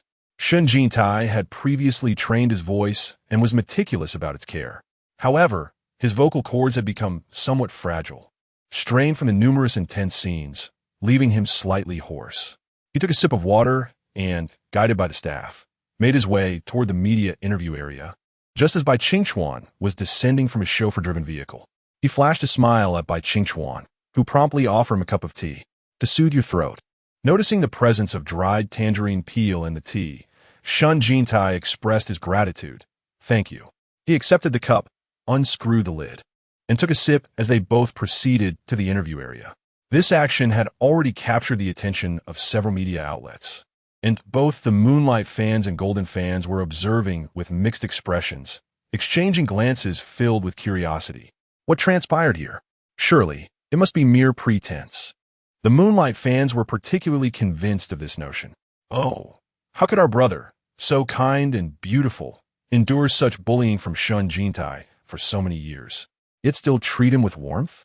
It appears that all negativity in the world has no bearing on him. The Golden fans chuckled. Bai Qingchuan's demeanor, reminiscent of a pure white lotus, had remained unchanged over the years. It was no wonder that when their brother had not yet retired a few years ago, he had publicly criticized Bai Qingchuan's hypocrisy. It is important to note that discord in the entertainment industry manifests in various forms. There are instances where two stars maintain an excellent relationship while their fans are at odds, creating a fade of conflict. In other cases, fans coexist peacefully while the stars privately engage in rivalry. Shen Jintai and Bai Qingchuan, however, were natural adversaries, with both fans and the stars themselves at loggerheads. Your recent scene together was particularly impressive. Did you two exchange insights privately? A reporter inquired, undeterred by the potential for controversy. Shen Jintai cast a playful glance at Bai Qingchuan, replying, "There was certainly some exchange. We rehearsed together before filming." He then shifted the microphone toward Bai Qingchuan, who smiled in return. The performance was commendable, perhaps primarily due to having a strong counterpart. With a grin, Shen Jintai turned to him and asked, "Are you complimenting me or yourself?" In the midst of the reporter's laughter, Bai Qingchuan responded, "Both." The reporters were momentarily taken aback. It is worth noting that a few years prior, when Bai Qingchuan and Shen Jintai debuted as a duo, each of their interviews was a spectacle in itself. Shen Jintai enjoyed subtle jabs and relentless teasing, while Bai Qingchuan, appearing delicate, never yielded an inch. In contemporary performances, is it not a cause for uproar when co-stars share the stage?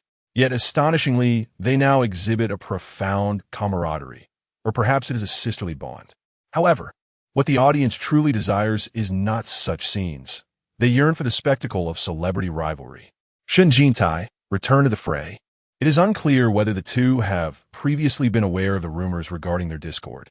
The public is indeed taken aback by the pleasant collaboration between them. Might they take this opportunity to dispel any misunderstandings? The bespectacled female journalist appears cunning, seemingly advocating for them while clearly reveling in the unfolding drama. This inquiry is perilous. As Bai Qingchuan smiles subtly, directing his gaze toward Shen Jintai, believing it prudent for him to respond first. Shen Jintai had often enjoyed defying him in the past, leading to moments of discomfort. With a smile, Shen Jintai states, "It is not a misunderstanding. We indeed were not on good terms previously." This declaration stuns the audience. The fans of Moonlight Powder are left aghast. Just as they began to view him favorably, the insufferable Shen Jintai resorts to his old antics. Is the news cycle about to reignite? Li Milin and Xiao Tang, positioned before the glittering crowd, pale in shock. Li Milin repeatedly gestures at Shen Jintai, exclaiming, "For heaven's sake, can you not always speak the truth? Do you not understand the unspoken rules of the entertainment industry? Even if you feel exasperated, please maintain a cheerful facade." Observed by Qingchuan. His smile falters slightly, becoming somewhat awkward. Meanwhile, the journalists are in a frenzy. Shen Tuhua has finally returned. Shen Jintai chuckles before continuing. "I must speak candidly. Although we debuted together, due to my previously volatile temperament, I could not consider Qingchuan a friend. He possesses a gentle demeanor." Li Milin exhales in relief. While such self-deprecation is a tad risky, it is certainly preferable to a public spat with by Qingchuan.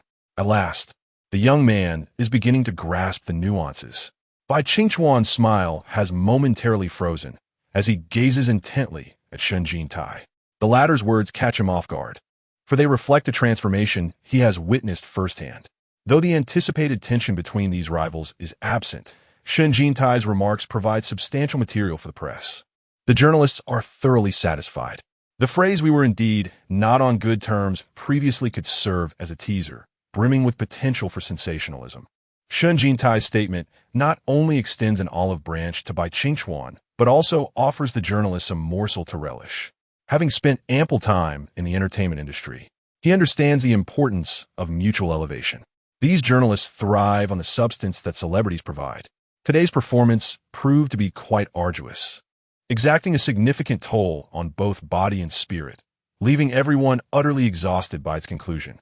Particularly affected was Song Wei, whose advancing years rendered the day's demanding schedule particularly taxing, preventing him from attending the previously arranged dinner.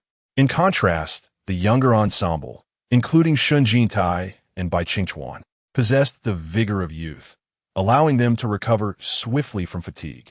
Today's exhilarating performance had invigorated their spirits, filling the atmosphere with excitement. While Shen Jintai maintained a serious demeanor on set, he transformed into a lively figure off the stage, rallying a group of individuals for a celebratory meal. "Qingchuan, would you care to join us?" he inquired with a smile. Bai Qingchuan had just emerged from makeup, clad in jeans and a white t-shirt, tall, slender, and fair. With the lower half of his face obscured, his eyes appeared even more captivating, sparkling with mirth as he replied, "Sure." Shen Jintai was momentarily taken aback, pleasantly surprised by this significant progress. He pondered whether his commendable performance had fostered this newfound openness or if it was the recent interview that had showcased his sincerity. In that moment, he recalled his rewards. When Xiao AI had made her appearance, he had been so engrossed in the scene that he had scarcely registered her presence. It dawned on him now that he seemed to have accrued numerous rewards. He beckoned everyone aboard the car, and Zheng Siki chimed in, "Why not ride with me?" Zheng Siki, though a newcomer, had arrived in a luxury car, demonstrating a surprising affluence. His opulence was not merely derived from his appearance. Upon entering Zheng Siki's car, "Shen Jintai, Samon Xiao Ai, darling," Xiao AI greeted him warmly. "What rewards have I received?" A slender waist, made cherries, and exquisite features, she enumerated, adding, "Oh, and a delightful dimple as an extra gift for your slender waist." Shen Jintai felt a twinge of embarrassment at the mention of May cherries. "Xiao I giggled softly. Indeed. Due to the rapid increase in your favorability, there was no time for you to choose. The system took the liberty of making selections on your behalf. However, dear, that's not the focal point. You've also received the reward of exquisite features." Shen Jintai's attention was successfully captivated. The phrase "exquisite features" resonated with a sense of refinement, balancing the frivolity of May cherries. Indeed, exquisite features implies beautifully shaped eyebrows and bright, clear eyes, which are paramount for an actor. Given his exceptional acting skills, coupled with a pair of sparkling eyes and attractive brows, he was assured that he would stand out magnificently on the big screen, captivating audiences with his expressive presence. "When did you become so eloquent?" Shen Jintai remarked with satisfaction as he took out his phone, activating the front camera to inspect his eyes. They appeared remarkably bright and paired with his rosy lips. His complexion radiated an extraordinary vitality. A smile broke across his face. Perhaps it was the uplifted spirits that had enhanced his charm, making his smile shine brightly, resonating with others. As for the other rewards, he found himself indifferent, unable to assess them at this moment. He shifted slightly, adopting a more comfortable position. The loose t-shirt brushed against his skin, yet he suddenly pondered. This maid Sherry must only refer to color, not shape, right? He lacked the courage to look down. Hastily, he opened his phone to divert his attention. He hadn't even had the chance to view the trailer yet. He had merely heard from Xiao Tang that the reviews about him were exceptionally favorable, and the fans were quite satisfied. Li Milan was even a bit excited, believing that he would undoubtedly make a comeback this time. He first perused some trending comments on Weibo, noticing that the top few were dominated by fan control, with Bai Qingchuan's name occupying the top 3 spots, showcasing the prowess of the Moonlight fans, closely followed by Yang Lizzie, whose supporters were equally formidable. Then came his own name. He retweeted that post, observing that his follower count had surged by several tens of thousands. This time, he refrained from adding text, merely accompanying it with a few emojis, which conveyed a sense of restraint. After that, he watched the trailer once. At the beginning, Zhang Siki glanced back upon hearing the music. The trailer? Shen Jintai responded affirmatively, admitting that it was his first time witnessing footage that had been color-graded, edited, and scored, and he felt quite exhilarated. The music was particularly well-matched, perfectly suited to resonate throughout the streets, although the color grading was somewhat intense. Nonetheless, the beauty of his shots remained unblemished. Guo Rui's cinematography, from composition to lighting, resembled a splendid painting. Finally, as he lifted his head to the music's conclusion, he subtly lowered it again, evoking an unexpectedly captivating aura. Not only was the official Weibo trailer impressive, but Zhang Siki also reminded him. Both satellite channels had released their own versions. Really? Shen Jintai immediately searched for them. The trailers from both satellite channels were largely akin to the official Weibo version, with additional shots mainly featuring grand scenes unrelated to the specific plot. Among these was a sequence of a group of concubines bowing in time with the music, both melodious and majestic, exuding a palpable atmosphere of palace intrigue that excited viewers. Weibo was the realm of fans, thus emphasizing their young idols, while the television channels catered to a more mature audience, focusing predominantly on the palace drama featuring women, relegating his name to a later position, with only Bai Qingchuan as the male lead, ranking second. Shen Jintai was impatient to watch the actual episode. With less than half a month remaining, it was expected that promotional material would continue to increase during this time. In the real-time comments regarding him, there remained a significant number of detractors, the most common argument being, what can a single shot illustrate? He has no lines and cannot showcase his acting skills. Shen Jintai felt a surge of excitement upon reading such critical remarks. He was eager to see how they would react once the actual episode aired. Shen Jintai might truly rely on this drama for his resurgence. Wei Ge remarked to Bai Qingchuan in the van. Bai Qingchuan, feeling somewhat fatigued, lay back with his eyes closed and casually stated, "He indeed performs well." Wei Ge paused, glancing at him, and asked, "Do you no longer dislike him?" "To be honest," Bai Qingchuan opened his eyes. "When I see him now, it's not a feeling of dislike, but rather one of fear." "Fear? What are you afraid of?" "Afraid of being overshadowed by him, unable to perform as well as he does. At times, his gaze can be quite intimidating, drawing me in and sending shivers down my spine." Bai Qingchuan leaned back in his seat, somewhat bewildered, reminiscing about Shen Jintai during their filming. His eyes seemed to shimmer with admiration. He had once acted rather stiffly, but now it appeared he had found his spark, exuding an aura of charisma. The essence of acting, when infused with such vitality, is indeed a blessing from the artistic deities. Many trained professionals, despite years of study, fail to reach that realm of naturalness. Such vitality always resonates deeply. He considers himself not to possess that innate charm. While he is indeed more suited for the acting profession than most, his empathy does not match Shen Jintai's. He still seeks that elusive point, pondering and exploring how to embody his character, with rare moments when he becomes so immersed that he forgets his own identity. For a young actor like him, who is still evolving, occasional experiences of such immersion are profoundly shocking, an indescribable blend of strangeness, wonder, exhilaration, and fear, leaving his very soul tingling. After stepping out of character, he suddenly finds himself enamored with the profession of acting. During the filming of Eastern Palace, he experienced this sensation twice, once during a scene with Empress Xiao, Song Wei, and once with Shen Jintai. This is what he yearns for. Shen Jintai possesses it, allowing him to momentarily forget the humiliations he has endured, and he genuinely respects him from the depths of his heart. Acting may seem deceptively simple, yet it requires the ability to cast aside inhibitions and express oneself freely before the camera, a feat difficult for ordinary individuals. This demands both training and innate talent, but talent will always outshine training. Shen Jintai is endowed with such talent, inherently suited for this craft, particularly attuned to the nuances of the lens. Guorue reclined on the chair, addressing Yin Xiuqi. Yin Xiuqi was engrossed in reviewing the footage, reaching a climactic point. The prince was ensnared, and despite his wisdom, he remained oblivious to the identity of the true villain behind the scenes. On the screen, Shen Jintai, with blood marring his forehead and his hair disheveled, fixed his gaze intensely at the camera. Though he did not scream, his presence was imbued with a profound intensity that struck the heart. The guard seized Prince Zhou, who urgently whispered to him to return to his younger brother's side. Hardly had he spoken than he was yanked away. His garments rustled, and Li Su attempted to grasp the prince's hand, but missed entirely, falling to his knees.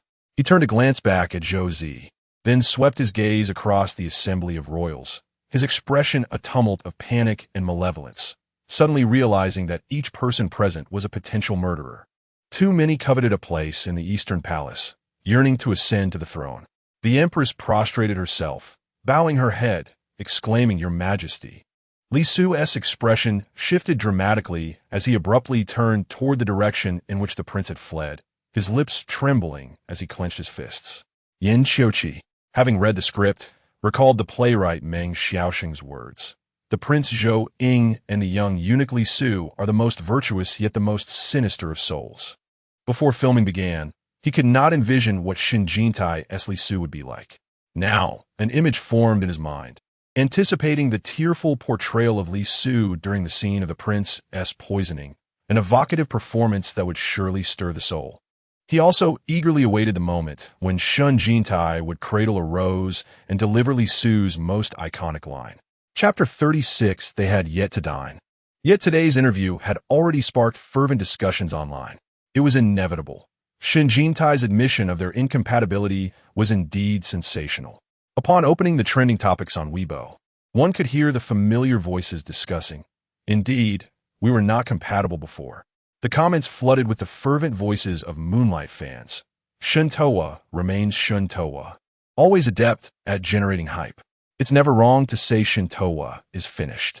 Please, Shen Towa, learn to walk independently and strive to be a person. The recent surge in trending topics surrounding Towa seemed excessive. Perhaps the remuneration for this drama had been extravagantly allocated. Wherever Moonlight fans tread, not a blade of grass remains. The comments beneath several popular Weibo posts were dominated by their presence. Eventually, they perhaps perceived that disparaging him was akin to charitable work. Thus, they began uniformly posting stills of Bai Qingchuan. On September 11th, let us appreciate the beauty of Donggong together. The male lead portrayed by Bai Qingchuan is named Zhou, and the drama is titled Donggong is Coming, premiering on September 11th. Consequently, fans collectively devised this rallying cry. Weibo allows for effective control over comments. Garnering numerous likes and retweets on the same comment suffices, yet forums present a different challenge, resulting in comments that reflect an entirely different atmosphere.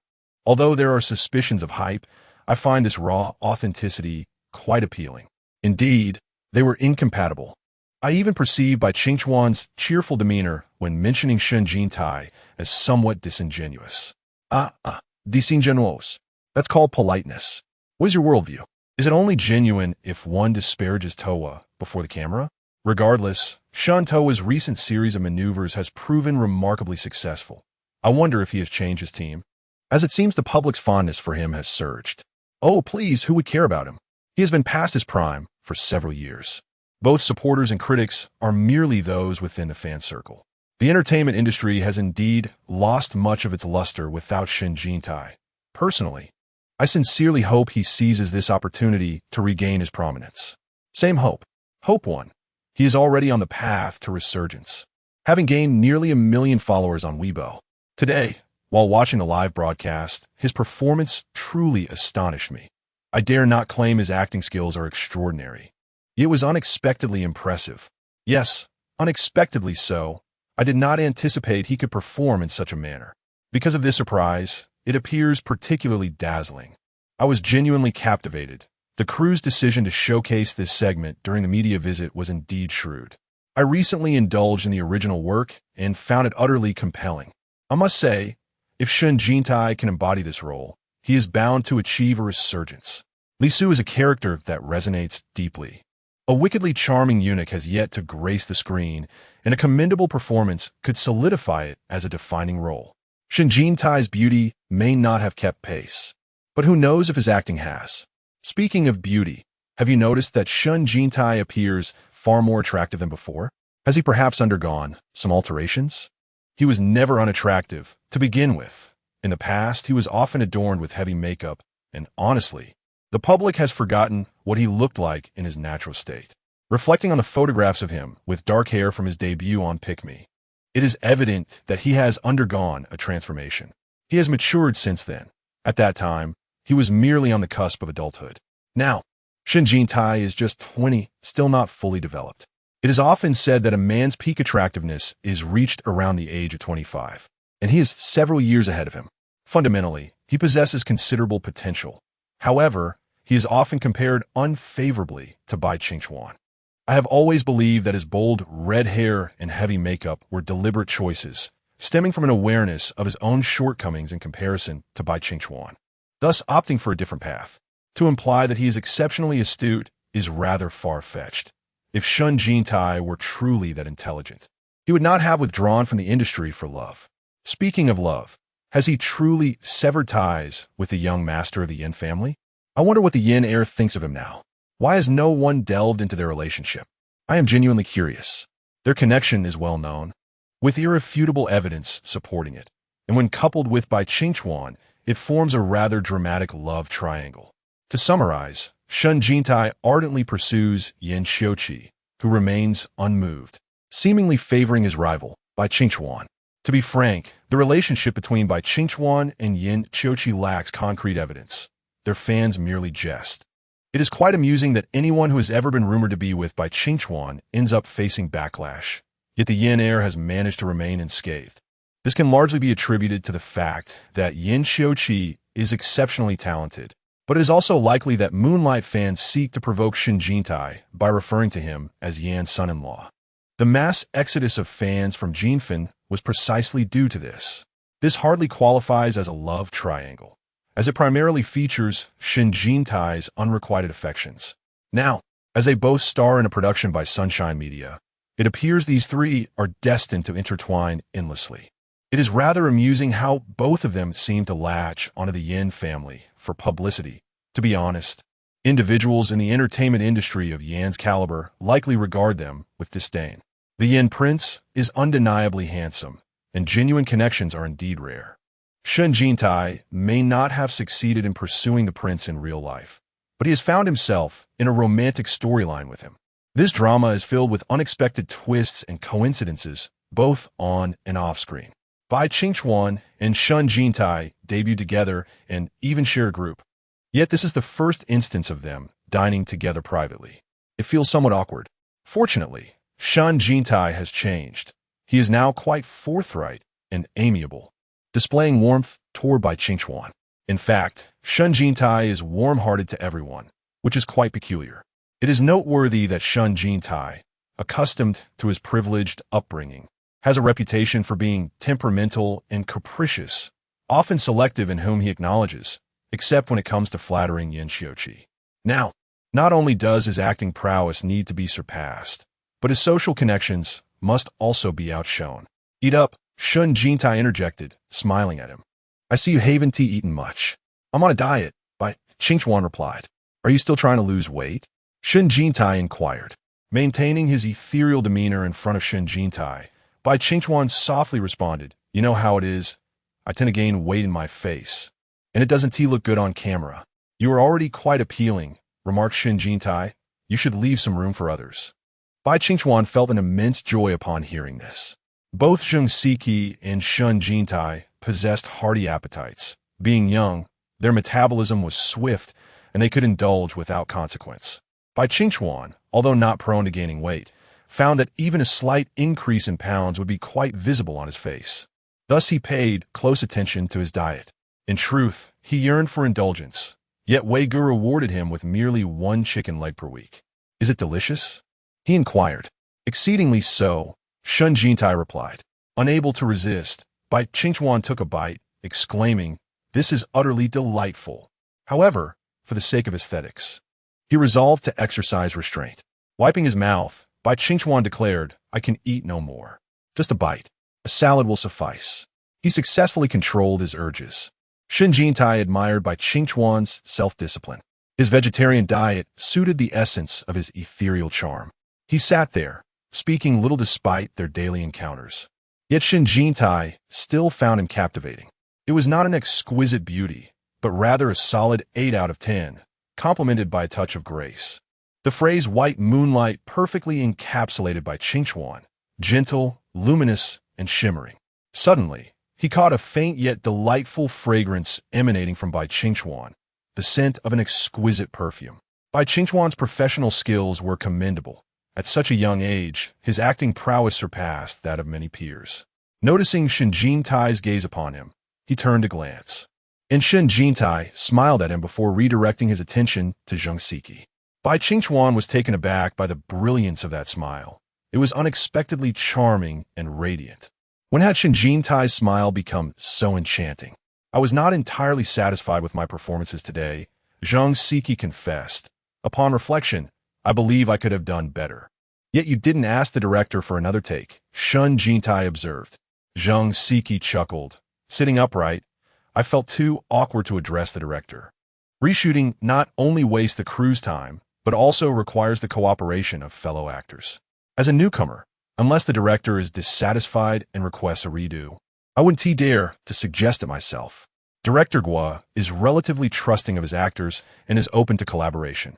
You've been fortunate to encounter such a good director at the start of your career, Shen Jintai commented. You wouldn't believe some directors have mediocre talent yet possess enormous tempers. They dictate everything. If a newcomer fails to perform well, they can berate you mercilessly. Occasionally, if you present a differing opinion, they might dismiss you outright. Your words suggest personal experience, Qingchuan remarked. Shen Jintai chuckled.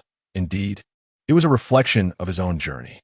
As a newcomer without connections or wealth, he had carved his path through sheer determination. The acting profession could be lucrative compared to other fields, yet the initial journey was the most arduous. Unbeknownst to them, the three of them had begun discussing the scene for the following day over dinner, momentarily forgetting their surroundings. Tomorrow, they were set to perform a scene together, featuring the imprisoned Prince Zhou Ying, who, aware of his imminent demise, had entrusted a message to Zhou Zi, passing the responsibility of Li Su to him. Li Su is associated with Zhou Zi, a fact he has always been aware of. The character Zhou Ying does not require an overly intricate portrayal. He embodies the archetype of a cherished first love, and the more simplistic the representation, the more poignant it becomes. Shen Jintai remarked that when designing movements, one need not convey excessive emotional fluctuations. Rather, subtle gestures, glances, and the rhythm of dialogue should prevail. The more restrained the performance, the more the audience will empathize with the character's plight. The three of them had memorized their lines, engaging in a dialogue that rehearsed their poignant confrontation. This scene is inherently tragic. Emerging from the East Palace under the night sky, Li Su and Zhou Zi share a moment where their lines sparkle with unspoken riffs. Bai Qingchuan found rehearsing with Shen Jintai to be particularly enjoyable. Shen Jintai approached rehearsals with a relaxed demeanor, radiating an easygoing charm while delivering a commendable emotional performance. Although new to acting, his presence exuded the confidence of a seasoned performer, both self-assured and gentle. Bai Qingchuan felt that Shen Jintai, while acting, emanated a certain brilliance that erased all his previous reservations. All that he disliked about Shen Jintai seemed to vanish, leaving only the aspects he admired. Occasionally, he pondered whether this was not the very person he aspired to become, a paragon of beauty and talent, carving his own path and leaving others with none. The trio engaged in lively conversation, losing track of time over their meal. After finishing, as they exited the restaurant, Bai Qingchuan paused at the door, only to abruptly turn back. Shen Jintai, curious about his sudden change, was interrupted by someone calling out, "Bai Qingchuan." It was then that he noticed several individuals inside the restaurant capturing the moment on their phones. Bai Qingchuan hastily retrieved a mask from his pocket to conceal his identity. Shen Jintai and Zhang Siki exchanged glances, both unaccustomed to the sensation of fame and thus lacking in such vigilance. A group of fans approached, their phones raised, prompting Shen Jintai to instinctively shield Bai Qingchuan, grasping his arm while swiftly guiding him towards their vehicle. Bai Qingchuan, momentarily taken aback, felt the firm grip of Shen Jintai's fingers around his arm, and in his heart, he could only think 3 words: "I've lived long enough." Indeed, it was not just him. The onlookers were equally astounded. Was that Shen Jintai? It seemed so. No, it was indeed Shen Jintai. The public's attitude towards celebrities is such that regardless of personal sentiment, recognition of their status compels attention, and phones are raised in unison. As the crowd thickened, someone shouted, "Shen Jintai!" He quickened his pace, with Zhang Siki closely trailing, both slightly taken aback by the commotion. Fortunately, the crowd of onlookers was plentiful, and the excitement of chasing stars was limited, preventing any potential dangers from ensuing. However, as he gazed ahead at Shen Jintai and Bai Qingchuan, he couldn't shake the feeling that their romantic rendezvous was being obstructed. Shen Jintai exuded an overwhelming aura of boyfriend energy. Although he himself was a celebrity, he was entirely focused on safeguarding Bai Qingchuan behind him. "Ah, I refuse to be the only one screaming. Did you see Shen Jintai and Bai Qingchuan being photographed while dining together? I am in shock, unable to believe my own eyes. Why are they having dinner together? Are they perhaps orchestrating a publicity stunt? It's perfectly normal for co-stars to dine together, especially with other crew members present. They are not alone. Can someone share the images? What exactly transpired? Here are the photos." Immediately, several images were uploaded, including a dynamic one. In the pictures, Bai Qingchuan, donning a black mask and dressed quite modestly, was seen with a young man of similar height, who grasped his wrist and strode forward confidently. That man was none other than Shen Jintai. Previously, the head flower always portrayed an alluring and flamboyant persona, relishing the masculine image. However, since dyeing his hair back, he has grown increasingly assertive. If you hadn't pointed it out, I might have thought he was a bodyguard. He looks rather cool. This candid shot of him has absolutely captivated me. He looks astonishingly handsome. His dark hair against his fair skin, bright eyes, and striking red lips, coupled with his gallant stride, rendered Bai Qingchuan, trailing behind him, the picture of a dutiful partner. A terrifying thought crossed my mind. Me too. Don't stop me. I wish to ship this crab-leg couple. Fans of Jin Fun and Yu Guang were simultaneously dumbfounded. Yu Guang fan, control yourselves. Are you trying to drive me mad? Jin Fun. I must admit, my brother has become quite appealing, but Bai Qingchuan, too formidable to contend with. Well, the artist management department contacted Wei Ge. He was in the midst of catching up on sleep. His first reaction upon receiving the call was, "Damn it, I've been played." A moment of weakness in allowing Bai Qingchuan to attend a gathering had led to Shen Jintai seizing the opportunity for publicity. Perhaps it was Zhang Siki. Their monsoon entertainment was notorious for sensationalism. Associating with same-sex rumors was hardly advantageous. Thankfully, the situation had not escalated significantly, and the company was not yet required to issue a statement, but they would need to exercise caution in the future, as advised by their superior. After hanging up, Weigo promptly checked Weibo for trending topics. There were quite a few trending searches lately. As a top-tier celebrity, one must frequently appear in trending discussions to maintain relevance. Otherwise, one risks being perceived as pass. However, one must also avoid excessive appearances, as frequent trends may lead to public disdain, especially with a pressing social issue currently dominating headlines. He swiftly called Bai Qingchuan. What is going on? Didn't I tell you to be cautious? Bai Qingchuan, surprisingly composed, joked, I consistently underestimate my own popularity. The woes of being a top-tier celebrity. Weigo, I have repeatedly emphasized to you that while selling scandalous tales is permissible, genuine corruption is unacceptable. If you wish to experience the turmoil that Shen Jintai has endured over the past 2 years, then feel free to indulge yourself. Bai Qingchuan, now serious, remarked, I believe the revelations are factual. It is imperative we take them seriously. If they are mere rumors, then it matters not, for they will ultimately be disproved. He had also perused some of the comments, and when he saw the suggestion of a connection between him and Shen Jintai, he could only laugh. How could he possibly harbor any affection for Shen Jintai? To be good friends with Shen Jintai might be plausible, but anything beyond that? That would be absurd. It is not fear of Shen Jintai dragging him into sensationalism, but rather the fact that they would be working together for an extended period. The character he portrays has a rather ambiguous relationship with Li Su. Should the day come when people attempt to pair them romantically, he would find it quite distasteful, especially given his prior disdain for Shen Jintai. In truth, his feelings have softened somewhat. Bai Qingchuan refrained from voicing this. He knew Wei Ge would hardly believe him. There was a time when he would not miss an opportunity to criticize Shen Jintai. Lying on his bed, Bai Qingchuan jotted down several flashes of inspiration that struck him during rehearsal at the dining table. The script he was working on was increasingly filled with words, as he learned to hone his craft alongside Shen Jintai. Shen Jintai, no one undergoes such a dramatic transformation without cause. After much contemplation, Bai Qingchuan concluded that Shen Jintai's metamorphosis stemmed from significant life adversities. The man who relentlessly pursued him had failed. His family faced bankruptcy. He became the target of ridicule within the entertainment industry, and his fans had largely deserted him. With neither love nor wealth, the once privileged youth had descended into obscurity. A wave of sympathy washed over Bai Qingchuan for Shen Jintai. Perhaps he was still too kind-hearted, he mused. Beautiful and benevolent. He opened his phone's front camera to assess his appearance, making a silly face. Yet he still looked quite handsome. The saying that one looks good, even in tears, was indeed fitting for him.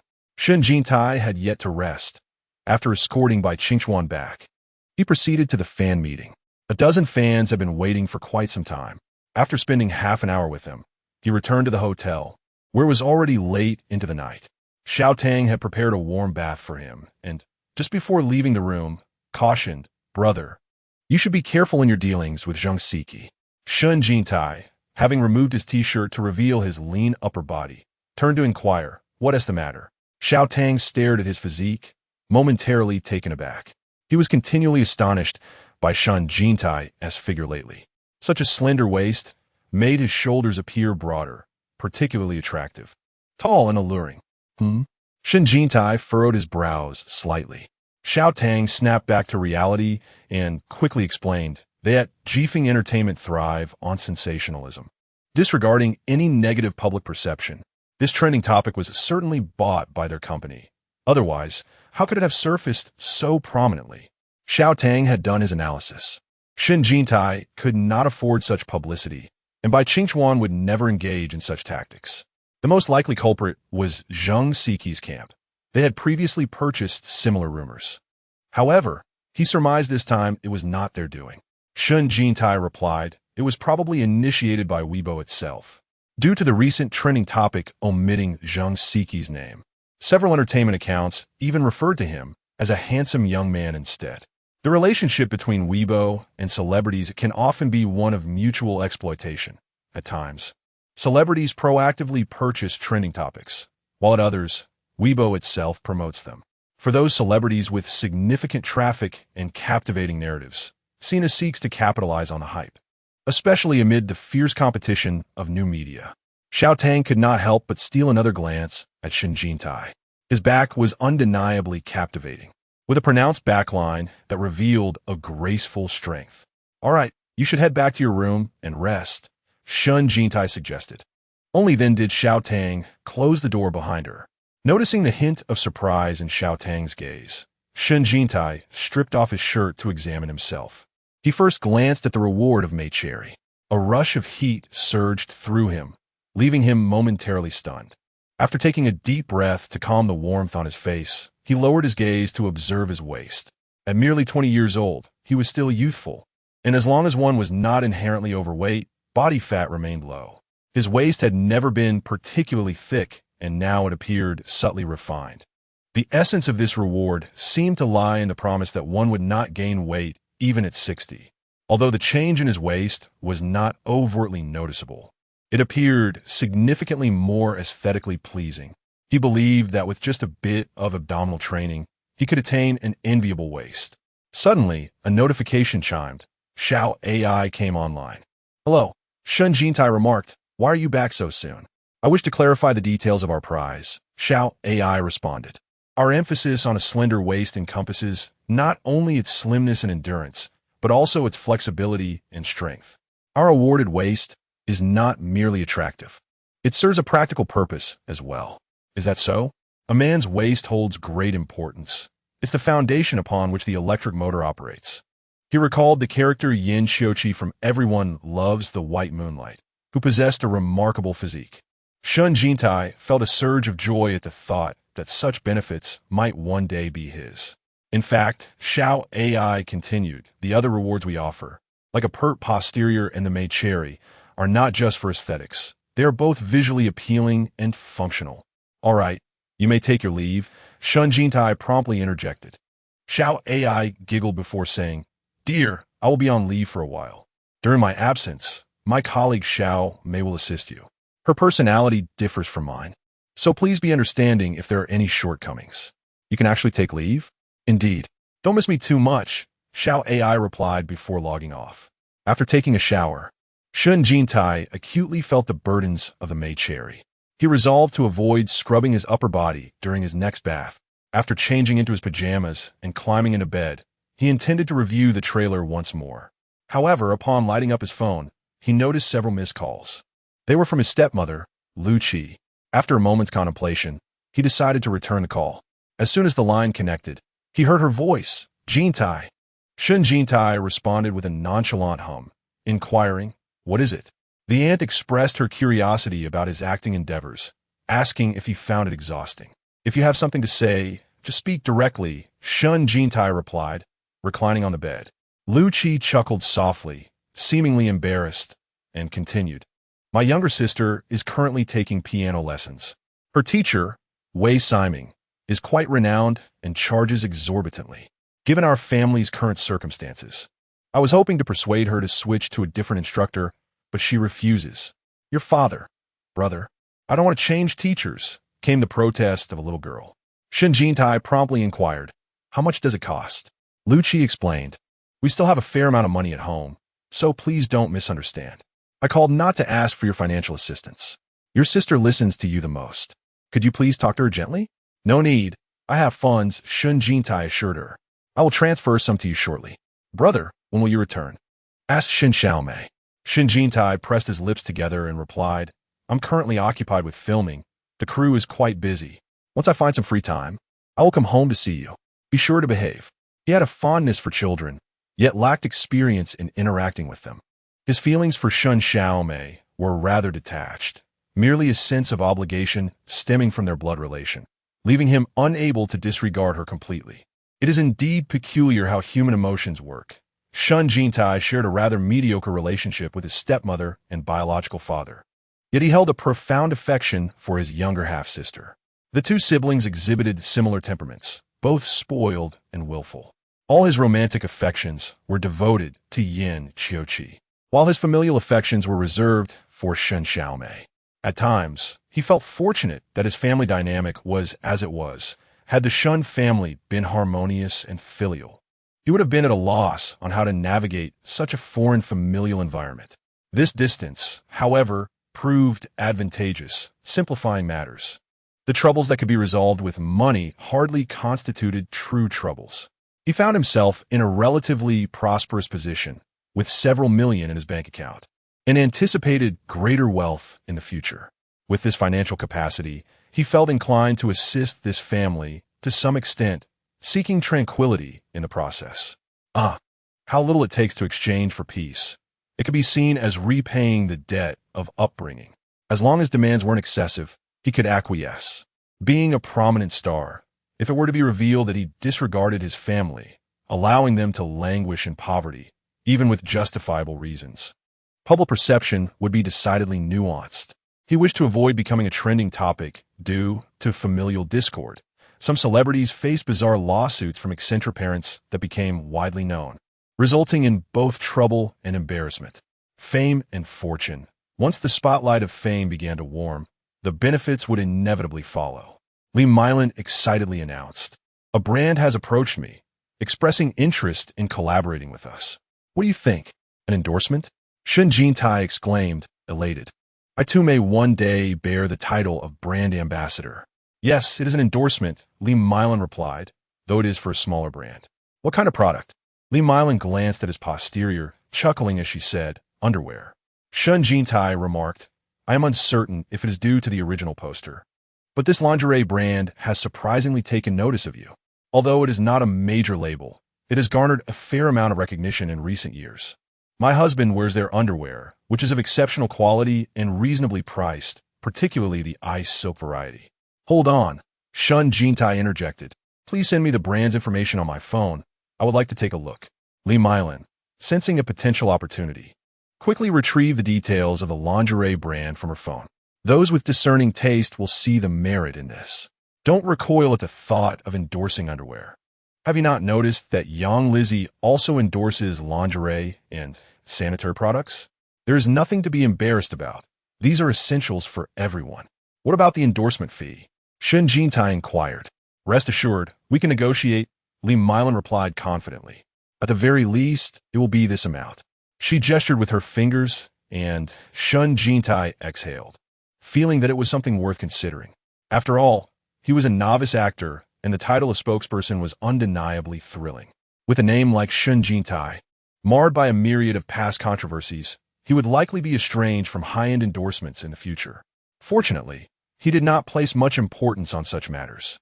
Endorsements were merely a means of financial gain, and financial stability was essential for addressing one's basic needs and survival.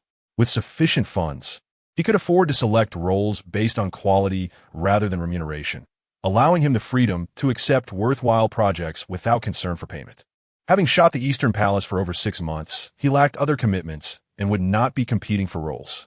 If he could secure another job that was both time-efficient and financially rewarding during this period, he would gladly accept. Upon reviewing the brand, he noticed that among the previous endorsers were several prominent celebrities, not a trivial brand by any means. In today's entertainment industry, the male star with the most endorsements is Bai Qingchuan, who boasts an array of high-end endorsements. His casual attire of t-shirts and sandals is also designer. And while his tall and refined appearance is one aspect, the luxury brands he adorns enhance his star quality. It is truly enviable. Bai Qingchuan has an impeccable image, being the only celebrity without any blemishes in the industry. Bai Qingchuan has also received numerous scripts, all of which could accommodate his schedule. Wei Ge handed him a script, saying, "Take a look when you have a moment." "Are there still no films available?" "There are some, but they are from small production houses, which I have passed on. For your first film, it would be wiser to collaborate with a reliable production team." Wei Ge is an astute agent with a clear vision for Bai Qingchuan's trajectory. At this stage, Bai Qingchuan is aiming for the big screen, yet transitioning from the world of internet fame to cinema is particularly challenging. Mainstream directors often harbor reservations about internet celebrities, and the leading roles in major productions are typically reserved for a select few male actors. Bai Qingchuan is not suited to bear the weight of a leading role. If a project were to flop, it could significantly impact his cinematic career. The ideal path for him will be to take on supporting roles in large productions, where he would face no box office pressure, and if the film were a hit, he could reap rewards without much effort. For instance, There are actors who have played supporting roles in several blockbusters. If fortune smiles upon them, they can subsequently tout themselves as a 100 billion star. Small productions can also be worth exploring if they possess a compelling script, as every actor aspires to grace the big screen. And Bai Qingchuan is no exception. I will assist you further. Recently, a new director has prepared to commence filming a project titled Spring Night's Joyful Rain. This director received accolades for their previous work, and I have requested the company to advocate on your behalf. The title is quite enchanting and suggests an artistic film. After a few days, Bai Qingchuan inquired about the outcome of the negotiations, to which Wei Ge replied, "This role is not suitable for you." "What do you mean?" "It revolves around a homosexual narrative, where the lead male character is married and unfaithful, while the second lead is even more audacious, being a male mistress. Indeed, it is clearly not appropriate for him. However, the provocative nature of this film piques his interest. As an artistic endeavor, it undoubtedly pushes boundaries." The vehicle halted before the television station's grand edifice, and Wei Ge glanced outside. So many people again. He donned his sunglasses, shielding Bai Qingchuan as they exited the car.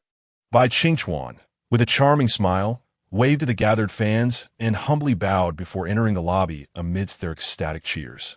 He was there to attend the launch ceremony of the Eastern Palace Arrives. This drama was set to premiere soon. Upon entering the hall, a sudden burst of shrieks erupted behind him.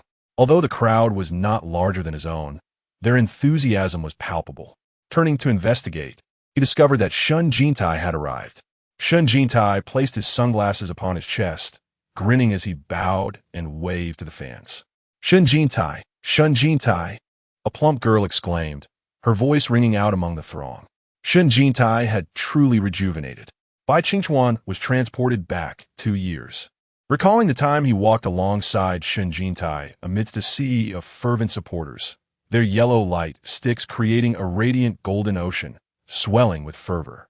The Moonlight can also be golden, yet during the talent show, the battle for support colors ultimately yielded to the fervent fans, resulting in a white hue. White is indeed fitting, yet it can never rival the brilliance and vibrancy of gold. Much like himself, handsome and popular, yet never as dazzling as Shen Jintai. The fate of gold and silver. At long last, the long-awaited day has arrived, and the dream long cherished is finally coming to fruition. "Why can you send voice messages on the first floor?" They laughed. Today belongs to the Eastern Palace Arrives, as the much-anticipated annual epic is about to unfold. I advise everyone to temper their expectations. The higher the anticipation, the greater the potential for disappointment. Beware, drama kings, lest you become drama casualties. Have you forgotten the cautionary tales of the past? Historical dramas have never faltered, have they? Have you all seen yesterday's preview? My goodness. The climactic line delivered by Song Wei was incredibly powerful, truly befitting an award-winning actress. Drag him out, execute him immediately. That line is iconic. The trailer is replete with golden moments, including Shen Jintai's line, "What does it matter if I ride on your head? I've ridden the Crown Prince too." Hilarious. His banter with the lead eunuch is bound to be a comedic highlight. I nearly spilled my drink in laughter. It's both absurd and delightful. I sincerely hope this drama does not disappoint. I have awaited it for so long. Palace intrigue has always been my passion, and the allure of the eunuch's role is a guilty pleasure for this seasoned fan of the genre. The anticipation is palpable. This drama has masterfully piqued our interest, with various trailers showcasing romance, palace intrigue, and fierce confrontations among strikingly handsome and beautiful characters. We hope the actual show maintains the standards set by its previews and achieves remarkable success. Not only are the netizens eagerly awaiting its release, but the stars themselves are also at home, awaiting the premiere. On the first day of airing, the entire cast was granted a half-day off. Shen Jintai initially planned to celebrate with his fans, but early in the morning, Mrs. Yin sent her family driver to fetch him. "I am quite well informed and aware that your crew is on break. It has been a while since I last saw you. Hurry back so I can see you today. Annie will accompany you to watch the premiere." Unable to decline Mrs. Yan's warm invitation, Shen Jintai reluctantly took the car to the Yan residence. Upon their meeting, Mrs. Yan was momentarily taken aback. "You," she exclaimed after a prolonged gaze. "Who are you? I can hardly recognize you." Shen Jintai had changed so much. Upon closer inspection, he was still the same person, yet he radiated vitality and brilliance. I thought filming must have been arduous for you. I was even considering sending some supplements to the crew, yet I see you are in such good spirits. Our crew enjoys excellent catering, thanks to President Yen. Shen Jintai replied with a smile. Mrs. Yen chuckled softly, guiding him toward the living room, whispering, "Everyone is here today, and your uncle, Yen, has returned as well." "Is Yao Xian back too?" Shen Jintai inquired. "Not yet, but the eldest is home," Mrs. Yen responded. Upon hearing this, Shen Jintai smiled, choosing not to comment further. His demeanor suggested that Yin Qiuqi was truly a part of the past, as if he had never shared history with him. Although autumn had arrived, the weather remained unusually warm, particularly in recent days, with temperatures soaring above 30 degrees. Shen Jintai wore black trousers and a white t-shirt. Upon entering, he removed his baseball cap and ran his fingers through his hair. "Xiao Jin is here." A deep voice resonated. Shen Jintai quickly bowed and greeted, "Hello, uncle." Yin Taifeng, known only by name until now, was someone he had never met in person. As one of the world's foremost billionaires, Yin Tiefeng's status transcended that of an ordinary businessman. He was indeed a significant figure. Yin Taifeng said, "Your Annie has been eager to bring us over to watch your new drama." Mrs. Yin smiled, saying, "You are all here solely for Xiao Jin. This drama is invested in by your son. Even without my prompting, you two would be glued to the screen for the first episode." With some time remaining before the official premiere, Mrs. Yin suggested, "Let us eat first. Then we can watch together." "What about Qiuqi?" Yin Taifeng asked. "He just returned and is currently taking a shower," the housekeeper replied. Shen Jintai first made a trip to the restroom. Upon finishing, as he passed the staircase, he heard footsteps approaching. Turning to glance upstairs, he caught sight of Yin Qiuqi. It was rare to see Yin Qiuqi dressed so casually, wearing a gray shirt with sleeves loosely rolled up, even one button at the neck undone, and his hair falling in a relaxed manner. Yet, despite this casual appearance, he still exuded an intensely alluring aura of restraint, likely attributed to his striking features. With long legs, broad shoulders, a narrow waist, and a tall, upright stature exuding a distinct masculinity, he is complemented by a face that embodies a certain austere allure, creating an exceptionally unique charisma. Song Wei's observation holds true. Such a type is indeed rare in the entertainment industry. Perhaps it is precisely because he does not belong to this realm, but rather hails from a prestigious lineage, endowed with heritage, knowledge, upbringing, and vision, that Yin Qiuqi possesses such an aura, something enviable yet unattainable. Upon seeing him, Yin Qiuqi nodded slightly. Shen Jintai, eschewing any pretense of indifference, offered him a polite smile. This gesture momentarily caught Yin Qiuqi off guard. "Today I prepared several of your favorite dishes," Mrs. Yin announced while setting the table. "I made these especially for you." "Aunt Fong seldom cooks these days," Yin Taifeng remarked. Shen Jintai took a seat, expressing his gratitude. "Thank you, Aunt. If you finish it all, then my efforts shall not have been in vain," Mrs. Yin replied, glancing at Yin Qiuqi.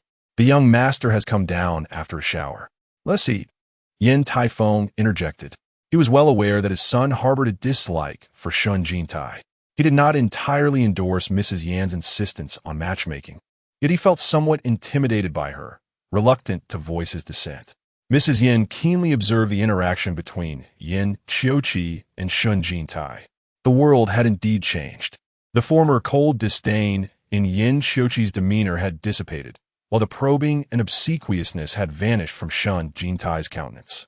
As they conversed about the filming, Yin Qiuqi remarked, "He performed exceptionally well, surpassing expectations."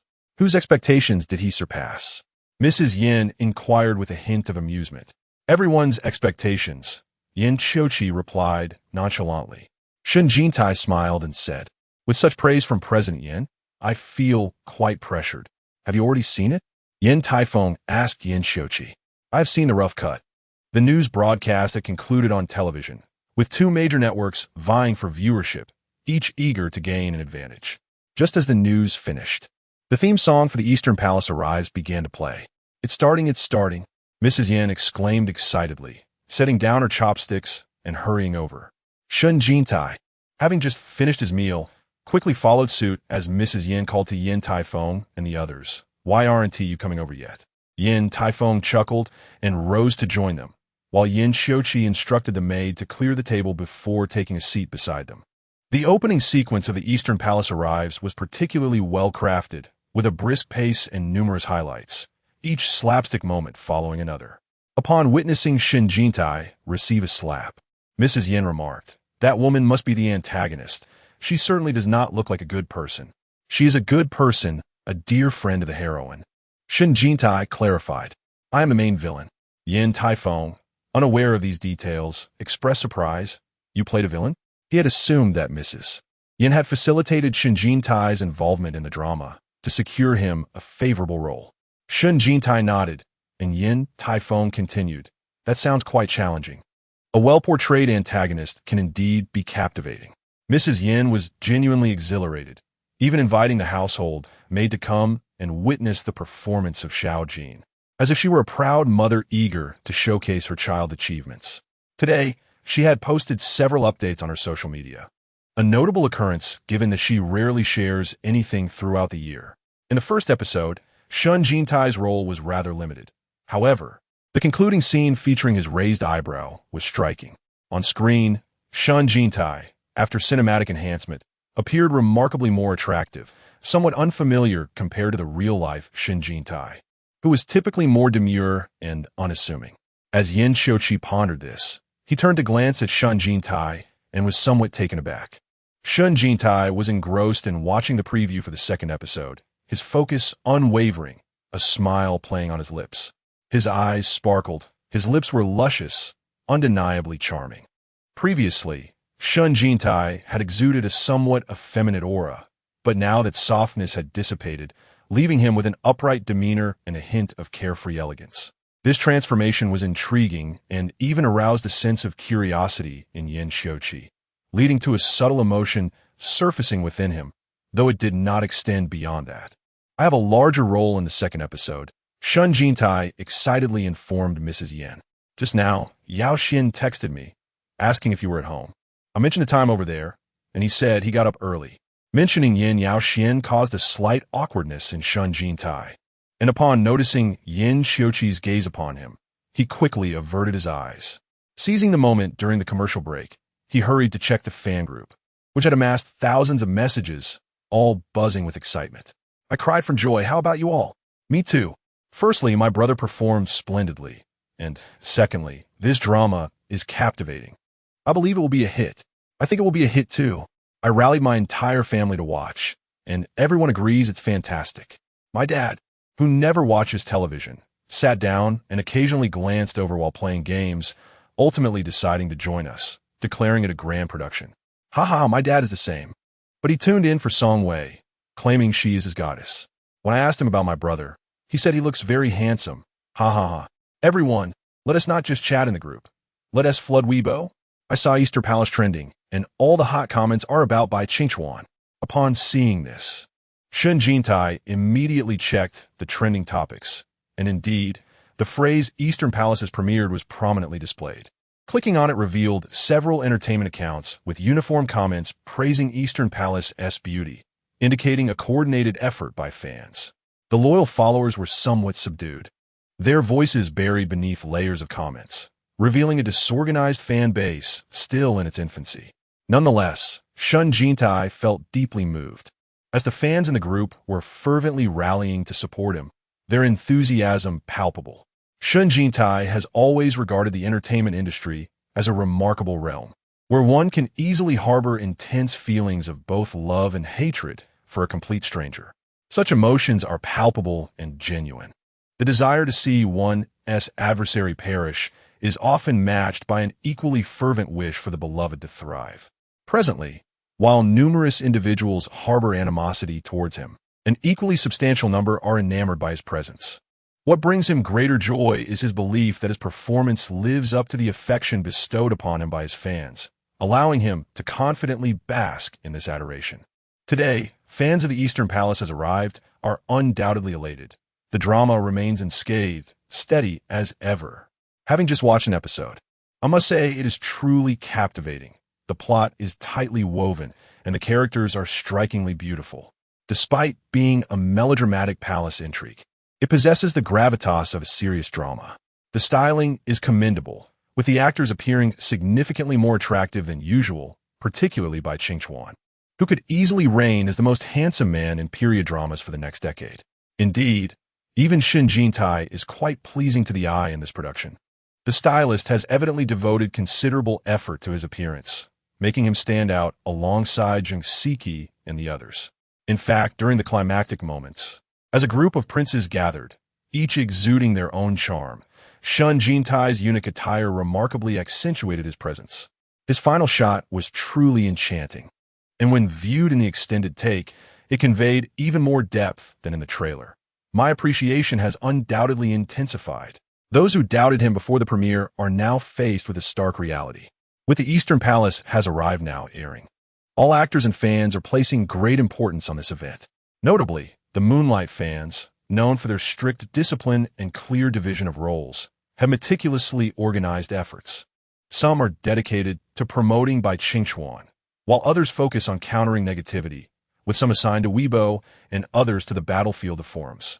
The forums, unlike Weibo, present an insurmountable challenge for controlling comments, leading the Moonlight fans assigned there to experience profound frustration. What to do when the Rabbit District and the 8th group spiral out of control? The Moonlight fans lament in their chat. It is amusing to think that the Golden fans, despite having minimal screen time in the first episode, have already begun to laud his acting skills. Are they unable to wait for the second episode? I have long maintained that the Golden fans have risen from the ashes. The more fervently they praise him now, the more pronounced their future disappointment will be.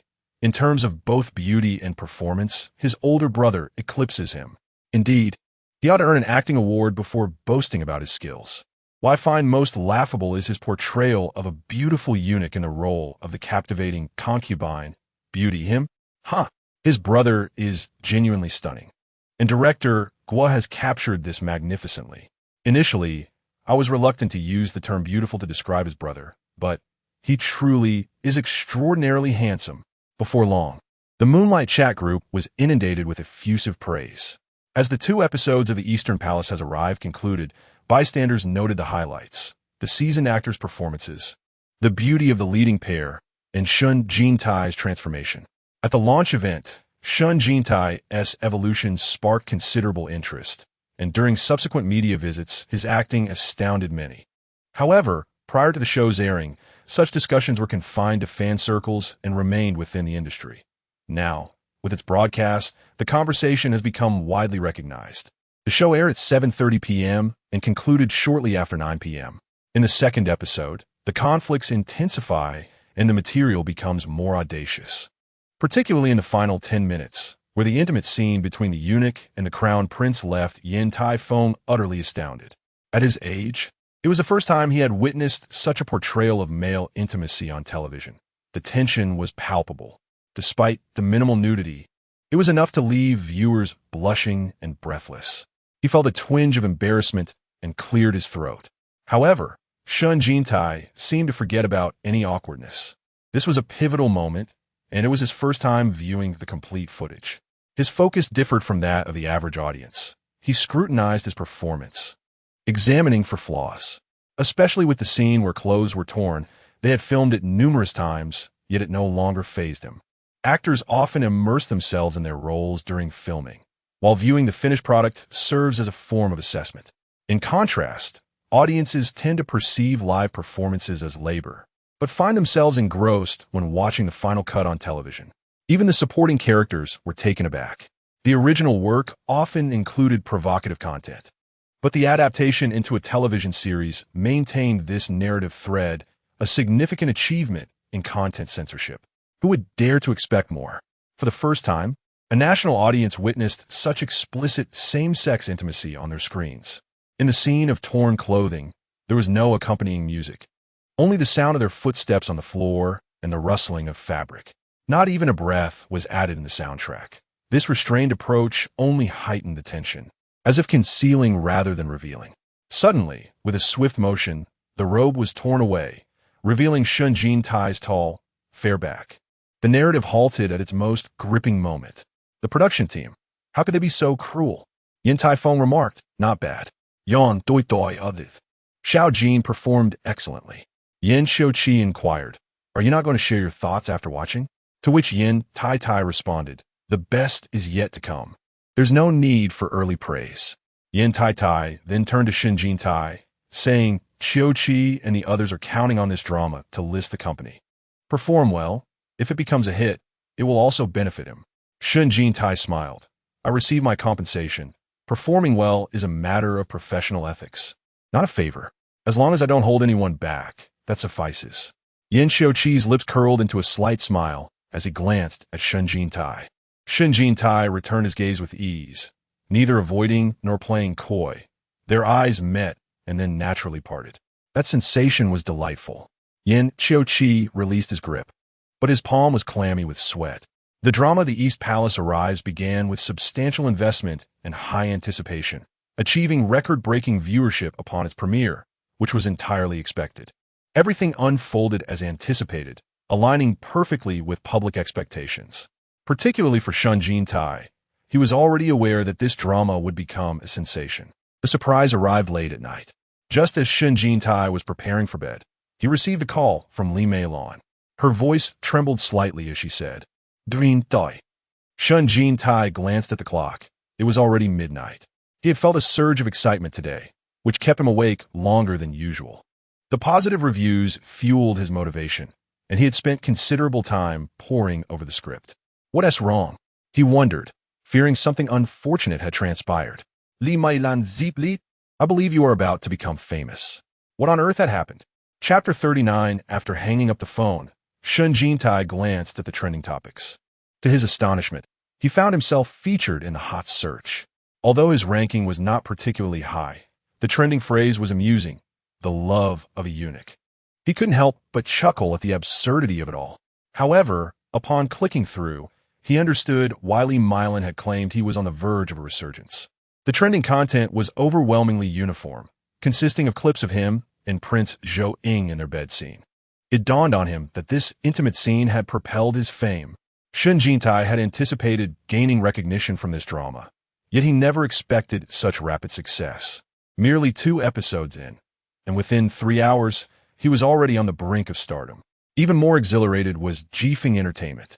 The scene was not solely the work of Shen Jintai. It also featured Zhang Siki. Late at night, Zhang Siki was brimming with excitement as he noticed a meteoric rise in his Weibo followers. In less than 3 hours, his follower count surged from tens of thousands to 300,000. While it paled in comparison to established stars for a newcomer like him, an increase of 10,000 was enough to fill him with joy.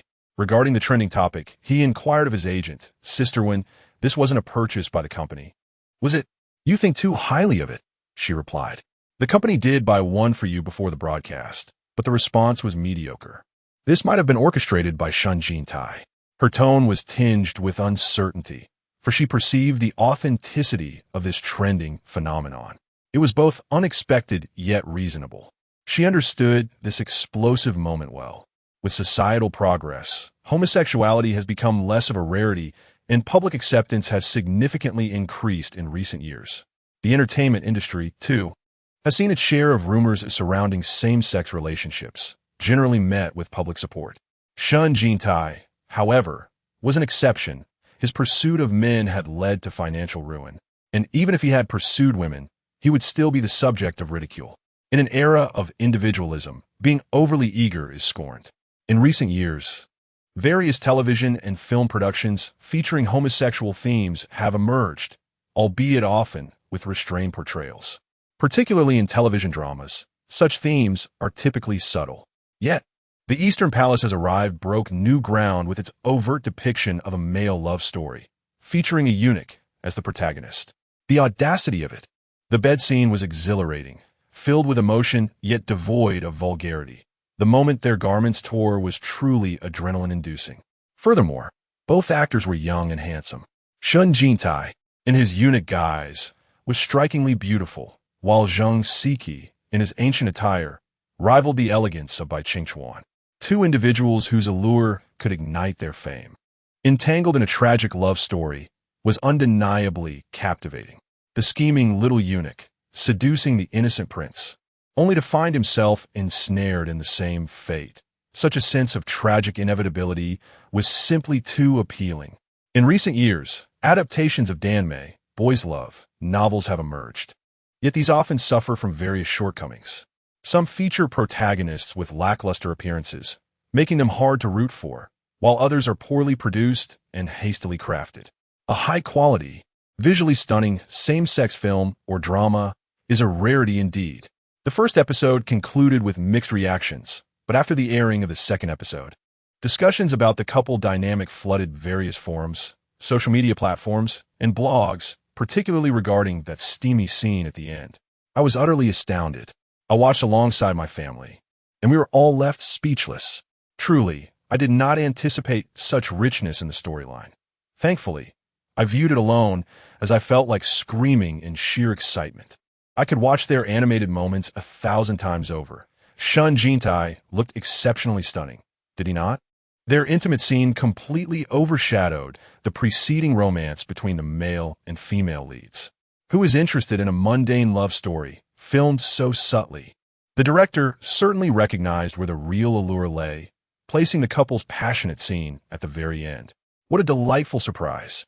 From the preview, it seems that the next episode will feature a whipping scene, which has me exhilarated. I revel in such over-the-top drama. It is delightfully thrilling. Initially, I pondered that if a weekly series does not captivate its audience from the outset, its ratings could be in peril, yet the second episode completely overturned that expectation. Truly, this drama has ignited fervor. Following the release of the second episode, I noticed an influx of reactions everywhere. Shen Jintai is on the verge of a resurgence. I wonder how Bai Qingchuan, the male lead, feels about this. Bai Qingchuan sat cross-legged on the bed, his heart racing. Wei Ge called him late at night, advising him to maintain his composure, as it was merely the first week. Bai Qingchuan acknowledged with a sound. After a moment of silence, Wei Ge added, "Your pivotal moments are yet to come." Bai Qingchuan responded with another sound of agreement. Truth be told, when they first received the script, they believed the character of the second male lead was intriguing and would garner attention, but it was merely a good character. Bai Qingchuan could not afford to forsake the lead role for a supporting antagonist. The role of Li Su could potentially thrive in the hands of another actor as well. However, the rapid ascent to fame was indeed unforeseen, likely a result of the character and actor elevating one another. The character is compelling. Shen Jintai himself is captivating, returning to the limelight with a high-profile romance that commands attention. A multitude of factors converge to create this explosive chemistry, culminating in an unexpected breakthrough. Yet, all these elements seem to be tailored for Shen Jintai's success. Wei Ge felt unable to console himself and resignedly declared, "Well, it is what it is." The show has gained popularity. At worst, the spotlight shines brightest on him, but as long as the show thrives, you too can benefit from the success. "I do not wish to simply bask in Shen Jintai's glory," Bai Qingchuan replied. Shen Jintai's sudden rise to fame left him surprisingly calm. It was only after reflecting on the matter that he found himself tossing and turning on the bed in frustration. "Damn it, I feel a twinge of regret."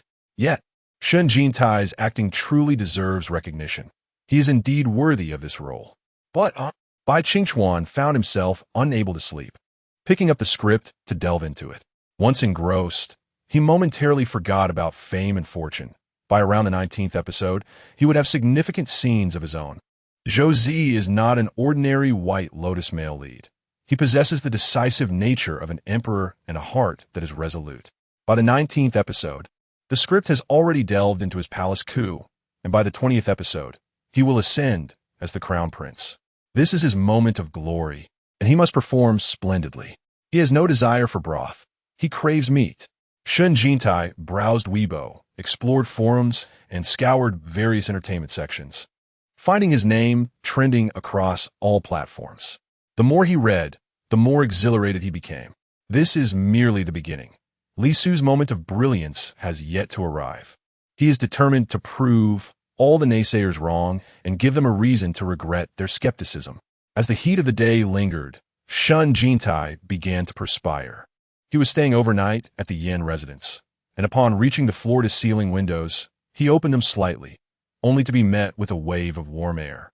Despite the deepening night, the breeze remained stifling, suggesting an impending rain.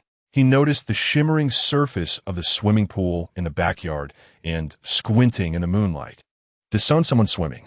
The weather had been unseasonably warm, and as the night progressed, the humidity intensified. Yin Xiuqi was unable to sleep. A man in the prime of his life, especially one with such a strong sense of restraint, was filled with a heat fueled by hormones. Despite the air conditioning set to a low temperature, the atmosphere remained oppressive, making it difficult to find rest. To alleviate his restlessness, he decided to swim a few laps in the pool. When sleep eluded him, he found solace in physical activity, believing it would drain his energy and quiet his mind.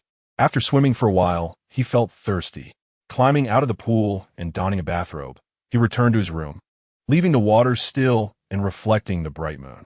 Suddenly, Shen Jintai felt a surge of excitement. He was brimming with enthusiasm and couldn't he possibly sleep. Clad only in his shorts, he quietly descended the stairs and approached the poolside.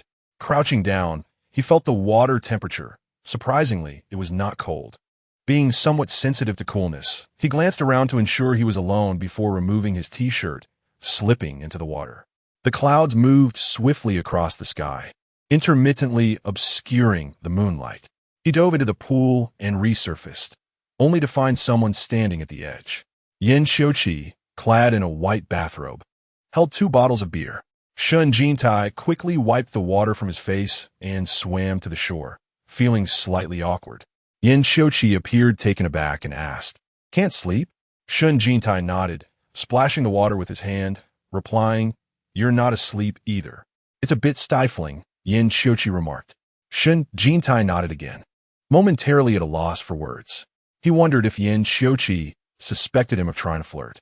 Just as he was about to exit the pool, Yin Xiuqi extended another bottle of beer towards him. "Care for a drink?" Shen Jintai hesitated for a moment, looking up from the pool with dark eyes reflecting the moonlight. It was rare for the male lead to take the initiative, and it seemed his persistent efforts had begun to alter Yin Xiuqi's perception of him. This was indeed the best outcome. Yin Xiuqi is an exceptionally remarkable man. His past treatment of himself was quite ordinary. He harbors no resentment towards Yin Xiuqi, who has once aided him. They need not be lovers, nor do they require animosity. Rather, a friendship as tranquil as water would suffice. He climbed ashore, damp and seated by the pool's edge, accepting the beer from Yin Xiuqi's hand with a grateful, "Thank you." Yin Xiuqi settled onto a nearby chair, his bathrobe loosely draped, revealing a hint of his chest, though the dim light obscured clear observation.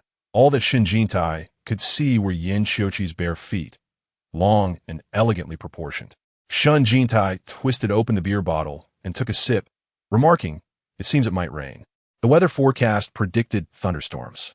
He smiled softly, lapsing into silence, while Yin Xiuqi broke the quiet, stating, "You performed excellently." At this, Shen Jintai turned his head with a smile, but offered no reply. Yin Xiuqi's gaze, initially gentlemanly and relaxed, shifted to Shen Jintai's chest. Perhaps due to Shen Jintai's fair complexion, under the moonlight, his skin appeared even whiter, making the less pale areas quite striking. Unbeknownst to Shen Jintai, who leaned back on one hand, gazing at the moonlight, Yin Xiuqi felt a rush of heat, quickly averting his eyes and gulping down the remaining beer in a few swift swigs. "This role was secured through your efforts," Shen Jintai expressed. "Rest assured, I shall perform diligently. And thank you for that night of drunkenness." He chuckled, turning his gaze back to Yin Xiuqi, whose fair features and damp hair shimmered in the moonlight. Suddenly, Yin Xiuqi felt his heart race, gripping the beer bottle tightly as his throat constricted. Surely, he was starved for affection. He ought to pursue romance. The thought that he could experience a fleeting heartbeat for Shen Jintai startled him. Rising, he said, "It's getting late. You should rest early." Shen Jintai stood as well, his long shoulders, slender waist, and straight, elongated legs accentuated by his damp trousers clinging to his form, revealing the contours of his back and hips. Yin Xiuqi's gaze sharpened. The sight of Shen Jintai's shapely rear nearly made him forget himself. Was it the obscurity of the night, Or had he consumed too much alcohol, clouding his judgment? Shen Jintai's physique truly appeared exquisite, tall and graceful. "Good night," Shen Jintai said with a smile. "Thank you for the beer." With that, he headed towards his room, while Yin Qiuqi followed closely behind, exercising restraint to avoid gazing at Shen Jintai. He was not that kind of man. All he noticed were the damp footprints Shen Jintai left behind. After returning to his own room, Yin Qiuqi took another shower, changed into his sleepwear, and lay on the bed, yet sleep eluded him. He truly harbored no illicit thoughts, nor did he ponder over alluring figures. His mind was restless, and the more he lay there, the more he felt stifled by the oppressive heat. The emptiness he clutched felt almost unbearable. He curled his pillow, applying slight pressure with his fingers, the veins on the back of his hand becoming prominent. Before drifting off to sleep, Shen Jintai scrolled through his phone once more. The night had grown deep, with Weibo and forums falling into a hush. The surroundings enveloped in silence, save for the sound of the wind. After enduring such heat for so long, rain was finally on its way. Shen Jintai relished rainy days. Even the prelude to rain brought him a sense of bliss. It was still somewhat warm. He had not covered himself at all, reclining boldly on the bed. The moon outside had been completely devoured by dark clouds, casting the area into sudden darkness. A figure swiftly approached the poolside and plunged into the water with a splash. The sudden sound jolted the nearly slumbering Shen Jintai, causing his body to shudder as he drowsily opened his eyes, a light sheen of sweat gracing his forehead. Lightning illuminated his delicate features. His brows were well-defined, and his lips were a soft red. With a thunderous clap, the rain began to pour down in torrents. Yin Qiuqi emerged from the pool, raindrops pelting against his tall, robust physique, icy yet strangely exhilarating. He took a breath, and the rain cascaded down from his chin. Chapter 40. The rain fell relentlessly throughout the night, the forecast predicting thunderstorms, yet what arrived was a torrential downpour. Much like Shen Jintai, who was anticipated to rise in popularity, he unexpectedly achieved meteoric fame overnight. Awakening the next day, the autumn sunlight warmed his body. The cherry blossoms of May ripe for picking. Fermentation requires time. After a television drama airs, the peak of public opinion surfaces the following day. Shen Jintai was startled awake by a call from Li Mylin, who could hardly contain her exuberant squeals. "Jintai, you're famous. What best signifies an actor's rise to fame? Trending searches? Those can be purchased. Forum discussions? Perhaps manipulated by bots. All public platforms are not the most reliable indicators. The finest proof lies within one's circle of friends." Li Mylin sent a screenshot of her personal moments. "This is not my work account.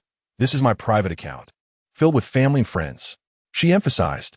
Shen Jintai, still somewhat drowsy, rubbed his eyes and beheld the images of Dong Gong flooding the screen, with his own stills dominating. One of the posts even featured a video. The thumbnail was unmistakably from the scene of tearing clothes. It appeared that everyone's perspective aligned, with a voice still slightly hoarse. He felt a surge of joy, though he said, "Let us keep it low-key.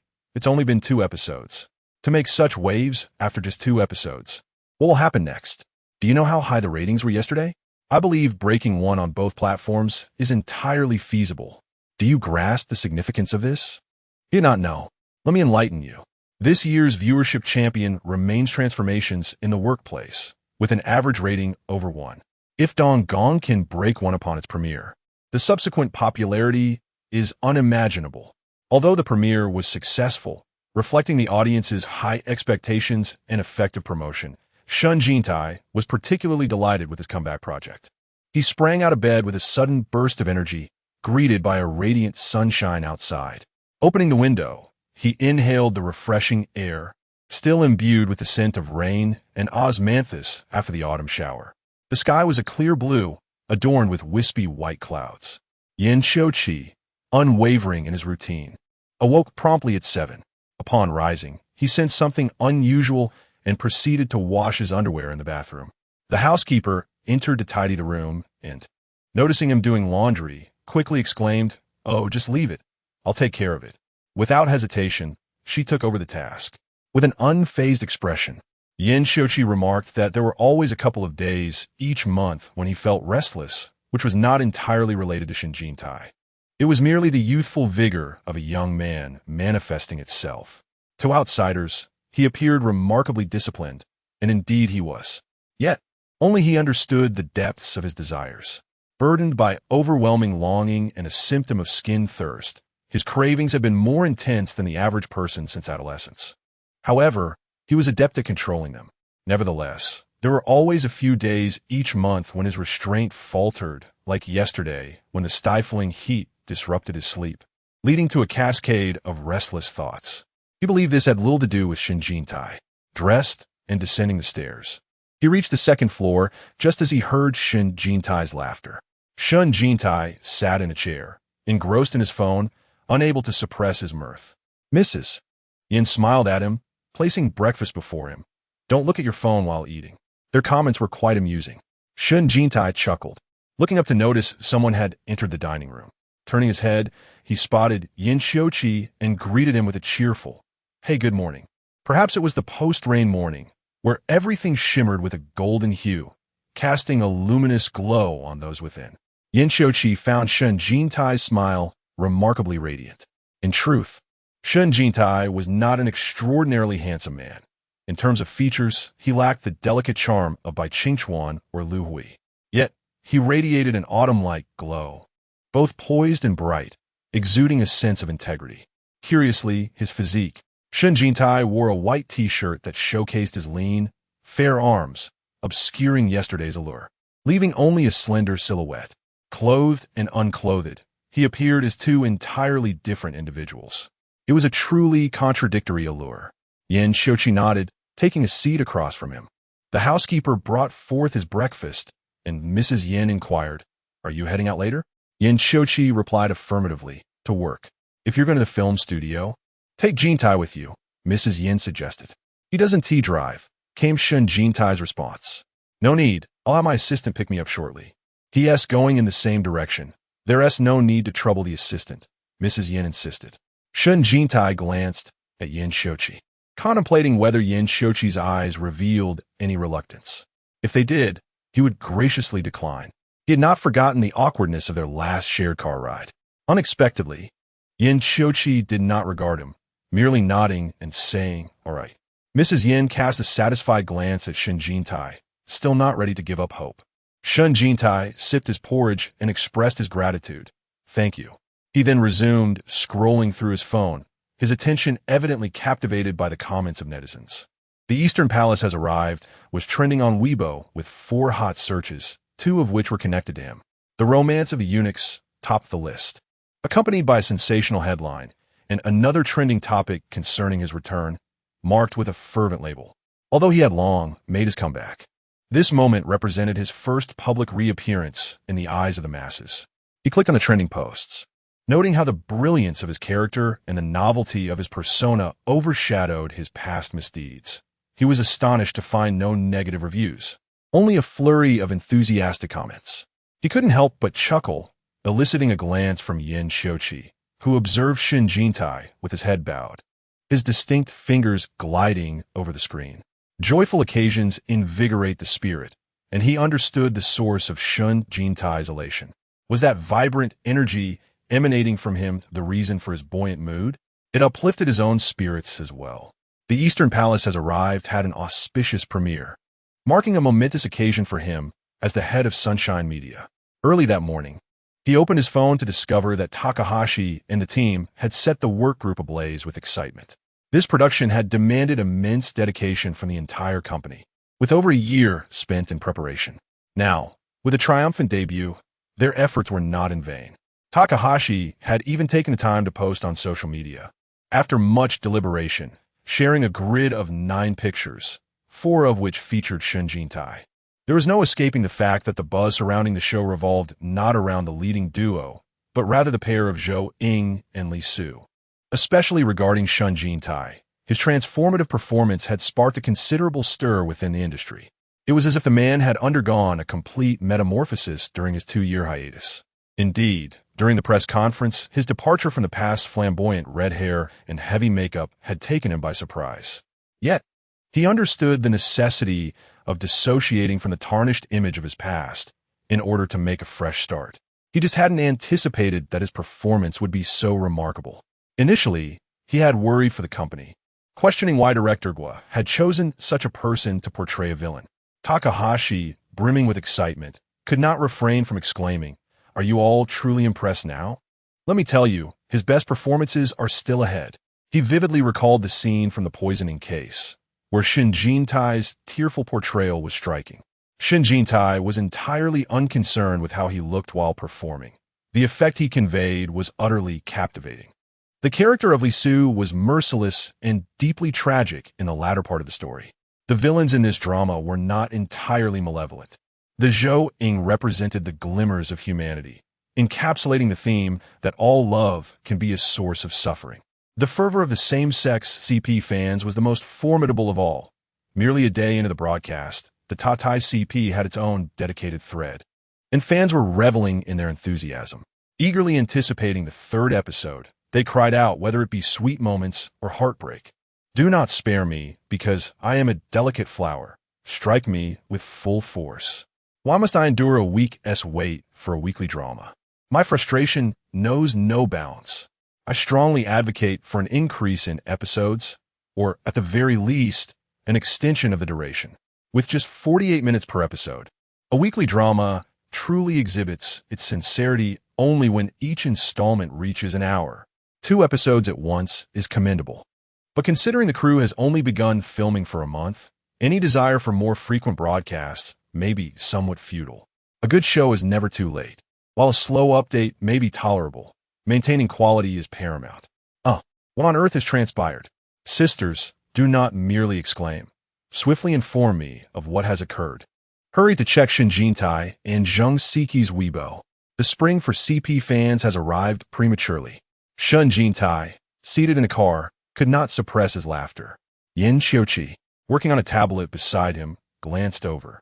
It is indeed true that Jifeng Entertainment is renowned for its promotional prowess. Zheng Siki capitalized on the momentum, posting his first Weibo of the day, sharing the official blog's preview for next week, and tagging him with the words, "Asu, see you next week." This is likely a post orchestrated by Zheng Siki's agency, as he has mentioned that their young artist had previously faced repercussions for inappropriate Weibo posts. Thus, the agency manages the official accounts for newcomers. He too is adept at self-promotion. It would be foolish not to engage at this moment. Shen Jintai retweeted and commented on Zheng Siki's post. "Your Highness, see you on set." After posting, he couldn't help but chuckle. He is quite the master of this indeed. Their exchange propelled the CP topic to trending status. In an instant, Weibo, forums, and Douyin saw a surge in discussions. How amusing that they have begun their promotional activities so swiftly. It is hardly surprising that the formidable Shen Jintai has encountered the promotional juggernaut of Jifeng Entertainment. Alas, it is unfortunate for Bai Qingchuan and Yang Lizzie. This couple seems determined to absorb all the heat. Soon, the leads may be forgotten. What can be done? Their chemistry is simply too enticing. I believe Zheng Siki, as a newcomer, has boundless potential, and Shen Jintai's resurgence is inevitable. However, there's a distinction. Zheng Siki is benefiting from the new artist advantage. His role may not be extensive, but his white moonlight persona is perfectly suited for a newcomer, providing ample opportunity for growth. Shen Jintai, as the primary antagonist, is present throughout the narrative, making him the most significant beneficiary. We shall see how the later plot unfolds. If he can hold his ground, I foresee a tremendous success for this production. Should he rise to the role of the male lead later on, it would be utterly captivating. Indeed, who wishes to see the female lead and male lead in a conventional romance? Such palace intrigue is an old trope. I long to witness the exquisite love story between the eunuch and the prince. Screenwriters, I implore you to arrange this. It is quite peculiar that this discussion has taken such a turn. Why have the Moonlight fans not yet arrived? Does your faction not boast of having 100,000 Moonlight fans? They seem to have quieted down last night. Perhaps it is wise to abandon the effort of containment. This discussion is overflowing with golden fans. They have reached a crescendo so quickly. I've caught a Moonlight fan. Do not flee, Moonlight fan. I wish to interview you. What is your current state of mind? How mischievous you all are. Xiao Hong is an ardent fan of the Moonlight faction. Like all enthusiasts of this group, she harbors a disdain for Shen Jintai. After joining the Moonlight community, she was inundated with accounts of Shen Jintai's numerous transgressions, which only intensified her aversion. Shen Jintai, the flamboyant and notorious figure, relied on his sensationalism to capture attention, lacking both talent and charisma. In stark contrast, her beloved brother is a paragon of beauty, unmatched in handsomeness, possessing a gentle disposition that words fail to adequately describe. Even after Shen Jintai's return to the industry, where he seemed to have undergone a significant transformation, she remained skeptical. How could one so fundamentally flawed truly change? It must be the lure of profit that drew him back into the entertainment sphere, especially after experiencing bankruptcy. Who knows what he is truly like behind the scenes? Until last night, when she eagerly awaited the airing of the Eastern Palace has arrived. Initially, she joined her peers in admiring the ethereal beauty of her brother, a stunning figure in historical garb that captivated her heart.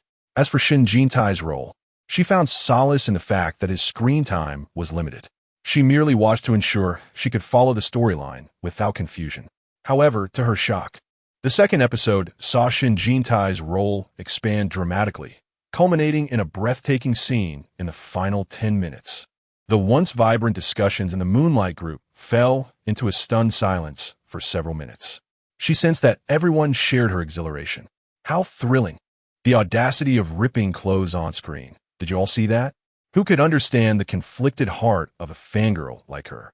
She found herself secretly shipping the sugar between her nemesis and her beloved, despite her disdain. After fervently discussing in the fan community, she found herself at a loss for words against Shen Jintai. Although her heart belonged to Li Su, Shen Jintai was intrinsically linked to him. She felt torn, contemplating the possibility of jumping the fence. Could one truly love two stars who were sworn enemies without being guilty of infidelity? Xiaoli, another devoted fan of the Moonlight faction, was fortunate enough to also be the makeup artist for the production. Though she could not work on by Qingchuan, she was delighted to see him every now and then. As a steadfast supporter, she remained resolute in her loyalty, believing that no one could eclipse her brother's beauty. No matter how dazzling Shen Jintai appeared, as she stepped out of a taxi, carrying her suitcase, she suddenly noticed a luxurious car approaching. She quickly moved aside and turned to see a Maybach halting before her.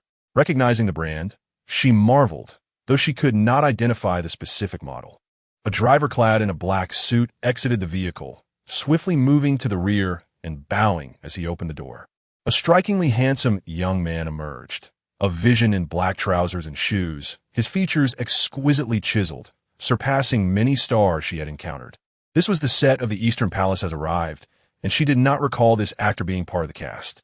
Meanwhile, the driver made his way to the other side of the vehicle, but before he could reach the door, the occupant pushed it open and stepped into the sunlight. Clad in a white t-shirt and black trousers, exuding youthfulness and vibrancy, it was none other than Shen Jintai. Two tall, youthful, and handsome men stood before her. One radiated brightness, while the other exuded a calm composure. As a fervent fan, well-versed in the myriad rumors surrounding rival factions, she suddenly recognized the taller of the two, Yan Qiuqi. It was truly their son-in-law, Yan Qiuqi. The fact that he had personally escorted Shen Jintai to the filming set was astonishing. As Shen Jintai alighted from the vehicle, the theme song of East Palace filled the air, Moths to the Flame. There is a reason behind the immense popularity of this drama. Its lyrics, though somewhat cliché, are catchy and resonate deeply, while the melody swells with emotional intensity. The stirring refrain evokes a sense of melodrama, particularly suitable for heart-wrenching scenes. At that moment, the soaring female vocals proclaimed, "I am a moth, drawn to the fire. Love and hate consume me, my name forgotten in history, yet you remember." Despite its banality, the connection to the characters, tumultuous emotions, and tragic endings struck a poignant chord. Hearing the song transported Shen Jintai back to the scene of Li Su racing within the palace walls, and the feeling was immediate. With Shen Jintai's rising fame, the entire crew was abuzz with excitement, especially after the show's successful premiere. All eyes were on him as they noted that Yan, the president, had personally brought him to the set. Jintai, you've arrived. The executive director greeted him with a smile, then turned to Yin Xiuqi with a nod. Mr. Yin. Yin Xiuqi acknowledged him and inquired, "Where's Director Gua?" "He*s still asleep. He hardly rested last night while editing," came the reply. The simultaneous filming and editing process was particularly taxing, especially for Gua Rue, a director with a strong creative drive who immersed himself in every facet of production. Yin Xiuqi turned to Shen Jintai, saying, "I'll check on the director." Shen Jintai nodded and made his way to the makeup room. Upon entering, he was greeted enthusiastically by his makeup artist, who exclaimed, "Jintai, congratulations." Shen Jintai responded with a smile, "Congratulations to us all." The joy of the day invigorated him, making Shen Jintai look exceptionally radiant. Shortly after, someone else entered the room. It was Zheng Siki. To foster their rapport, they shared the same makeup room. Zheng Siki smiled. "Asu, good morning. You don't have scenes this morning. Why aren't you sleeping in?" "I wanted to watch your important scenes and learn from the sidelines." Zheng Siki replied with a grin. Meanwhile, an assistant of Bai Qingchuan, having noticed Shen Jintai's arrival, immediately texted Bai Qingchuan, "He*s here." Upon receiving the message, Bai Qingchuan turned to Wei Gu and said, "Let's go." Wei Gu, seated in the van, cautioned, "Keep your composure." Bai Qingchuan remained silent, placing his phone down on the table, his emotions swirling in complexity.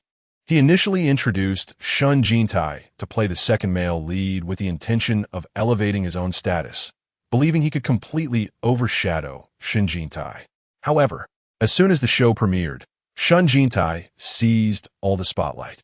A quick browse through various forums revealed a singular focus on Shen Jintai, leaving Bai Qingchuan entirely in the shadows.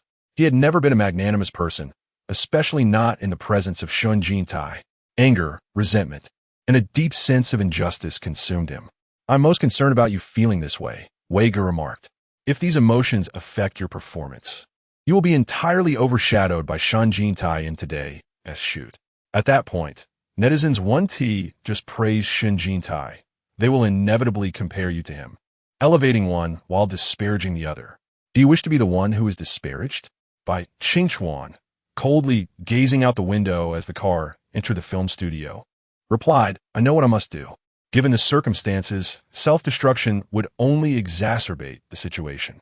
Even if his mood plummeted to the depths of despair, he needed to regain his composure and continue the fight. He was determined to contend with Shen Jintai to the bitter end, even if he was beaten to the ground. He would not concede defeat. This was his final act of defiance. Today, the staff could distinctly sense two opposing pressures. The Eastern Palace had achieved a triumphant premiere, and the majority of the crew was jubilant, their spirits buoyed. General Yin had even come in person, undoubtedly pleased with the high viewership ratings from the previous night's debut. The official ratings had been released, one for the first episode and one for the second. Both major television stations and the official Weibo account for the Eastern Palace announced the joyous news of breaking viewership records. The online buzz continued to swell, with fans of Shen Jintai and Zheng Siki refreshing their feeds every few minutes, witnessing tens of thousands of new interactions as online clicks surged dramatically. How could the two major television stations fail to capitalize on such a promising phenomenon? Replays were already underway during the day. Yet, the two leading actors of this production were evidently not as elated. Bai Qingchuan wore a smile, but it was noticeably subdued. As a prominent star, he had his own private dressing room, and while outsiders might not realize it, the moment he stepped inside, his expression darkened. Typically, he would engage in light-hearted conversations with his makeup artist while getting ready, presenting a charming persona to the world. However, only his makeup artist knew how talkative he could be behind closed doors. Today, though, Bai Qingchuan immersed himself in the script during makeup, his brow furrowed throughout. Yang Lizzie was not faring much better. As an even more renowned figure, her emotions were always apparent.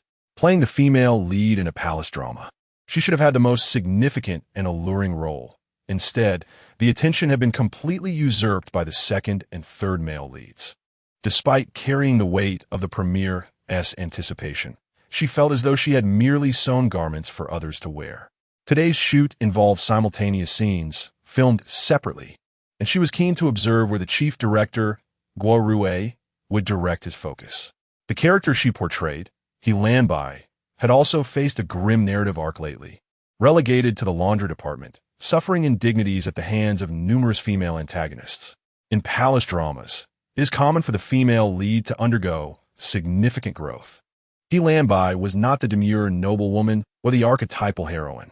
Instead, she confronted everyone in her path, channeling that spirit into her performance, her emotions creating an unexpected synergy. Upon arriving at the filming location and encountering director Guo, her spirits were somewhat lifted, having faced treachery and setbacks repeatedly. The pace of the palace drama, the Eastern Palace, was relentless. In a single day, He Lanbai managed to resolve the affairs of the laundry bureau, earning the favor of the head matron. After a long day of shooting, young Lizzie felt utterly exhausted. In the evening, as she prepared for a scene where she visits her aunt, fatigue had already begun to weigh heavily on her. She found herself overshadowed by the seasoned actress Song Wei-yin, whose remarkable talent left little room for her to shine. Among the younger actors, only Shen Jintai could hold his own against her formidable presence. Despite her efforts, young Lizzie struggled to portray the emotional depth of her character and ultimately resorted to eye drops to feign tears. Song Wei-yin possessed a temperament akin to her own, forthright and somewhat impatient, as evidenced by her gaze. Director Guo approached to guide her through the scene. Young Lizzie felt a disconcerting intuition that Guo's supervision was perhaps less about valuing her performance and more about a concern for her capabilities. As a leading actress often praised for her acting skills, young Lizzie's abilities paled in comparison to true masters, revealing her shortcomings when faced with genuine talent. Her enunciation faltered. She was prone to laughter during serious moments, and her emotional responses were sluggish, lacking the infectiousness required.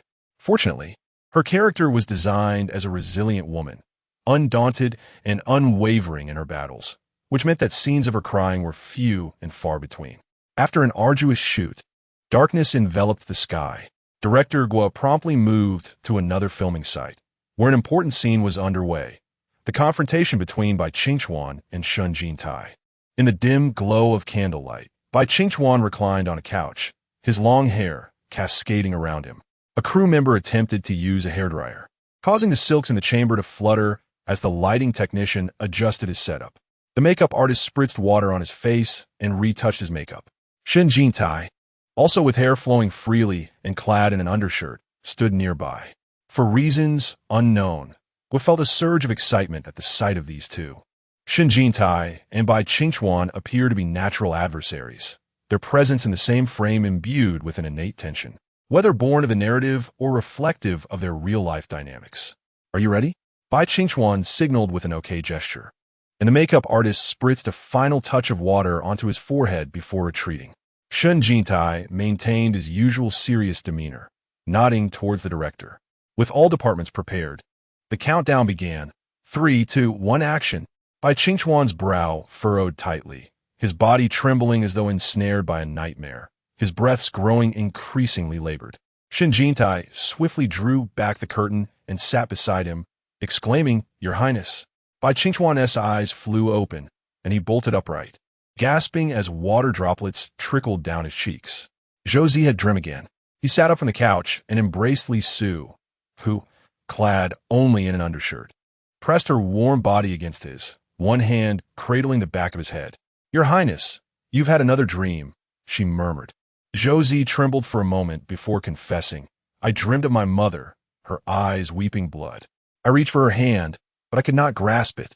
He spoke, tears streaming down his face. "I have avenged her. I have avenged her. Why does this dream still haunt me?" Upon finishing his words, he abruptly released Li Su and fixed his gaze upon him. Li Su did not flinch, but met his stare, inquiring, "Your Highness, why do you look at me so?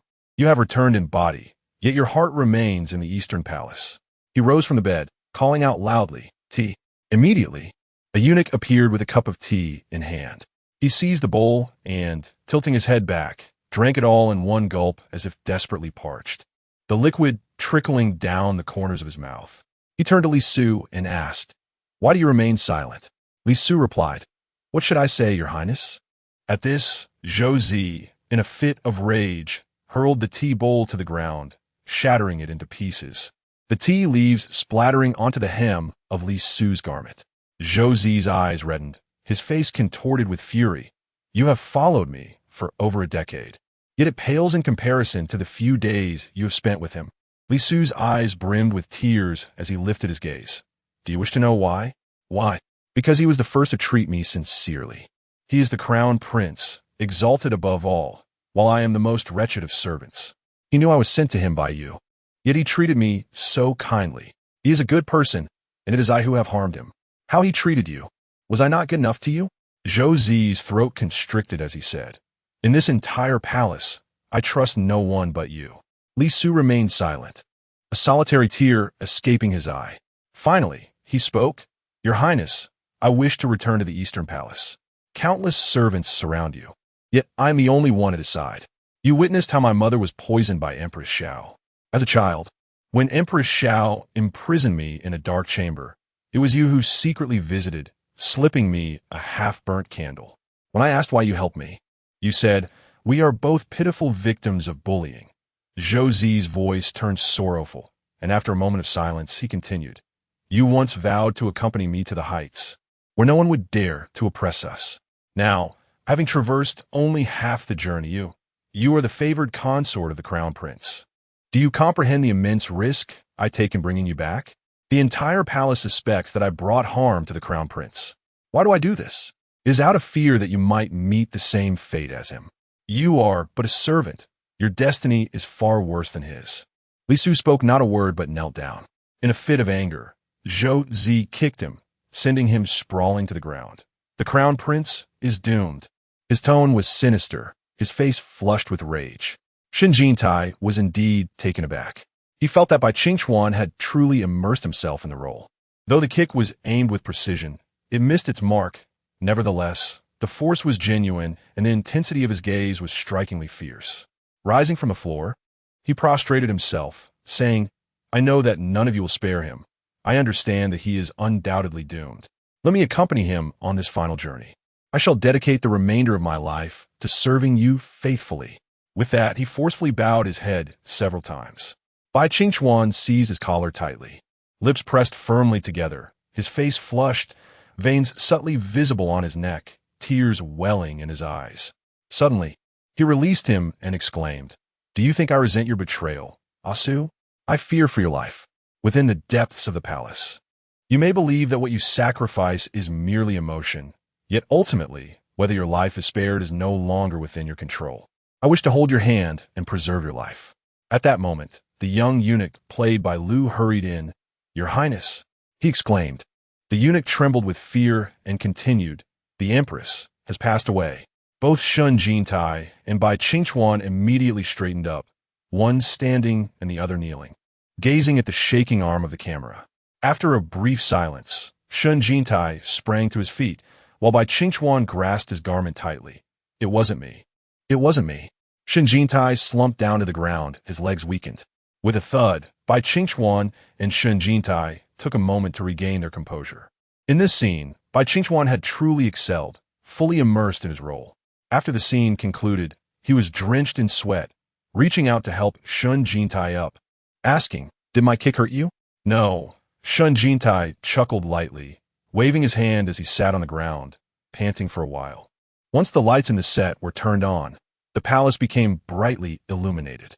Director Gua, positioned behind the monitor, declared, This take is good. The Empress's demise by poison paved a path for her son. The subsequent scene would be the grand funeral of the Empress, which was the most crucial scene for Zhang Siki. This particular scene would not be filmed until tomorrow. As Shen Jintai prepared to return for some rest, he received a flying page. During the filming process, when creators experience a sudden burst of inspiration or need to adjust the plot, they issue a flying page. Some productions are plagued by daily flying pages, leaving the leads uncertain of what they will shoot the next day. Overall, this tends to be more detrimental than beneficial, hindering actors from grasping the continuity of logic and emotional transitions. The script for the first 20 episodes of the Eastern Palace was already complete, with occasional flying pages indicating that the screenwriter or director felt something was lacking. Upon seeing Shen Jintai receive a flying page by Qingchuan paused. His curiosity piqued to discover what additional scenes had been added for Shen Jintai. However, due to Shen Jintai's rising prominence, he had become the focus of the crew. So Bai Qingchuan feigned indifference and directly returned to the makeup room. While removing his makeup, he encountered Yang Lizzie, who flicked her cigarette and remarked, "I heard there's a flying page today to increase Shen Jintai's scenes. These merchants, when we signed the contract, it was agreed that there would be no major alterations in the first 20 episodes, right? They simply want to capitalize on Shen Jintai's popularity, adding whatever the audience desires." Since this was the first flying page, they were reluctant to invoke the contract, fearing it would seem overly difficult. Especially for her, as an outsider, securing a role with Sunshine Media was no easy feat, and she relied on this drama for her transformation. Bai Qingchuan, being one of their own artists, had an easier time speaking up. This was not considered a significant alteration. There would be time to address it when flying pages became a daily occurrence. Bai Qingchuan smiled knowingly. "You certainly have a good temper," Yang Lizzie remarked. Bai Qingchuan remained silent, merely glancing at Shen Jintai's Weibo followers, which had already surpassed 4 million. And this was just the first day of the broadcast. The script for today's episode was quite simple, with almost no dialogue. Yet upon reading it, Shen Jintai felt a pang of emotion in his nose. This scene had been well crafted. It was evident that Zheng Siki had received notification earlier and was already made up, waiting nearby. The sudden call for this scene took Zheng Siki by surprise, igniting his excitement. Although Zhou Ying's role was not substantial, it was particularly significant as it involved a confrontation with Shen Jintai. Even a fool could discern that their on-screen chemistry was immensely popular. The more they interacted, the more fervent their pairing would become. The two sat on the floor discussing the scene before filming commenced. The news of the Queen's demise reached the Eastern Palace. Li Su stealthily entered, finding the courtyard lush with greenery and blooming roses. Inside the palace, darkness enveloped the space. With no lights and no souls present, only the wind rustled the silk curtains. Li Su called softly, "Crown Prince," but received no response. Only catching sight of a shadowy figure lying by the window, he rushed over, knelt, and said, "It's me." Accidentally, he knocked over a wine jar, spilling its contents onto his robe. He helped Zhou Ying to his feet, who clutched his attire, sobbing silently. Li Su embraced him without uttering a word, holding him tightly. "Su, mother, is dead," Zhou Ying lamented. Li Su's lips trembled, tears cascading onto Zhou Ying's face, warm to the touch.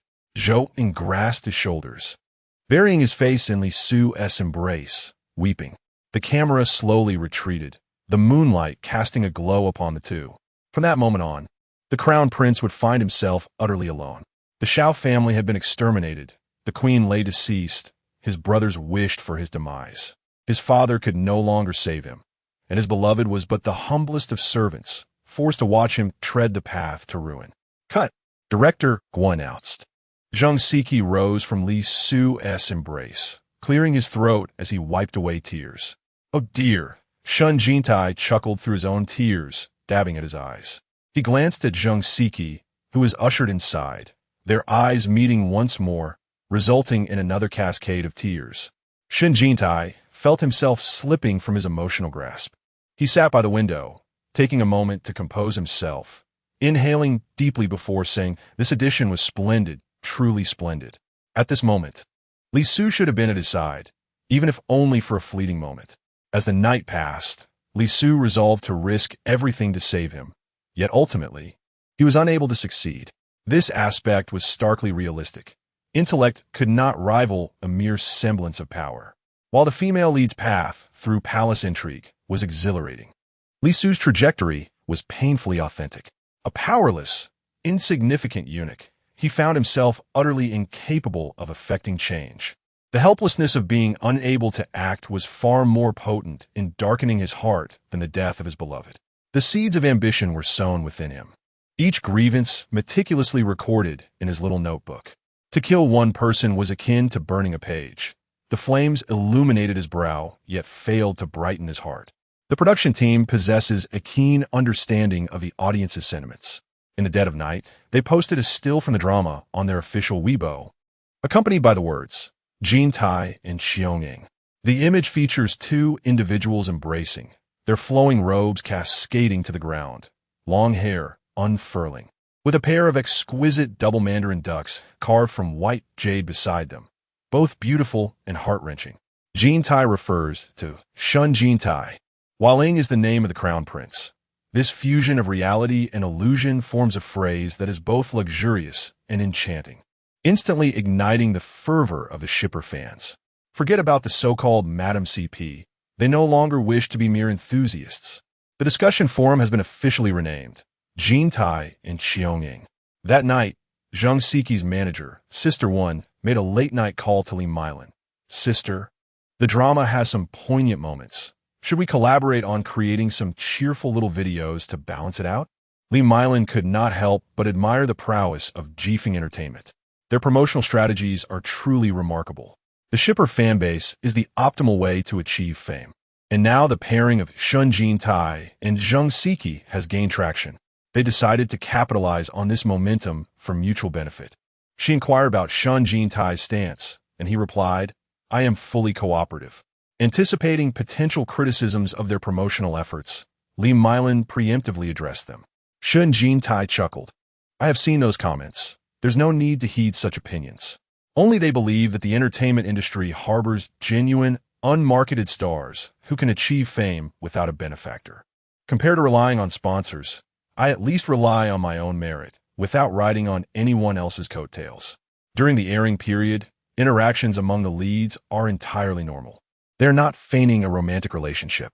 Besides, I genuinely desire to gain recognition. Li Mylan was overjoyed, feeling that since Shen Jintai's return, everything had been progressing smoothly. Even his willingness to cooperate had significantly increased. In the past, Shen Jintai had been quite headstrong, often reluctant or overly contemplative, making her role as his manager quite challenging. "Let me discuss with his manager about what to film," she suggested. Sister One proposed creating content for Douyin. Nowadays, Douyin's user engagement has surpassed that of Weibo, attracting a larger audience, yet few stars have ventured into this domain. If leveraged effectively, the impact would undoubtedly surpass that of other media outlets. While the two were filming, Li Mylan and Sister One finalized the specifics of the video. They unanimously decided that it should be natural and cheerful. The duo spent several days perusing Douyin, selecting the most upbeat song. When both were free, they summoned them for the shoot. "Are we filming here?" Shen Jintai inquired. "The set is the ideal location. It feels more spontaneous. If we venture outside for a backdrop, it would appear overly contrived," Li Mylan explained. Shen Jintai found the filming to be quite informal. He had expected some dramatic glances or slow-motion shots, exuding charm and elegance. Instead, Sister One and Li Mylan only had them seated in the makeup room, turning their heads to the music and singing along with the female vocalist. "Smile, smile," Sister One instructed. "Let the joy flow freely. We will release this video when the heart-wrenching scenes unfold." Shen Jintai is quite easygoing. He is inherently lively and has displayed a playful spirit during filming, often shaking his head and acting comically. In contrast, Zhang Siqi possesses a more reserved and demure personality, akin to that of a character in an idol drama. Yet this contrast fosters a captivating chemistry between them. After completing the shoot, everyone was pleased with the outcome. However, the small video was not released immediately, as Wenjie and Li Mylan felt that the sweetness of the couple's moments was already sufficiently abundant in the second week. In episodes 3 and 4, the interactions between the Crown Prince and Li Su primarily revolve around their romantic storyline, which is exceedingly sweet.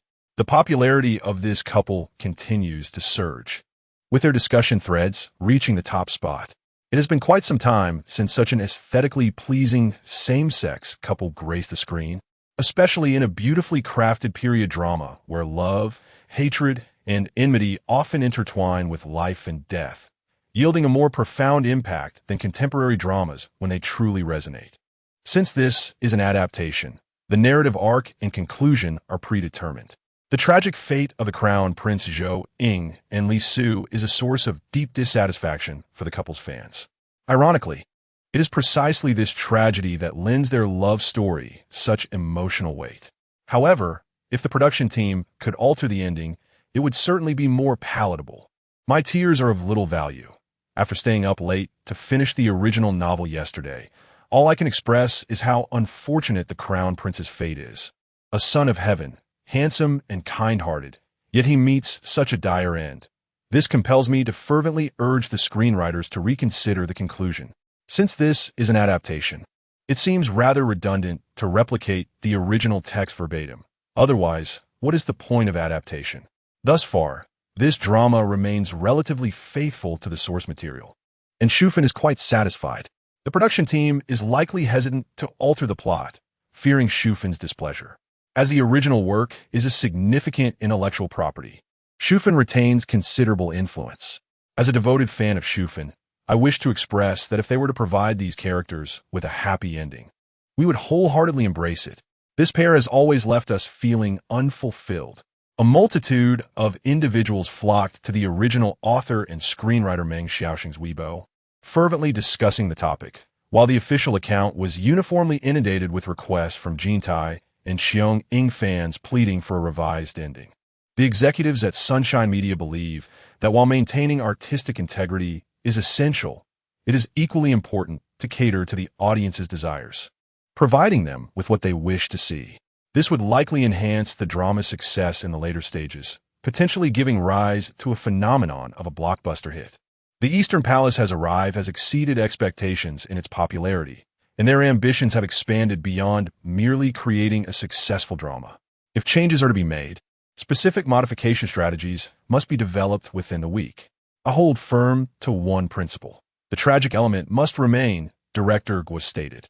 Meng Xiaoxing nodded in agreement, saying, "As I work on the subsequent scripts, I do have some ideas forming, but they are not yet fully developed. I will take the next few days to contemplate this further. However, I do not wish to bend to audience demands. Creators should maintain their own convictions. Authors swayed by the audience cannot produce quality work. I certainly will not write a happy ending, but I believe the narrative could be handled with greater subtlety." Shen Jintai has remained within the production team, relying solely on online popularity to gauge his current fame. Watching his Weibo followers soar daily, he ultimately perceives it as just a number devoid of any pulse of excitement. The environment of the film crew is relatively simple, with familiar faces coming and going. After the initial excitement wanes, fatigue and tension prevail among the members. He has accepted a lingerie endorsement and plans to fly to City A this weekend to shoot the advertisement, as he has minimal scenes to film. Recently, several entertainment companies have reached out to me, expressing interest in signing you. Li Milan remarked, "Once I compile their information, I will send it to you for your perusal. There is no need for haste. I believe this drama will maintain its popularity for a year and a half from now until its conclusion. During this time, we will hold the reins. It would be best to choose a large company." Shen Jintai responded. Li Milan nodded in agreement. "I've already ruled out smaller companies. The one I've been in frequent contact with is Monsoon Entertainment. Particularly after I became acquainted with Tian 11 from their company, the president, Ji Fengxing, has been trying to arrange a dinner through her. What do you think of Monsoon Entertainment?" She inquired. Monsoon Entertainment is considered a sizable agency, renowned for nurturing numerous prominent stars. Although the company has garnered a reputation for sensationalism, their marketing strategies are undeniably effective. However, with the rise of Sunshine Media, which has its own production capabilities, Monsoon Entertainment, lacking in film resources, struggles to retain top talent. Li Milan believes Monsoon Entertainment is worth considering, primarily due to the sincere and enthusiastic attitude of Ji Fengxing, who has offered highly attractive contract terms, with considerable freedom and minimal commission. It is evident that Monsoon Entertainment seeks to sign a popular figure as a flagship, capitalizing on the star effect. Are there any other options? Shen Jintai asked. There is also Universal Entertainment, a well-established company, under which Teacher Song Wei operates. However, they have a plethora of high-profile artists, with 5 or 6 at the forefront, and their terms are quite stringent. I will compile everything and send it to you for review.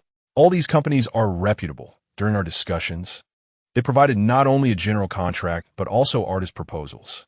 On their way to the airport, Li Milan printed the organized documents and sent them to him, accompanied by the artist proposals crafted by each company. A comparative analysis revealed that Monsoon Entertainment indeed presented the most enticing terms, and their proposal was impressively crafted, evoking a sense of exuberance, as if he were on the brink of becoming a tomorrow's superstar. Conversely, Universal Entertainment's signing conditions were the most stringent. Suddenly, a thought struck Shen Jintai, and he looked up to ask, "What about Sunshine Media? Have you had any contact with them?" Li Mylan paused momentarily before replying, "No." After a brief silence, she inquired, "Why? Are you considering signing with Sunshine Media?" Without waiting for Shen Jintai's response, she continued, "Sunshine Media has indeed experienced rapid growth over the past 2 years. However, their primary focus remains on film production rather than artist management, which is not their main business. They have relatively few artists, with Bai Qingchuan being the most notable.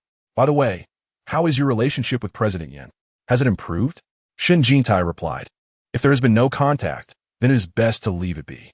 His primary interest in Sunshine Media lies in its reputation and strength, as an agency with its own film resources offers him the most security, ensuring that he will not lack for roles. He yearns for fame, even willing to engage in publicity stunts, all in the hope that one day he will no longer have to worry about securing roles. It is only those who remain obscure that comprehend the significance of being a renowned actor. It transcends the mere ability to play a leading role and pertains to the very duration of one's artistic existence. He desires to act throughout his life, even if, in his later years, he is relegated to minor supporting roles. However, amidst this aspiration, there loom figures such as Bai Qingchuan and Yan Xiuqi.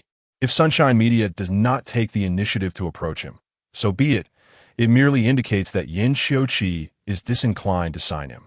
There is no need for him to pursue them desperately, as it would be undignified. Upon arriving at the airport, as Shen Jintai prepared to disembark, Xiaotang called out to him, "Brother, you should wear a mask." As she spoke, she offered him a mask. Shen Jintai accepted it, chuckling, "Is it really necessary? You're famous now." Li Mylan interjected, "You should wear it. After all, this is your first public appearance since the drama aired. If you prefer not to wear it to see if anyone recognizes you, that's up to you." Shen Jintai smiled, feeling a surge of excitement as he clutched the mask and stepped out of the vehicle.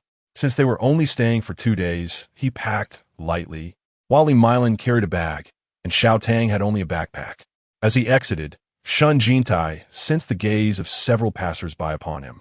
A star is a star, even without makeup. Amidst the throng, he stood out, primarily due to his tall, slender frame and fair complexion. Although he may not be the most handsome among celebrities, he was certainly striking among ordinary people. After a moment's contemplation, he decided to don the mask. Following Li Mylan and Xiaotang inside, torn between the desire to be recognized and the apprehension of being discovered. Then, he heard a familiar tune, the theme song from Eastern Palace, with the poignant line, "The annals of history do not remember my name. Only you truly recall it," resonating deeply. It appeared that the drama had genuinely become a sensation. Turning his head, he glimpsed a stylishly dressed girl holding her phone, engrossed in Eastern Palace. He exchanged a glance with Xiaotang. The mask obscured his face, revealing only his striking eyes, with well-defined brows that exuded charisma, even when he smiled. An air of gentleness enveloped him. Xiaotang discerned that, even from just his eyes and brows, it was evident that Shen Jintai was a major star. Upon arriving at the departure lounge, they were met with a throng of young women, primarily holding signs and seemingly awaiting someone. He was no stranger to such scenes. He had often encountered fans at the capital airport, crowds of admirers, though they had never been directed toward him. Shen Jintai chuckled at Li Mylan. "Surely they cannot be waiting for me? With this mask, will they even recognize me?" Just as he finished his jest, a voice rang out, "Shen Jintai," followed by a chorus of shrieks. The dense crowd surged toward him, momentarily stunning the onlookers and leaving Shen Jintai in awe. Li Mylan and Xiaotang, having not experienced such a spectacle in 2 years, were equally taken aback. "Why are there so many?" Xiaotang exclaimed nervously, rushing to stand in front of Shen Jintai. He was aware that fans had come to see him off, as the management in the Golden Fan Society had mentioned it. However, he had not anticipated such an overwhelming turnout. It was no longer a matter of dozens, but rather several hundred individuals. The crowd erupted in a fervor. And for a fleeting moment, Shen Jintai's mind went blank. All he could hear were deafening screams, each calling his name. Amidst the throng, he spotted banners emblazoned with his name, while some voices urged, "Please, no noise, no noise." It was apparent that they were ardent supporters from the esteemed Jinfen family. The excitement was palpable. Fans held their phones aloft, capturing the moment, and some young girls were on the verge of tears, desperately trying to push through the crowd, shouting, "Brother, look here. I have a gift for you." Standing over 8 meters tall, Shen Jintai was quite conspicuous among the sea of girls. His heart raced thunderously. Slightly daunted by the overwhelming spectacle, his blood surged with exhilaration as he mechanically waved in acknowledgement. It was the first time he truly felt like a celebrity.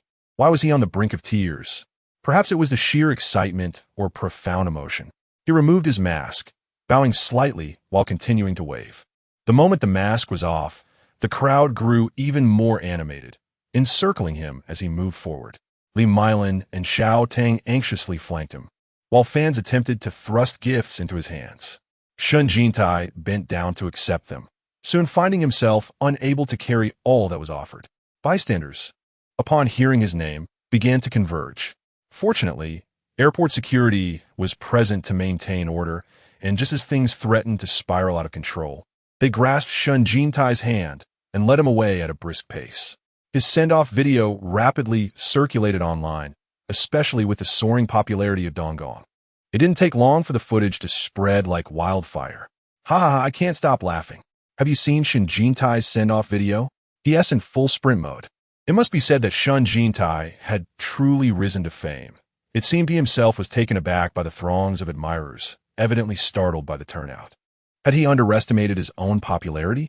He had brought only a few bodyguards, which appeared somewhat alarming, especially as I noticed several young girls had lost their shoes in the commotion. His unfiltered looks were striking. How could he possibly look even more handsome? ISNT that, right? I think so, too. His smile is so charming. He looks adorably startled. I recalled how, before his hiatus, he would often don a stoic expression in airport videos, yet now he appeared so approachable. Is this the effect of Li Su's filter? I find him increasingly pleasing to the eye. Yes, that's me. Having grown fond of the adorable Li Su, I've lost my usual standards of judgment towards a flower crown. Ha ha, I see you've all forgotten the flower crown memes. The images above are quite the eyesore. But I care not, for my gaze is solely upon little Li Su. Following this were a series of stunning images of Li Su, tears streaming, smiling, tearing off shirts, and running. Finally, someone posted a gif from the airport, capturing the moment Shen Jintai removed his mask. His fair, slender fingers delicately pulled the mask away, revealing a smiling profile with rosy lips and bright eyes sparkling like a sky full of stars. Ah, my goodness. Shen Tuwa, though not exceptionally refined, he exudes such charm. Before boarding, Shen Jintai posted on Weibo, his emotions still in a state of exhilaration, unable to calm down for quite some time. A Weibo post was made and subsequently deleted, concluding with a simple thank you. Mere seconds after posting, a torrent of comments flooded in, causing the Weibo app on his phone to crash. Shen Jintai paused for a moment, gazing at his device. Seated on an airplane, leaning against the window, he watched as the aircraft descended, offering a panoramic view of the entire southern city, including its towering skyscrapers and sprawling rivers and lakes. The higher he soared, the more he beheld vistas unseen by others. He aspired to reach the pinnacle. The dream was materializing into reality, and the excitement surged within him, causing his leg to involuntarily bounce.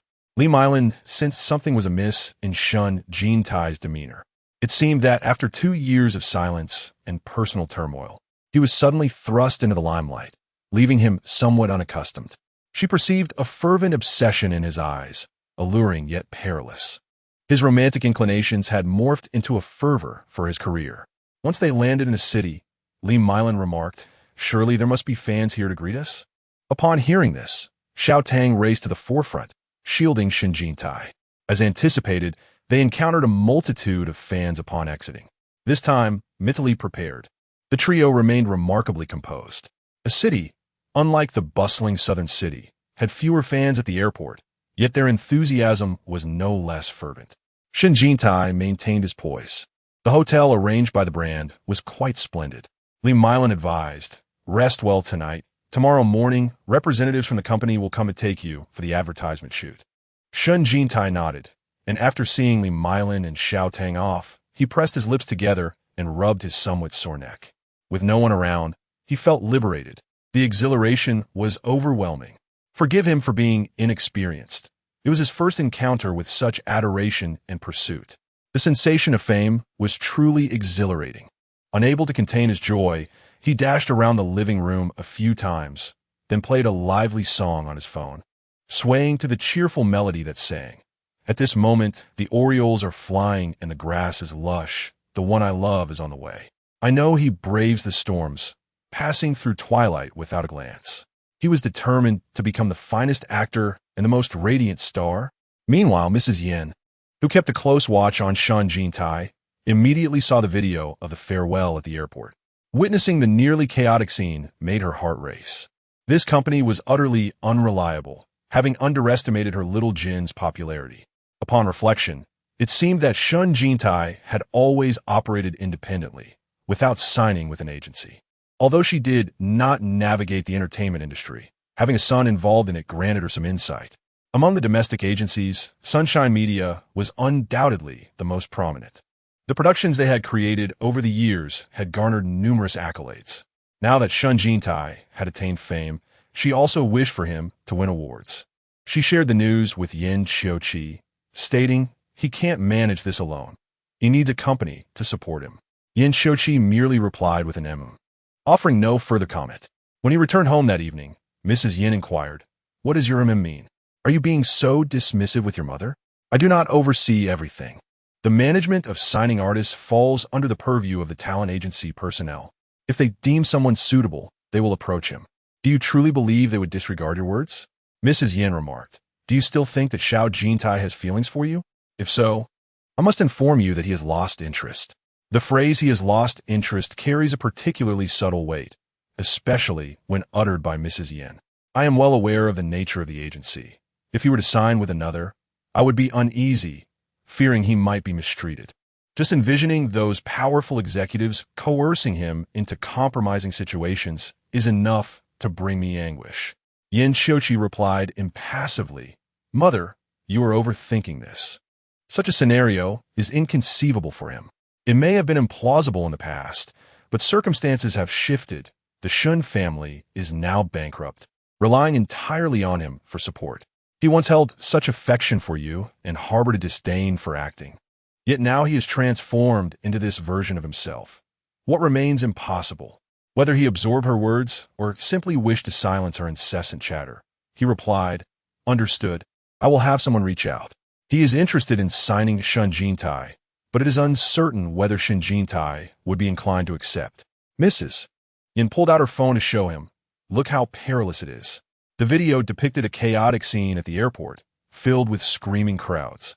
As Shen Jintai was escorted away by security, a doll slipping from his grasp, it appeared indeed hazardous. Li Milan's capabilities as a manager seemed lacking. Upon returning upstairs, Yin Xiuqi called Gao Qiao. "Please reach out to Li Milan and ascertain if they have any interest in signing with the agency." Gao Qiao hesitated momentarily, then inquired, "President Yin, are you truly considering signing Shen Jintai?" Yin Xiuqi replied, "Whether to sign or not is for Zhang Yuan to decide. Inform him not to sign anyone because of me, nor to refrain from signing anyone on my account. Business and personal matters must remain distinct." Gao Qiao acknowledged, understood. As the call ended, Gao Qiao was left in a state of concern. Shen Jintai has undergone significant changes lately. Since the premiere of the drama, he has gained considerable fame, and the coming year promises even greater success. Signing him would certainly be a sound business decision. However, on a personal level, he is reluctant to have Shen Jintai join their agency. Ultimately, the previous interactions have been rather unpleasant, and a brief change could not erase the lingering shadows of the past. Currently, everything is quite satisfactory. Each party is thriving. Should Shen Jintai join their agency, and find himself in daily contact with President Yin, rekindling old affections, the situation could become quite complicated. He has never comprehended the reasons behind Shen Jintai's sudden disinterest in Yin Xiuqi. After much reflection, he finds himself unable to uncover a convincing rationale, leading him to suspect that everything might be an illusion. After all, President Yin is indeed a paragon among men, devoid of shortcomings.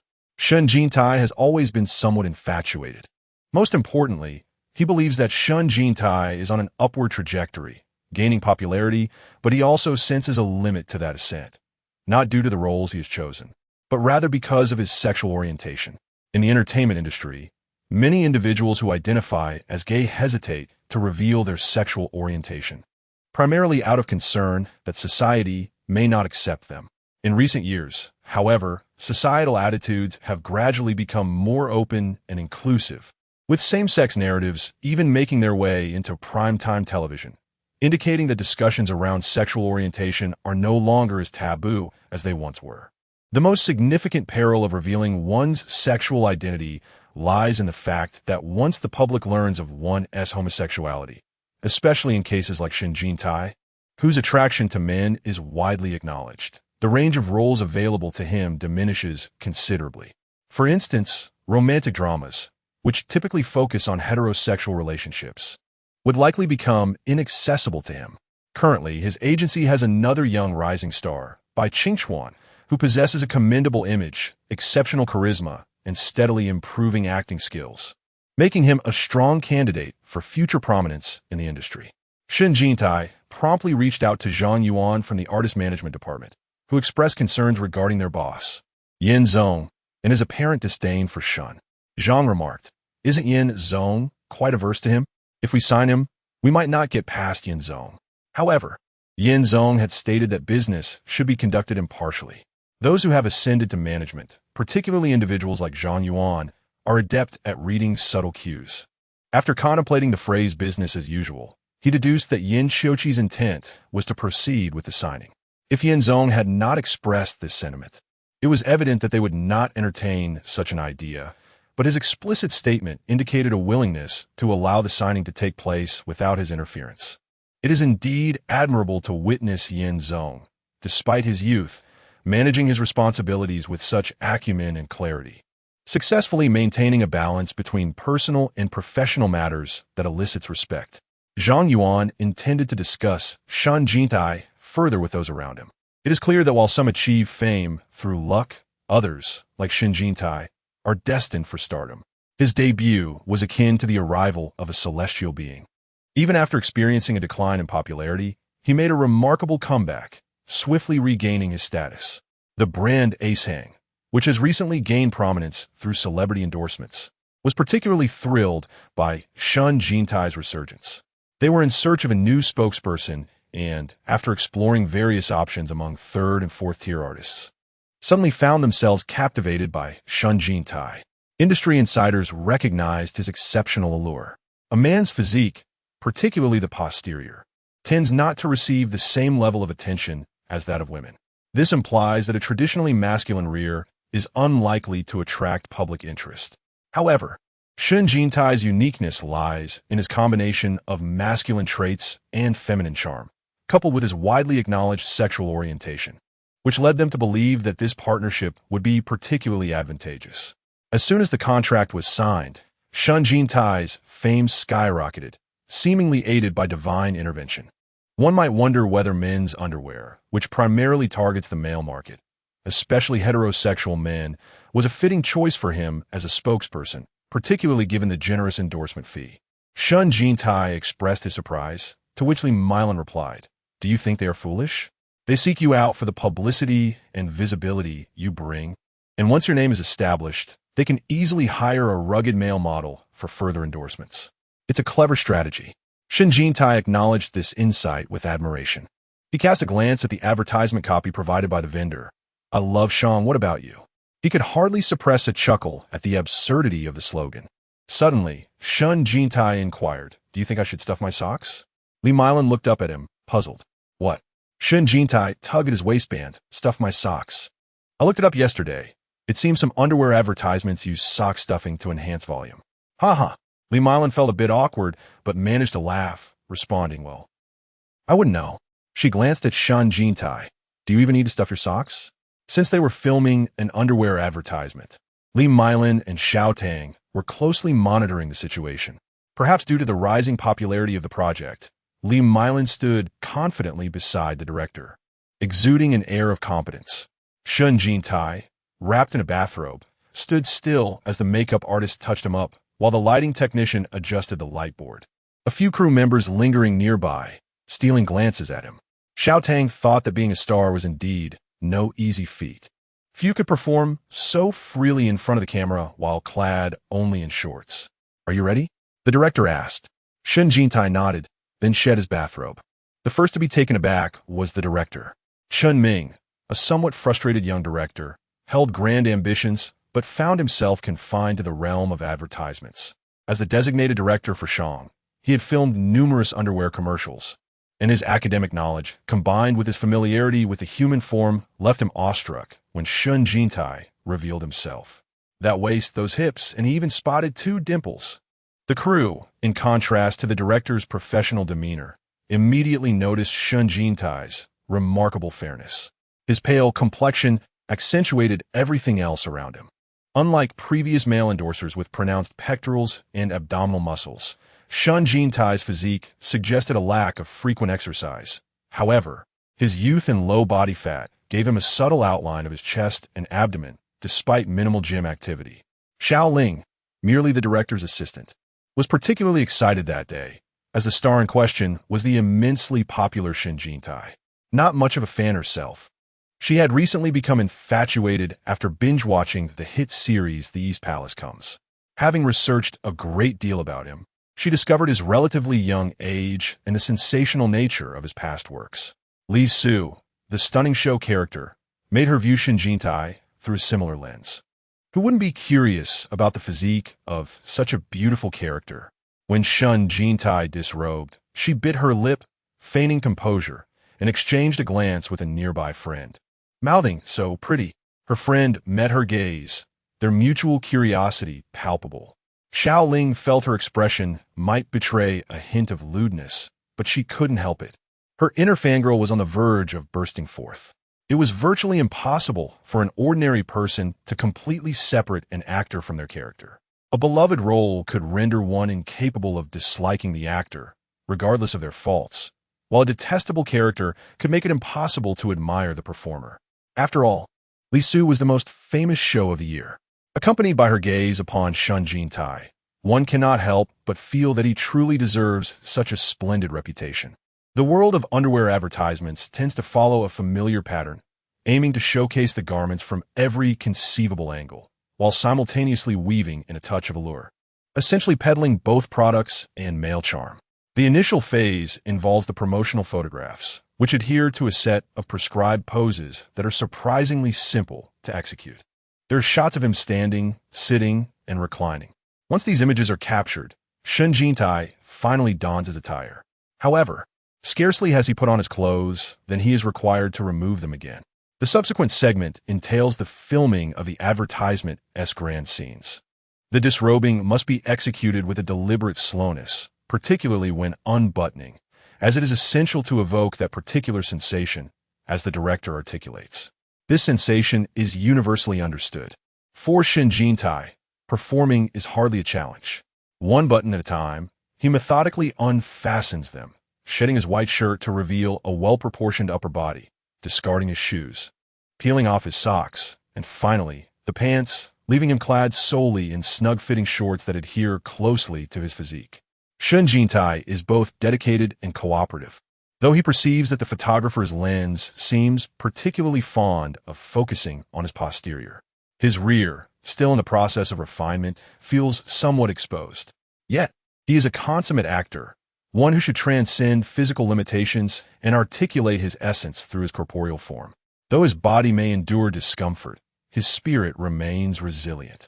This interplay marks the gradual emergence of Shen Jintai's unique persona. He embodies a handsome man devoid of any effeminacy, tall and striking, with a hint of rebellious charm. Perched on the toilet in nothing but his underwear, he holds a pack of cigarettes, his fingers long and well-defined, his gaze sharp yet natural. In the final shot, he awakens from slumber, strides to the window, and draws back the curtains, allowing sunlight to flood the scene, rendering the view outside a mere blur. His figure is bathed in golden light, his thick black hair, broad shoulders, slender waist, and long legs creating an alluring silhouette. The camera captures him from head to toe, perfectly enticing. A subtle dip in his lower back leads to a gentle curve. Chun Ming stands behind the monitor, feeling a surge of excitement. Having filmed numerous underwear advertisements, he deems this to be his finest work yet, especially with Shen Jintai currently enjoying great popularity. This advertisement could very well become a sensation. He has poured forth all his talents into this endeavor, as the 2-minute advertisement spanned 2 exhaustive days of shooting. It feels even more taxing than acting itself. Prior to arriving in City A, Shen Jintai had already been involved in a grueling 48-hour shoot, but youth sustains him, though he bears a hint of fatigue. A touch of makeup rejuvenates his appearance. His eyes gleam with vitality, always exuding a captivating allure, and even when he yawns in weariness, he instantly becomes animated upon a camera's activation. He possesses an innate excitement for the lens. After the shoot, Shen Jintai and Li Milan meticulously review all the footage to ensure that the content is impeccable before hastily returning to South City overnight. He has only taken 2 days off, with a tightly packed schedule ahead. This director certainly possesses notable skill, Shen Jintai remarks. Subtlety over overt sexuality is the hallmark of sophisticated allure, especially as this is no low-end brand. Li Milan remarked that the advertising team would promptly send the edited commercial to them once completed, and the final product would only be released with their approval. Shen Jintai, stifling a yawn, nodded in acknowledgement. With a hint of concern, Li Milan expressed, "I thought directing the commercial would grant you some respite. Yet it seems this director is quite demanding. You should take a moment to rest." Shen Jintai, having endured an exhausting few days, had dozed off during the journey back to Nansheng, where they arrived in the dead of night. Unaccustomed to such interrupted slumber, he awoke feeling quite unwell. This trip was meant to be completely clandestine. No one was informed, Xiao Tang mentioned. Upon their exit from the airport, they indeed encountered no fans. The night was already deep, and having recently experienced a rain shower, the streets of Nansheng were slick and cool, the autumn chill unmistakable. The temperature starkly contrasted that of a city, a coastal locale where wearing a tank top was still comfortable. Nansheng, however, required a jacket. As Shen Jintai reclined in the car, when they reached the bustling intersection of Nansheng's commercial district, he suddenly spotted the trailer for the Eastern Palace rolling across a large screen. He saw himself on the grand display, eyes glistening, performing alongside by Qingchuan. Instantly, his fatigue dissipated, and he sat up abruptly, feeling as though he were immersed in a cinematic experience. The big screen was his most familiar battleground. It was every actor's aspiration to see their visage illuminated on such a platform, where every subtle expression was magnified and every fleeting moment of performance was immortalized. A charismatic actor's fervent emotions could cascade like a celestial river, spilling forth from the screen. "What are you watching?" Li Meilan inquired. "Our drama was just featured on the big screen," Shen Jintai replied. As the vehicle rolled past the square, Li Meilan saw nothing but noted the weariness etched on Shen Jintai's face. "Since filming commenced, you have scarcely rested. The role of Li Su is mentally taxing. Once you return, do not engage in anything. Just sleep, for you have an early call tomorrow," she advised. Shen Jintai murmured in agreement and closed his eyes once more. Having spent 2 days in the coastal city, he found himself unaccustomed to Nansheng's weather, feeling a distinct chill, perhaps due to his contemplative state. He dreamt that night of his image on the grand screen. He had graced the big screen before, but this dream was unlike the others. In it, he was a movie star, filming a blockbuster, with crowds fervently calling his name, reminiscent of the frenzy at the airport. The following day, Xiao Tang roused him from slumber. Groggy, Shen Jintai asked, "What time is it?" "It's 8:30. The crew is already urging us," Xiao Tang replied. Upon hearing this, Shen Jintai hurriedly leapt from the bed, only to stumble before his feet could touch the floor, But fortunately, Xiao Tang swiftly caught his arm. Feeling his forehead, Xiao Tang gasped in alarm. Shen Jintai is unwell. Should I request a leave of absence from the crew? Li Meidan, arriving inaste, inquired. It's nothing. I can manage. He reassured her. Shen Jintai remarked, I originally requested a 2-day leave, which has already delayed the filming schedule. If I request more time off, not only will the crew incur losses, but I fear we may also fall behind. After all, this is a drama being filmed concurrently with its broadcast. A few days' delay can derail many plans. Can you manage? Li Milan inquired with concern. It's nothing. I'll take some medication. After finishing this morning's scene, there isn't much filming in the afternoon, so I'll find time to visit the hospital, he replied, having taken some antipyretics before heading to the set. The day was still overcast and chilly, and he noted the weather forecast indicating rain for the coming days. Bai Qingchuan sat in the makeup room, asking his assistant, Has Shen Jintai returned? Not yet, but he has taken a 2-day leave from the crew. I heard he is off filming an advertisement, the assistant replied. Yang Lizi edit, but the brand remains a mystery. I heard it's for a lingerie line called Aishong. A makeup artist interjected. Hearing this, Yang Lizzie chuckled, stating it's not easy for him. He used to endorse numerous luxury brands. Now, not taking on micro-business promotions is already a feat despite Shen Jintai's rising fame. Yang Lizzie felt a tinge of dissatisfaction. However, it was not envy, as Shen Jintai had yet to reach a level that warranted her jealousy. She had also made time to attend an event yesterday, where the crowd was overwhelming, indicating that as the leading lady, she too was reaping substantial benefits. Although her fan base had not surged as dramatically as Shen Jintai's, it was due to her already high popularity, leaving little room for further growth. Bai Qingchuan was similarly established, being a top-tier celebrity. The success of the Eastern Palace was merely a cherry on top. For Shen Jintai, however, it was akin to a lifeline. Reflecting on Yang Lizzie's words, Bai Qingchuan found them quite insightful. Shen Jintai's meteoric rise left his rival feeling a touch disheartened, yet upon deeper contemplation, it became clear that Shen Jintai had fallen from grace. Once a spokesperson for luxury brands, he was now relegated to endorsing lingerie. Asang was unfamiliar to him and likely not a renowned label. Shen Jintai arrived punctually at the set. During makeup, he specifically instructed the makeup artist. You may apply a slightly heavier look today. Are you feeling particularly exhausted? You don't seem well today, the makeup artist observed. Shen Jintai slightly lifted his head, requesting the artist to enhance the contour of his nose, replying, I have a slight fever. Have you visited the hospital? I will after this scene. All my relatives and friends are following the Eastern Palace. The makeup artist gently remarked. The ratings for the second week have hit a new high, surpassing 1.5. Did you know? This statement served as a morale booster for Shen Jintai. Opportunities for stardom are often fleeting, and he needed to seize this moment. As the Eastern Palace reached its emotionally harrowing segments, Shen Jintai, echoing Li Milan's sentiments, felt mentally drained. Reviewing the script, he sensed a wave of despondency wash over him. With the Queen's funeral behind them, the Crown Prince was confined within the Eastern Palace, unable to even meet with Li Su. The spirited Healan Bai, leveraging her status as the lead, navigated through connections, attempting to reach Zhou Zi, yet he was unwilling to meet her.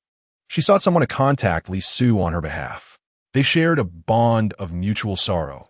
She was the adopted daughter of the Xiao family, originally betrothed to the Crown Prince, but now, with her family's downfall, she had also entered the palace as a servant, her fingers untouched by the warmth of spring. Now forced to wash clothes daily, united by their shared plight, the two developed a friendship, albeit one that would lead to future conflicts. The narrative of the female protagonist falling out with her confidant is a staple of palace intrigue. Yet the Eastern Palace has arrived, takes an unconventional route by replacing the female friend with a male counterpart. He Lambai produced a jade pendant for her bosom, a piece of smooth white jade carved with a pair of mandarin ducks, an item belonging to the Crown Prince, one he recognized. Li Su took it in his hands, eagerly inquiring, How did you come by this? Just a couple of days ago, I asked a sister from the laundry bureau to help me arrange a meeting. Seizing the opportunity while delivering clothes to the Eastern Palace, I managed to see the Crown Prince. How is he? Is he well? Li Su question an si o li. He Lanbai shook her head, replying, "He has become alarmingly thin and is unwell, yet the imperial physician refuses to treat him." Li Su's eyes reddened as he clutched the jade pendant, sitting beside He Lanbai. "He asked me to give this to you, saying it serves as a memento." He Lanbai continued, "He also advised you not to visit the Eastern Palace again, saying you must live well, for one day you may have the chance to save him." Li Su understood that Zhou Ying's words were merely a wish for him to remain safe and unharmed outside, to live well. "We both must strive to survive," He Lanbai said, her eyes glistening. "Those who have wronged us, who have harmed the Crown Prince, continue to thrive. Indeed, they flourish, basking in wealth and prospects." Li Su replied, tightening his grip on the pair of Mandarin duck jade. "I am but a lowly eunuch. With him, I am exalted, but without him, I am nothing. Eunuchs have their ranks. The second prince possesses a ruthless heart and will surely rise. If you align yourself with him, perhaps one day you will attain the esteemed position of a chief eunuch, like Master Gao, who stands above all yet below one," He Lanbai remarked. "I too aspire to become a favored consort, perhaps even the empress. Together, we shall rectify the Shao family's name and clear the crown prince's name." Though she was but 18, with a delicate visage and slender form, her gaze was resolute. Her words, though seemingly fanciful, ignited a glimmer of hope in Li Su, whose expression darkened slightly as he asked, "Is it possible?" "We must at least try," He Lanbai replied. "Asu, you must assist me," she urged, locking her gaze with his. "The second prince has yet to meet with me, but I believe he harbors feelings for me. You must find a way for me to see him. If I can become part of his court, together we can support him in ascending to the throne." Li Su concealed the jade pendant within his robes, rising with determination. "Very well, I shall help you." With a sigh of relief, Shen Jintai felt a wave of exhaustion wash over him as the makeup artist rushed to retouch his makeup. Although he felt somewhat drained, it complemented Li Su's current state. Yet, he sensed a growing warmth in his eyelids, and with the slightest droop, he felt tears threatening to spill forth. Since the commencement of filming, the interactions between Yang Lizzie and Shen Jintai have been scarce. Subsequently, she has developed a friendship with Li Su, resulting in an increase in their shared scenes, which primarily revolve around the male leads and the female protagonist. Today, Shen Jintai's performance was remarkably refined. He embodied a sickly demeanor, yet his exhaustion was hardly apparent.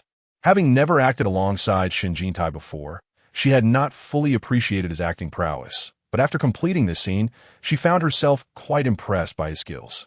Indeed, he excels. Following this scene, Shen Jintai was set to transition to another location to film scenes at ZY Palace. The sequences featuring the male and female leads are shot separately, with the only intersection being his role as the secondary male lead. Today, he had a dash between both sets. Upon his arrival at the new filming site, they were in the midst of shooting a dream sequence.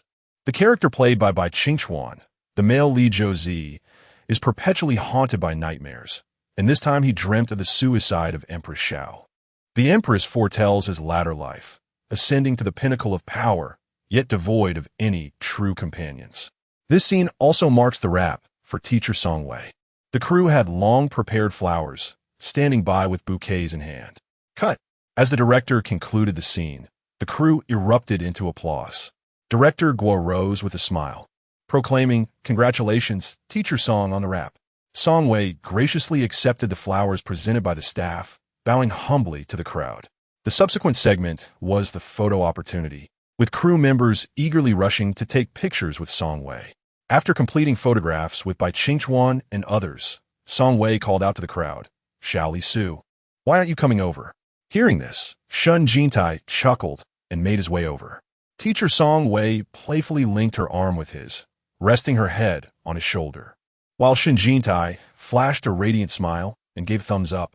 However, Teacher Songwei quickly discerned something amiss and inquired, "Are you unwell?"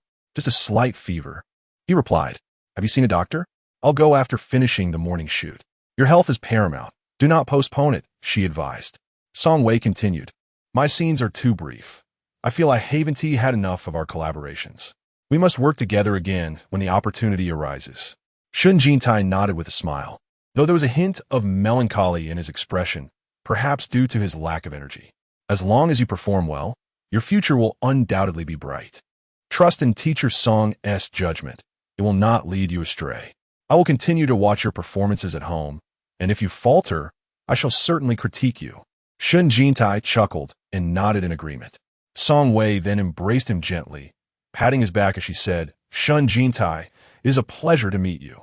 Among the numerous young actors, only Shen Jintai received such esteemed attention from her. Bai Qingchuan stood amidst the crowd, feeling a pang of envy. He greatly admired Song Wei, a seasoned actor with exceptional skill, character, and presence. Strangely, he felt admiration rather than jealousy, believing that Song Wei's regard for Shen Jintai was entirely warranted. After all, at just 20 years old, he has achieved such prowess. To say his future is boundless would be no exaggeration. Ding dong.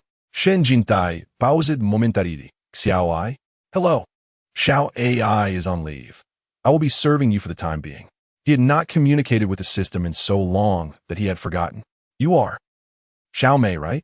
The other party responded with a nonchalant hum, their tone surprisingly aloof, contrasting starkly with Xiao Ai's warm demeanor. Having grown accustomed to Xiao Ai's customer service-like banter, he found himself somewhat unprepared for this cool detachment. After all, discussing the absurd rewards, such as flush cheeks and May cherry blossoms, felt far more natural with someone like Xiao Ai, who is adept at flattery. Hello, Xiao Mei. Is there something you need? Shen Jintai inquired awkwardly. Detected that your favorability with Bai Yueguang has increased, totaling 10 points. Your latest rewards, the flush cheeks and sensuality rewards, have been dispatched. Please check. Shen Jintai glanced over at Bai Qingchuan, who was engrossed in a script, displaying no notable reaction. Flush cheeks reward? I don't recall hearing about that. Please hold on. I will check for you, Xiao Mei replied in her perpetually cold tone. After a brief pause, she continued. The last time you accumulated 39 points at once, a series of rewards were sent out without the chance for selection. We have prepared the sensuality reward, flush cheeks reward, and sensitivity reward for you. Should you find them unsatisfactory, you may opt to choose a new sensitivity reward. Xiao Mei monotonously recited the following description. The sensitivity reward, as the name implies, enhances certain bodily sensitivities, including but not limited to sensitivity in the waist, earlobes, back, and other indescribable areas of the upper and lower body. Indescribable? He understood what that meant, but why not simply refer to the lower body? In this harmonious era, we use euphemisms. The area below the neck is challenging to describe. Thus termed the posterior of the lower body, Xiao Mei stated coldly. He felt utterly incapable of discussing such serious matters in this tone. His face was flushed with embarrassment, and he felt increasingly unwell. Flushed cheeks, he stammered, too embarrassed to even inquire about the specifics of the reward. Xiao Ai, hurry back. Understood. The flushed cheeks reward has been dispatched. Xiao Mei replied succinctly, and with a beep, she vanished. Shen Jintai felt as if he might faint. What on earth were these absurd rewards? Surely, he wouldn't end up as some ridiculous, irresistible target. Are you all right? Bai Qingchuan turned to look at him, a puzzled expression on his face. Shen Jintai snapped back to reality. I'm fine. You don't look well. Shen Jintai managed to smile. The fact that he had just received a reward indicated that, not long ago, Bai Qingchuan's favor towards him had increased once more. Though the reason remained unclear, Bai Qingchuan's rising favorability was undoubtedly a positive development. Setting aside the matter of survival strategies, Bai Qingchuan was a remarkable figure in the gay community. Xiao Mei was flawless in every aspect, and should they unite in the future, their partnership would undoubtedly shine brilliantly. The more he pondered, the more exhilarated he became, convinced that their union would yield a synergy greater than the sum of its parts. Shen Jintai's face bore an unusual flush, and his eyes sparkled with newfound brightness. Bai Qingchuan gently touched his forehead. You have a fever, he remarked. Shen Jintai was momentarily taken aback, feeling only a slight coolness on his forehead. Bai Qingchuan withdrew his hand and added, Can you manage like this? After this scene, I will take you to the hospital. Shen Jintai replied, Once we finish filming this scene, I'll be fine.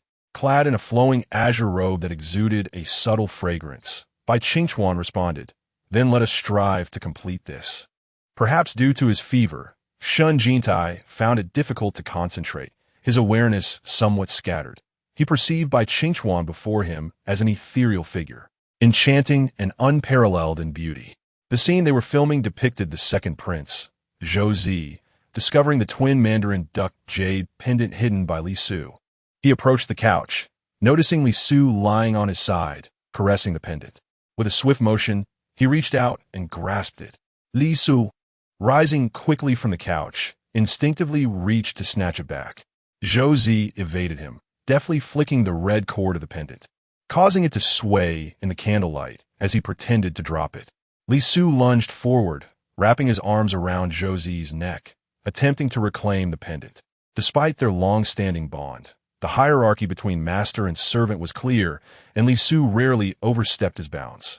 Zhou Zi, startled by the suddenness of Li Su's actions, felt hot breath against his ear as Li Su clung to him. "Get down! Give it to me!" Zhou Zi exclaimed in frustration, unable to shake him off. He shoved the pendant into Li Su's hands, muttering, "It's not like I intend to drop it." With the pendant secured, Li Su leaped to the ground. "You audacious fool!"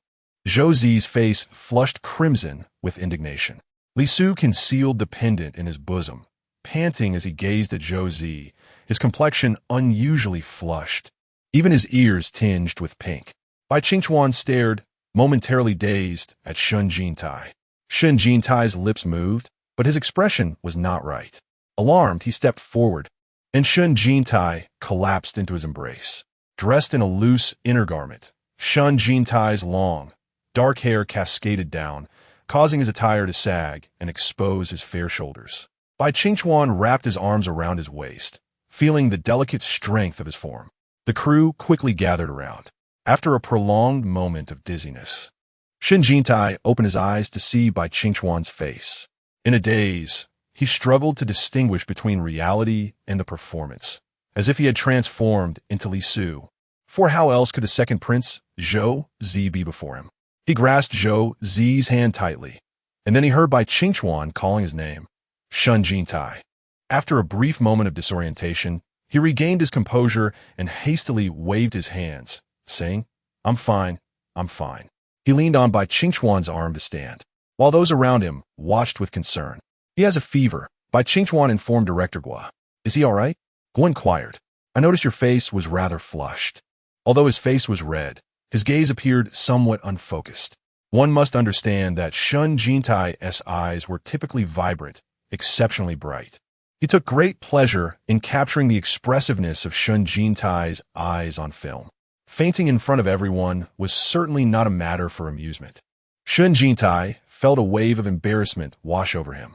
After a brief recovery, he felt significantly better as Xiao Tang and Li Milan arrived to escort him to the hospital. "You truly frightened me," he murmured. Li Milan remarca. "Our aim is to gain fame and fortune, yet our health must always take precedence. Wasn't our initial desire for independence in our work? Xiao Tang, too, could have informed me." Shen Jintai lay in the car, dismissing his fever, stating, "It's merely a fever, nothing serious. I've already taken medicine. Who knew it would be ineffective?" Upon arriving at the hospital, I discovered my temperature was nearing 40 degrees. The doctor insisted on intravenous treatment. As Li Milan stepped outside to call the production team, she had scarcely spoken a few words when a familiar figure approached, carrying a fruit basket, followed by a middle-aged man wearing sunglasses, exuding an air of distinction. It was none other than Ji Fengxing, the CEO of Jifeng Entertainment. Ji Fengxing gestured, and Tian Wenwen promptly handed over the fruit basket. Yi Fengxing greeted Li Milan warmly. Hearing their conversation, Shen Jintai lifted his gaze and saw Li Milan ushering Ji Fengxing inside.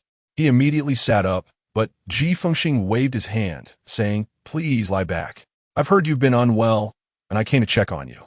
Although Shen Jintai was aware that Jifeng Entertainment had long desired to sign him, Ji Fengxing's personal visit and the swiftness of it genuinely touched him. He was, after all, a sentimental individual. Sometimes, sincerity holds more weight than mere capability. Indeed, after a brief conversation, Ji Fengxing extended his hand, and Tian Wenwen swiftly retrieved a stack of documents from her bag. Ji Fengxing presented them, stating, "Perhaps you were not entirely satisfied with our previous offer. so I had my team prepare a revised proposal.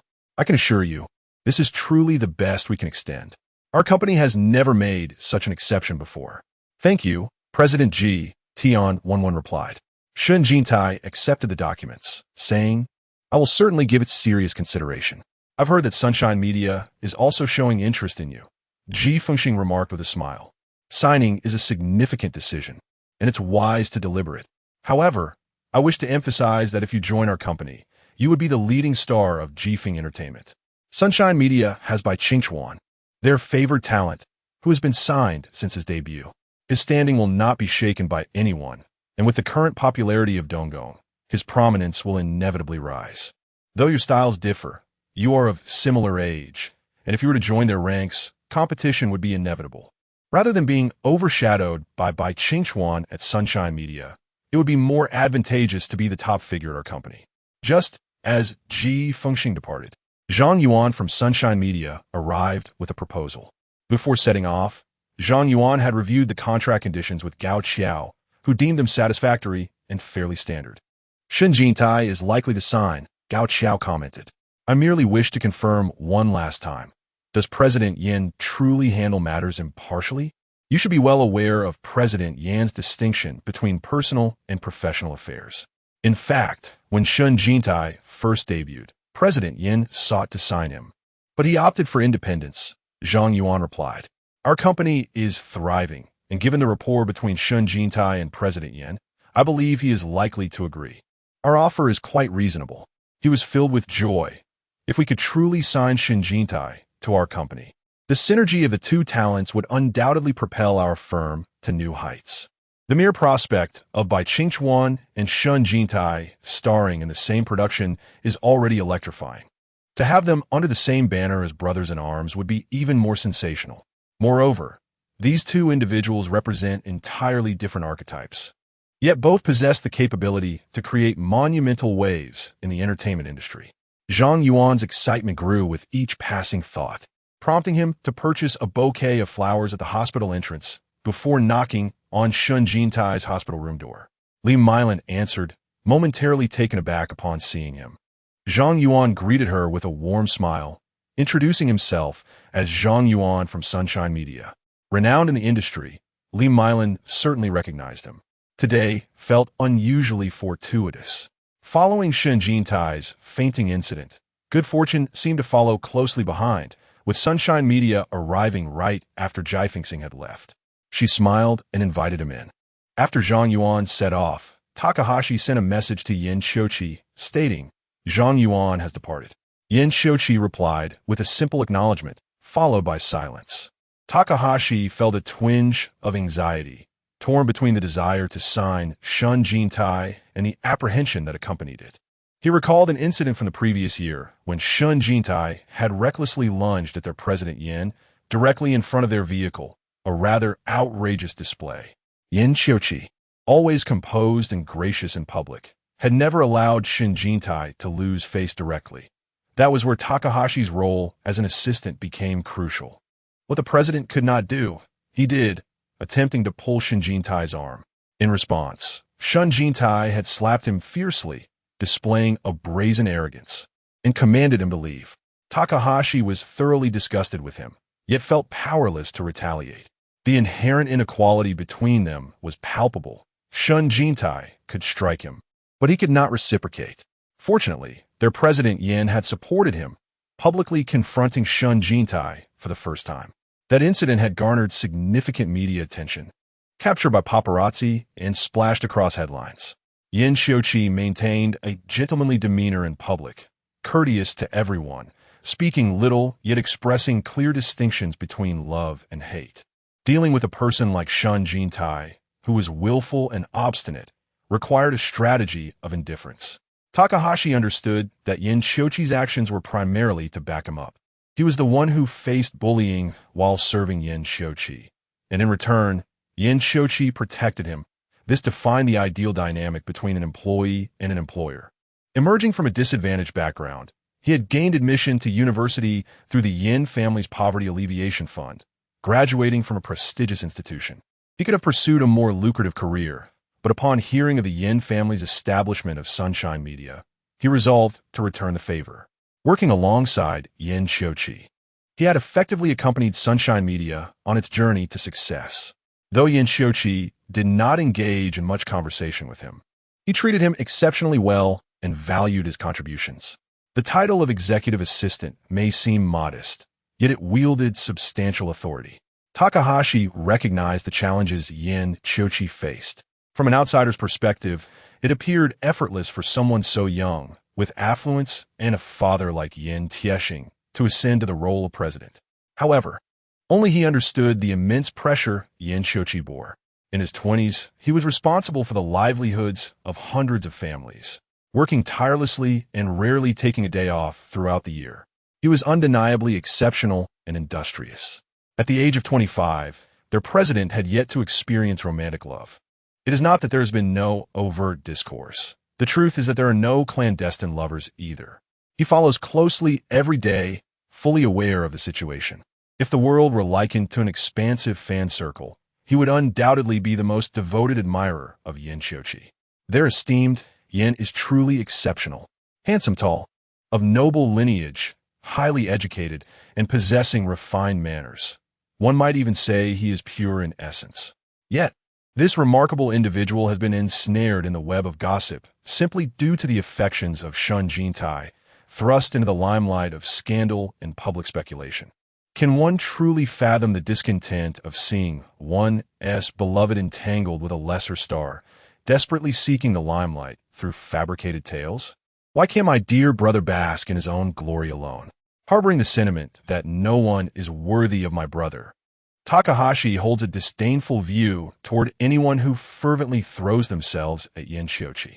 When Shen Jintai arrives at Yangwang Media, he will undoubtedly be scrutinized. Estimating that the time was ripe, he dialed Zhang Yuan. Have negotiations been finalized? Zhang Yuan replied, not yet. Takahashi paused momentarily. What conditions did he propose? He has signed with Jifeng Entertainment. Takahashi was momentarily stunned, his heart racing. Jifeng Entertainment is their staunch rival at Yangwang Media. His thoughts became chaotic. The past image of Shen Jintai flickered in his mind, juxtaposed with the present Shen Jintai, creating a dissonance that obscured his clarity. What should be done? Zhang Yuan suggested. Should we inform President Yin? It truly was too late. Jifeng had outmaneuvered them, seizing the opportunity. I will speak to President Yin, Takahashi replied. After hanging up, he lingered in silence for a moment before calling Yin Xiuqi. Shen Jintai has signed with Jifeng Entertainment, he stated. There was a brief silence on the other end. And Yin Xiuqi's voice remained unchanged, understood. This is my fault, Takahashi admitted. I had thought this matter was nearly certain. So I spoke with Zhang. His voice grew urgent. President Yin, I seem to have once again allowed personal feelings to intrude upon work. It is indeed a challenge to maintain a clear distinction between public and private matters. He genuinely admired Shen Jintai's decisiveness. When in love, he loved fiercely, and when it was time to let go, he did so without hesitation, devoid of any lingering ties. His perspective had broadened. It was, in truth, his own narrow-mindedness that had been a limitation. Lying in his hospital bed, Shen Jintai meticulously reviewed the contract details. Li Milan inquired, have you made your decision? Shen Jintai nodded. From the perspective of an actor, he genuinely wished to sign with Yangwang Media. However, doing so would place him in direct competition with Bai Qingchuan. The distinction between rivals from different companies and those within the same company is subtle yet significant. His intuition warned him that joining Yangwang Media would surely displease Bai Qingchuan. Moreover, there was Yin Xiuqi to consider. If he allied with Yangwang Media, both Yin Xiuqi and his associates, as well as the online community, particularly his devoted fans, would likely perceive his actions as a rekindling of past affections or a lingering desire. The risk of tarnishing his image was substantial. If he were to become popular, even his fans might abandon him. Thus, upon reflection, choosing Jifeng Entertainment emerged as the wisest decision. Disregarding the conditions set forth by Monsoon Entertainment and the adversarial relationship with Sunshine Media, he aspired to become the leading figure at Monsoon Entertainment, challenging Bai Qingchuan, the head of Sunshine Media, to see who could ascend to the pinnacle of success. After his intravenous therapy, his body heat subsided. Li Mylin and Xiaodang escorted him back to the hotel for rest. Upon alighting from the vehicle in the underground parking lot, just as Shen Jintai was about to enter the elevator, he heard someone call his name. Shen Jintai. The voice was familiar, wrapping his coat around him. Shen Jintai turned to see Yin Xiuqi stepping out of the car. Li Mylin and Xiaodang froze for a moment upon seeing Yin Xiuqi, with Li Mylin utterly astonished. Could it be that Yin Xiuqi had personally come to speak with him? Were the rumors of Shen Jintai and Yin Xiuqi merely fabrications? President Yin, she greeted. Yin Xiuqi nodded and approached Shen Jintai directly. Shen Jintai donned his coat and regarded Yin Xiuqi. If your rejection of Sunshine Media is due to my influence, Yin Xiuqi stated plainly, I can assure you that I maintain a clear distinction between personal and professional matters. My desire to sign you remains unchanged, and I harbor no prejudice against you now. Rather, I admire your professional capabilities. Shen Jintai paused momentarily, then smiled and replied, Indeed, my decision was influenced by you, but it was for the sake of my personal career, not out of fear that you would judge me unfairly. Illness had rendered Shen Jintai somewhat haggard, yet his smile was astonishingly gentle, his eyes sincere and clear. My feelings for you are no longer those of the past, and I believe yours for me are not either. Am I correct?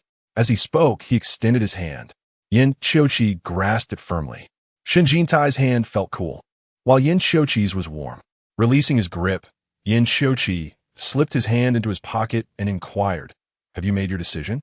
Yes, Shen Jintai replied with a smile. Your company already has a Bai Qingchuan, while I, regardless of the company or field, aspire to be number one. Hearing this, Yin Xiuqi smiled for the first time, an enchanting sight, as his rare smile was particularly infectious. I genuinely believe you, he said, sensing that anything was possible in Shen Jintai's presence. After Yin Xiuqi departed, Li Mylin finally exhaled deeply and remarked as they entered the elevator, Oh my, I can't quite explain why I feel so exhilarated. Xiaodang added, I'm almost moved. Shen Jintai smiled and asked, Is it because I was too eager before? It's truly wonderful, Xiaodang replied. You are so exceptional, with so many admirers. Why belittle yourself? Only by cherishing oneself can one be loved by others. Perhaps due to his recent illness and the conversation with Yin Xiuqi, Shen Jintai felt reflective. Upon returning to his hotel, he opened the wardrobe and retrieved Yin Xiuqi's coat. People invariably change, and he could no longer comprehend his previous thoughts. He discarded his own thong into the trash and, after a moment's contemplation, called for Xiaodang. The following morning, Yin Xiuqi received his coat. The coat that had mysteriously vanished from his bed, he vaguely recalled, had been taken by Shen Jintai, a memory he was on the brink of forgetting. The coat was now freshly laundered and impeccably pressed, accompanied by a note resting atop it. I truly apologize for the past. I was too young and inexperienced in the art of love. Regardless, the Shen Jintai of yours is no more. The entanglements that once plagued you shall not occur again. May we both find those we cherish in the future. Shen Jintai. Yin Xiuqi carefully folded the note and glanced at the coat. After a moment's contemplation, he tucked the small paper into the pocket of the coat's breast and hung it in the wardrobe. He took a rare drag from a cigarette, watching the autumn sun ascend through the thin veil of smoke, its golden rays illuminating a tranquil pool of autumn water reflecting the pavilions.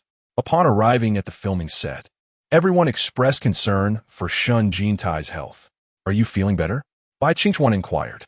The fever has subsided, Shen Jintai replied, but my mouth tastes bitter and everything lacks flavor.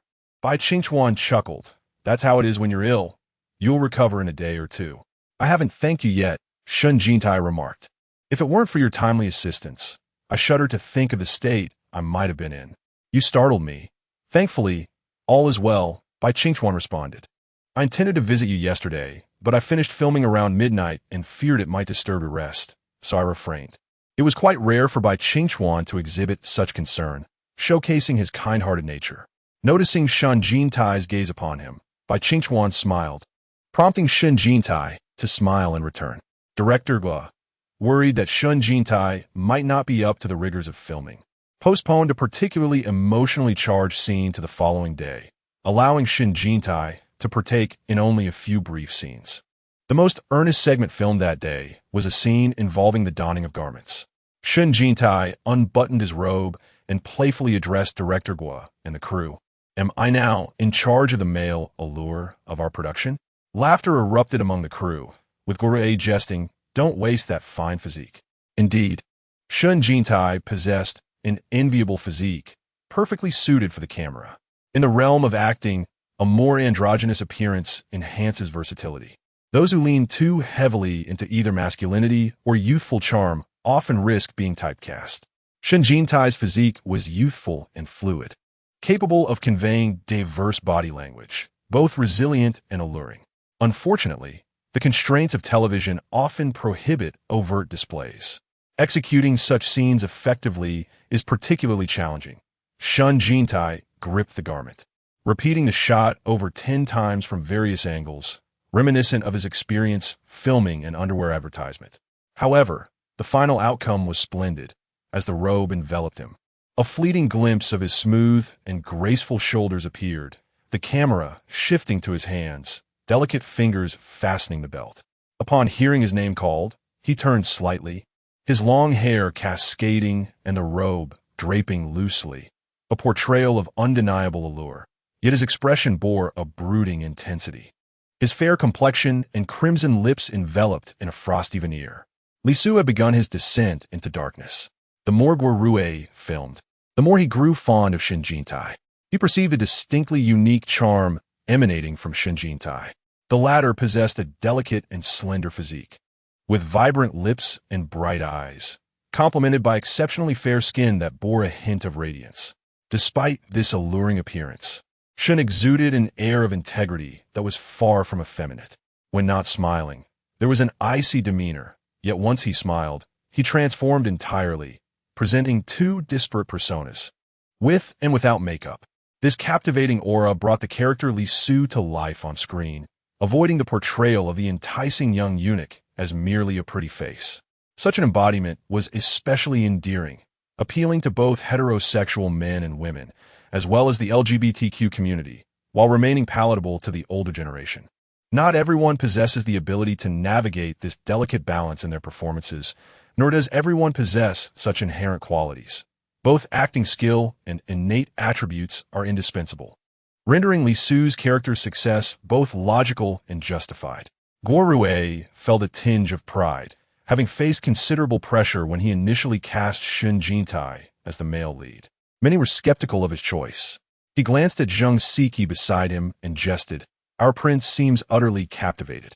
Laughter erupted from those around them, prompting Zhang Siki to rise with a smile. Though he had no recent engagements, this newcomer found himself frequently visiting the set to observe Shen Jintai's performances, hoping to cultivate a deeper rapport with him. As a novice, Zhang was apprehensive about his first romantic scene, which was particularly intense. He resolved to immerse himself in the role, transferring the prince's affections for Li Su onto Shen Jintai. Each time he gazed at Shen Jintai, he found himself mentally reinforcing his admiration, increasingly captivated by the latter's allure. Zhang Siki felt particularly exhilarated today. Shen Jintai had signed with their company, a fact shared by Tian 1-1 the previous day. Perhaps his debut project would be alongside Shen Jintai, and their burgeoning friendship added to his delight. After Shen Jintai wrapped up his scene, Zhang Siki followed him back to the hotel. Bai Qingchuan couldn't help but cast another glance at Zhang Siki. Initially somewhat naive, Zhang had grown more comfortable over time, shedding his awkwardness and revealing a youthful, masculine charm, clean and spirited.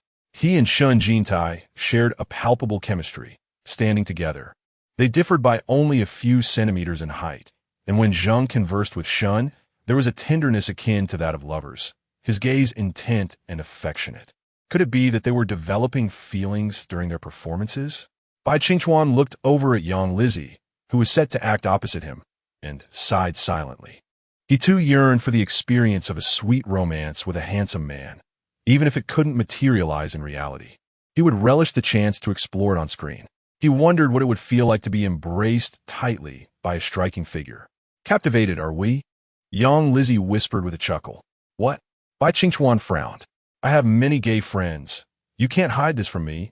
Yang Lizzie leaned in closer, laughing softly. Your gaze towards men is transparent. It's clear you crave affection. Bai Qingchuan was taken aback. Was his gaze so overt? He furrowed his brow, retorting, I have no idea what you're talking about. Yang Lizzie chose not to argue with him, merely smiling as she watched the departing Shen Jintai and Zheng Siki. It was uncertain whom Bai Qingchuan was observing. Both young men were quite remarkable. It is widely known that Shen Jintai is gay, yet she found it difficult to decipher him. She perceived Shen Jintai's persona as enigmatic. At times he seemed assertive, at others submissive, occasionally exhibiting a hint of heterosexual demeanor. Much of the filming today involved scenes between the male and female leads, and under Li Su's direction, He and Bai finally had the opportunity to meet Josie. The lovers' reunion was charged with intensity, setting the stage for their tumultuous romance. By the time filming concluded, night had fallen deeply. Bai Qingchuan was exceedingly weary and yearned for sleep in the car. I heard from someone at the company that we might sign Shen Jintai, Wei Gu suddenly remarked. Bai Qingchuan immediately opened his eyes. What? Shen Jintai has always operated independently, hasn't he? It seems he may have had a change of heart and is now seeking agency representation. With his rising popularity, numerous companies are eager to sign him, including Sunshine Media. Bai Qingchuan was taken aback. Hasn't he always had a strained relationship with President Yin? If President Yin were someone who blurred the lines between personal and professional, he would not have agreed to cast Shen Jintai as the second male lead. Initially, when Lu Hui attempted to snatch the role, it was President Yin who intervened on Shen Jintai's behalf. That is all in the past. Haven't you observed Shen Jintai's recent behavior? Clearly, he has moved on. Wei Gu commented. That is the hallmark of an astute individual, sacrificing career for love. Nowadays, even young women would not make such a choice. Bai Qingchuan sat up, and then? Has he signed? The specifics remain unclear. It appears he has not yet done so, Wei Gu replied. If he were to sign, he would certainly communicate with us, especially since you two rivals would be under the same roof. The company would undoubtedly consider your feelings. I do not wish to be in the same company as him. Bai Qingchuan stated. I cannot compete with him. I aspire to be the leader, not the second fiddle. Aside from his initial debut through a talent show, he had always taken the lead. I have noticed that since Shen Jintai's return, that once unyielding confidence of yours has waned. In terms of talent and public interest, I am no match for him. Bai Qingchuan turned his gaze to the window, shadows playing across his face, revealing a hint of sadness. He will eventually surpass me. I'm fully aware of that. Do not lose hope, Wei Gu encouraged. Gather your spirits. I too will exert myself. If we truly compete, we may not necessarily lose. Do not forget the countless Moonlight fans behind you. Would you be content to be overshadowed by Shen Jintai? Imagine the distress for your fans. Do not easily disappoint those who adore you. The repercussions of losing their support can be dire. You've witnessed it before. Bai Qingchuan turned his head, silent. After returning home and taking a shower, he prepared for bed when he received a call from Wei Gu. I have found out that Shen Jintai has turned down Sunshine Media. Really? Bai Qingchuan was quite taken aback. He has signed with Jifeng Entertainment. Wei Gu reassured him. You can rest easy now. Focus on your own competition with him. Bai Qingchuan pressed his lips together at a loss for words. Shen Jintai had indeed chosen not to join Sunshine Media, but instead opted for Jifeng Entertainment, which happened to be the sworn rival of President Yin. The stage is truly set for a showdown. He cannot afford to lose. His own defeat would be inconsequential, but he must not allow Sunshine Media to suffer humiliation alongside him. He regards Shen Jintai with newfound respect. The transformation Shen Jintai has undergone is not easily discernible. Even to him, in matters of the heart, he is decisive, cutting through confusion without hesitation. Professionally, he is adept and industrious. This is precisely the person he aspires to become. His heart secretly yearns for a sweet romance, and he feels somewhat embarrassed by it. Ding! A notification chimes. Congratulations. Your favorability rating has increased by 3 points. Shen Jintai bolts upright in bed, momentarily bewildered, only to hear another chime as the notification disappears. What has transpired? What has he done? In the dead of night, why would Bai Yueguang suddenly elevate her regard for him? With a face full of questions, he finds himself reminiscing about Xiao AI. Breaking news. Unverified reports suggest that Shen Jintai is set to become a protege of Bai Qingchuan. I also spotted this in Group 8. It is said that Shen Jintai has signed with Sunshine Media. My goodness, this revelation is monumental, even more so than the prospect of them acting together. The head of Sunshine Media, Yin Xiuqi, is the very person Shun Toa failed to pursue, isn't he? Is Toa making another attempt? I must say, I find the new persona Shun Toa has adopted rather compelling. The Toa team is rather muddled, and it is hard to say definitively. The fans are in an uproar upon receiving this news. Even the veteran fans of the Jin family are losing their composure, rushing to privately message Xiao Tang. After consulting with Li Milan, Xiao Tang replies, "It's false." That reassures me. I was genuinely frightened. When I first encountered this news, I nearly cried. Brother, please do not sign with Sunshine Media. It is not just Bai Qingchuan there, but also Yin Xiuqi. The way you treated me indifferently yesterday, and today I am beyond your reach. That is the true persona that Xiao Jin should embody. Indeed, I want to see my brother wholeheartedly pursue the path of success, making Yin Xiuqi regret his choices, reclaiming the throne of the top influencer, and I want to watch with delight as the Moonlight fans weep. My sister has voiced my sentiments. Go Jin Ge! Ha! I believe the Moonlight fans are beginning to lose their smiles. Recently, they have been enjoying peaceful days, casually browsing through Bai Yuguang's stunning images and savoring my brother's breathtaking beauty, feeling too lethargic to criticize Shen Jintai. Yet, despite their multitude of followers, they cannot compete with the vastness of public opinion. Whenever a topic related to Donggong arises, no matter the initial discussion, it invariably devolves into a showcase for Jintai and Xiongning. BCP fans are shockingly devoted. If only we could safeguard our little corner of admiration. For the first time, the once invincible Moonlight fans are tasting defeat. Brother's choice of this drama seems unwise. Let us not be too harsh. Many adore watching my brother in period dramas. He is so ethereal. Is our group not feeling rather desolate? I just checked the fan count. Have we lost several hundred? Do not mention those traitors. They are but fickle-minded individuals. Originally, they were enamored with gold dust, only to later switch allegiances. And now they have returned to their former loyalties. Is Qian also enamored with golden dust? I find her quite engaging, alas. Let them await their comeuppance. The latest news is that the lead flower has signed with Sunshine Media. They are poised to serve as a footman to our elder brother. The lead flower is joining Sunshine. Surely, they will not usurp our brother's resources. What a fanciful thought. Our brother is the favored child of Sunshine, while Shen Jintai, a latecomer, could never seize our brother's assets. He can only scavenge the remnants discarded by our brother. Let them sign. Let them come to Sunshine as the second brother. When he debuted, he was intended to be in that position, having taken our brother's center stage. It is time for that to be rectified. The rumors of Shen Jintai's impending contract with Sunshine Media have circulated from unknown sources, creating quite a stir. Moonlight fans are delighted, while Golden Dust supporters vehemently deny the claims, and bystanders observe with curiosity.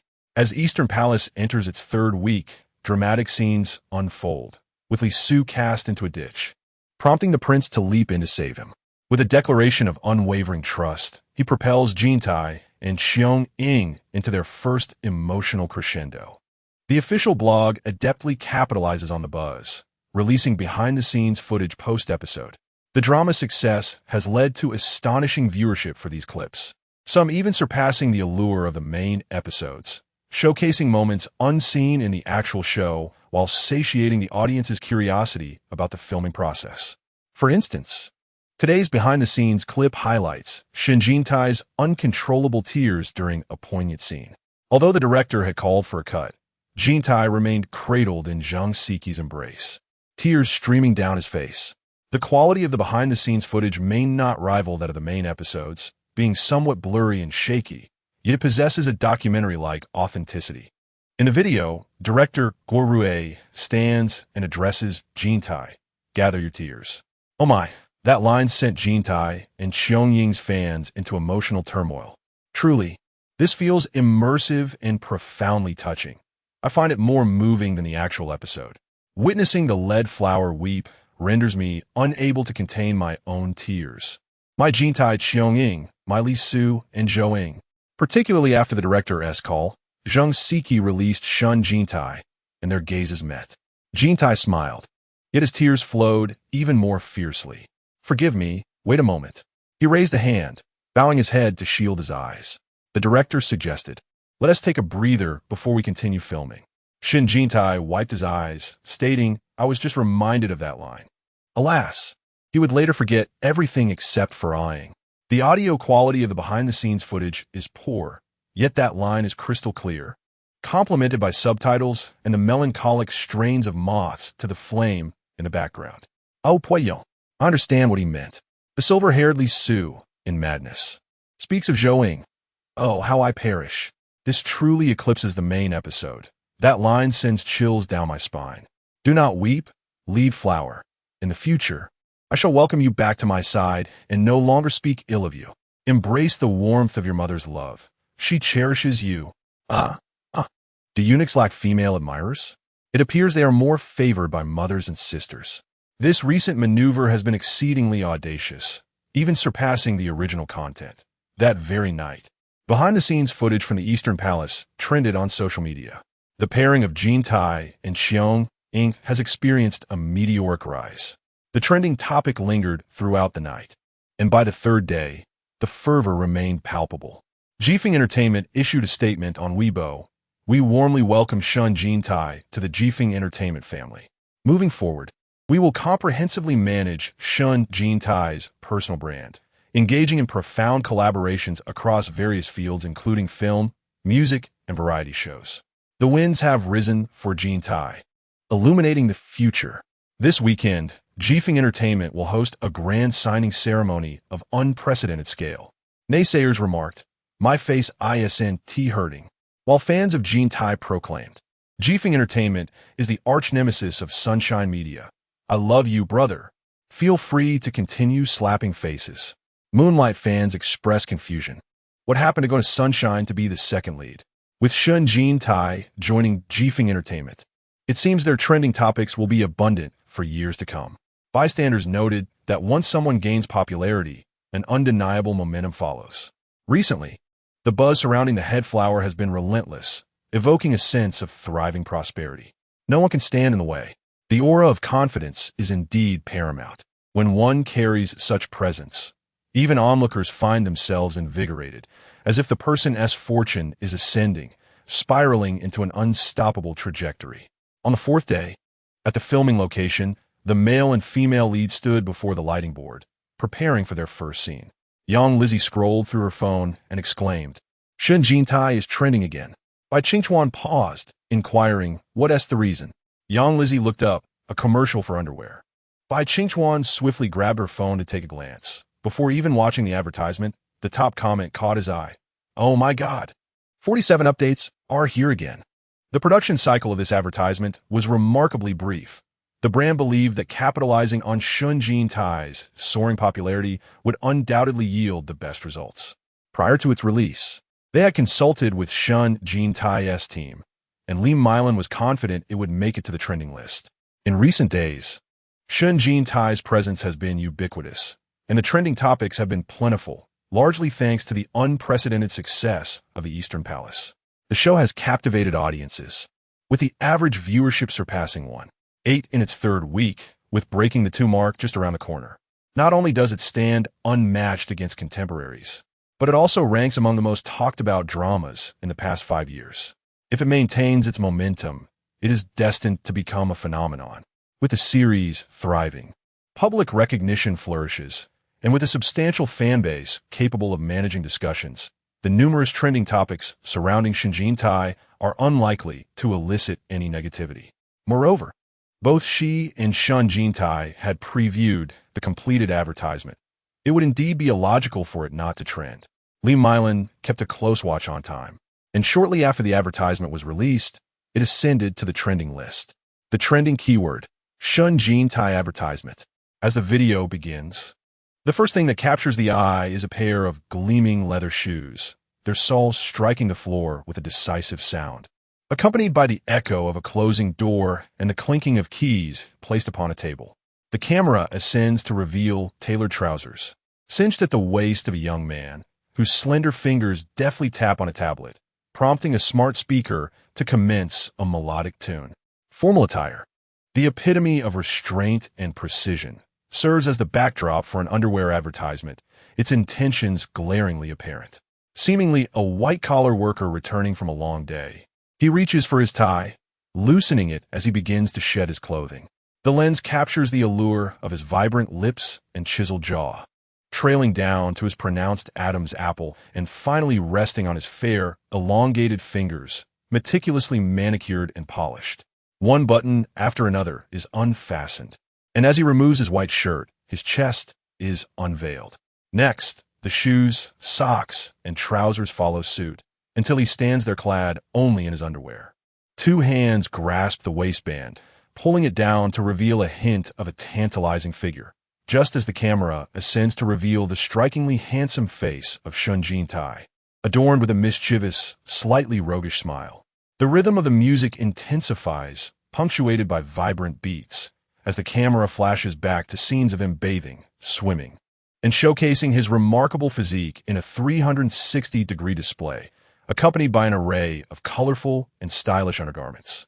As the footage approaches a near blur, the music suddenly slows, and the camera lingers on Shen Jintai sitting on a toilet, clad only in his underwear, a cigarette pinched between his fingers as he raises his head to gaze boldly into the lens. His long, dark eyebrows and piercing eyes evoke a powerful allure. Oh my heart races. The allure of this figure is undeniable. What a stunning waistline. What a magnificent sight. The audacity of a rising star to partake in such an advertisement is commendable. Mother, look, this charming figure has captured my heart. The combination of his physique and striking features is simply overwhelming. Just look at those long, slender legs. I feel utterly unworthy of being a woman. I can no longer contain my imagination of Jintai and Xiong-ing. Initially, I believed the floral adornments were insufficiently beautiful. Yet now, I am astounded by their splendor. Why is it that no one has mentioned a certain aspect? To my sisters above, I understand your sentiments. This admiration is overwhelming. 3 words. I can do it. Sister or brother, we are all united. Let us boldly proclaim our camaraderie. This radiance is blinding, captivating all who behold it. In the final scene, Shen Jintai awakens from slumber, the morning sun illuminating his serene features. His fair skin and alluring lip color lend him an exquisite, almost ethereal quality in repose. And as the music fades into silence, the only sound is the vibrant bloom of flowers gracing the bedside, beginning with a mundane lens and concluding with the same. Devoid of music, Shen Jintai's long and dense eyelashes fluttered a few times before he opened his eyes to the sound of the alarm. The scene became hazy under the sunlight, offering a close-up of his brows and eyes, trembling slightly, with thick lashes and exquisitely beautiful irises. He stretched languidly, then descended from his bed, treading softly as he approached the window, abruptly drawing back the curtains. Sunlight streamed in, rendering the scenery outside a blur. His figure bathed in golden rays, with dense black hair, a strong back, and a gentle curve at his waist, a line of definition cascading down, ultimately resting on the alluring waistband of his underwear, tall, graceful. Background sound. I've fallen in love, what about you? Following swiftly was the enthusiastic comment. Oh my God. And then another. I have fallen in love. This trending topic soared to the top with astonishing speed. Riding the wave of the Eastern Palace has arrived, and the signing with Seasonal Wind Entertainment, captivating the entire internet. Bai Qingchuan was left astounded upon viewing it, his heart racing. Shen Jintai, such a treasure. He glanced up at young Lizzie across from him, who could no longer contain her exuberance. Wow, wow, wow. She exclaimed her most envied point. Shen Jintai actually has a waistline. This is the handle of love. When holding the waist, both hands fit perfectly, a rare delight. This advertisement rapidly circulated throughout their production team. Aside from those preoccupied with tasks, everyone else eagerly pulled out their phones to watch it. Just then, the subject of the advertisement arrived. Shen Jintai, usually dressed casually on set, had opted for long pants and sneakers today. shedding his usual shorts and tank top due to the chilly weather, and donned a denim jacket. "Good morning," Shen Jintai greeted with a smile. "Li Su, your advertisement is quite dynamic," the script supervisor chuckled. Shen Jintai replied with a grin. "It's just an underwear ad. Nothing special." Previously unnoticed. Upon viewing the advertisement, and then looking at Shen Jintai, one could see the belt cinching his long robe, accentuating a slim waist. Tall and handsome, he exuded a desirous aura when undressed, yet remained strikingly refined in clothing. Indeed, it was no longer merely a charming appearance. It shimmered with a touch of brilliance, leaving one uncertain if it was a psychological effect. This fair and rosy complexion would astonish any man. The weather today was splendid, with autumn sunlight radiating. Shen Jintai appeared exceptionally vibrant, his spirited demeanor enhancing his allure, making him radiate an irresistible charm. When one becomes popular, the transformation is palpable. In the drama, Li Su had reached a pivotal moment, practicing archery with Zhou Zi in the courtyard. Shen Jintai wore a tea-colored long robe, a black belt at his waist, exuding both height and elegance. Before filming, he nodded along to the guidance from those nearby. A bit higher, the action coach instructed. "Eyes on the arrow's tip, chest out. Keep your head still and let your arms drop." Shen Jintai smiled, nodding at the director. 3, 2, 1, action. Just as the director's words fell, Shen Jintai's expression turned serious as he raised the bow, pulling it taut, and with a resounding twang, the arrow was released. Beside him, Bai Qingchuan's heart raced, as if that arrow had struck deep within his soul. Thump, thump. Chapter 48. Ding dong. The familiar sound nearly caused Shen Jintai to falter in his performance. "Congratulations. You have earned 6 more points, bringing your total to 9, came Xiao Mei's cold voice. Last time, he had inexplicably received 3 points in the dead of night, leaving him utterly bewildered. He immediately turned to glance at Bai Qingchuan, who was quietly observing him, embodying the role with an expressionless countenance. "Is this the affection of my white moonlight?" he inquired. "MHM. Shen Jintai. MHM?" He could hardly believe such words were uttered by the system's personnel, which inexplicably reminded him of his beloved Yin Qiuqi.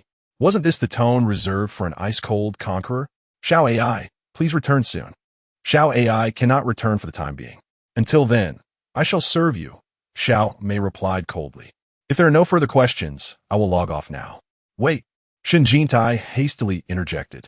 "So last time, those 3 points in the middle of the night, and these 6 points are both due to my white moonlight's increased affection for me, correct?" "MHM. But I haven't done anything at all. This is how the detection works." Shen Jintai glanced again at Bai Qingchuan, who pursed his lips and raised an eyebrow, conveying a look of curiosity. "Then what reward awaits me?"